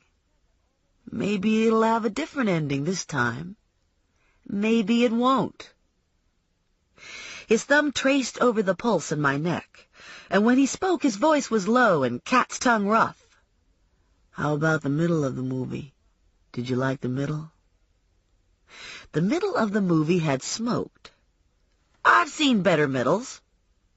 Morelli's face creased into a wide grin. "Liar." "Besides, we're supposed to be watching for Spiro and Kenny." "Don't worry about it. Roach is watching. If he sees anything, he'll call my pager." Was this what I wanted? Sex in a Buick with Joe Morelli? No! Maybe. "I think I might be getting a cold," I said. "This might not be a good time." Morelli made chicken sounds. My eyes rolled to the top of my head. "That is so juvenile. That is just the response I'd expect from you." "No, it's not," Morelli said. "You expected action." He leaned forward and kissed me. "How's this? Is this a better response?" He kissed me again, and I thought, well, what the hell? If he wants to get a cold, that's his problem, right? And maybe I wasn't getting a cold anyway. Maybe I had been mistaken. Morelli pushed my shirt aside and slipped the straps of my bra over my shoulders. I felt a shiver ripple through me, and chose to believe the shiver was from the cool air, as opposed to a premonition of doom. "So, you're sure Roach will page you if he sees Kenny?" I asked. "Yeah," Morelli said, lowering his mouth to my breast. "Nothing to worry about." Nothing to worry about? He had his hand in my pants, and he was telling me I had nothing to worry about? My eyes rolled to the top of my head again. What was my problem? I was an adult. I had needs. What was so wrong about satisfying those needs once in a while? Here I had a chance for a real quality orgasm. And it wasn't as if I had false expectations. I wasn't some dumb 16-year-old expecting a marriage proposal. All I expected was a goddamn orgasm, and I sure as hell deserved one. I hadn't had a social orgasm since Reagan was president. I did a fast check of the windows. Totally fogged. That was good. "Okay," I said to myself. "Go for it." I kicked my shoes off and stripped of everything but my black string bikinis. "Now you," I said to Morelli. "I want to see you." It took less than 10 seconds for him to get undressed, 5 seconds of which he used up on guns and cuffs. I snapped my mouth closed and surreptitiously checked for drool. Morelli was even more amazing than I'd remembered, and I'd remembered him as being freaking outstanding. He hooked a finger under my bikini string, and in one fluid movement removed my panties. He tried to mount me and hit his head on the steering wheel. "Been a long time since I've done this in a car," he said. We scrambled to the back and fell together, Morelli in an unbuttoned wash denim shirt and white sweat socks, and me in a fresh rush of uncertainty. "Spiro could kill the lights, and Kenny could sneak in the back door," I said. Morelli kissed my shoulder. "Roach would know if Kenny was in the house." "How would Roach know?" Morelli sighed. "Roach would know because he's wired the house." I pushed away. "You didn't tell me. How long has the house been wired?" "You aren't going to make a big deal of this, are you?" "What else haven't you told me?" "That's it, I swear." I didn't believe it for a second. He was wearing his cop face. I thought back to dinner and how he'd miraculously appeared. "How did you know my mother was cooking lamb?" "I smelled it when you opened the door." "Bullshit." I grabbed my purse from the front seat and dumped the contents between us. Hairbrush, hairspray, lipstick, pepper spray, travel pack of tissues, stun gun, gum, sunglasses, black plastic transformer. Fuck. I snatched at the bug. "You son of a bitch! You wired my pocketbook!" "It was for your own good. I was worried about you." "That's despicable. That's an invasion of privacy. How dare you do this without asking me first?" And it was also a lie. He was afraid I'd get a bead on Kenny and not cut him in. I rolled the window down and threw the transformer out into the street. "Shit," Morelli said. "That thing's worth $400. He opened the door and went out to retrieve it. I pulled the door closed and locked it. Damn him anyway. I should have known better than to try to work with a Morelli. I climbed over the seat and slid behind the wheel. Morelli tried the passenger side door, but it was locked. All the doors were locked, and they were going to stay that way. He could freeze his stupid dick off for all I cared. Serve him right. I revved the engine and took off, leaving him standing in the middle of the street in his shirt and socks, with his Woody hanging half-mast. I got a block down Hamilton and reconsidered. Probably it wasn't a good idea to leave a cop standing naked in the middle of the street. What would happen if a bad guy came along? Morelli probably couldn't even run in his condition. Okay, I thought. I'll help him out. I made a U-turn and retraced to the side street. Morelli was right where I'd left him, hands on hips, looking disgusted. I slowed, rolled my window down, and tossed him his gun. "Just in case," I said. Then I floored it and roared away.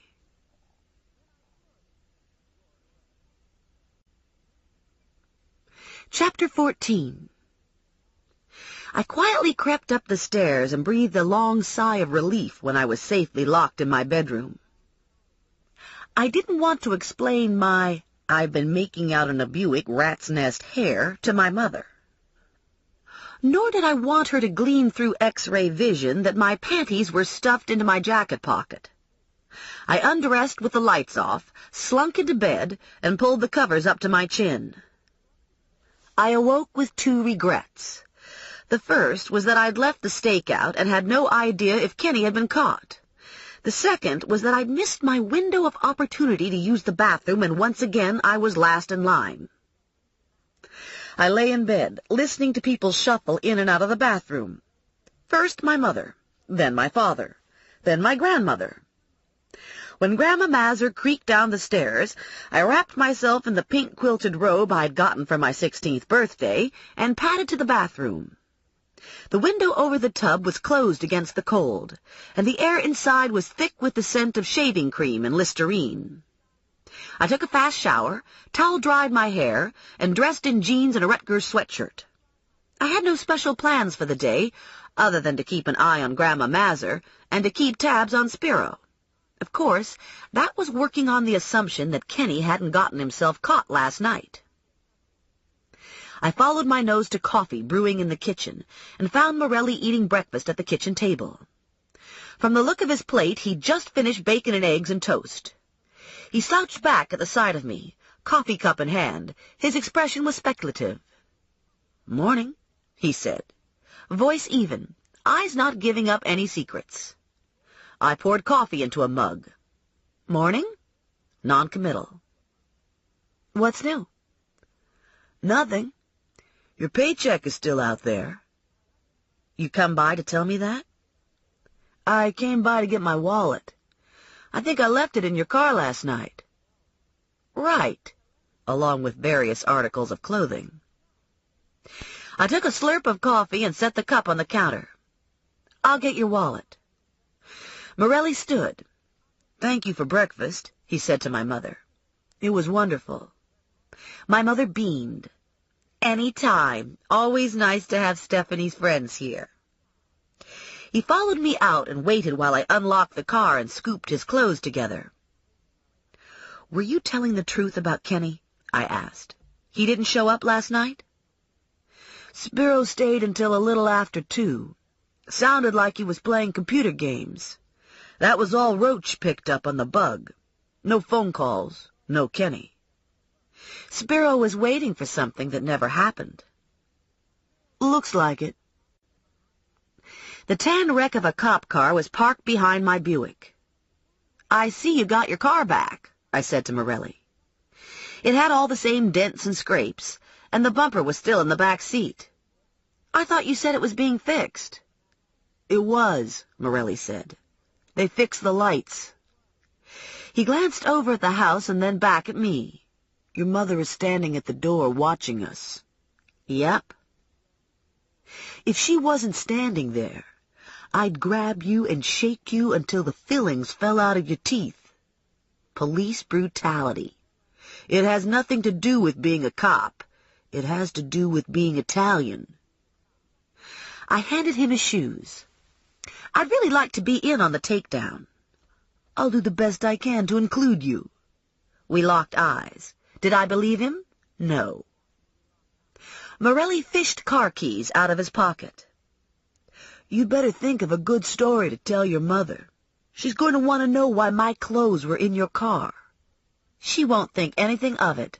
I've got men's clothes in my car all the time." Morelli grinned. "What with those clothes?" my mother asked when I came into the house. "Pants and shoes?" "You don't want to know." "I want to know," Grandma Mazur said. "I bet it's a pip of a story." "How's your hand?" I asked her. "Does it hurt?" "Only hurts if I make a fist, and I can't do that with this big bandage on. I'd be in a pickle if it had been my right hand." "Got any plans for today?" "Not until tonight. Joe Lucy is still laid out. I only got to see his penis, you know, so I thought I'd like to go see the rest of him at the 7 o'clock viewing." My father was in the living room, reading his paper. "When I go, I want to be cremated," he said. "No viewing." My mother turned from the stove. "Since when?" "Since Lucy lost his Johnson. I don't want to take any chances. I want to go right from wherever I fall to the crematorium." My mother set a plateful of scrambled eggs in front of me. She added a side of bacon, toast, and juice. I ate my eggs and considered my options. I could sequester myself in the house and do my protective granddaughter thing. I could drag Grandma around with me while I did my protective granddaughter thing, or I could go about my business and hope Grandma wasn't on Kenny's agenda today. "More eggs?" my mother asked. "Another piece of toast?" "I'm fine." "You're all bones. You should eat more." "I'm not all bones. I'm fat. I can't button the top snap on my jeans." "You're 30 years old. You have to expect to spread when you hit 30. What are you doing still wearing jeans anyway? A person your age shouldn't be dressing like a kid." She leaned forward and studied my face. "What's wrong with your eye? It looks like it's twitching again." "All right. Eliminate option number 1. I need to keep some people under surveillance," I said to Grandma Mazur. "You want to tag along?" "I guess I could do that. You think it'll get rough?" "No. I think it'll be boring." "Well, if I wanted to be bored, I could sit home. Who are we looking for, anyway? Are we looking for that miserable Kenny Mancuso?" Actually, I'd intended to hang tight to Morelli. In a roundabout way, I suppose it amounted to the same thing. "Yeah, we're looking for Kenny Mancuso." "Then I'm all for it. I have a score to settle with him." Half an hour later, she was ready to go, wearing her jeans and ski jacket and Doc Martens. I spotted Morelli's car a block down from Steva's on Hamilton. Didn't look like Morelli was in the car. Probably Morelli was with Roach, swapping war stories. I parked behind Morelli, being careful not to creep too close and knock out his lights again. I could see the front and side door to the funeral home, and the front door to Roach's building. "I know all about how to do this stakeout stuff," Grandma said. "They had some private eyes on television the other night, and they didn't leave out a thing." She stuck her head into the canvas tote bag she'd hauled along. "I got everything we need in here. I got magazines to pass the time. I got sandwiches and sodas. I even got a bottle." "What kind of bottle?" "Used to have olives in it." She showed me the bottle. "It's so we can pee on the job. All the private eyes said they did this." "I can't pee in that bottle. Only men can pee in bottles." "Darn," Grandma said. "Why didn't I think of that? I went and threw away all the olives, too." We read the magazine and tore out a few recipes. We ate the sandwiches and drank the sodas. After drinking the sodas, we both needed to go to the bathroom, so we went back to my parents' house for a potty break. We returned to Hamilton, slid into the same parking space behind Morelli, and continued to wait. "You're right," Grandma said after an hour. "This is boring." We played hangman and counted cars, and verbally trashed Joyce Barnhart. We just started 20 questions when I glanced out the window at oncoming traffic and recognized Kenny Mancuso. He was driving a two-tone Chevy Suburban that looked to be as big as a bus. We exchanged surprised stares for the longest heartbeat in history. "Shit!" I shouted, fumbling with the ignition key, swiveling in my seat to keep him in sight. "Get this car moving," Grandma yelled. "Don't let that son of a skunk get away." I wrenched the gear shift into drive and was about to pull out when I realized Kenny had U-turned at the intersection and was closing ground between us. There were no cars parked behind me. I saw the Suburban swerve to the curb and told Grandma to brace herself. The Suburban crashed into the back of the Buick, bouncing us forward into Morelli's car, which crashed into the car in front of him. Kenny backed the Suburban up, stepped on the gas, and rammed us again. "Well, that takes it," Grandma said. "I'm too old for this kind of bouncing around. I got delicate bones at my age." She pulled the .45 long barrel out of her tote bag, wrenched her door open, and scrambled out onto the sidewalk. "Guess this will show you something," she said, aiming the gun at the Suburban. She pulled the trigger, fire flashed from the barrel, and the kick knocked her on her ass. Kenny floored the Suburban in reverse all the way to the intersection and took off. "Did I get him?" Grandma wanted to know. "No," I said, helping her to her feet. "Did I come close?" "Hard to say." She had her hand to her forehead. "Hit myself in the head with a dang gun. Didn't expect that much of a kick." We walked around the cars, surveying the damage. The Buick was virtually unscathed. A scratch in the chrome on the big back bumper. No damage that I could find in the front. Morelli's car looked like an accordion. The hood and the trunk lid were crumpled, and all the lights were broken. The first car in line had been shoved a couple feet forward, but didn't look bashed. A small dent in the back bumper, which may or may not have been the result of this accident. I looked up the street, expecting Morelli to come running, but Morelli didn't appear. "Are you okay?" I asked Grandma Mazur. "Sure," Grandma said. "I would have got that slime ball, too, if it wasn't for my injury. Had to shoot with one hand." "Where'd you get the .45? "My friend Elsie loaned it to me," Grandma said. "She got it at a yard sale when she lived in Washington, D.C. She rolled her eyes up in her head. "Am I bleeding?" "No, but you've got a notch in your forehead.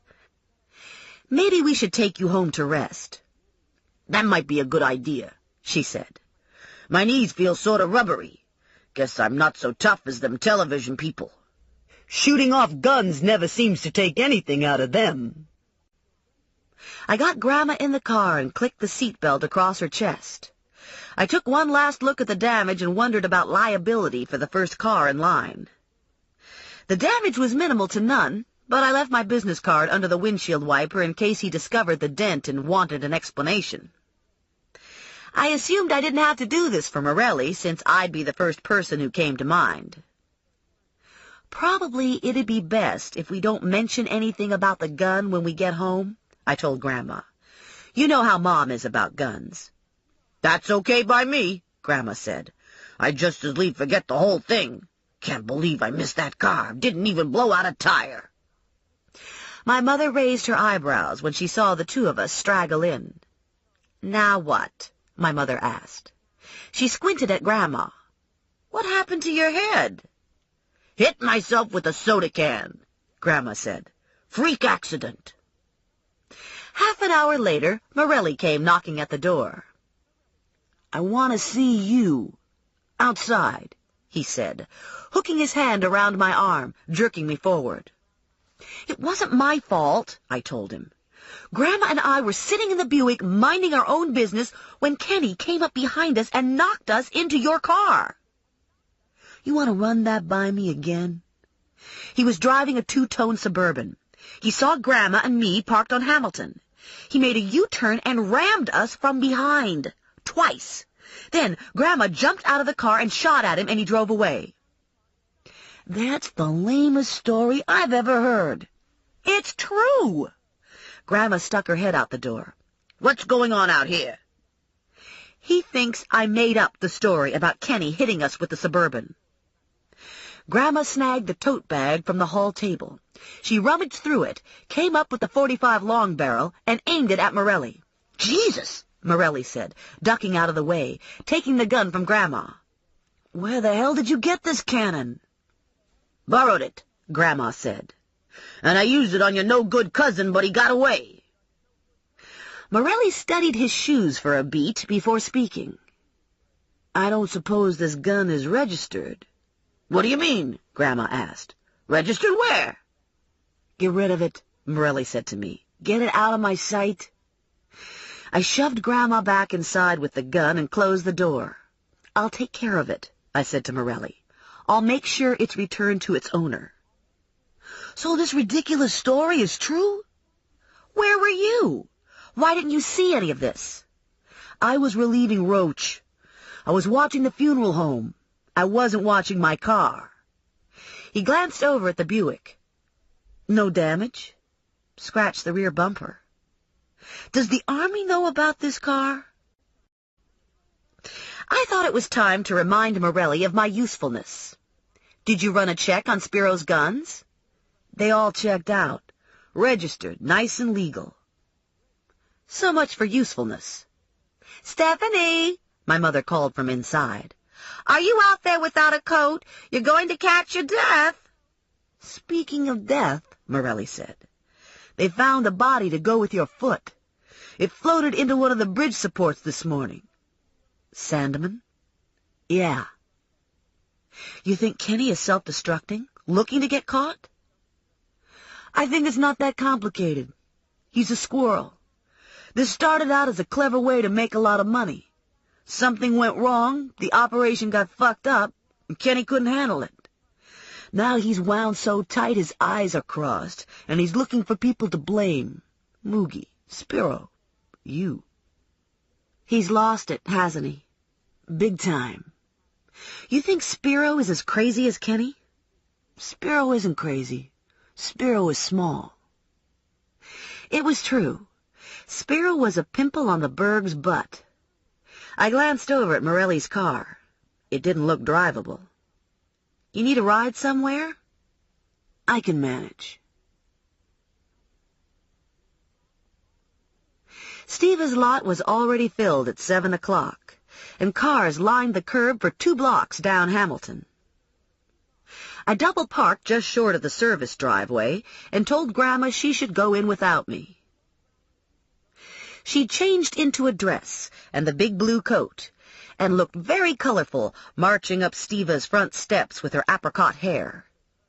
She had her black patent leather purse tucked into the crook of her arm, and her bandaged hand stood out like a white flag, proclaiming her as one of the walking wounded in the war against Kenny Mancuso. I circled the block twice before finding a spot. I hustled to the funeral parlor, entered through the side door, and steeled myself against the claustrophobic hothouse heat and crowd murmur. When this was over, I was never again going into a funeral parlor. I didn't care who died. I wasn't having any part of it. Could be my mother or my grandmother. They were going to have to manage on their own. I sidled up to Roach at the tea table. "I see your brother's being buried tomorrow morning." "Yeah. Boy, I sure am going to miss this place. I'm going to miss these cheapskate sawdust cookies. And I'm going to miss the tea. Yum, I sure do love tea." He looked around. "Hell, I don't know what I'm complaining about. I've had worse assignments.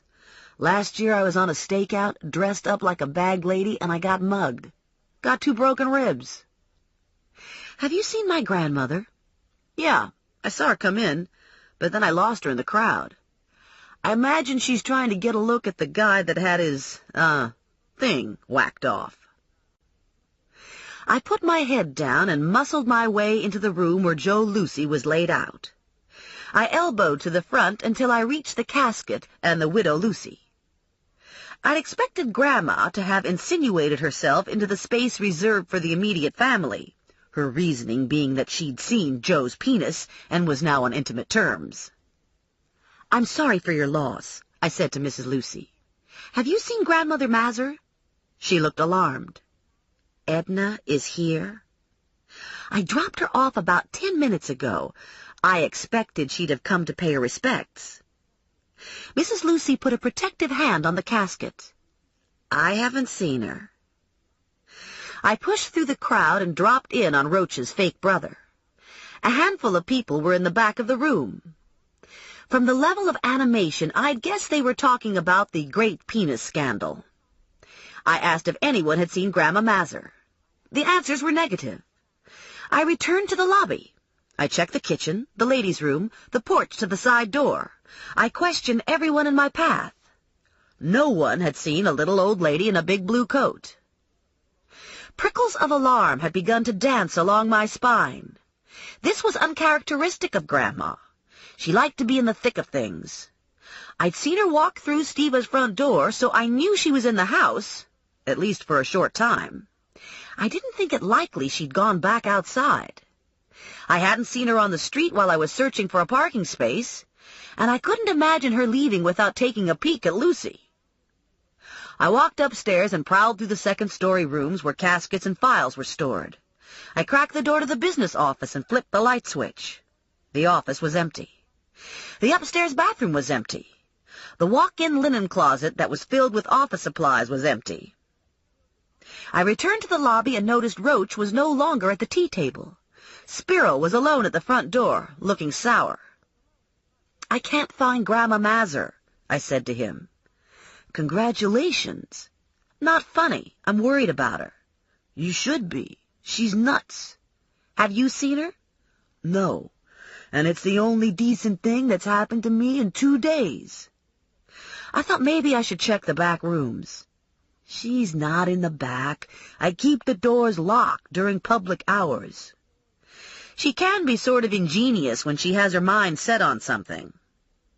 "If she managed to get back there, she wouldn't stay long. Fred D'Augusto is on table number 1, and he's not a pretty sight. 310 pounds of ugly flesh, fat as far as the eye can see.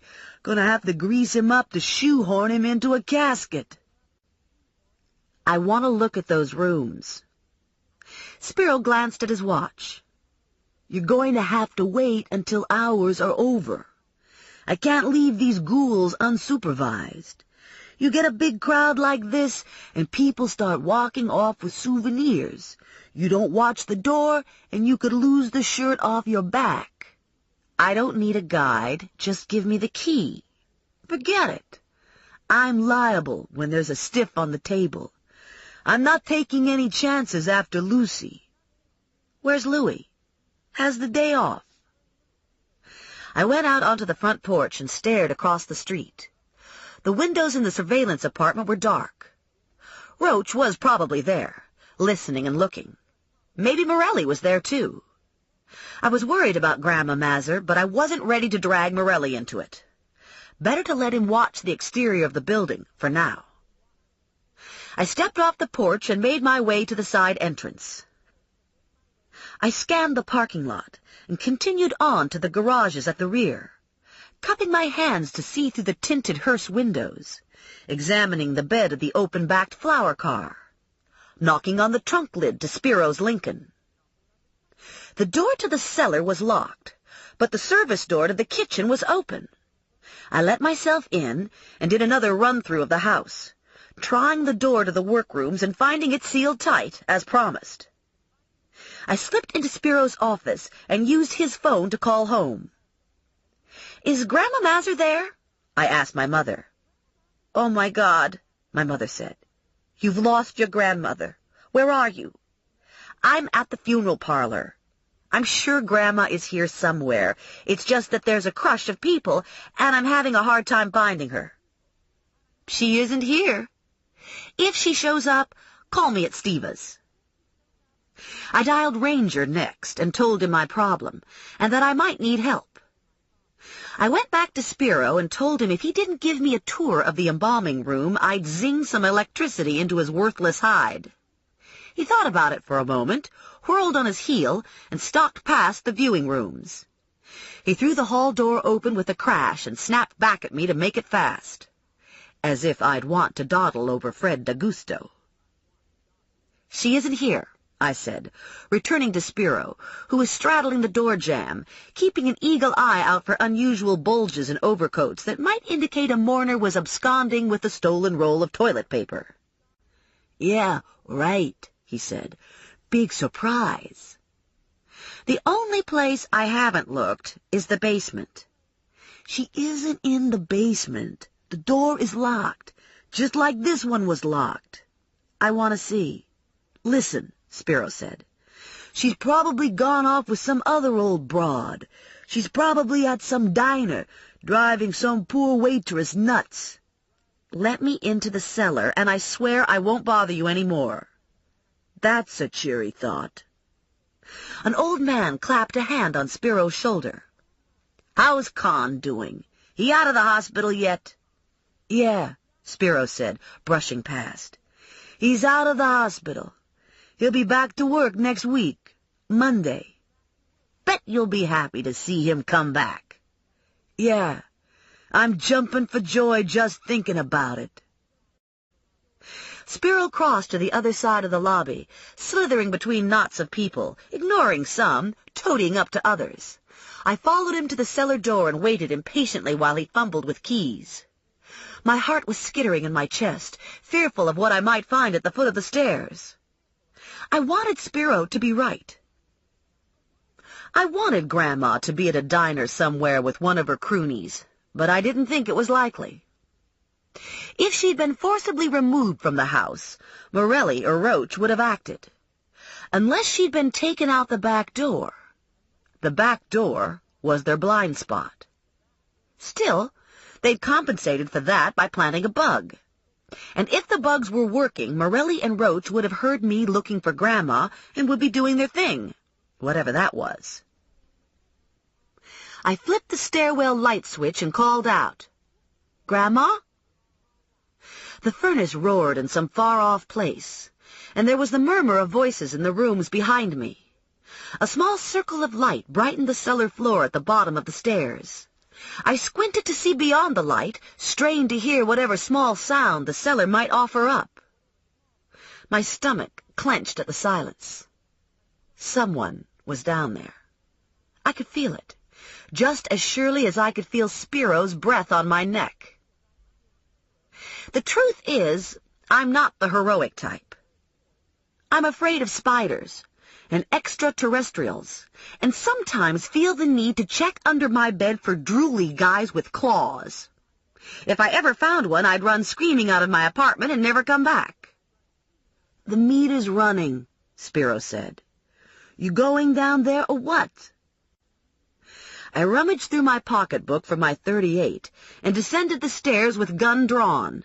Stephanie Plum, chicken shit bounty hunter, takes stairs one at a time, practically blinded because her heart is beating in her throat so hard it's knocking her head back and forth, blurring her vision. I steadied myself on the last step, reached left, and flipped the light switch. Nothing happened. Hey, Spiro, I called. The lights won't go on. He hunkered down at the top of the stairs. Must be the circuit breaker. Where's the box? To your right, behind the furnace. Damn. Everything was black to my right. I reached for my flashlight, and before I could withdraw my hand from my pocketbook, Kenny sprang out of the shadows. He hit me from the side, and we both crashed to the floor, the impact knocking me breathless, the jolt sending my .38 skittering off into the dark beyond my grasp. I scrambled to my feet and was slammed flat onto my chest. A knee jammed between my shoulder blades, and there was the prick of something very sharp pressed against the side of my neck. Don't fucking move, Kenny said. You move an inch, and I'll shove this knife into your throat. I heard the door close at the top of the stairs, heard Spiro hurry down. Kenny, what the hell are you doing down here? How'd you get in?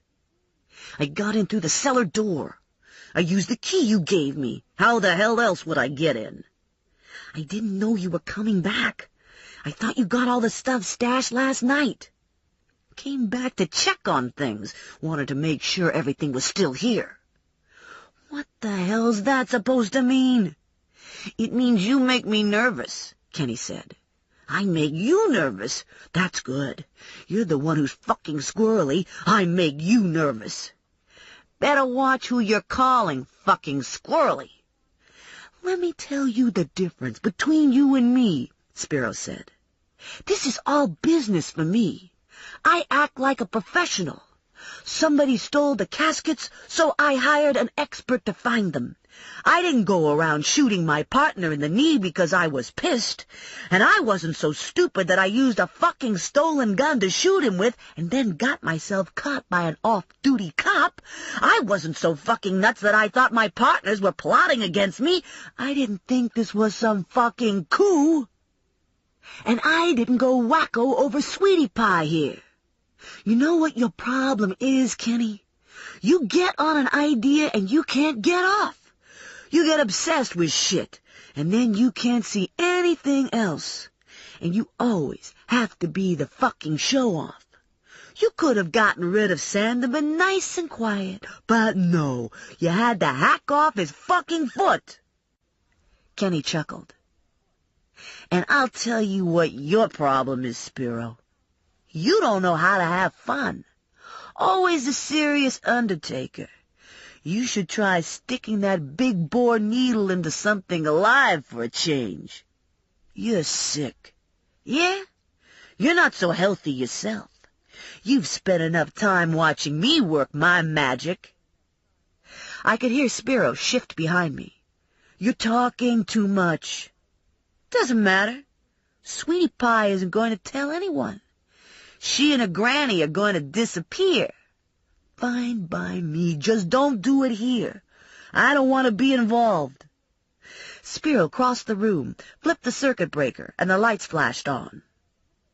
5 crated caskets lined one wall, and the furnace and water heater sat in the middle of the room, and a jumble of crates and boxes had been stacked next to the back door. It didn't take a genius to guess the contents of the crates and boxes. I don't get it, I said. Why did you bring the stuff here? Con is coming back to work on Monday. How will you keep this from him? It'll be gone by Monday, Spiro said. We brought everything in yesterday so we could take inventory. Sandeman was carrying the whole shitload around in his pickup, doing fucking tailgate sales. Lucky for us, you saw the furniture truck in Delio's. Another couple of weeks with Sandeman running loose and nothing would have been left. I don't know how you got it in, but you'll never get it out, I said. Morelli is watching the house. Kenny snorted. It goes out the same way it came in the meat wagon. For Christ's sake, Spiro said, it's not a meat wagon. Oh, yeah, I forgot. It's a slumber coach. Kenny stood up and yanked me to my feet. The cops watch Spiro, and they watch the house. They don't watch the slumber coach and Louis Moon. Or at least who they think is Louis Moon. You could put a hat on Bonzo the chimp and put him behind those tinted windows, and the cops would think it was Louis Moon. And good old Louis is real cooperative. You just give Louis a hose and tell him to clean things up, and Louis is busy for hours. You don't know who's driving around in his goddamn slumber coach. Not bad. They dressed Kenny up to look like Louis Moon, brought the guns and ammo to the funeral home in the hearse, parked the hearse in the garage, and then all they had to do was run the boxes between the garage and the back door to the cellar. And Morelli and Roach couldn't see the back door to the cellar. They probably couldn't hear anything in the cellar either. I didn't think it likely Roach would have bugged the cellar. So what's with the old lady? Spiro asked Kenny. She was in the kitchen looking for a tea bag, and she saw me cutting across the lawn. Spiro's face tightened. Did she tell anybody? No. She came barreling out of the house, yelling at me for stabbing her in the hand, telling me I needed to learn respect for old people. So far as I could see, Grandma wasn't in the cellar. I hoped it meant Kenny had her locked in the garage. If she was in the garage, she might still be alive, and she might be unhurt. If she was tucked away somewhere in the cellar, beyond my view, she was much too quiet. I didn't want to consider the reasons for too quiet, preferring to squash the panic clawing at my stomach and replace it with some more constructive emotion. How about cool reasoning? Nope, I didn't have any of that available.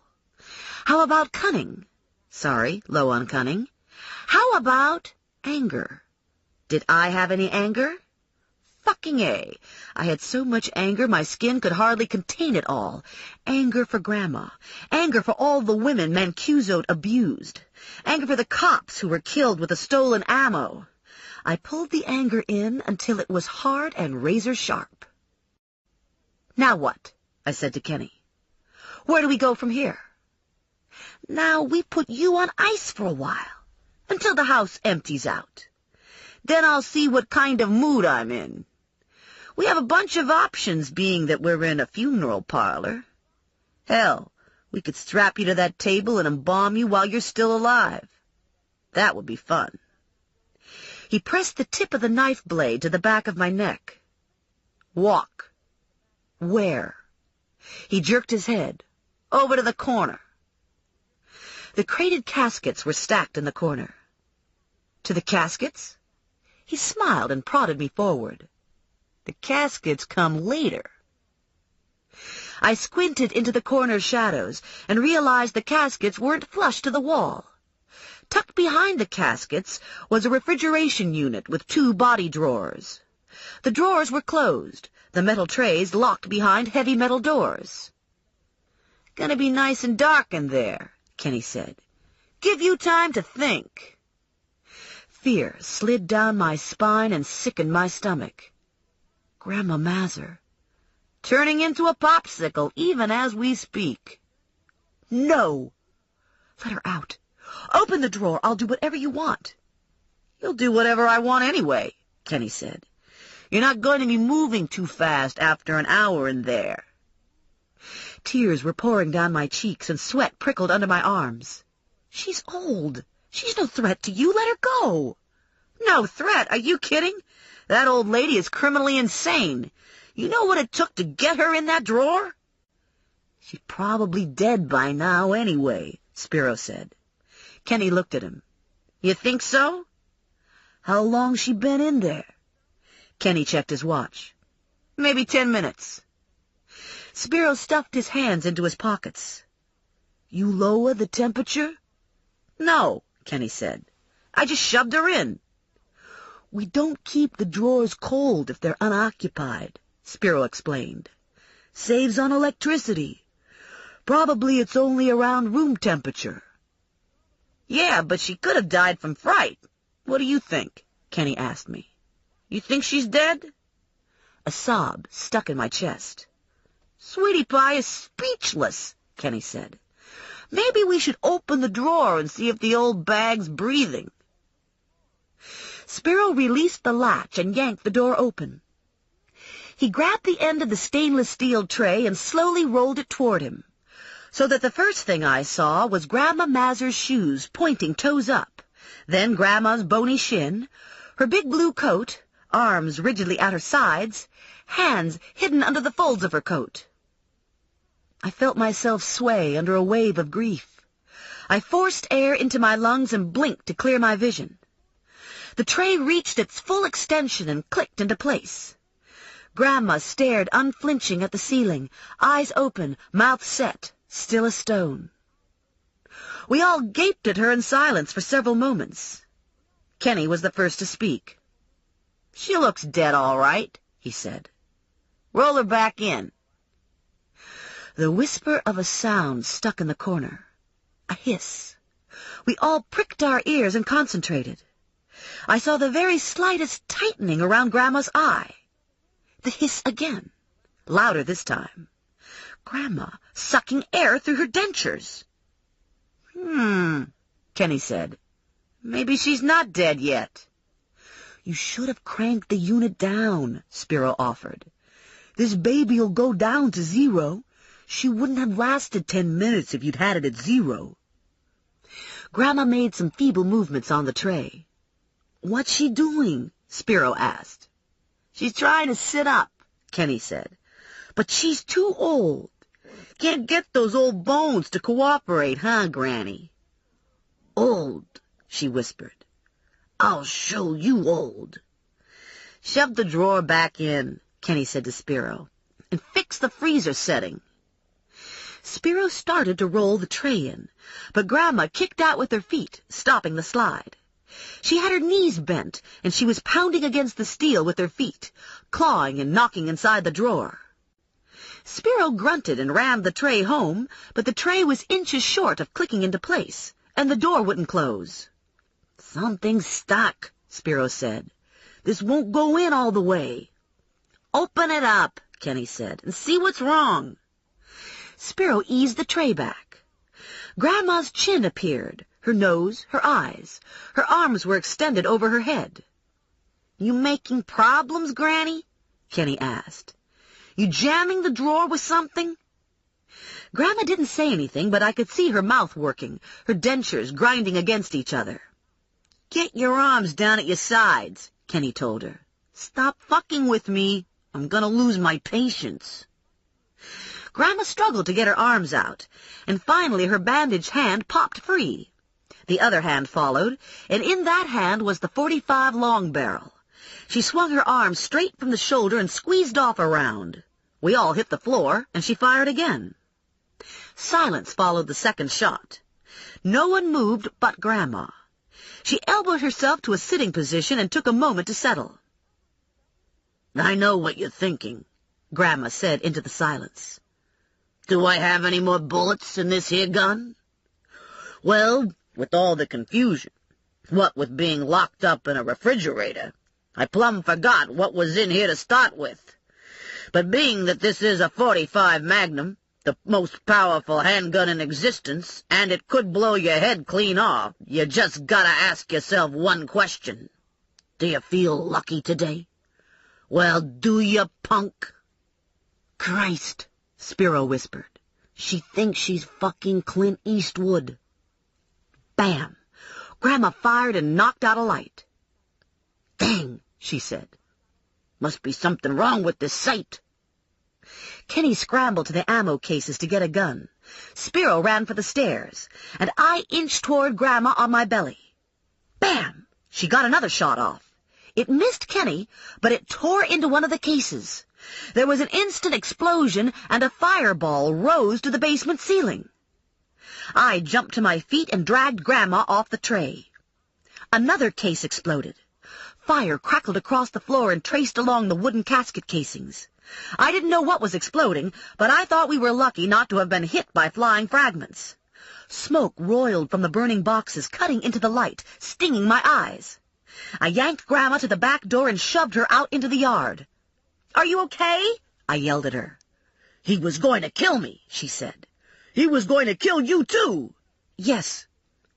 "It's terrible what happens to people, that they lose respect for life." "Yes." Grandma looked back at the house. "Good thing not everyone's like Kenny. Good thing some human beings are decent." "Like us," I said. "Well, I suppose, but I was thinking more of Dirty Harry." "That was some speech you gave." "Always wanted to give that speech. Guess there's a silver lining to everything." "Can you walk around to the front of the building? Can you find Morelli and tell him I'm back here?" Grandma lurched toward the driveway. "If he's there, I'll find him." Kenny had been on the opposite side of the cellar when we rushed to get out. Either he'd gone up the stairs or he was still inside, making his way close to the floor, trying to get to the back door. I was putting my money on the latter. Too many people at the top of the stairs. I was standing about 20 feet from the door, and I wasn't sure what I'd do if Kenny appeared. I didn't have a gun or a defense spray. I didn't even have a flashlight. Probably I should get the hell out of there and forget about Kenny. The money's not worth it, I said to myself. Who was I kidding? This wasn't about money. This was about Grandma. There was another small explosion, and flames flared through the kitchen windows. People shouted from the street, and I could hear sirens in the distance. Smoke poured through the cellar door and swirled around a human form, a hellish creature, backlit by fire. Kenny. He bent at the waist and coughed and took in some air. His hands hung loose at his sides. Didn't look like he'd been able to find a gun. That was a break. I saw him glance side to side and then come straight toward me. My heart almost jumped out of my chest until I realized he didn't see me. I was standing lost in shadow in his line of escape. He was going to skirt the garage and disappear into the back alleys of the burg. He moved stealthily forward, silent against the roar of the fire. He was less than 5 feet away when he saw me. He stopped short, startled, and our eyes locked. My first thought was that he would bolt and run, but he lunged at me on an oath, and we both went down, kicking and clawing. I gave him a good shot with my knee and stuck my thumb in his eye. Kenny howled and pushed off, rising to a crouch. I grabbed for his foot, and he went down again, hard on his knees. We did more rolling on the ground, more kicking and clawing and swearing. He was bigger and stronger than me and probably crazier, although some might argue that last point. What I had on my side was anger. Kenny was desperate, but I was freaked out and enraged. I didn't just want to stop him. I wanted to hurt him. Not a nice thing to have to admit. I'd never thought of myself as a mean and vengeful person, but there it was. I squeezed my hand tight in a fist and swung into him backhand, landing a blow that sent shock waves up my arm. There'd been a crunch and a gasp, and I saw him flail out in the darkness, arms wide open. I grabbed hold of his shirt and shouted for help. His hands clamped onto my neck, his breath hot on my face. His voice was thick. Die. Maybe, but he'd go down with me. I had his shirt in a death grip. The only way he was going to get away was to take the damn thing off. If he strangled me unconscious, I'd still have my fingers dug into his shirt. I was so focused on the shirt, it took me a while to realize the pack had enlarged to 3. Jesus, Morelli was yelling in my ear. Let go of his shirt. He'll get away. He won't get away, Morelli shouted. I've got him. I looked beyond Morelli and saw Ranger and Roach round the corner of the house with 2 uniforms. Get her off of me, Kenny screeched. Jesus, these Plum bitches are goddamn animals. There was another crunch in the darkness, and I suspected Morelli had accidentally broken something belonging to Kenny. Like his nose, maybe.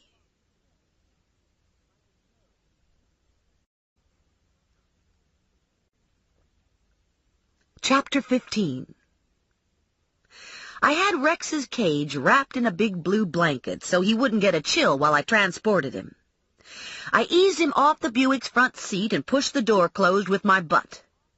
It was nice to be moving back to my apartment, and it was nice to feel safe. Kenny was locked up without bail, and I expected he'd be locked up for a good long time, hopefully for life. Rex and I took the elevator. The door slid open on the 2nd floor, and I stepped out feeling good inside. I loved my hallway, and I loved Mr. Waleski, and I loved Mrs. Bessler. It was 9 o'clock in the morning, and I was going to take a shower in my very own bathroom. I loved my bathroom. I balanced Rex on my hip while I unlocked my door. Later today, I'd stop by the office and pick up my recovery fee. Then I'd go shopping. Maybe I'd buy a new refrigerator. I set Rex on the table by the couch and opened the curtains. I loved my curtains. I stood there for a while, admiring my view of the parking lot, thinking that I also loved the parking lot. Home, I said. Nice and quiet, private. There was a knock at the door. I squinted through the peephole. It was Morelli. Thought you'd want to get filled in on some details, Morelli said. I opened the door to him and stepped back. Kenny talked. Morelli moved into the foyer. His posture was relaxed, but his eyes ticked off the details of his surroundings. Always the cop. Enough to piece things together, he said. Turns out there were 3 conspirators, just as we thought. Kenny, Moogie, and Spiro. And they each had a key to the storage locker. One for all and all for one. More like nobody trusted anybody else. Kenny was the brains behind it all.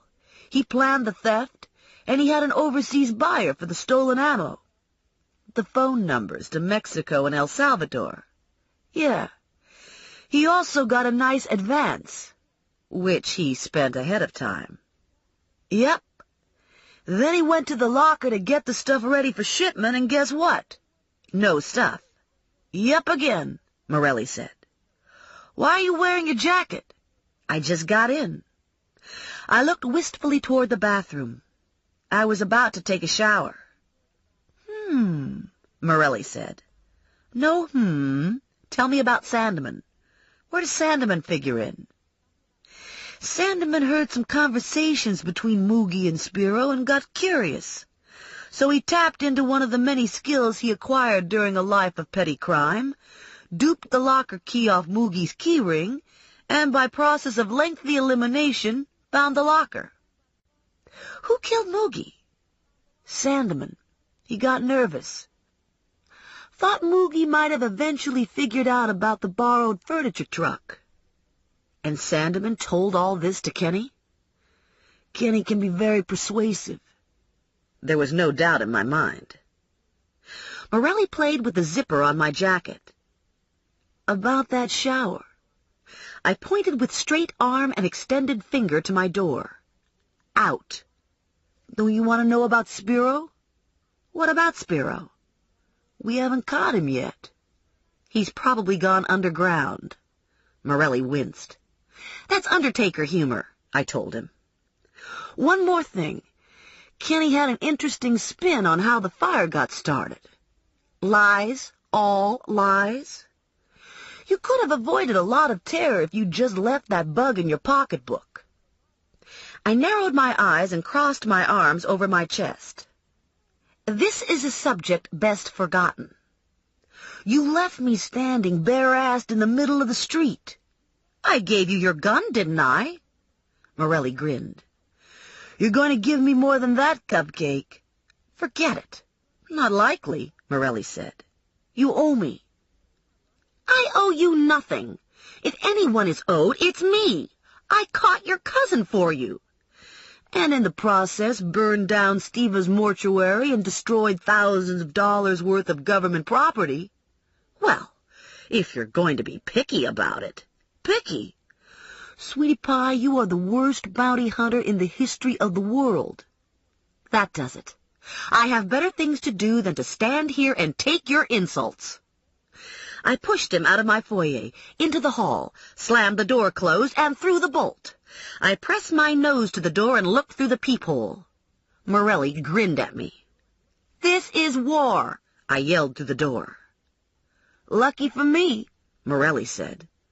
I give good war. The end.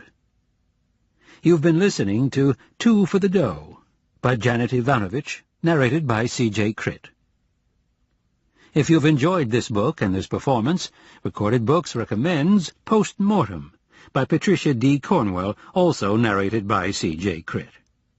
You'll find a wide selection of titles, including bestsellers, mysteries, classics, histories, and more, in the Recorded Books catalog, so to order another Recorded Book, or for a copy of our latest listing, please call us toll-free using the telephone number found on the back of the book. You can order by phone with any major credit card, or by writing to us, or by faxing us. Don't forget to ask about easy 30-day rentals by mail. On our website, you can browse the catalog, hear about the latest releases, place orders, or tune into narrator profiles and author interviews. So visit us there at www.recordedbooks.com. And thank you for being a Recorded Books reader.